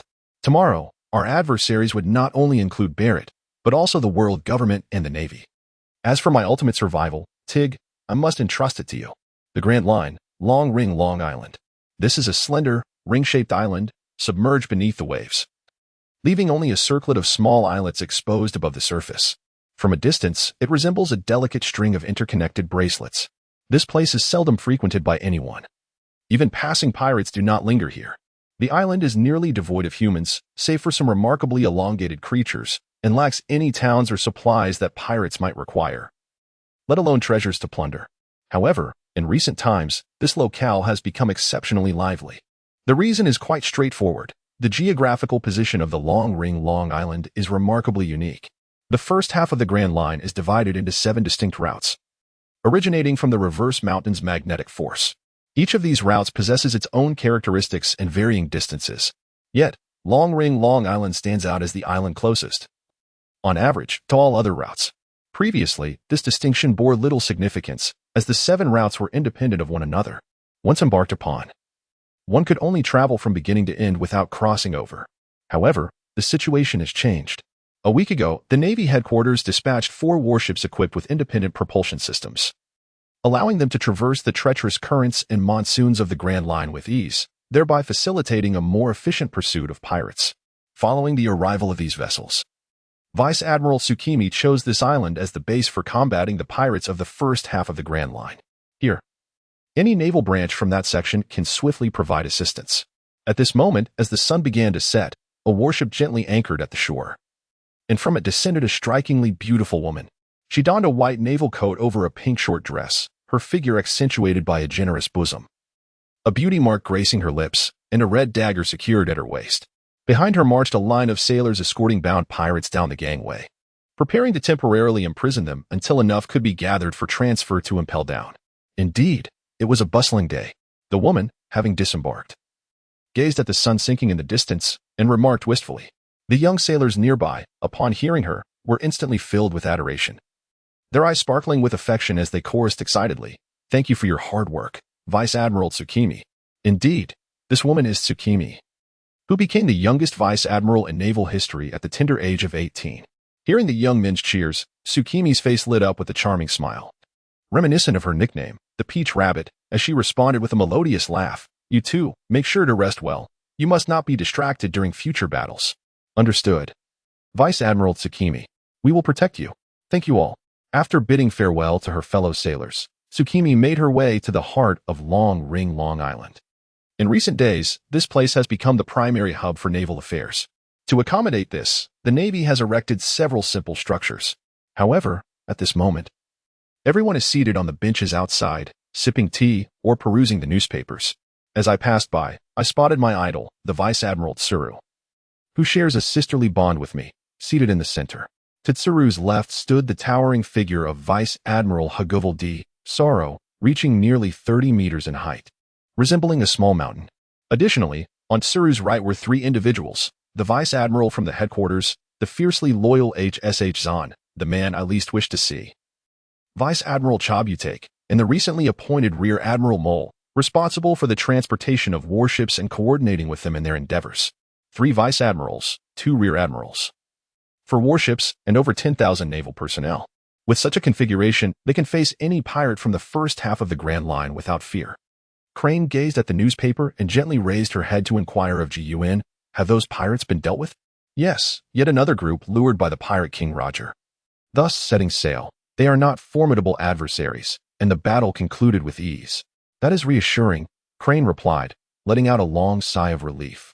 At that moment, the Major General Haki, clad in a sandy-hued ensemble and draped in a navy overcoat, perched himself with a leg crossed over the other. Wearing an expression reminiscent of a lovesick fool, he remarked with a grin, now that the battle has concluded, how about you, Major SHN? Take a moment to rest and join me for a date? Here we go again. A hint of exasperation flickered across the faces of everyone present upon hearing his words.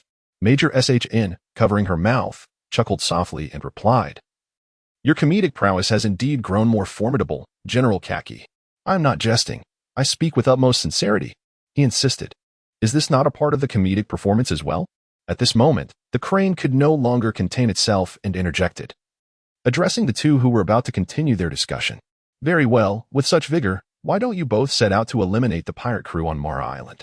At this point, no one seemed inclined to speak. After a long day of toil, as evening approached, who would still wish to venture out to sea?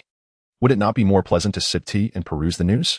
Observing this, the mole felt a hint of embarrassment cross his face and cautiously remarked, I recall that over there resides the fearsome 3-masted pirate crew, led by the formidable Captain Moonlight Moria.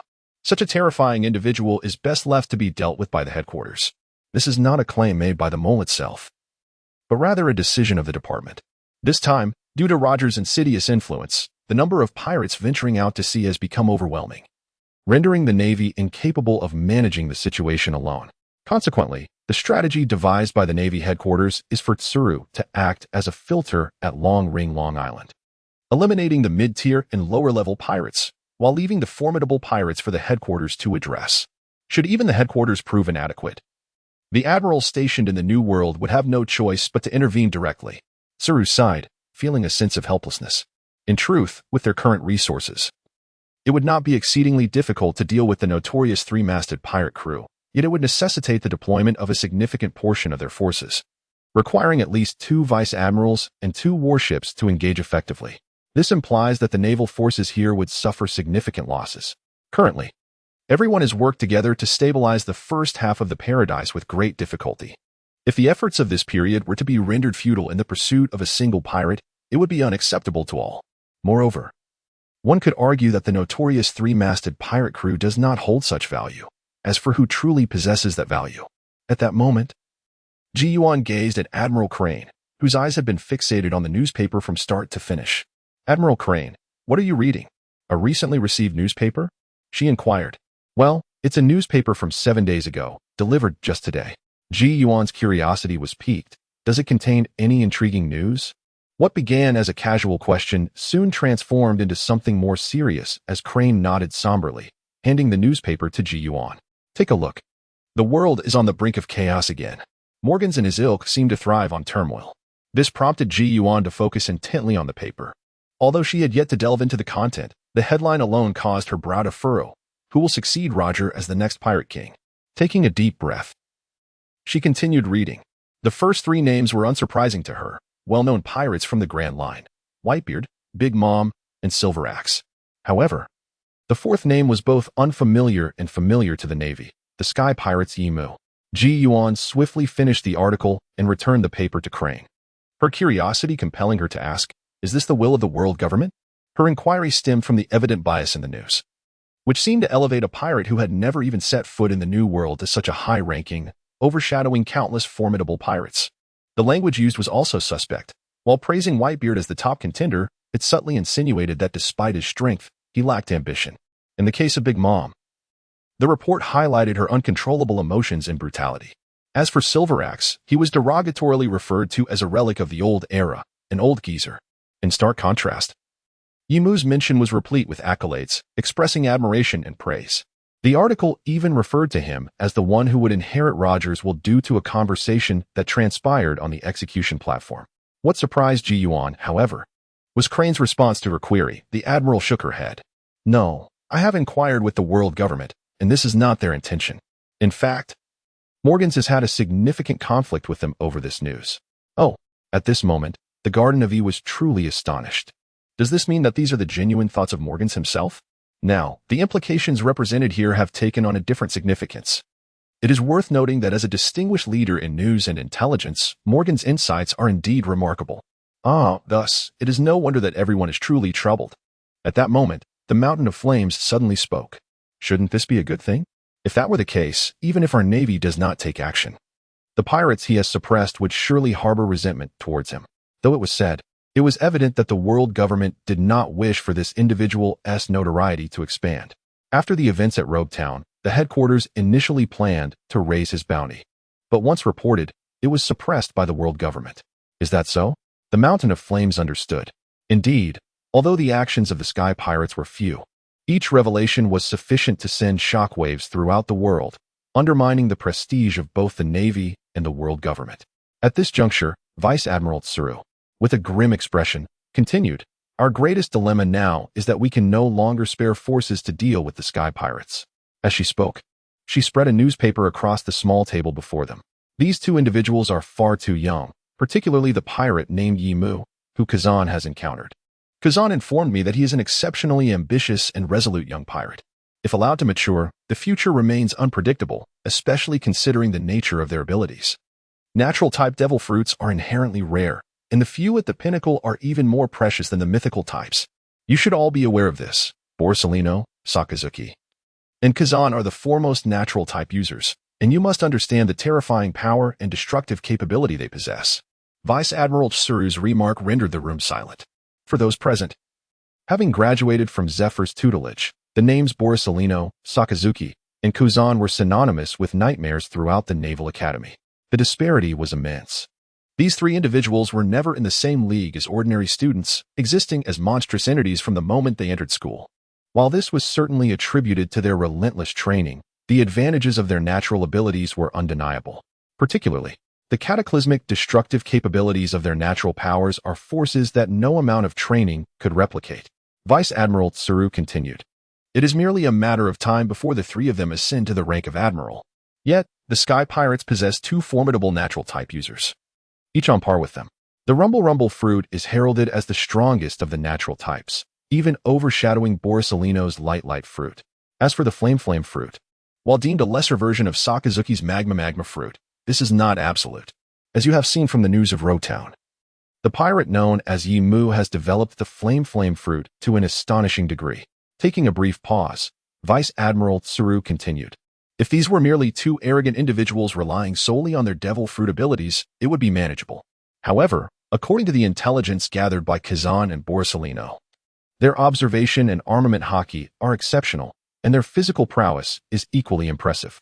Notably, the pirate Yimu possesses Conqueror's Haki. What complicates matters further is that, based on Kazan's intelligence, this Yimu is undoubtedly a figure of extraordinary intellect and strategy. 2 weeks have elapsed since their departure from Rogue Town, and neither we nor the world government have detected their whereabouts, indicating their boldness is matched by caution. Such individuals are the most troublesome. Not to mention, there is now the addition of the Fishman Fisher Tiger, a legendary hero from Fishman Island, whose combat prowess is formidable as well. If we do not act decisively to eliminate them now, it is likely that the reality depicted by Morgan's in the news will manifest." The atmosphere in the room was heavy, as the assembled individuals had never witnessed Vice Admiral Tsuru so serious. It was a stark contrast to her usual composed demeanor in the face of adversity.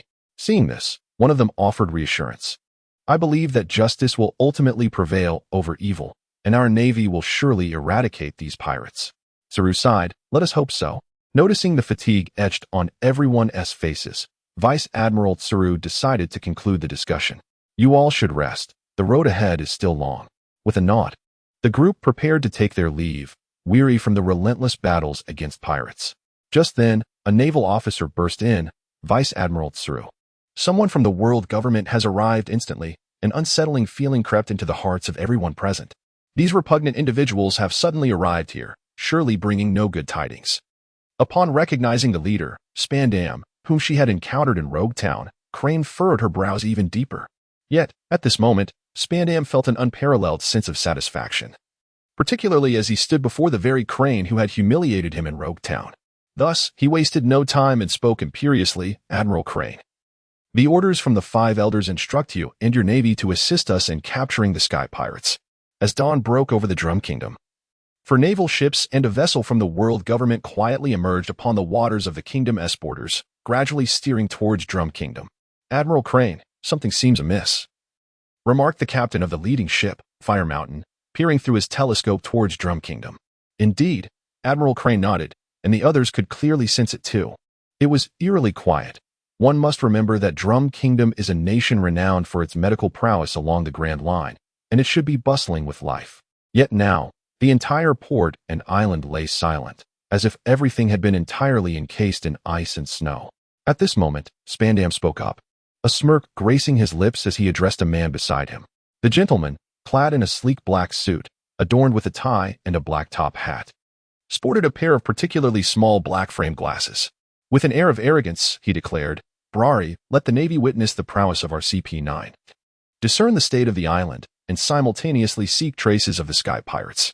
"Understood," replied Brari, the man in question, who, like a true gentleman, adjusted his black attire before lifting his gaze. On his small black glasses, a mesmerizing pattern of purple ripples appeared, continuously expanding and contracting. "What is this?" The onlookers expressed their curiosity at this spectacle. Spandam, reveling in the moment, boasted, "Brari is a user of the vision fruit. Once he activates his ability, he can perceive that which is invisible to the ordinary eye. With his long-range vision, he can see up to 2,000 kilometers from his point of view. And with his short-range vision, he can detect objects 100 times smaller than a needle's tip. He is indeed an elite dispatch by CP9, specially designated by the world government to capture the Sky Pirates." This revelation truly astonished everyone. "This capability is indeed well-suited for CP9, Crane remarked with a hint of implication, considering that the CP system exists primarily for espionage and intelligence. Naturally, Spandam responded with a triumphant laugh. At this moment, Blari's abilities had also reached their conclusion. The ripples in his eyes faded away, and he spoke oddly. "How peculiar, aside from a solitary man sitting in the harbor village. The rest of the inhabitants of the island have vanished." Observing yet another opportunity to showcase his prowess before the Navy, Spandam grew increasingly exhilarated and addressed another man beside him. "In that case, let us capture that man." And the man named and appeared quite diminutive, resembling a strand of noodles, with golden haircut and jagged edges. He flicked out his long tongue and grinned, saying, "Leave it to me." As soon as he uttered those words, and twisted his body and clapped at the surrounding air. To everyone's astonishment, a door materialized in the atmosphere. As the door swung open, a verdant alternate dimension was revealed. And's entire form slithered inside like a noodle, disappearing into that strange realm. Mere seconds later, when An re-emerged, he flung out a burly man clad in a green coat. Dalton looked on, astonished and anxious, at the sudden appearance of so many individuals. Just moments ago, he had been at the harbor, gazing vacantly towards the sea, when he felt something seize him from behind, and then the world before him shifted, leading him to this bizarre location. "Who are you? Where are the people of the Drum Kingdom?" The crew aboard the warship did not afford Dalton a moment to acclimatize. Admiral Crane directly inquired. Although Dalton was somewhat bewildered by the situation, he recognized the naval uniforms worn by these individuals. "You are the Navy." Spandam, impatient, pressed. "Hey, stop with the idle chatter. Tell me, are the Sky Pirates and the Devil's descendants on your island?" Upon hearing this, Dalton's expression soured. He lowered his head, speaking with a heavy heart. "You have arrived too late. They have already departed." What on earth happened? Where did they go?" Spandam seized Dalton's collar, urgently questioning him. Admiral Crane intervened, calming Dalton with a steady demeanor. "Take it easy, Spandam. No need to be anxious. Tell me, what transpired? Why is there not a soul left on the island? Where are the others?" Faced with Crane's authoritative presence, which suggested he held a position of high command within the Navy, Dalton slowly responded. "Everyone fled for their lives." "Fled?" "Yes, after the notorious monster Douglas Barrett, with a bounty of 1.08 billion berries, appeared on the island yesterday. News spread rapidly that he intended to engage in a life-and-death battle with the Sky Pirates. Consequently, everyone fled last night. Now, I am the only one left in the entire Drum Kingdom." Hearing this, Crane furrowed his brow. "Did you not just say that those 2 pirates had already left? If so, what are the civilians still afraid of? Why did they flee?" At this question, Dalton's face contorted with profound anguish. Tears welled in his eyes as he covered them with his hands and cried out, "It was like that. But our king abandoned his country and his people first, so." Everyone was taken aback. What on earth was happening?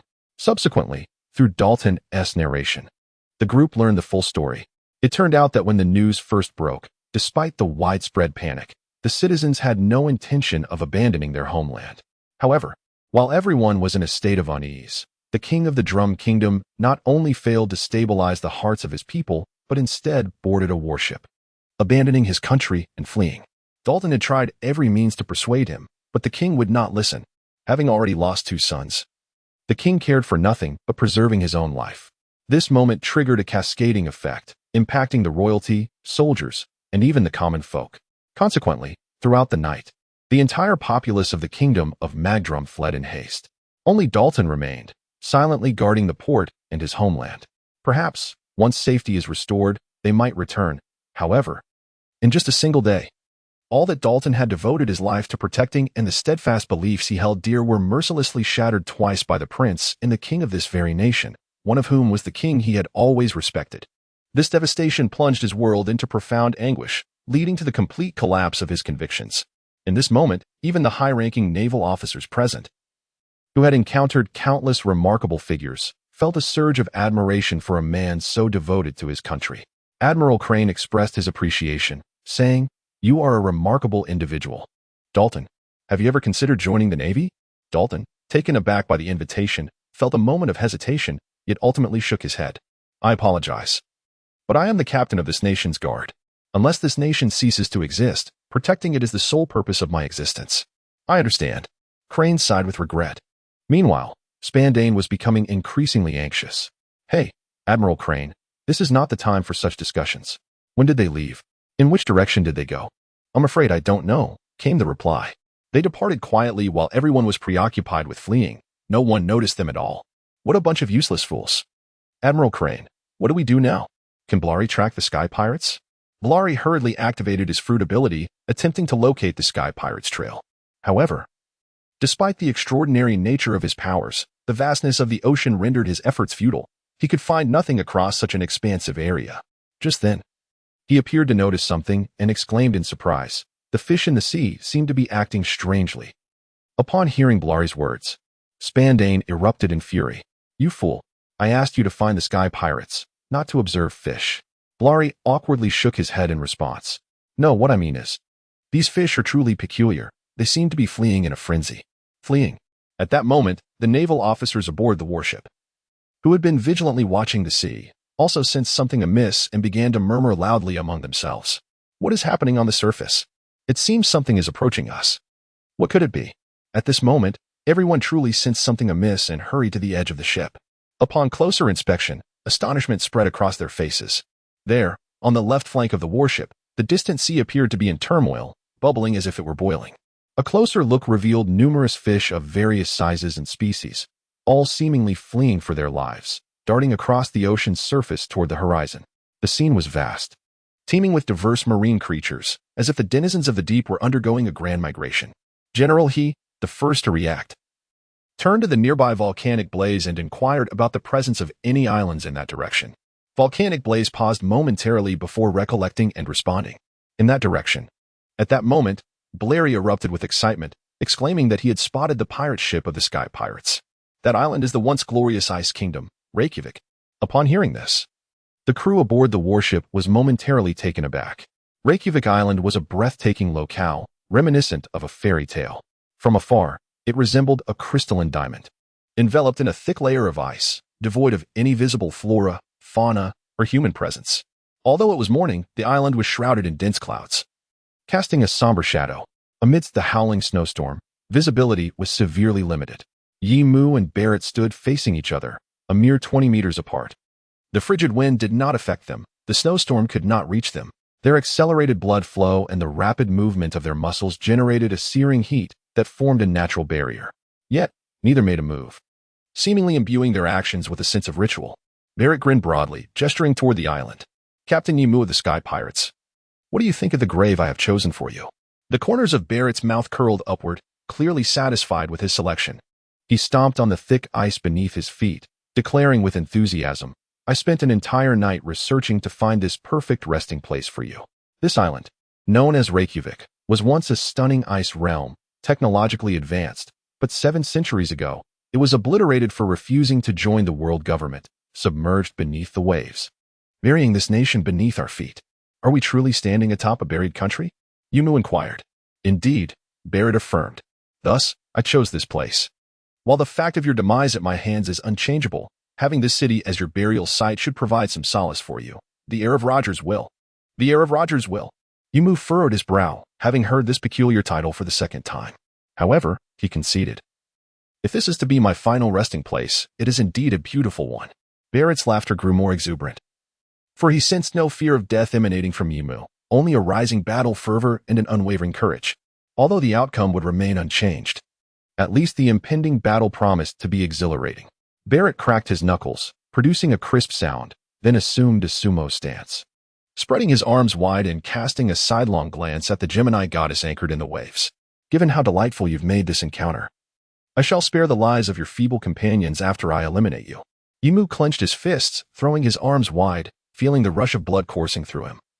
Muscles tensing with escalating battle intent. I appreciate that, but if you wish to take my life, you must take it seriously. Rest assured, I shall show no mercy. Rather, do not disappoint me, they declared in unison. Suddenly, on the icy, snow-laden Reykjavik island, time seemed to pause as everything fell silent. Then, an explosive energy emanated from the two figures, radiating outward. In an instant, the once dreary sky was cleared of thick clouds by their overwhelming Haki. While waves began to swell across the sea, marine creatures sensed the dreadful aura akin to hell itself, frantically fleeing into the depths. As the ocean surged and the winds howled, the Gemini goddess began to rise and fall with the swells. Incredible! Is this our captain? Eric exclaimed, his eyes sparkling. Until now, he had known little about his captain and the pirate ship, sensing only that his new captain was extraordinary. Yet, he had no inkling of the true extent of his power. At this moment, no explanation was necessary. Eric, witnessing the overwhelming force unleashed by the two, felt a surge of exhilaration. This is the realm of strength that true men aspire to. With Ayara healed, he could once again pursue the path of the great swordsman. In contrast to the other three, Freya was utterly oblivious to the unfolding spectacle. What kind of power is this? They haven't even moved. Just then, Dr. Correa, aboard their ship and eager to witness the battle, interjected with a laugh. The conqueror's Haki. It appears this young fellow might indeed possess the bloodline of the D. Instantly, Tiger was taken aback, staring incredulously at Dr. Correa. D. What is the conqueror's Haki? The two words were entirely foreign to Freya, and the expressions of the others aboard the ship, aside from Tiger, mirrored her confusion. However, Dr. Correa had no time to explain, for the battle had reignited. Ha. Splendid, absolutely splendid. This conqueror's Haki of yours, how it has transformed since our encounter in Skypiea. It appears that over the course of 5 years, you have grown significantly. Allow me to witness whether you possess the merit to inherit Roger's will. The two faced each other, their conqueror's Haki clashing in a palpable display of power, equally matched to the naked eye. If Barrett's Haki exuded an arrogant, destructive force, then Yumu's Haki was as profound as the ocean, capable of encompassing all. This is a confrontation between the conqueror and the sovereign. At this moment, any contemplation is superfluous. Both individuals yearn solely for combat. With the final clash of conqueror's Haki dissipating, their figures vanished from the spot. It was a speed imperceptible to the naked eye. The crew aboard the twin goddess could only hear a thunderous roar, accompanied by the visible shattering and collapsing of the ice on the island. This is a contest of the most unadulterated physical strength, intensity, and speed, devoid of any superfluous embellishments. The bodies of the two individuals continuously flicker and collide in midair, fist against fist and foot against foot. This is not a mere collision of human bodies. Rather, it resembles the clash of two colossal mountains. At this moment, the two individuals, astonishingly in sync, refrained from employing any dominant force, engaging instead in a pure contest of physical prowess. Centered around their bodies, a terrifying shockwave surged forth with lightning speed towards the ocean. On the surface of the sea, the crew aboard the twin goddess was thrown into disarray by the force of this wave. Goodness, this is utterly outrageous. It's even more terrifying than Logetown, Freya exclaimed, clutching the nearby mast, her heart racing with both fear and awe. However, she couldn't help but marvel at Yumu's prowess. as he held his ground against such a formidable foe. Just as she expressed this thought, Enel's brows furrowed in sudden concern. No, something's amiss. The crowd fell silent, puzzled by his words. What do you mean? Enel grimaced, his teeth clenched. That guy's defensive capabilities are truly formidable, though they appear evenly matched in speed and strength. Yimu is utterly incapable of breaching his defenses. Instead, it is Yimu who, almost as if in response to his statement, a figure plummeted from the sky onto Reykjavik Island with a resounding crash, creating a massive crater nearly 200 meters wide upon impact with the ice. Above, Barrett's silhouette descended gracefully, his proud head tilted upwards, casting a sidelong glance into the depths of the crater, where Yimu lay buried beneath the ice. He laughed maniacally. Hey, kid, your strength doesn't seem quite as solid as your boasts. With a thunderous roar as the ice shattered, the earth split once more, and a burst of flames erupted from within, landing on the surface. Visible to the naked eye, Yimu radiated scorching steam, a testament to his body rapidly healing from wounds with the aid of his phoenix and burn fruit abilities, drawing upon the vitality stored within. Barrett, with his keen gaze, immediately discerned the potency of Yimu's technique, yet he remained unfazed, rather exhilarated by the prospect. Ha ha ha, now this is entertaining. If it were to end so swiftly, I'd have to rescind our earlier agreement. Yimu's recovery was swift, despite their earlier clash seeming evenly matched. He could inflict no harm upon Barrett's formidable physique. Instead, pain coursed through his own fists and muscles. He spat out a mouthful of blood, wiping the corner of his mouth, his face alight with exhilaration. What terrifying strength and physical intensity! I feel as though my bones might shatter, while you remain unscathed. Ha ha ha. You are still far from Roger's level. This is merely a warm-up for me. Unleash your full power. Let me see what it is that qualifies you as the inheritor of Roger's will. With those words, Barrett vanished in an instant, faster than before. To the naked eye, his fists were raised, shrouded in a dark hue of armament Haki, enveloping his hands and feet. How swift in a blink, Barrett appeared before Yimu, launching a powerful punch. Yimu had never experienced the sensation of being struck by a mountain, but now he could finally comprehend it. Even as he reacted, his arm was enveloped in Haki for defense. Yet, his body was still struck by Barrett as if he were a cannonball, the force radiating from his arm throughout his entire being, driving him deep into the ground, an insurmountable strength that he could not withstand. The resounding impact obliterated nearly 100 meters of ice, revealing a vast chasm nearly the size of a small island before the eyes of all present. On board the twin goddess, everyone turned pale.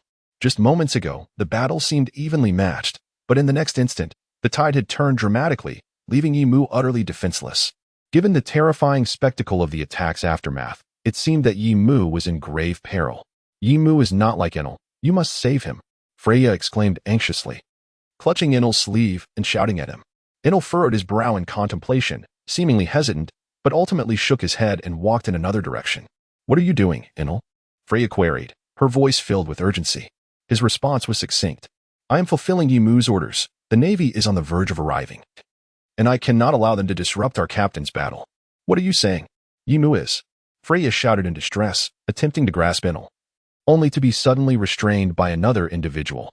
Do not fret, young lady. Your captain will not perish so easily, Dr. Correia said, her face adorned with a confident smile. After all, he is of the D bloodline. Although the outcome remains uncertain, he is not so easily vanquished. If you doubt me, look at your fishman companion. Freya, realizing this, turned her gaze to Tiger. Indeed, though his expression was grave as he focused on the battle on the island, he had not moved an inch. At that moment, Tiger spoke up. Dr. Correia, is what you say true? What? The revelation that their captain might indeed belong to the D bloodline. Ah. Of course, I discovered it during the blood test. I understand now. Tiger inhaled deeply and reassured Freya. Do not worry. If what Dr. Correia claims is true, while winning this battle may not be easy, losing it will not be so utterly disastrous. At this moment, Freya finally recalled Dr. Correia's previous words and inquired, D, what does this truly mean? Is there something extraordinary about it? Do not ask too many questions, little girl. When the time is right for you to know, you shall know. For now, simply believe that miracles do exist. Miracles? Why? At the edge of the Icelandic sinkhole, Barrett furrowed his brow as he gazed into the abyss, questioning the unfathomable darkness below. I remember you possess the powers of the burn fruit. Why not elementalize and evade my strike? Surely, you could have escaped. After Barrett's words fell, an extended silence enveloped the sinkhole until, After several breaths, the crisp sound of ice shattering echoed forth. Cough, cough. Perhaps it is my unwillingness to concede. Just as you pursue your own path to ultimate strength, I am likewise in pursuit of mine. Power, speed, vitality, defense, the powers of the devil fruit, swordsmanship, martial arts, Haki of all forms. Though the human body is ultimately limited in vitality, I aspire to be the strongest in every aspect. Thus, even knowing I am not your equal, I yearn to discern the extent of our disparity. As my words concluded, the sinkhole was gradually illuminated by a brilliant blaze, and Yimu's figure soared forth from the depths once more. However, in this moment, Yimu appeared somewhat disheveled, his clothing in tatters, revealing his robust, bare physique amidst the rising steam. Yet at this instant, Barrett ceased to regard him with disdainful eyes, finally recognizing Yimu for the first time. If you, like me, pursue the path of ultimate strength, you must understand, true power lies in solitude. Companions only serve to render one weak, Barrett coldly stated. But Yimu cast a glance toward the distant direction of the twin goddess. Perhaps it is because our methods of proving our respective paths to supremacy differ. What truly constitutes the strongest path? Is it to protect one's companions, or to forsake them? While I do not possess the true answer, if even someone as formidable as you believes that companions render one weak, could it not imply that protecting them is far more challenging than abandoning them? In essence, your current path to strength is not the strongest at all. The truest strength lies in the ability to safeguard one's companions. Moreover, my companions are not weak in the slightest. They are incredibly dependable. At this moment, Barrett suddenly fell silent. His gaze seemed to recall something. It was a memory of his time in the Roger Pirates and the man known as Joel D. Roger. During that period, he had pondered endlessly a singular question. Why? Why was Roger so powerful? Despite his arduous training, he could never grasp even the hem of Roger's garments, only to drift further away. As if that man were invincible. Back then, he had seemingly caught a glimpse of the answer.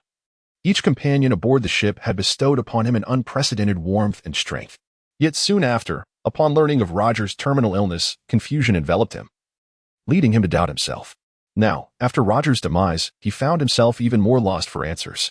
When he saw the news in the newspapers, he became frenzied, wanting to kill the boy before him, whom he had once encountered, to prove that he was indeed right.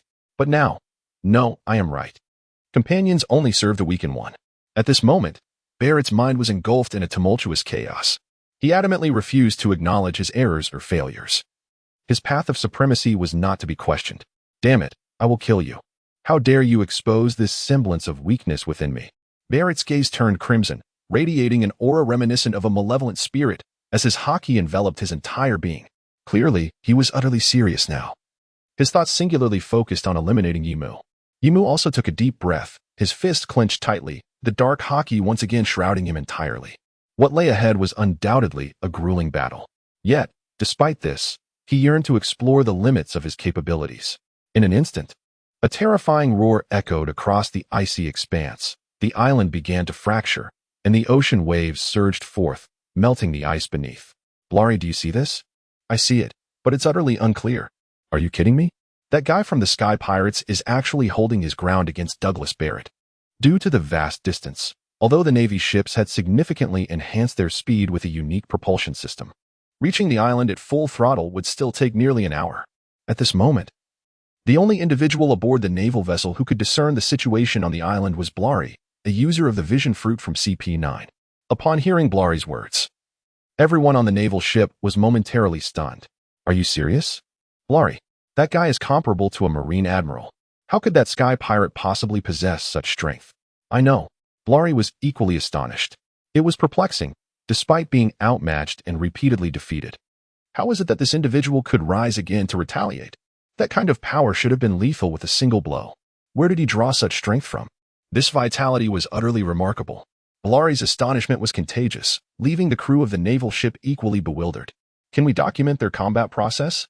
Vice Admiral Tsuru sensed something amiss and inquired of Blari. I'm afraid my ability cannot capture that. At this moment, Vice Admiral Tsuru was engulfed by a profound unease and called out to the Navy behind her. Increase speed. We must reach them. I'm sorry, Vice Admiral. The ship is already at maximum speed. Damn it. At this moment, Tsuru had no choice but to turn to Spandam and inquire. Do you have any means to expedite our journey? Can the Dordor fruit transport us there? The CP9 member named and awkwardly replied, "I'm afraid my ability is insufficient. The door fruit can only open doors to places within my line of sight, and the warship is simply too large." Spandam, however, was not overly anxious as he said, "No need to fret, Admiral Tsuru. Those two are currently engaged in a fierce battle, and once we arrive, we can reap the benefits of their struggle." While this reasoning held true, for some inexplicable reason, Admiral Tsuru felt an unsettling sense of foreboding. What could it be? Spandam noted that Tsuru did not refute his words this time and grew even more animated as he addressed Bruley. "Bruley, keep a close watch on them. They must not escape your sight this time." "Understood." Just then, however, a sudden change swept across Gun's face, and a cry of alarm rang out simultaneously. "Be careful." As the words left their lips, a resounding thunderclap echoed through the sky, accompanied by a blinding column of lightning. "I'm sorry, but I cannot allow you to proceed any further. Navy personnel, divine judgment." In an instant, the enormous and dazzling lightning column enveloped all 5 warships within its grasp. In this moment, the brilliance of lightning eclipsed all else, illuminating the vast expanse of the sea. Even from hundreds of nautical miles away, on the island of Reykjavik, this dazzling light, more blinding than the sun, could be perceived. "Is this your companion bidding you farewell?" Barrett turned, a maniacal grin adorning his face, as he gazed down at Yimu, who lay beneath his feet, battered and bruised. Cough, cough. The immense force beneath Barrett's foot seemed intent on shattering Yimu's ribcage. Despite Yimu having shielded his chest with his arms, cloaked in Haki, he was still unable to withstand the overwhelming onslaught. Yimu was oblivious to the quantity of blood he had lost, but it was evident that it was no less than what he had endured the previous day. As Barrett grew serious, Yimu found himself utterly outmatched in strength, speed, and will, reduced to nothing more than a punching bag, struck repeatedly by Barrett's fists, which fell like a tempest. In that moment, not only was he racked with pain, but his consciousness began to wane, growing hazy and feeble. Yet, he felt an inexplicable joy.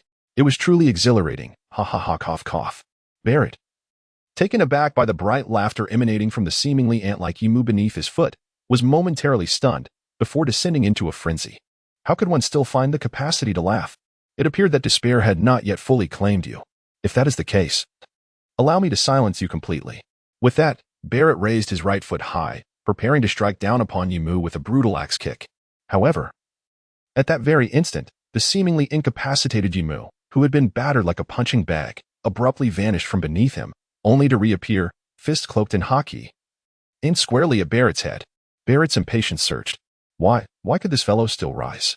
At this moment, for Barrett, as long as Yimu still possessed the strength to resist, it was akin to mockery, a derision of his own weakness and his path to supremacy. Clearly, Yimu was no match for him, yet he continued to rise again and again, much like a resilient cockroach. However, it mattered not. Each time he stood, Barrett would strike him down, relentless, until he could no longer rise at all. With a resounding thud, Barrett unleashed a merciless blow, his fist crashing into Yimu's face, sending his body hurtling through the air like a severed kite. The impact shattered layers of ice, cleaving the earth in twain. Barrett's murderous intent surged within him, and he bellowed in manic derision, "Ha ha ha, despair now. You are devoid of hope. Your strength wanes, your speed diminishes, and your fists grow feeble. No matter how many times you rise, I can strike you down just like this. Yet, this is sufficient. I shall now bring an end to your existence, to prove to this world that my path to supremacy is the sole truth of existence." As his words fell, an overwhelming aura enveloped Barrett, darkness radiating from him as his muscles bulged, veins throbbing, exuding a terrifying malevolence. Just then, within the vast chasm, flames ignited once more ferocious than ever, surging forth like a volcanic eruption, reaching for the heavens, as if divine fire had descended to the earth. The surrounding ice began to melt rapidly, and the sea boiled, releasing plumes of white steam. "Ah, so you are finally resorting to the powers of the devil fruit?" Barrett comprehended the scene instantly. Yet, nothing could alter the course of this battle. From the onset, you have been unable to breach my Haki, let alone injure or defeat me. Do you truly believe that now, wielding the power of the devil fruit, you can vanquish me? At this moment, Yimu's voice resonated throughout the entire island once more. Cough, cough, how can one know without trying? To be honest, initially, I truly lacked confidence. While I believe I can surpass you in the future at this moment, facing a terrifying monster like you, I feel utterly uncertain. However, things have changed now. Barrett's brow furrowed as he fixed his gaze intently on the figure of Yimu emerging slowly from the flames, veins bulging on his forehead, his fists clenched tightly. Are you suggesting that you believe you can defeat me? At this moment, he felt an overwhelming sense of humiliation. Not only had his most formidable path been insulted, but he himself had also been belittled.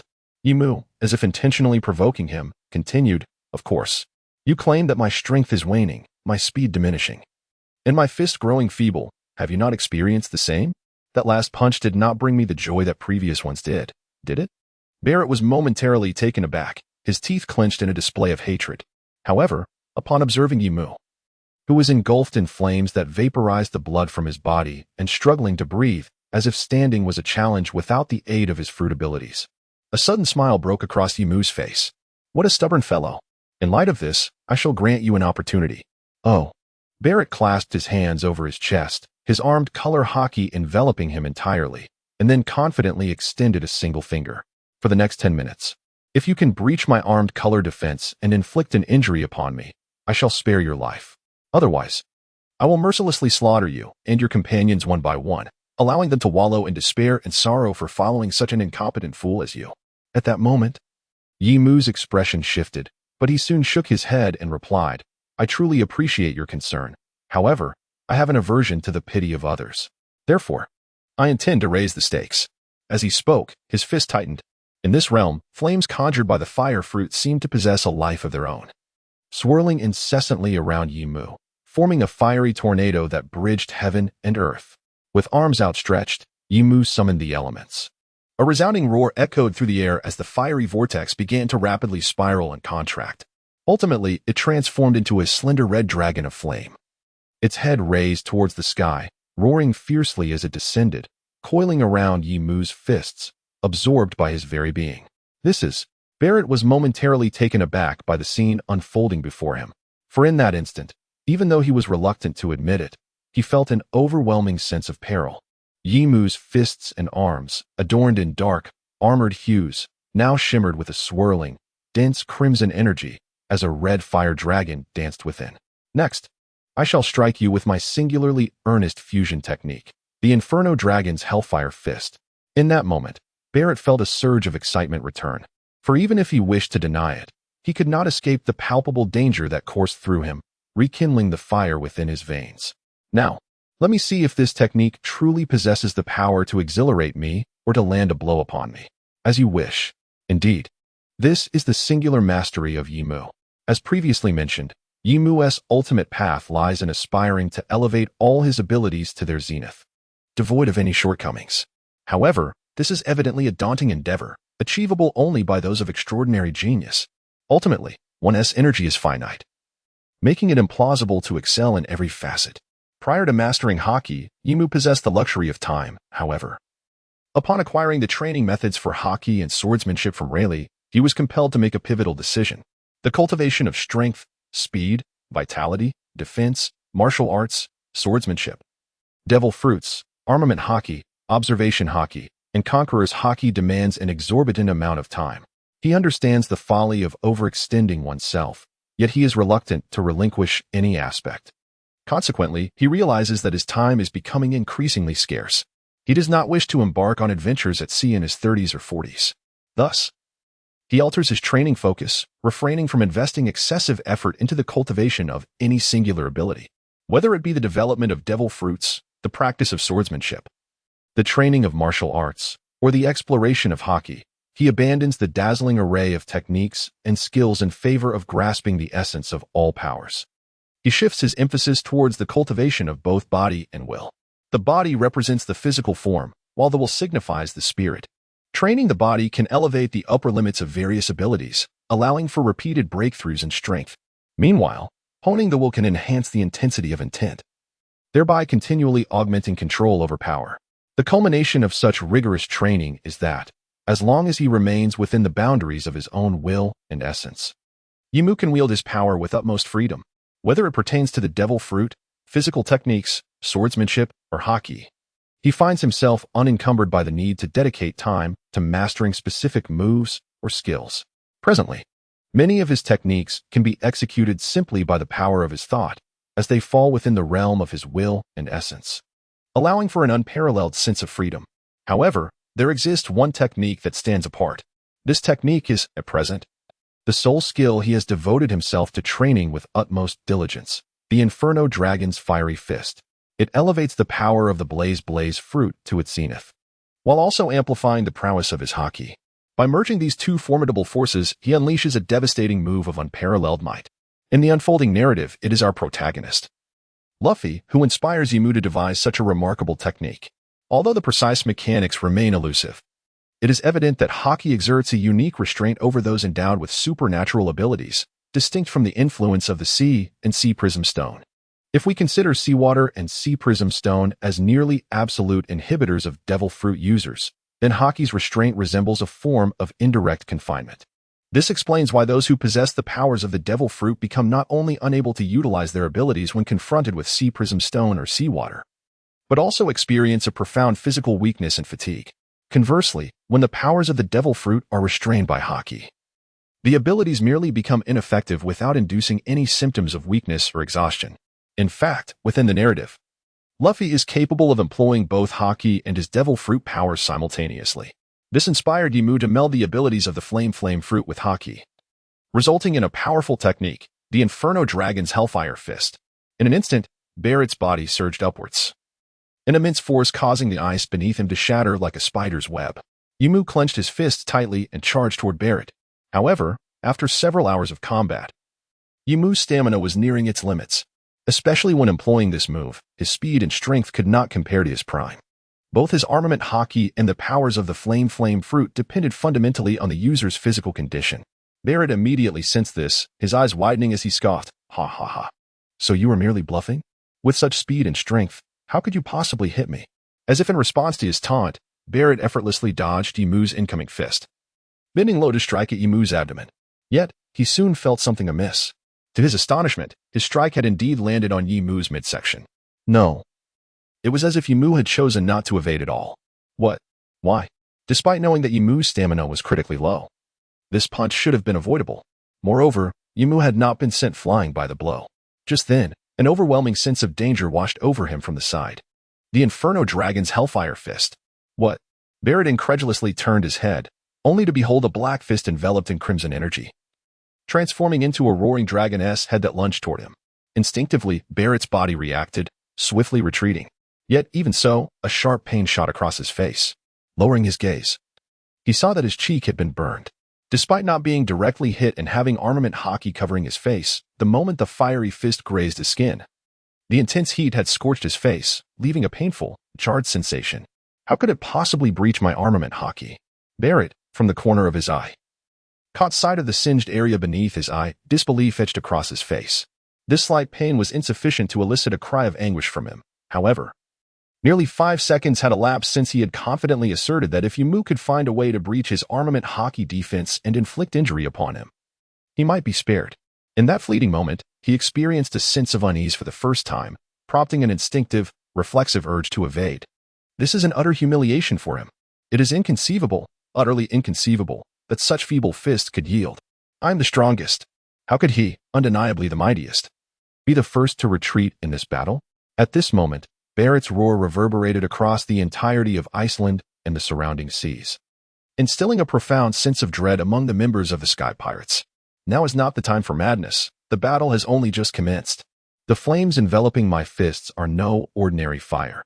They are the manifestation of my accumulated energy, erupting into a hellfire potent enough to incinerate all that it touches, with temperatures exceeding even that of magma. Even if I do not strike you directly, the searing heat grazing your skin is sufficient to shatter your Haki defenses. This technique was originally intended for the Marine's magma fruit user. Yet, it seems you are destined to experience it ahead of time. I have declared that I will strike you down. To place one's hope of victory in the mercy of the enemy is clearly a folly. Thus, in this moment, Yimu is prepared to press on. However, his time is fleeting. The Inferno Dragon Prison Fist demands a rapid depletion of stamina to sustain the Haki and the intense heat enveloping his fists. At that moment, as the arm color was shattered, it seemed that something within Barrett was also broken, his expression becoming even more ferocious. No, it is impossible. I will not be defeated. With a furious roar, a crimson, flowing aura emerged on Barrett's dark arms, which were cloaked in armed color. Yimu was momentarily taken aback, for this was a skill he had yet to master, a technique superior to the advanced destruction spoken of by Rayleigh, the Conqueror's Haki entwined. Yet, without the slightest hesitation, Yimu seized this moment, channeling all his strength into his fist, leaving nothing in reserve. His stamina had already reached its limit. This was his final strike. In that instant, he suddenly heard a peculiar sound. What was that rhythmic thumping? It resembled a heartbeat, yet the rhythm was chaotic, some beats long, others short, some high, others low, like the erratic drumming of a child. As this sound resonated, Yimu, who had previously felt drained of all energy, suddenly sensed a surge of power erupting from the depths of his being. What could it be? However, at that moment, such a question became irrelevant. In an instant, the fiery dragon's inferno fist, capable of melting everything, collided with Barrett's fist, enveloped in both Conqueror's Haki and armed color. Boom. Though their fists did not physically connect, an invisible force clashed between them. Under the tremendous friction of their powers, the air crackled with electricity. Why? At that moment, Barrett's face was etched with astonishment. Why? Why do you still possess such strength? The force emanating from Yimu's fist was utterly incomprehensible to Barrett. Clearly, Yimu before him was battered and exhausted. Why? Why? In a fit of rage, he summoned all his strength, yet to his utter disbelief, he found himself at a disadvantage. Impossible, impossible. Where does your strength come from? Barrett bellowed in fury, but Yimu's response was nonchalant. Who knows? At this moment, Barrett found himself utterly perplexed. Faintly, he seemed to be transported back to the times aboard Roger's ship, when he was defeated repeatedly by Roger. Could it be that this individual is truly the heir to your will, Roger? In an instant, a blinding flame erupted from the point where their fists collided, transforming into a colossal fire dragon, emanating temperatures sufficient to melt an entire Iceland, instantly engulfing Barrett, tearing at him as it shattered layer upon layer of thick ice, burrowing deep into the subterranean depths of the island. With a thunderous roar, the entire island was obliterated, shattered into countless fragments. The surrounding waters surged, transforming into towering waves that swiftly consumed the entire landmass. Aboard the Twin Goddess, upon witnessing this spectacle, everyone's jaws dropped in astonishment.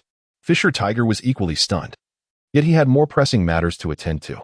Eric, the safety of the ship is now in your hands. Freya, signal for first mate Enel to return. Once I am back, we shall set sail. With that, he leaped into the sea, his figure vanishing from sight.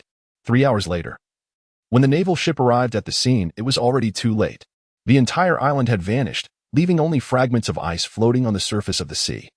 Was it truly gone just like that? Reykjavik.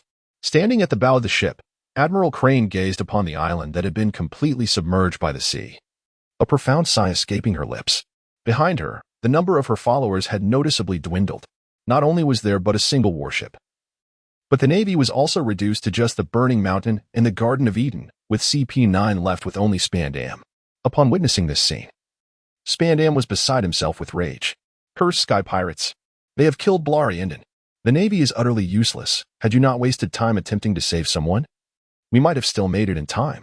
At this moment, even with her typically serene demeanor, Crane could no longer tolerate Spandam's foolishness. Coupled with her already foul mood, she cast a cold glance at him before exclaiming in anger, "Silence, Spandam. Were it not for Harwar's selfless sacrifice, you would have already descended into the depths of hell alongside your two subordinates. Furthermore, you have witnessed the formidable power of the Rumble fruit, the most potent of the natural-type devil fruits, obliterating 4 warships in an instant. We managed to evade its wrath once. Do you truly believe we could escape a second time?" Crane's fury ignited, radiating an intimidating presence, rendering Spandam momentarily speechless.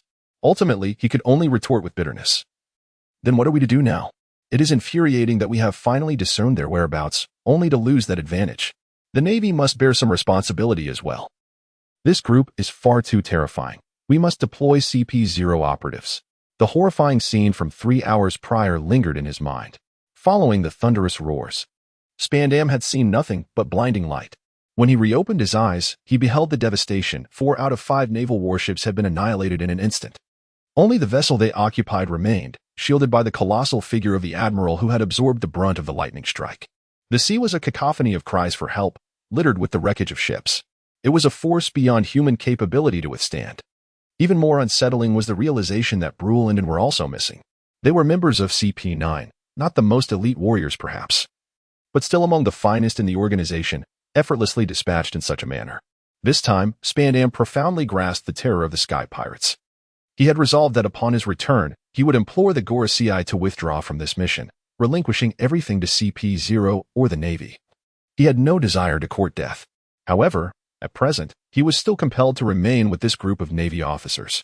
With no other option available to him and lacking even a ship, he found himself alone. Yimu's consciousness stirred once more. Familiar voices reached his ears, although indistinct. They belonged to his comrades. This indicated that Taigo had succeeded. After the climactic final blow, Taigo had successfully rescued him. This was an agreement made between the two. Although Yimu yearned to push his limits through Barrett, he was acutely aware of the chasm that existed between himself and the monsters of the New World. However, this did not imply that he truly wished to perish in this endeavor. Thus, he made a pact with Tiger. In this battle, he would fight with abandon, striving to exhaust Barrett's strength to the utmost. As for the notion of defeating him, that was never his intention. He was mad, but certainly not foolish. This is not his theatrical version. Anyone could emerge victorious. Even though, at the final moment, he managed to gain a slight advantage with his ultimate move. The Inferno Dragon Hellfire Fist, ultimately, against Barrett's overwhelming conqueror's Haki, even if he could land a blow on Barrett, he would still be unable to defeat him. The physicality, strength, and skill of the two are simply not on the same level at this juncture. When Yimu unleashed this technique, it coincided with Tei's arrival to rescue him. The full-force strike of the Inferno Dragon Hellfire Fist, while it may not obliterate an island, can easily alter the terrain. As a fisherman, Tej possesses innate advantages. As long as he is in the water, he is an invincible entity, although he could never match Barrett on land. Rescuing Yimu amidst the chaos and escaping into the sea was still feasible.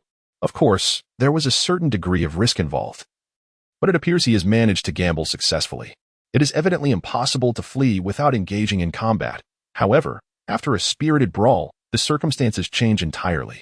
Despite being on the receiving end of a one-sided beating in his confrontation with Barrett, with only a feeble resistance at the outset, and during his use of his ultimate move, Yimu nonetheless felt a profound joy. The sheer exhilaration of unrestrained combat. The unbridled release of power is an indescribable delight. Moreover, this battle has provided him with a profound understanding of the true pinnacle of combat prowess in this world. Although he had previously recognized the formidable strength of figures like Rayleigh, Sengoku, Garp, Whitebeard, and Roger, he had never truly grasped the extent of their power until now. With an awareness of the disparity, pursuing them becomes a simpler endeavor. He even believes that, following this battle, he will soon attain a level comparable to Barrett's. This instilled in him a greater sense of confidence for his ventures into the new world ahead. However, what exactly was the sound that preceded the final strike? What force could possibly bestow strength upon the body once more, even in a state of utter exhaustion? Moreover, this power managed to temporarily suppress Barrett. Answers seem elusive for now. Perhaps they will be sought after awakening. At present, the priority remains to recuperate from his injuries, for his body is in excruciating pain. Every cell within him lamenting. Yet, he senses improvement. His body is gradually reviving, and it appears to be growing stronger. The news of Captain Yimu of the Sky Pirates engaging in battle with the descendant of the devil, Douglas Barrett, could not be concealed. Whether among the Navy or the fleeing citizens of the Drum Kingdom, the information spread with ease. Initially, the outcome remained unknown to all, with only reports of their clash resulting in the obliteration of an island. Nevertheless, many speculated on the result. Although Captain Yimu's reputation had soared across the seas within his first month, it paled in comparison to that of Douglas Barrett. It is essential to note that Barrett had once been a member of the Pirate King's crew, a powerhouse comparable to the vice-captain of Roger, Silver's Rayleigh, with a staggering bounty of 1.08 billion berries, twice that of Yimu. Thus, the conclusion was evident. Captain Yimu of the Sky Pirates was likely vanquished by Barrett, leading to the annihilation of the Sky Pirates.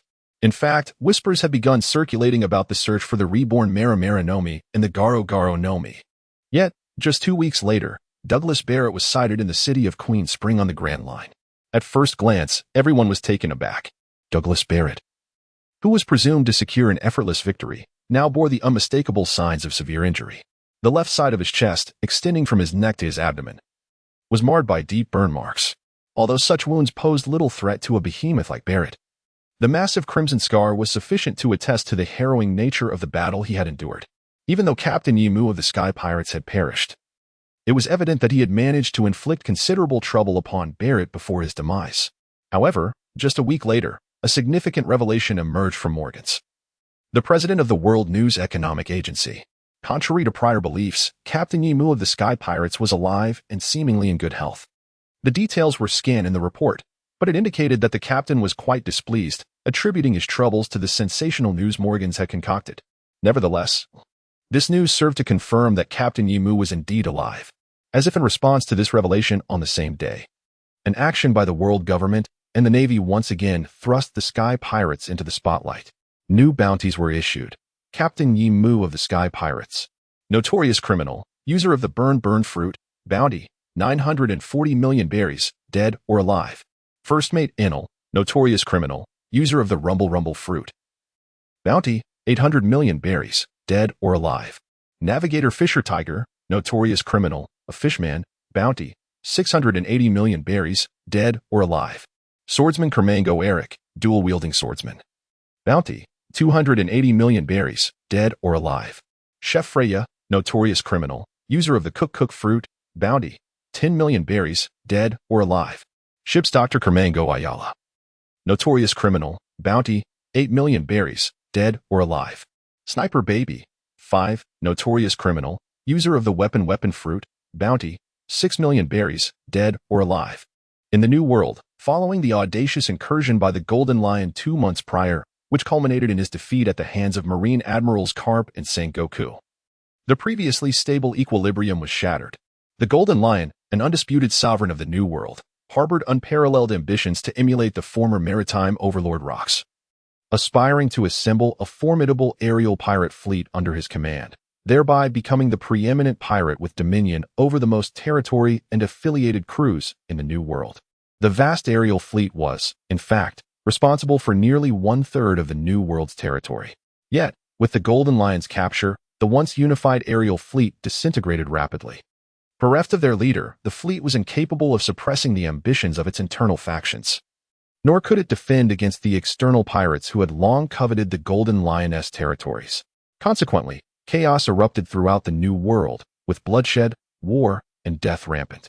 Amidst this turmoil, Whitebeard, the captain of the Whitebeard Pirates, unexpectedly extended an invitation to a banquet to all the pirates. The particulars of that gathering remained shrouded in mystery. However, from that day forth, the pirates of the New World ceased their internecine conflicts and redirected their focus toward the Navy and the world government. Their intent was clear: to expel the forces of the Navy and the world government from the New World. In a mere month, countless naval bases fell victim to pirate assaults, resulting in significant casualties among the Marines. Even as legendary figures such as Marine hero Carp, Admiral Sengoku, and Zephyr arrived in the New World in an attempt to restore order, they found themselves powerless to quell the upheaval. This is the closest to the Whitebeard Pirates and, aside from the G1 branch, the most formidable and historically significant branch of the Navy in the New World. For many years, their mission has been to monitor the Whitebeard Pirates. However, today, the G2 branch has been rendered a mere relic of the past. At the pinnacle of the naval fortress, the banners of the Navy and the world government were lowered, replaced by the Jolly Roger of the Whitebeard Pirates. Ahaha. At this moment, Whitebeard, in the prime of his life, stood at the bow of the Moby Dick, wielding the supreme blade, the 12 works of the Tsongyun cut. His golden mane shimmered in the sunlight like waves, and he appeared as majestic as the sun itself, inciting exhilaration among his sons. Gather the spoils, my young ones. We shall return. Though they had decisively seized the G2 branch, Whitebeard had no desire to occupy the place. Firstly, they were pirates, and their ship was their true home. Secondly, it was in accordance with the pact established long ago, united in their resolve to confront the Navy and the world government, driving them entirely from the New World, transforming it into a paradise for pirates, whereupon they would each vie for their own territories. Upon hearing Whitebeard's call, the members of the Whitebeard Pirates excitedly loaded the treasures acquired from the G2 base onto their ship, and then they set sail. Once they departed from the naval base, the Moby Dick transitioned into celebration mode, reveling in their victory. Whitebeard sat on the deck, surrounded by his sons, heartily downing the fine wine in his cup. The joyous atmosphere, reminiscent of a family gathering, enveloped Whitebeard, allowing him to revel in the moment. At that moment, a youthful boy, resembling a pineapple in appearance, approached with an air of excitement, clutching a newspaper in his hand. "Father, today's news has arrived," he exclaimed. "Oh, Malgo, is there anything intriguing?"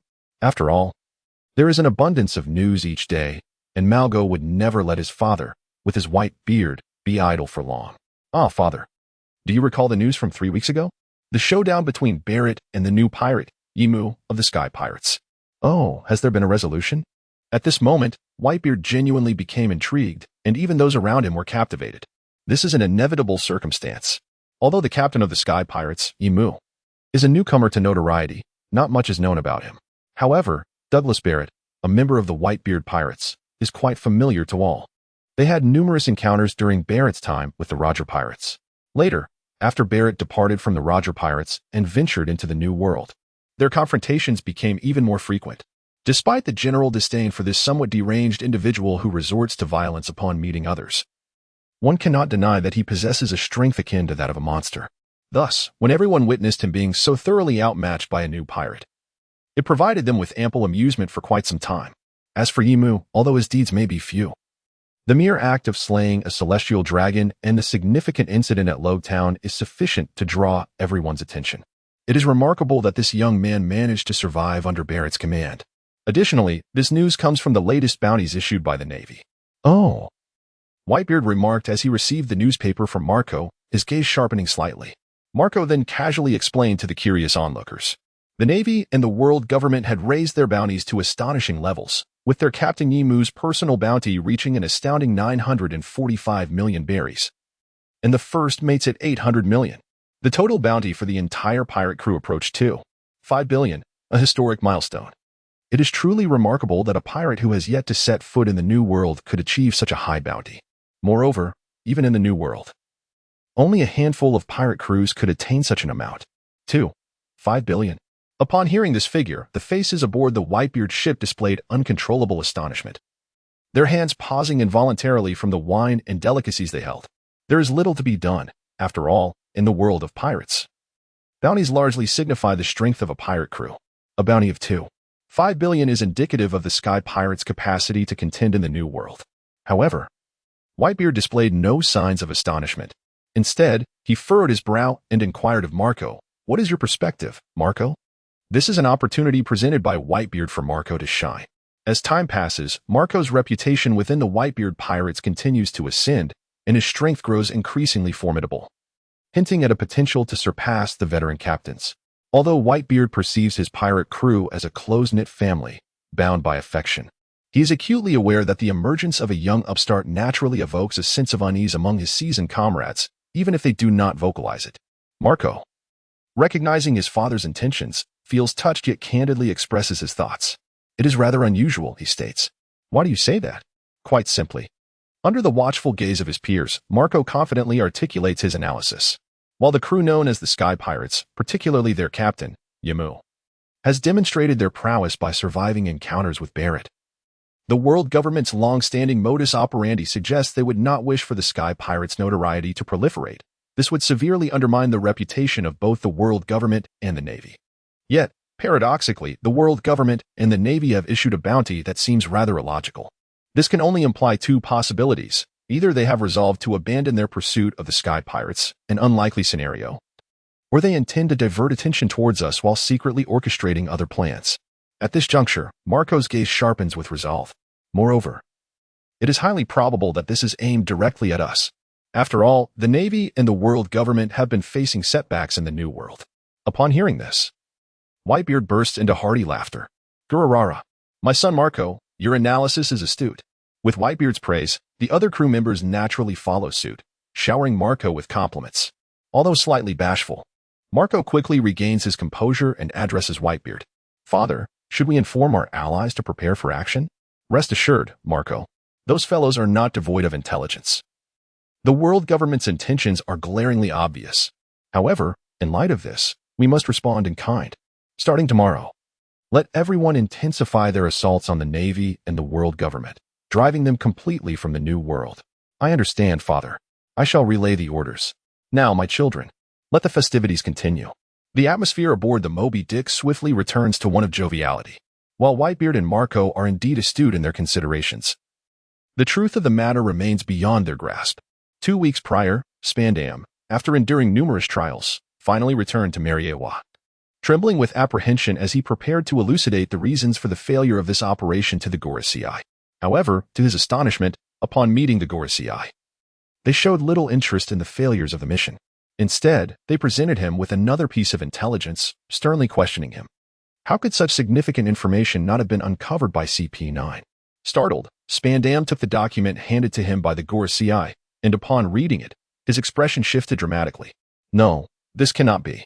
The document revealed that, due to the public execution broadcast of Roger, he had come to be known to the masses.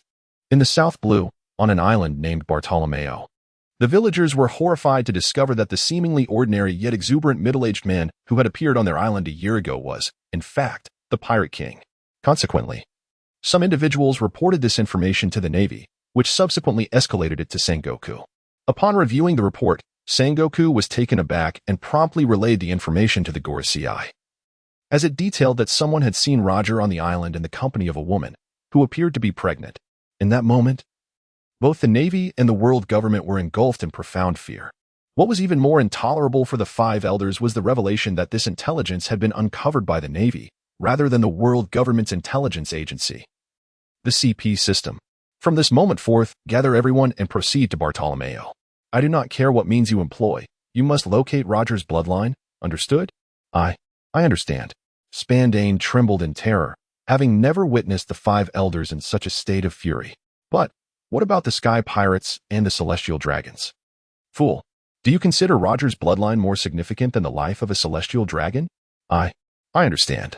I shall act immediately. On the Grand Line, the ship dubbed the Twin Goddess sailed gracefully forward, propelled by the winds. Apart from the storage room, kitchen, and training area, there were a total of 11 cabins designated for habitation.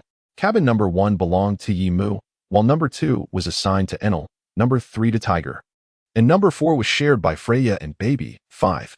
Following the boarding of Eric and his sister Ayara, cabin number 5 was allocated to Eric and number 6 to Ayara. At this moment, everyone was crowded in cabin number 1, for their captain, Yimu, had finally awakened. After a substantial meal, Yimu's body was recovering rapidly. Indeed, one could describe it as swift. Upon awakening, speaking had been somewhat arduous, but now he was full of vigor. Were it not for the bandages enveloping his body, he would appear entirely normal. The white-haired girl named Ayara, blushing with embarrassment, changed the bandages for her captain, who was also the savior of her and her brother. Applying medication before nervously approaching her brother, her voice trembling and shy. Brother, the captain is recovering quickly. In 3 days, he should be back to his former self. Captain brother. Yimu found the peculiar title surprisingly agreeable and pointed at the petite, bashful girl, stating, "This means that Ayara is now the ship's doctor." Indeed. Freya expressed her joy upon seeing Yimu awaken. Over the past fortnight, everyone had been deeply concerned, and now they could finally breathe easy, despite Ayara's youth. Her medical skills had garnered praise from Dr. Correa. Although Dr. Correa had deemed her somewhat inexperienced, she held the potential to become an exceptional doctor with time. Eric, witnessing this, encouraged his shy sister, saying, "Captain, please trust Ayara. Our parents were doctors, and Ayara has been immersed in their knowledge since childhood. Furthermore, she has diligently studied various medical techniques to treat lead poisoning." Eric did not wish to be separated from his sister. He believed that if he earnestly requested it, their new captain would surely allow Ayara to stay. However, he did not want his sister to become a burden on the ship. Thus, upon learning of the need for a ship's doctor, he encouraged Ayara to accept the role. Though she was still quite inexperienced, he asked for an opportunity, assuring everyone that Ayara would not disappoint. Indeed, Ayara is working diligently. The medical books we obtained from the Drum Kingdom are now in her room, resembling a library. She dedicates herself to studying the knowledge within every day. Over the past 2 weeks, she has treated all your injuries, showcasing remarkable skill. Freya clearly cherished the little girl, speaking highly of Ayara. Is that so? Yimu pondered, though he secretly desired a more seasoned, reliable physician. However, given the current circumstances and his companion's endorsements, coupled with Dr. Correa's acknowledgement, he decided to proceed as suggested. He looked at the young, shy girl Ayara and said, "Then, for the sake of our health, we entrust you with this responsibility." Ayara's eyes sparkled with excitement, her body trembling with enthusiasm as she clenched her small fists. I will not let you down, Captain Brother. I will do my utmost. Yes, I believe in you." Thus, it seemed they had temporarily secured a ship's doctor. At this moment, Yimu recalled something and inquired, "What about Dr. Correa?" "Ah. She borrowed a small boat from us 3 days after the battle concluded and returned to the Magnet Drum Kingdom. although she said it was alone. It seems unlikely that she will return it. I see. Yimu initially intended to have Dr. Koreha examine the peculiar sound emanating from his body through her medical expertise. However, since she has already departed, there is nothing more to be done. So where are we now? This time, the respondent is Tiger. According to our journey, we shall reach the city of Seven Waters in just over a week. Indeed, by then, my health should have sufficiently recovered. Thank you, Tiger. It is thanks to you that I have survived this ordeal. Tiger, feeling somewhat bashful, pushed his hand slightly. Captain, you are too modest. It is your remarkable prowess that has brought us this far. I never expected you to defeat that monster, Barrett. When I came to your aid, I encountered no difficulties whatsoever. No. Yimu shook his head. It was not I who vanquished him. It was his own hesitation that ultimately granted me the opportunity. Yet, regardless, Captain, you indeed landed a blow on him. That is true, Yimu chuckled, feeling a surge of joy. No matter the circumstances, the outcome remains that Barrett was indeed struck down, and he emerged unscathed. At that moment, he glanced around, a hint of curiosity in his voice as he inquired, "Where is Enel? What has he and Baby 5 been up to? Weren't they just here?" Upon hearing this, everyone erupted into laughter. The first mate, Enel, noticing your distracted state, mentioned he was off to fetch a surprise for you, having left with Baby 5. A surprise? Yimu exclaimed, taken aback. The expressions on everyone's faces, especially that of Tej, were filled with incredulity. Ah, indeed it was a surprise. Captain, do you remember the last time you saved me, when you captured those 3 CP9 users with devil fruit powers for experimentation? How could I possibly forget? Yet, as Yimu spoke, he suddenly fell silent. You wouldn't mean to say it was successful, would you? Ah, although it is quite astonishing, it truly has succeeded. Albeit with only 1 fruit. This is indeed a delightful surprise. He eagerly inquired, almost too excitedly, which caused him to aggravate his wounds, making him grimace in pain. Ayala, noticing this, immediately took on her role as the ship's doctor and stepped forward, gently restraining Yimu's body, saying, Captain, please don't get too excited, or your wounds may reopen. Ah, I understand. Rest assured, I shall heed the doctor's advice. As Yimu observed the anxious expression on Ayala's face, he suddenly felt that perhaps having this little girl as the ship's doctor was quite a commendable idea. However, with Baby 5 already aboard, it seemed his ship had transformed into a nursery. Yet, the unexpected warmth of this situation was rather pleasant. Seeing Yimu so obediently following her advice, Ayala's face lit up with joy as she meticulously checked the bandages on Yimu's body, ensuring there were no signs of bleeding. Yimu, feeling a sense of urgency, asked, what type of devil fruit power was it? Tej shook his head in response. I'm not quite sure. Vice Captain Enelu went to intercept the Navy and returned with 2 members from CP9.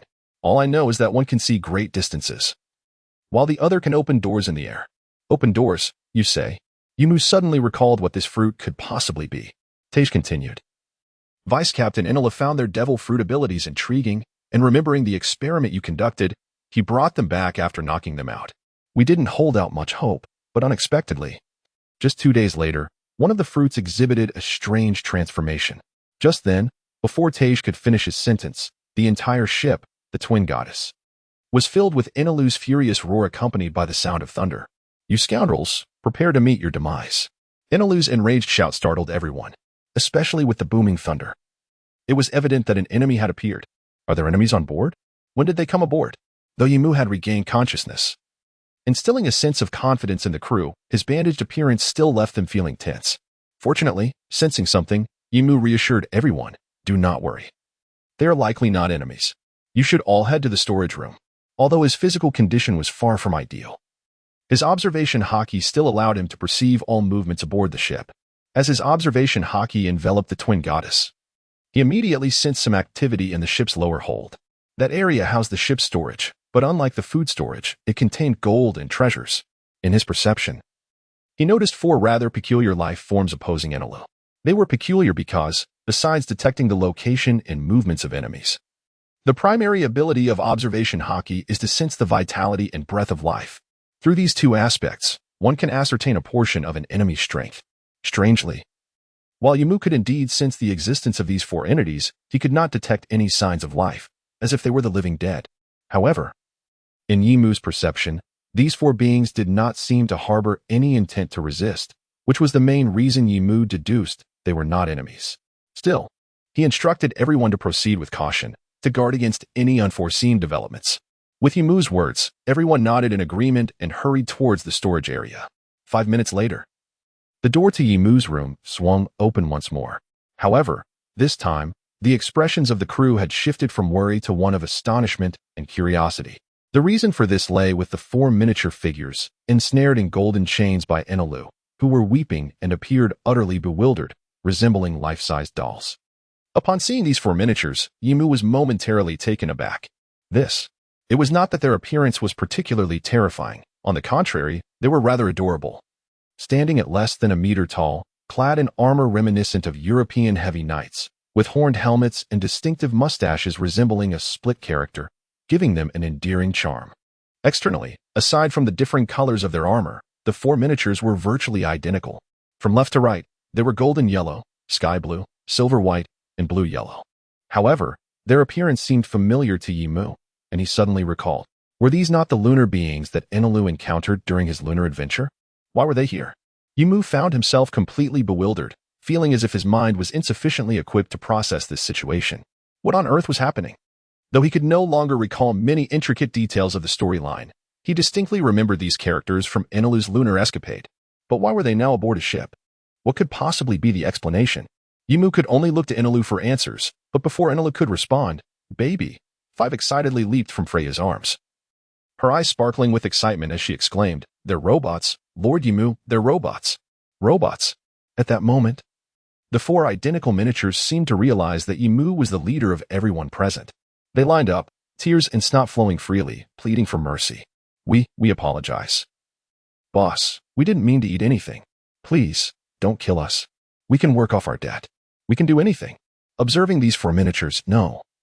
Robots, speaking human language with such rich expressions, Yimu skeptically inquired, Are they truly robots?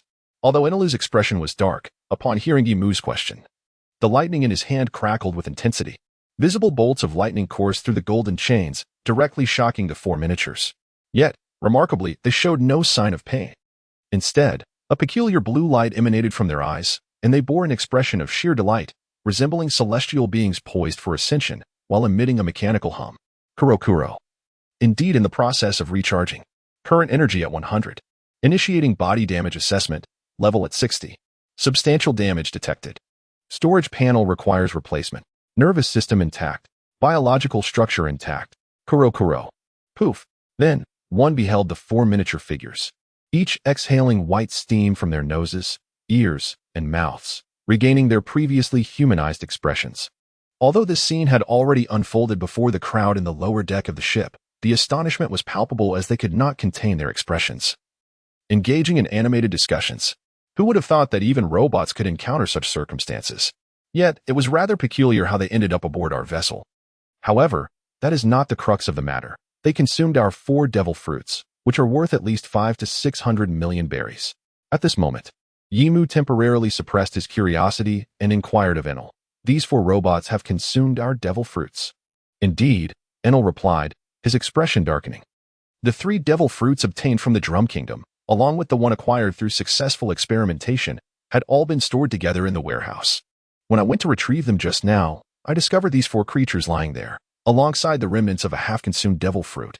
How infuriating. When did they board the ship? The fact that I remained oblivious to their presence is nothing short of disgraceful. Although Enel, a fiercely competitive individual, was outmatched by Yimu in terms of strength, skill, and the mastery of armament and conqueror's Haki, he harbored considerable confidence in his observation Haki and fruit abilities. Yet, this very confidence was shattered today. Not only did he fail to sense the presence of these 4 intruders who had stealthily infiltrated their cabin, but the rumble fruit also proved ineffective against them. To be precise, it wasn't entirely useless. At least the charging ability was still of some merit. However, Enel was unwilling to become a mere power bank. What he found even less tolerable was that after the unexpected success of his experiment, he had visited the warehouse once, placing the devil fruit within, yet he still failed to notice the existence of these 4 beings. Even a robot could not condone such a lapse. The audacity of it all was unforgivable. At this juncture, Enel was practically seething with rage, harboring a strong impulse to obliterate these 4 entities. To be candid, Yimu was equally incensed.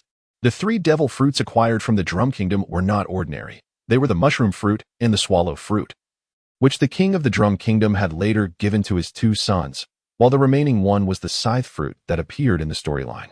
As for the one Enel had successfully experimented on from the captured CP9 agents, it had a 50% chance of being the Dordor fruit. The four devil fruits, each brimming with untold potential in Yimu's eyes, had now fallen prey to these four robots.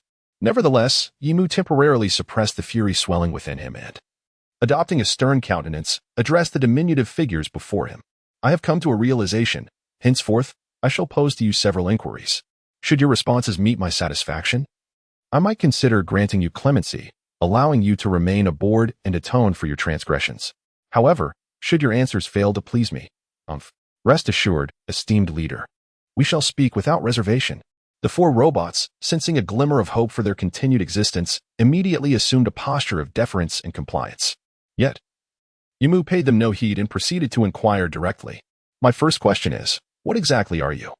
The voice that responded belonged to the robot clad in gleaming silver. Although the four robots were identical in appearance, their personalities appeared to diverge, with this silver one clearly embodying a leader-like demeanor. Reporting to you, esteemed leader, we are robots created by Dr. Kuro. Dr. Kuro? Who is that? Dr. Kuro is our creator and the most brilliant scientist in Reykjavik. Reykjavik? The sudden mention of this name left everyone momentarily stunned.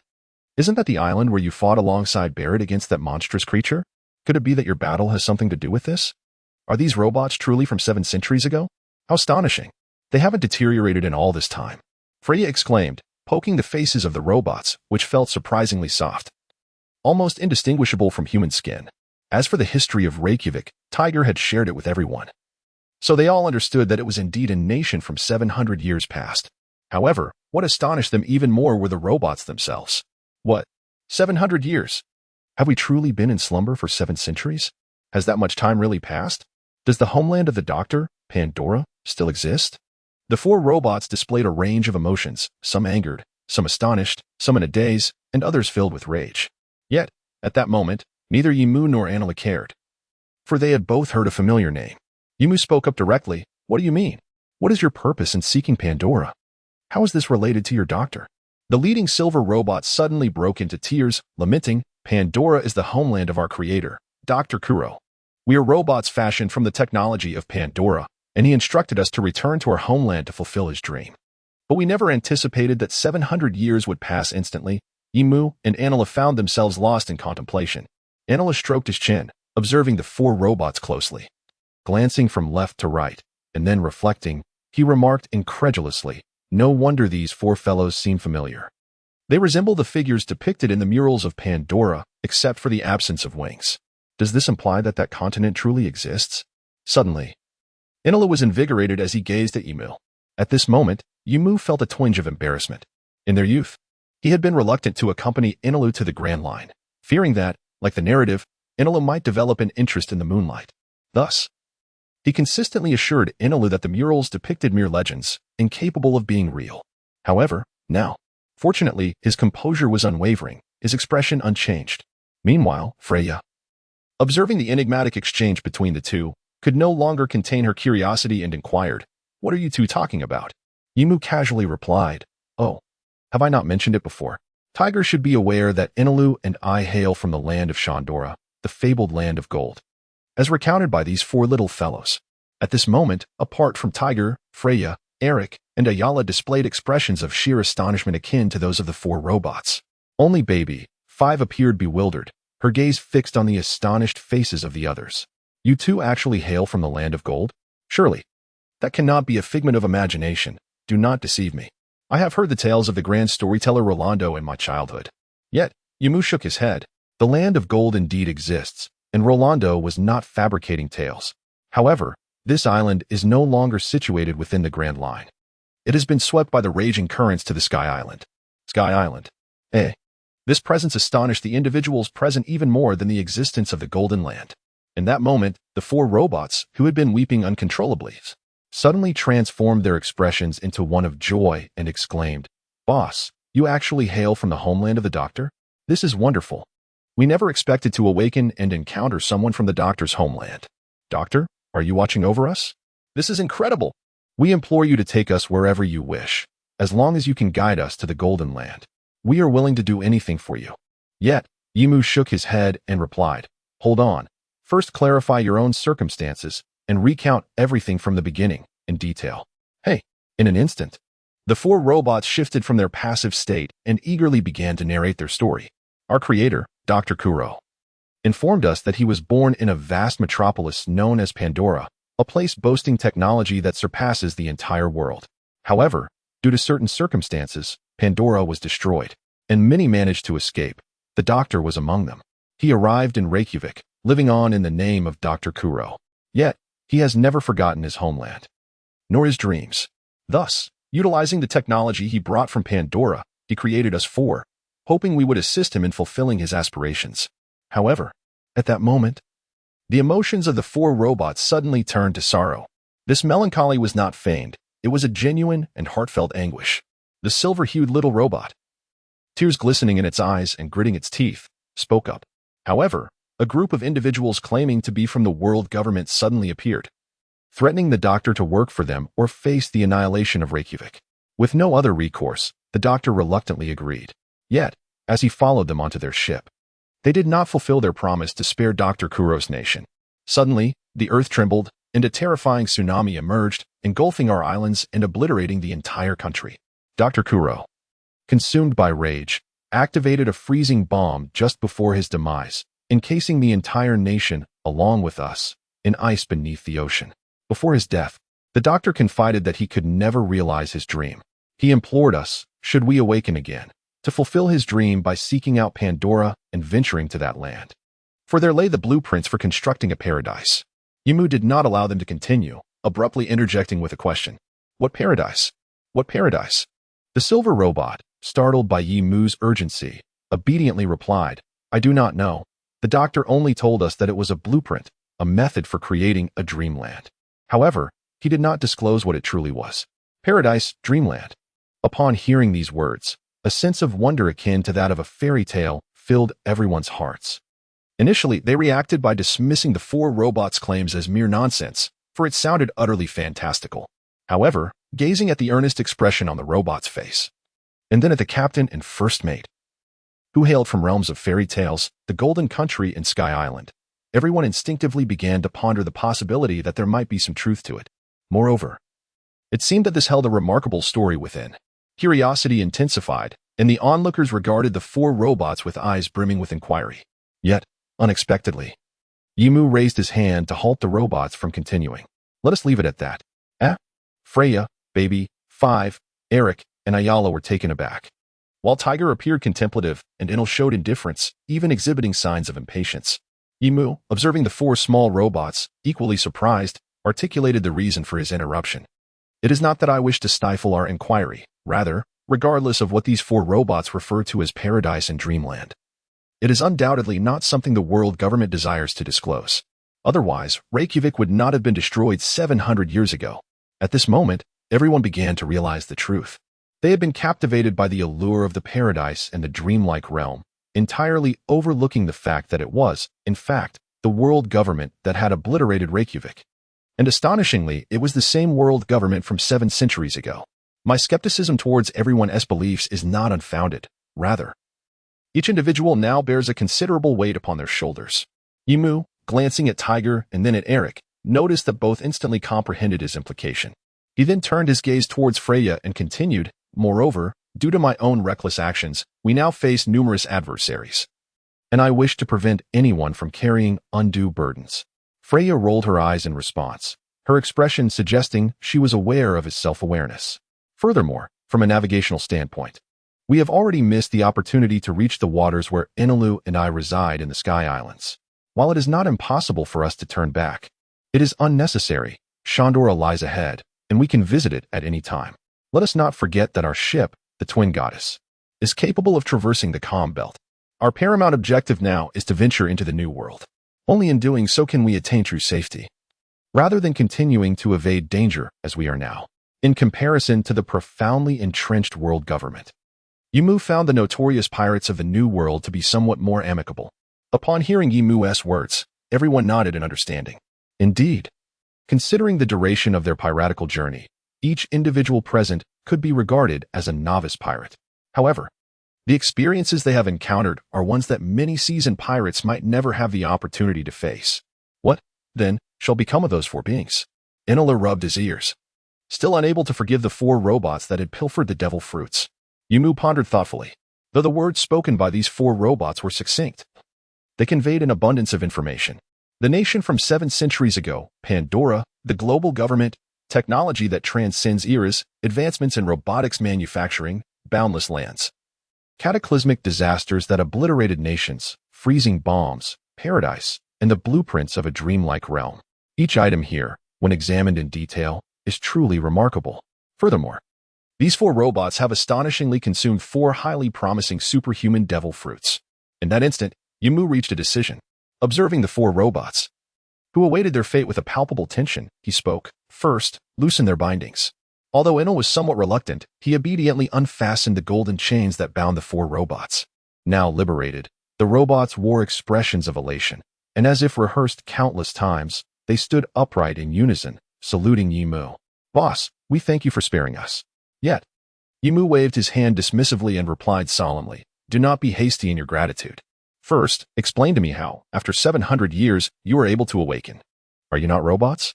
After such a span of time, your energy would have long been depleted. The silver robot, as if delivering a report, spoke in a formal tone. Report to the boss. A portion of our bodies is composed of biological structures. Biological structures? Yimu exclaimed.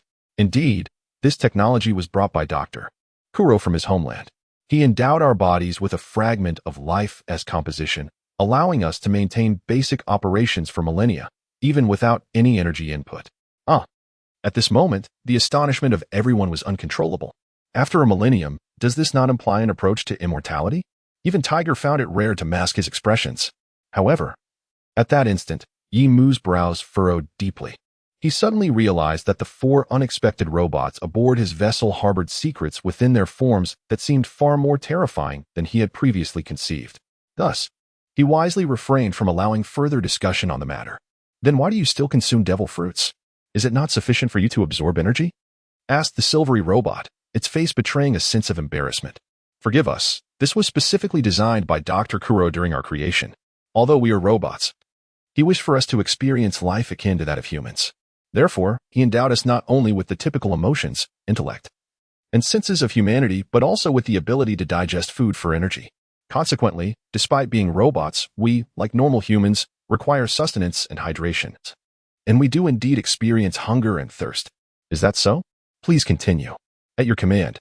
Although the biological mechanisms within our bodies can sustain our most basic functions, to ensure our bodies operate normally, we still need to absorb a substantial amount of energy. Upon the melting of the ice, we awakened. Our sensory systems detected the energy source aboard the ship. Thus, we followed the signal to the vessel, entered the cabin, and upon locating the energy source, commenced the absorption of energy. At this moment, not only did Yimu realize it, but so did Enel. So, you have been hiding in the engine room all this time? No wonder he did not notice them when he went to store that devil fruit. I apologize. At this moment, Yimu no longer wished to pursue the matter. Continuing onward, upon absorbing a sufficient amount of energy, we were thoroughly awakened. It was then that we felt an insatiable hunger, leading us to another chamber. There, we beheld 4 fruits displayed upon a shelf. Initially, we presumed them to be mere ordinary fruits and consumed them without hesitation. However, to our dismay, they proved to be exceedingly unpalatable, surpassing our capacity for taste. Consequently, we fainted once more, and thus, we find ourselves in the present day. The words of the robot have thoroughly elucidated the circumstances surrounding their arrival on the ship. Although Yimu still harbors numerous questions, one looms larger than the rest. Thus, he inquires, can you wield the powers of the devil fruits after consuming them? After all, these are the 4 devil fruits he holds in high regard. His concern arises from the fact that, while there have been precedents in subsequent narratives where inanimate objects have ingested devil fruits to acquire their abilities, such instances were facilitated by unique technology. He is genuinely anxious about whether these 4 robots can indeed gain the powers of the devil fruits after consumption. If the answer is negative, it would imply that the 4 devil fruits have been squandered. Even though he is typically generous, such a realization would leave him troubled and conflicted for quite some time. However, to Yimu's surprise, upon hearing his question, the 4 robots responded with a perplexed expression, asking, Chief, what do you mean by ability? Is that devil fruit some sort of special fruit? This revelation took Yimu by surprise. You mean to say that you are unaware of the existence of devil fruits? The four robots simultaneously shook their heads. We sincerely apologize. We truly have not heard of them. We initially believed it was merely because those four fruits are exceedingly rare. This left Yimu in deep contemplation. It shouldn't be this way, according to the accounts of these four robots, 7 centuries ago. Reykjavik was a nation of remarkable technological advancement, so how could it be unfamiliar with the concept of devil fruits? What could possibly be the reason? In any case, aimless speculation would yield no answers, and Yimu had no choice but to set the matter aside for the time being and continue speaking. Have you noticed anything peculiar about your bodies? The four robots exchanged glances, examining themselves as if probing for any anomalies. Suddenly, the small blue and yellow robot on the far right let out a piercing scream. Ah, my brother, my stomach, my stomach. Everyone's attention was drawn to him. And amidst the incredulous gazes, they witnessed a circular mark appear on the robot's abdomen. With a swift motion, he slapped it, causing his stomach to open like a door, revealing a vibrant green space within. Hey! The other 3 robots jumped back in shock. Koluum, are you all right? Your stomach is. It's open. We're doomed. The blue and yellow robot, known as Koluum, appeared utterly unconcerned as it curiously clapped its hands over the door that had opened on its abdomen, sealing the void and restoring everything to its previous state, as if nothing had transpired.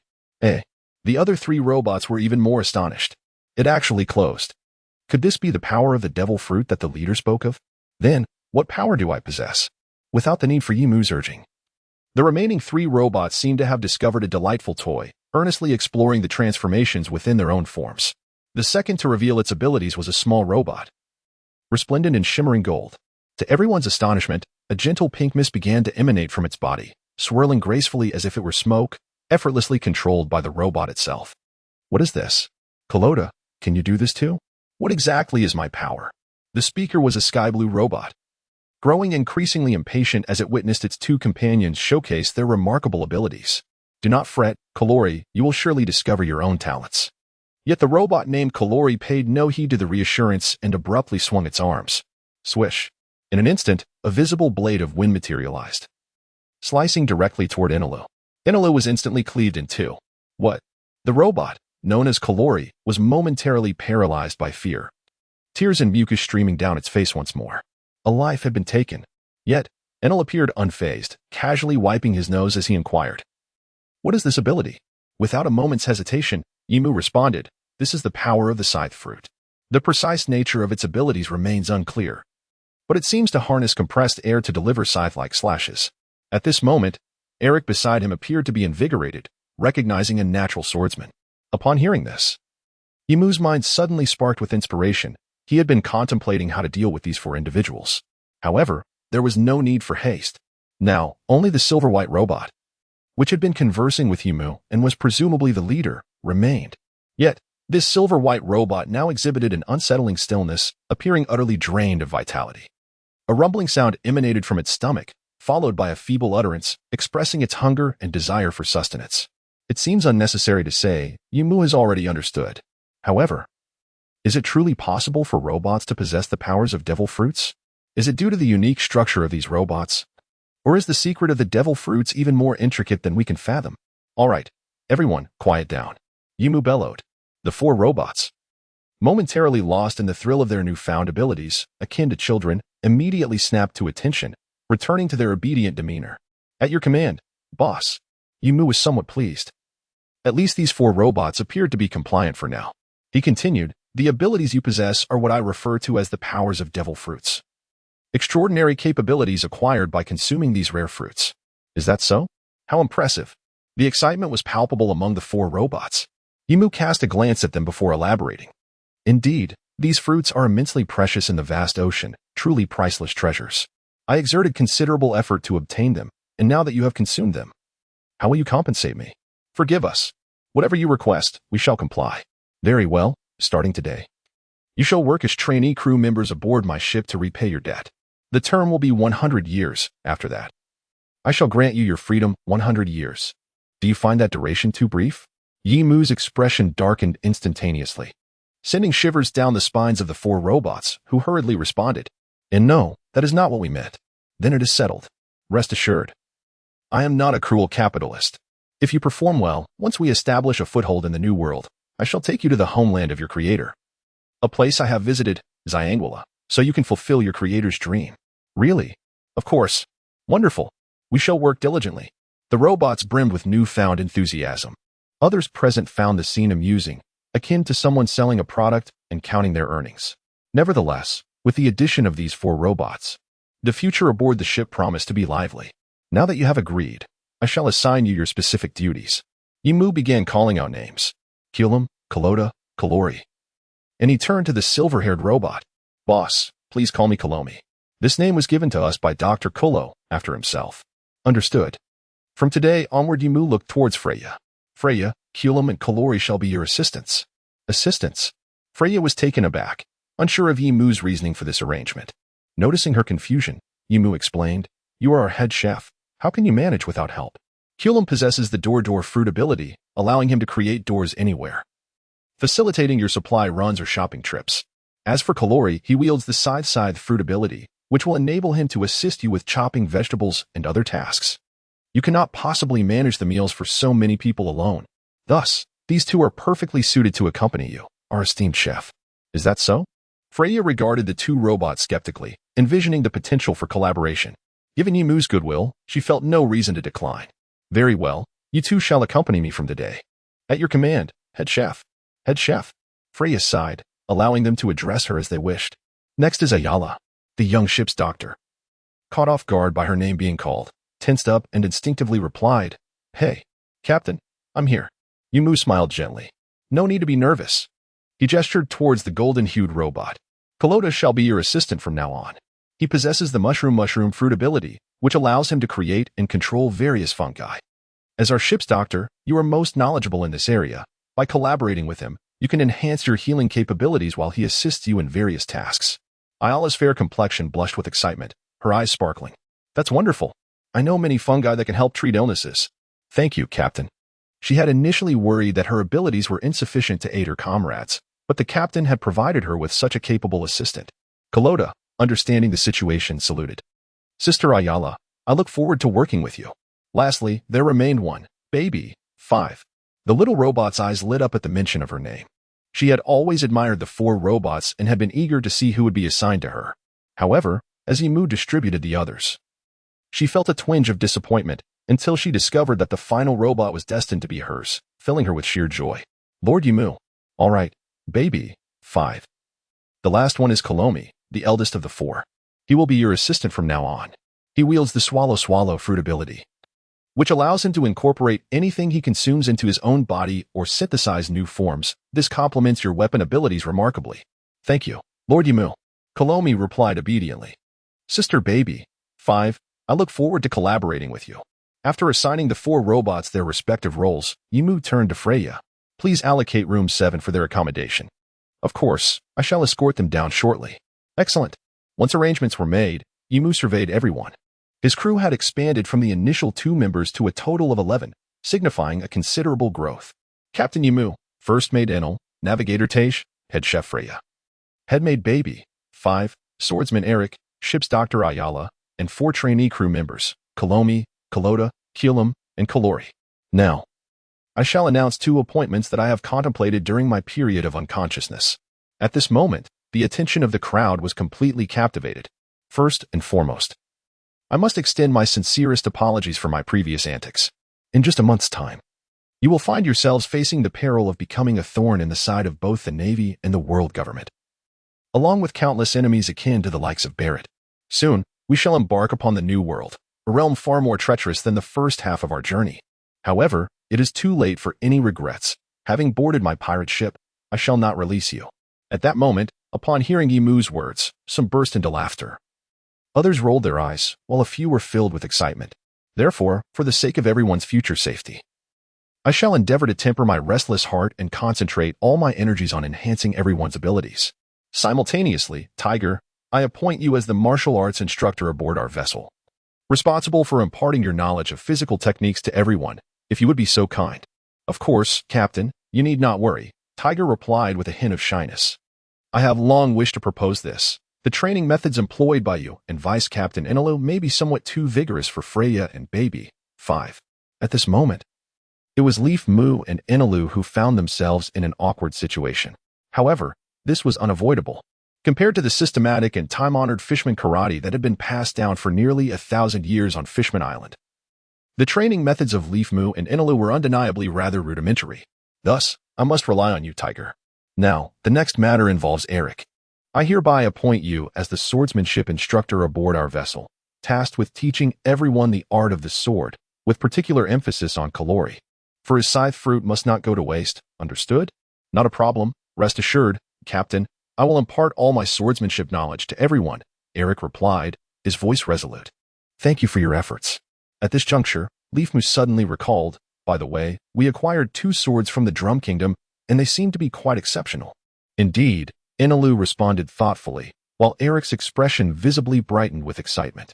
One sword is named Tiangxiu, a great sword of the 21 craftsmanship, and the other is called Tianghua, a fine sword of 50 craftsmanship. Well, Eric, since you are a dual-wielding swordsman, I shall gift you Tiangxiu. As for Sandai Katetsu and Tianghua, you may choose one for yourself. However, regarding Shizumaru, as it was a gift from someone else, I cannot bestow it upon you, so I must reclaim it. Eric was trembling with exhilaration. Although he had already become a sword master, a formidable swordsman upon the seas, renowned swords are not easily acquired. His previous blade was merely an ordinary fine sword. Now, to obtain a treasured great sword from the 21 craftsmanship and a fine sword from the 50 craftsmanship. How could he not be thrilled? Yet, while he felt immense gratitude, he hesitated to accept such a grand gift. Captain, I must decline this generous offering. Tiangxiu is a legendary black blade, said to unleash supernatural power under the moonlight, significantly enhancing the wielder's strength. Only you, Captain, are worthy of such a treasured weapon. Leaf Mu, however, shook his head. You need not be so formal with me. I am not a pure swordsman. Such a treasured blade would gather dust in my hands. Rather, as a member of our Sky Pirates, you are destined to become a grand sword master standing at the pinnacle of swordsmen in this world. A mere treasured blade is unworthy of you. At that moment, Eric's fist clenched tightly, his gaze unwavering as he looked at Leaf Mu. I understand, Captain. Rest assured. I will not fail your expectations and will strive to become the world's greatest sword master. I have faith in you.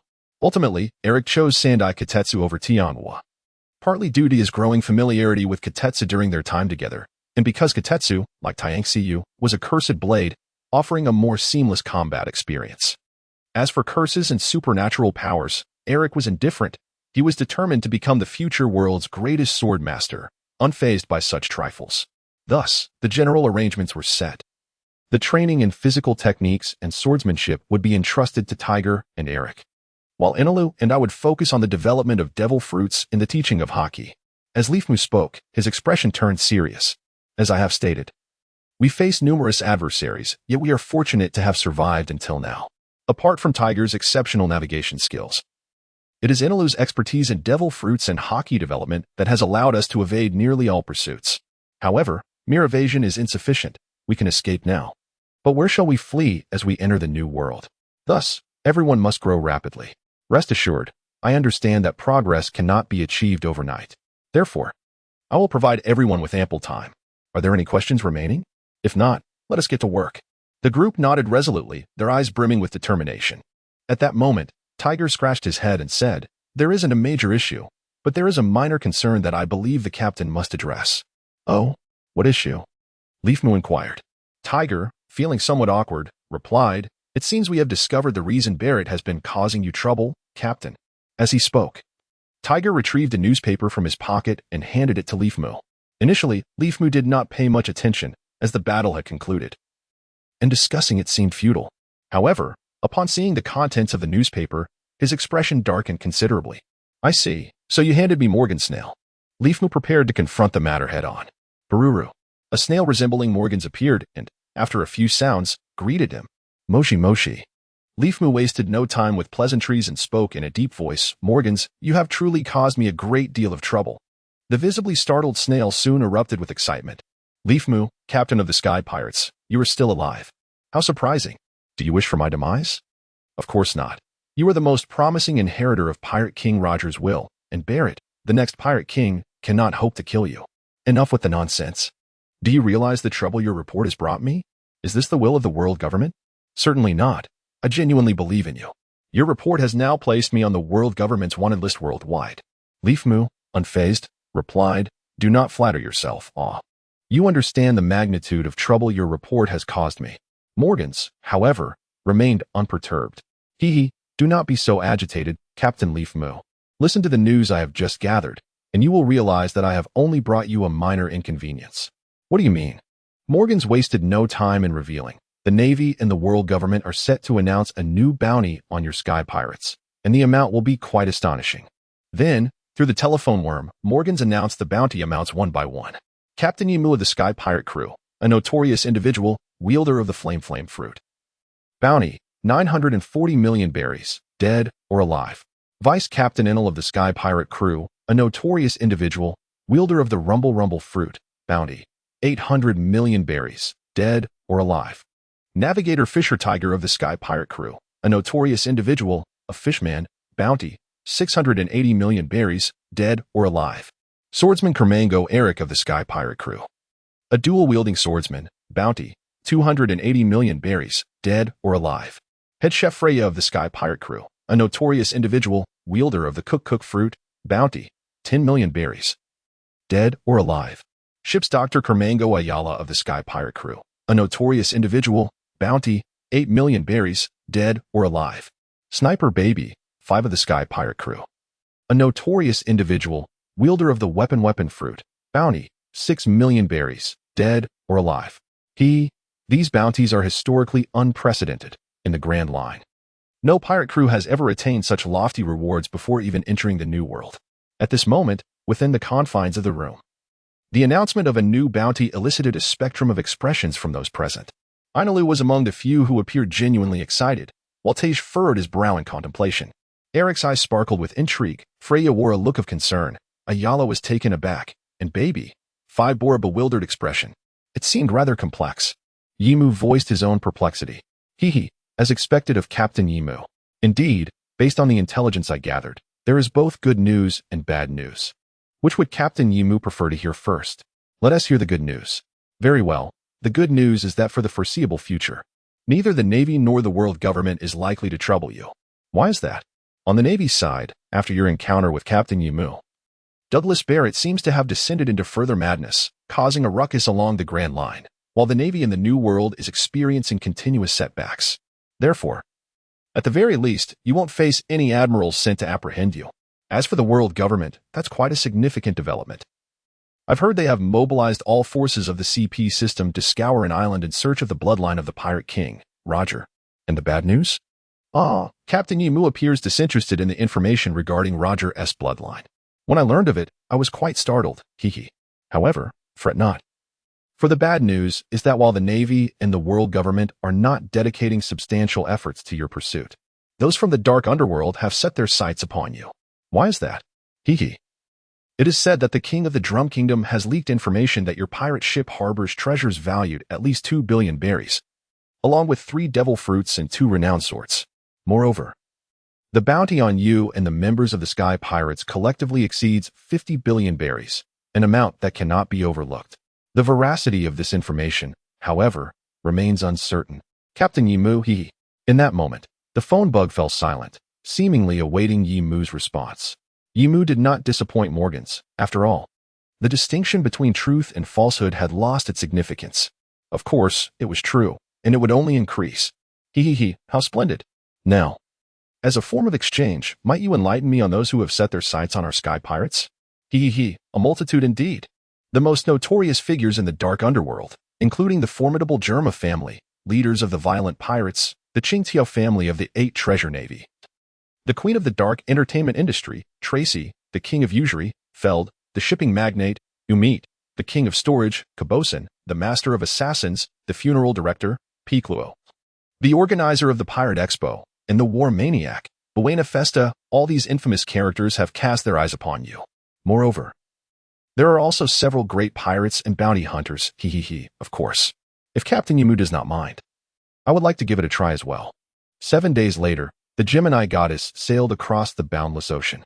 After a week of recuperation, although Yimu felt entirely restored and free from discomfort, he remained in a state of continued recovery at the suggestion of Dr. Ayala, refraining from rushing into training. As Ayala put it, Yimu's prolonged training had left his body in a state of tension and fatigue. Taking this opportunity to allow his body a respite was indeed wise. Yumu found some truth in this, and moreover, he believed it was prudent to heed the doctor's advice, not only out of respect for Ayala but also as a motivational tactic. Witnessing the captain's compliance inspired the young Ayala, filling her with vigor each day. Had it not been for her physical limitations, she would have spared no moment in her relentless pursuit of medical knowledge, aiming to repay the trust bestowed upon her by her captain. Though this scenario felt somewhat akin to playing house with children, Yumu chose to place his faith in the young girl, as he had little choice in the matter. How delightful it was! It must be said, the days devoid of training were indeed pleasurable. Yumu pushed open the door, and warm sunlight enveloped him, bestowing a cozy warmth upon his being. Scanning the deck, he observed a lively scene. Tej, recently appointed as the combat instructor of the Sky Pirates, was training his 7 students. At the forefront stood Tej himself, while the second row comprised the 3 girls, Freya, Baby, 5, and Ayala. The third row was occupied by the 4 brothers of Kuromi. All were clad in white training uniforms, perspiring profusely, their stances firm as they threw punches, appearing exceedingly earnest and diligent. The tableau presented a harmonious and affectionate image, reminiscent of a patriarch guiding his children in training. However, truth be told, Yumu felt a complex mix of emotions. He had originally set out for the Grand Line to establish his own pirate crew and to stir the world into chaos. Yet now, it appeared that his pirate crew resembled a nursery. Although these 4 robots were, in reality, over 700 years old, their endearing and silly demeanor bore no distinction from that of children. He did not share the sentiment of Shanks, who entrusted the future to the next generation. Fortunately, as it stood, the crew's combat strength was sufficient to handle the dangers of the first half of the Grand Line. However, when it came to the New World, Yumu never anticipated that such a brief period of training would enable Freya and the others to swiftly enhance their combat prowess. It would require at least a year or 2 of training to achieve that. Thus, Yumu resolved to provide them with an additional advantage. Initially, he lacked the means to do so, yet with the acquisition of the swallow fruit, circumstances had changed dramatically. This can indeed be considered a delightful surprise. After a week of studying the 4 brothers of Kuromi, Yumu has begun to feel a sense of relief that these 4 robots have consumed the devil fruit. Otherwise, they would be utterly useless, despite being machines. In terms of strength and abilities, they are merely a slight notch above the average individuals of this world, yet still far from impressive. Furthermore, due to their mechanical nature, despite possessing some biological components, training proves to be of no benefit in enhancing their strength. In a certain sense, they are even inferior to ordinary humans.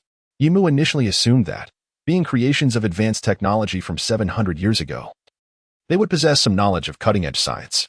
However, to his astonishment, they seemed to lack any such understanding. As they themselves articulated, Dr. Kuromi's original intention in creating them was merely companionship. As a token of his longing for his homeland, he did not wish for them to serve as weapons or tools. Nor did he want their existence to invite envy from others, leading to destruction. At that moment, Yumu found himself at a loss for words. Fortunately, after consuming the devil fruit, their situation has transformed entirely. This idea was also a sudden inspiration from Yumu. It is widely acknowledged that the activation of devil fruits relies on the physical stamina of the user as sustenance. However, as a robot, it is evident that the concept of physical stamina does not apply. Instead, there exists only the notion of energy. Does this imply that as long as the Kuromi brothers maintain sufficient energy, they can utilize their devil fruit abilities without limitation? Thus, during these 7 days, Yumu put his hypothesis to the test. The results were gratifying, or one might say, a fortuitous turn of events. Yumu's conjecture was validated. Provided their energy remains abundant, the Kuromi brothers can endlessly develop their devil fruit abilities. Moreover, due to their mechanical nature, there is no concern of bodily harm. Consequently, within just 7 days, the Kuromi brothers' mastery of their devil fruit powers reached an astonishing level. Indeed, Yumu began to speculate that if this trend continues, the Kuromi brothers might even attain the awakening of their devil fruits before him. Of course, at present, that milestone still seems somewhat distant, and Yumu feels no urgency. For now, the extent to which the 4 of them have advanced in their devil fruit abilities has already left Yumu thoroughly impressed. Particularly noteworthy are Kuromi's swallow fruit and Kuromu's door fruit. The latter instilled in Yumu a sense of confidence to protect Freya and her companions, even upon receiving alarming intelligence from Morgans regarding threats from the Dark World. Meanwhile, Kuromi's swallow fruit provided Yumu with the assurance to empower Freya and her friends. As he vividly recalled the abilities of the swallow fruit from the manga, This is also due to his exposure to various analytical posts, among which the posts regarding devil fruit abilities most frequently mention the gulp fruit. Its possessor can consume anything, transforming it into a part of their own body or synthesizing something entirely new. What particularly piqued Yimu's interest was the fact that in the manga, Wapol utilized the gulp fruit to create Wappa metal. Although Yimu regrettably could not recall the specific applications of that metal, it represented a potentiality, the possibility of crafting new metals. As a traveler from another world who had witnessed countless cinematic works, he was well aware of the significance of formidable metals. Thus, he began contemplating how to enable Kuromi to experiment with manufacturing new metals to enhance their collective prowess. With the capabilities of the gulp fruit, Yimu realized that he need not comprehend advanced technological methods by developing suitable metals. He could allow Kuromi to consume both his companions and these metals, merging them together to augment either themselves or their comrades. Furthermore, the wielder of the gulp fruit has the capacity to devour other ability users and utilize their powers. However, Yimu did not intend for Kuromi to absorb other ability users merely for the sake of acquiring their strength. His vision extended far beyond such narrow ambitions, he contemplated. For instance, the subsequent methods mentioned in the manga that could allow inanimate objects to attain the abilities of devil fruits. Water 7 is a grand aquatic metropolis, seamlessly constructed from 7 interconnected islands. Each island is home to a renowned shipbuilding company celebrated throughout the Grand Line. Yet, the inhabitants of Water 7 are well aware that the finest shipbuilding company is not among these 7 establishments nor on these islands, but resides in a place known as the Dock of Abandoned Ships, located at the city's periphery. The Dock of Abandoned Ships is not an island, but rather a refuse site, as a prominent shipbuilding island in the Grand Line. It is inundated with discarded and forsaken vessels. Some have weathered fierce storms and battles on the Grand Line, while others are mere failures of construction. And some were simply abandoned due to dissatisfaction. Ultimately, all these vessels converge here. As time passes, the accumulation of abandoned ships grows, gradually forming what resembles a graveyard for ships. Under the moonlight, a dim glow reflects off the green moss covering the ground, enveloping the entire dock of abandoned ships in a sense of desolation and silence. Amidst the faint sounds, one might discern the echoes of weeping. At the connection point between Water 7 and the dock of abandoned ships, where all the derelict vessels are expelled into the sewers, a tall wooden house stands proudly, subtly illuminated by the flickering of lights, adorned with the modest name of Tom's Shipbuilding Company. Inside, the sounds of laughter and merriment resonate, reminiscent of song, though not melodious. It exudes a robust spirit. A man must act boldly in pursuit of freedom. Dream, standing tall against the winds and waves. The renowned shipwright of Water 7. The towering fishman Tom sits upon a grand wooden stool, indulging in fine wine. The room is brightly lit, suffused with a warm familial ambience. Beside the kitchen, Kokoro, or rather Auntie Kokoro, busily prepares curry rice.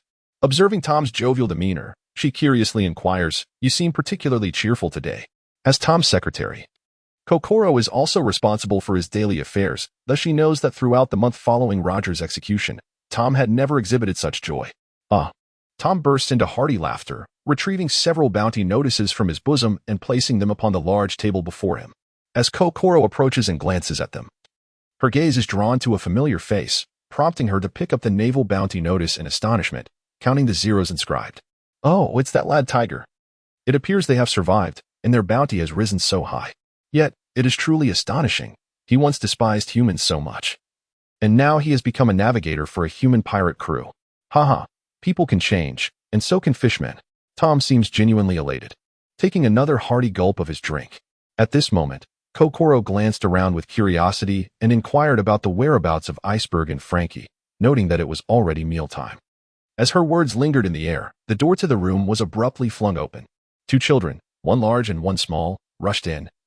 Accompanied by a frog with a dark mane and yellow skin, their expressions tinged with urgency.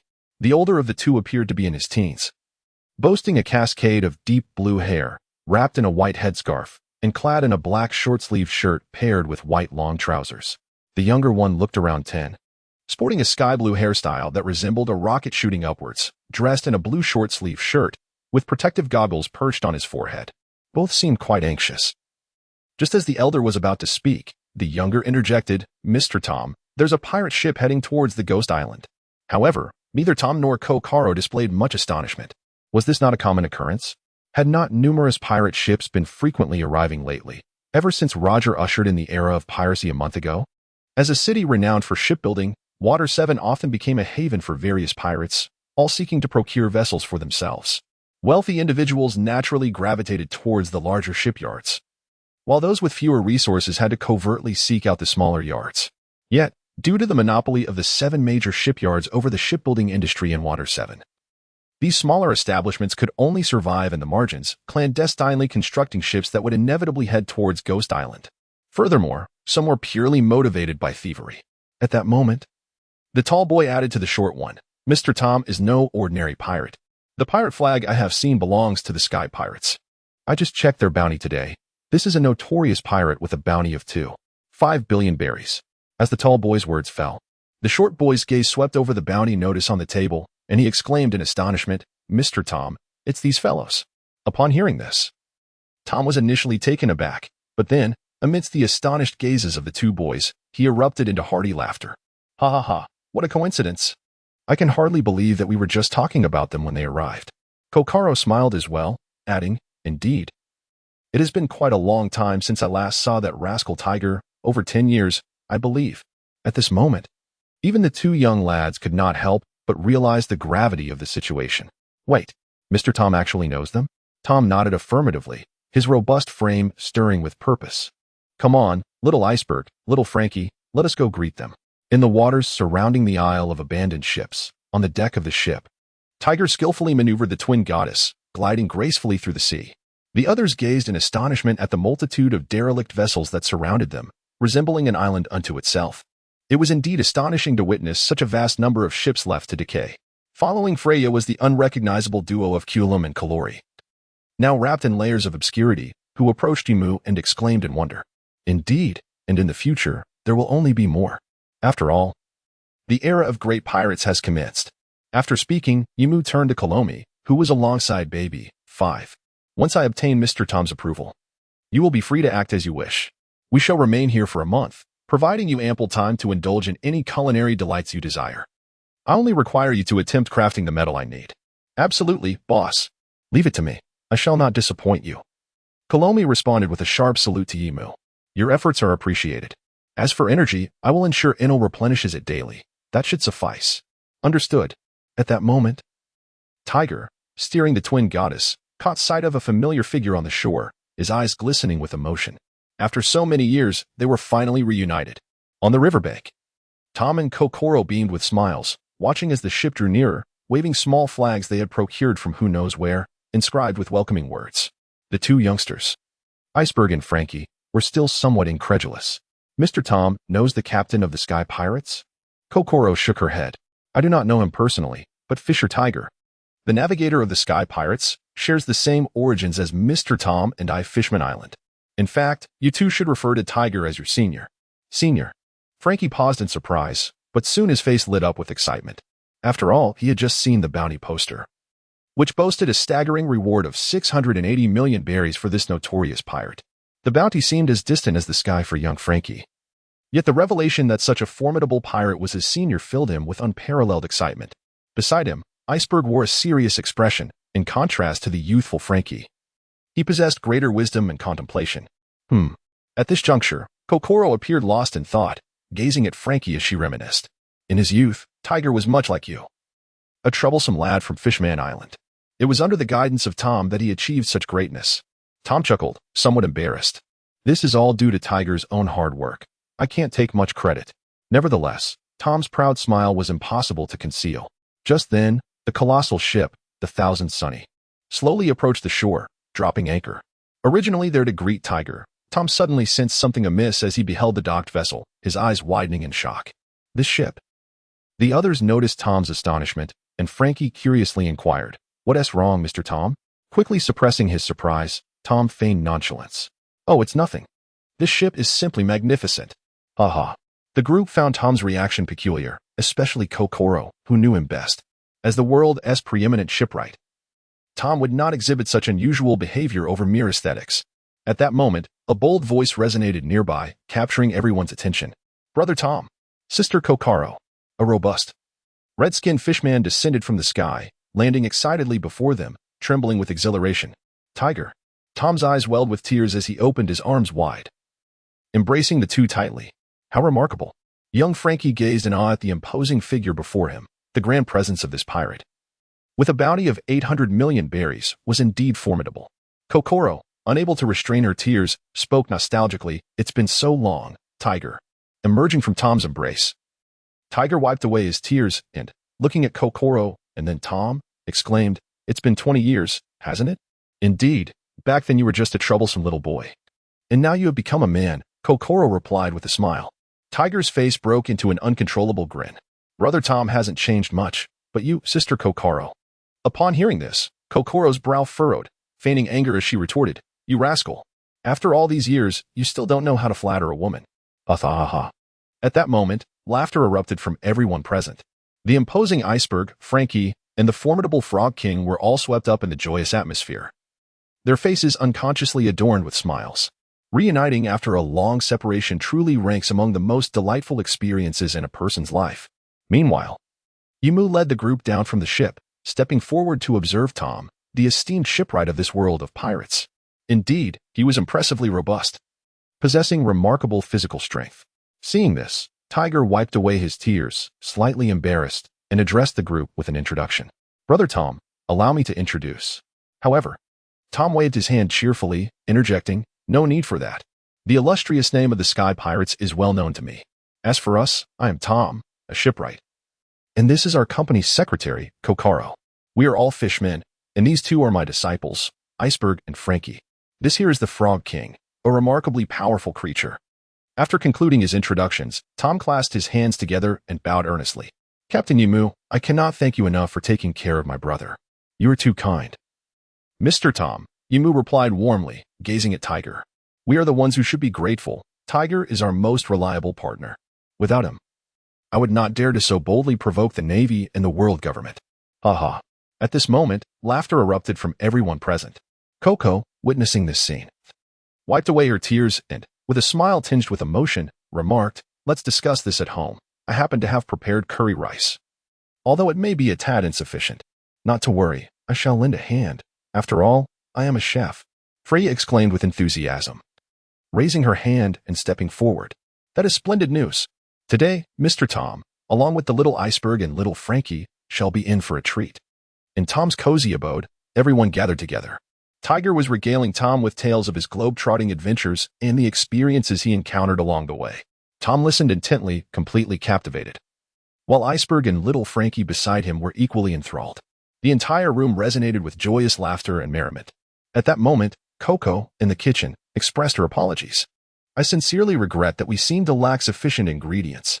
In truth, it was not a matter of scarcity, rather, she had previously only needed to prepare meals for 4 individuals, thus she had not stocked an ample supply of provisions. Now, however, the number had escalated to 15 guests. Moreover, since they were to entertain visitors, it was imperative that the offerings be bountiful. How could it possibly suffice? "It's perfectly fine," came Freya's cheerful response as she waved a hand towards Yumu. Kuro, the figure wrapped in layers of clothing, resembling a dumpling, was unrecognizable beneath her attire. Upon hearing the call from her leader, she leaped off the sofa, her plump form bouncing towards Freya. Freya, accustomed to the routine, declared, "Open a portal to the food storage aboard the ship." "Not a problem, leader," Kuro exclaimed, extending a hand and clapping it against the air. With a ripple, the atmosphere seemed to part as if a door had been opened. "Wait a moment, I shall fetch some ingredients," Freya said, stepping through the air portal.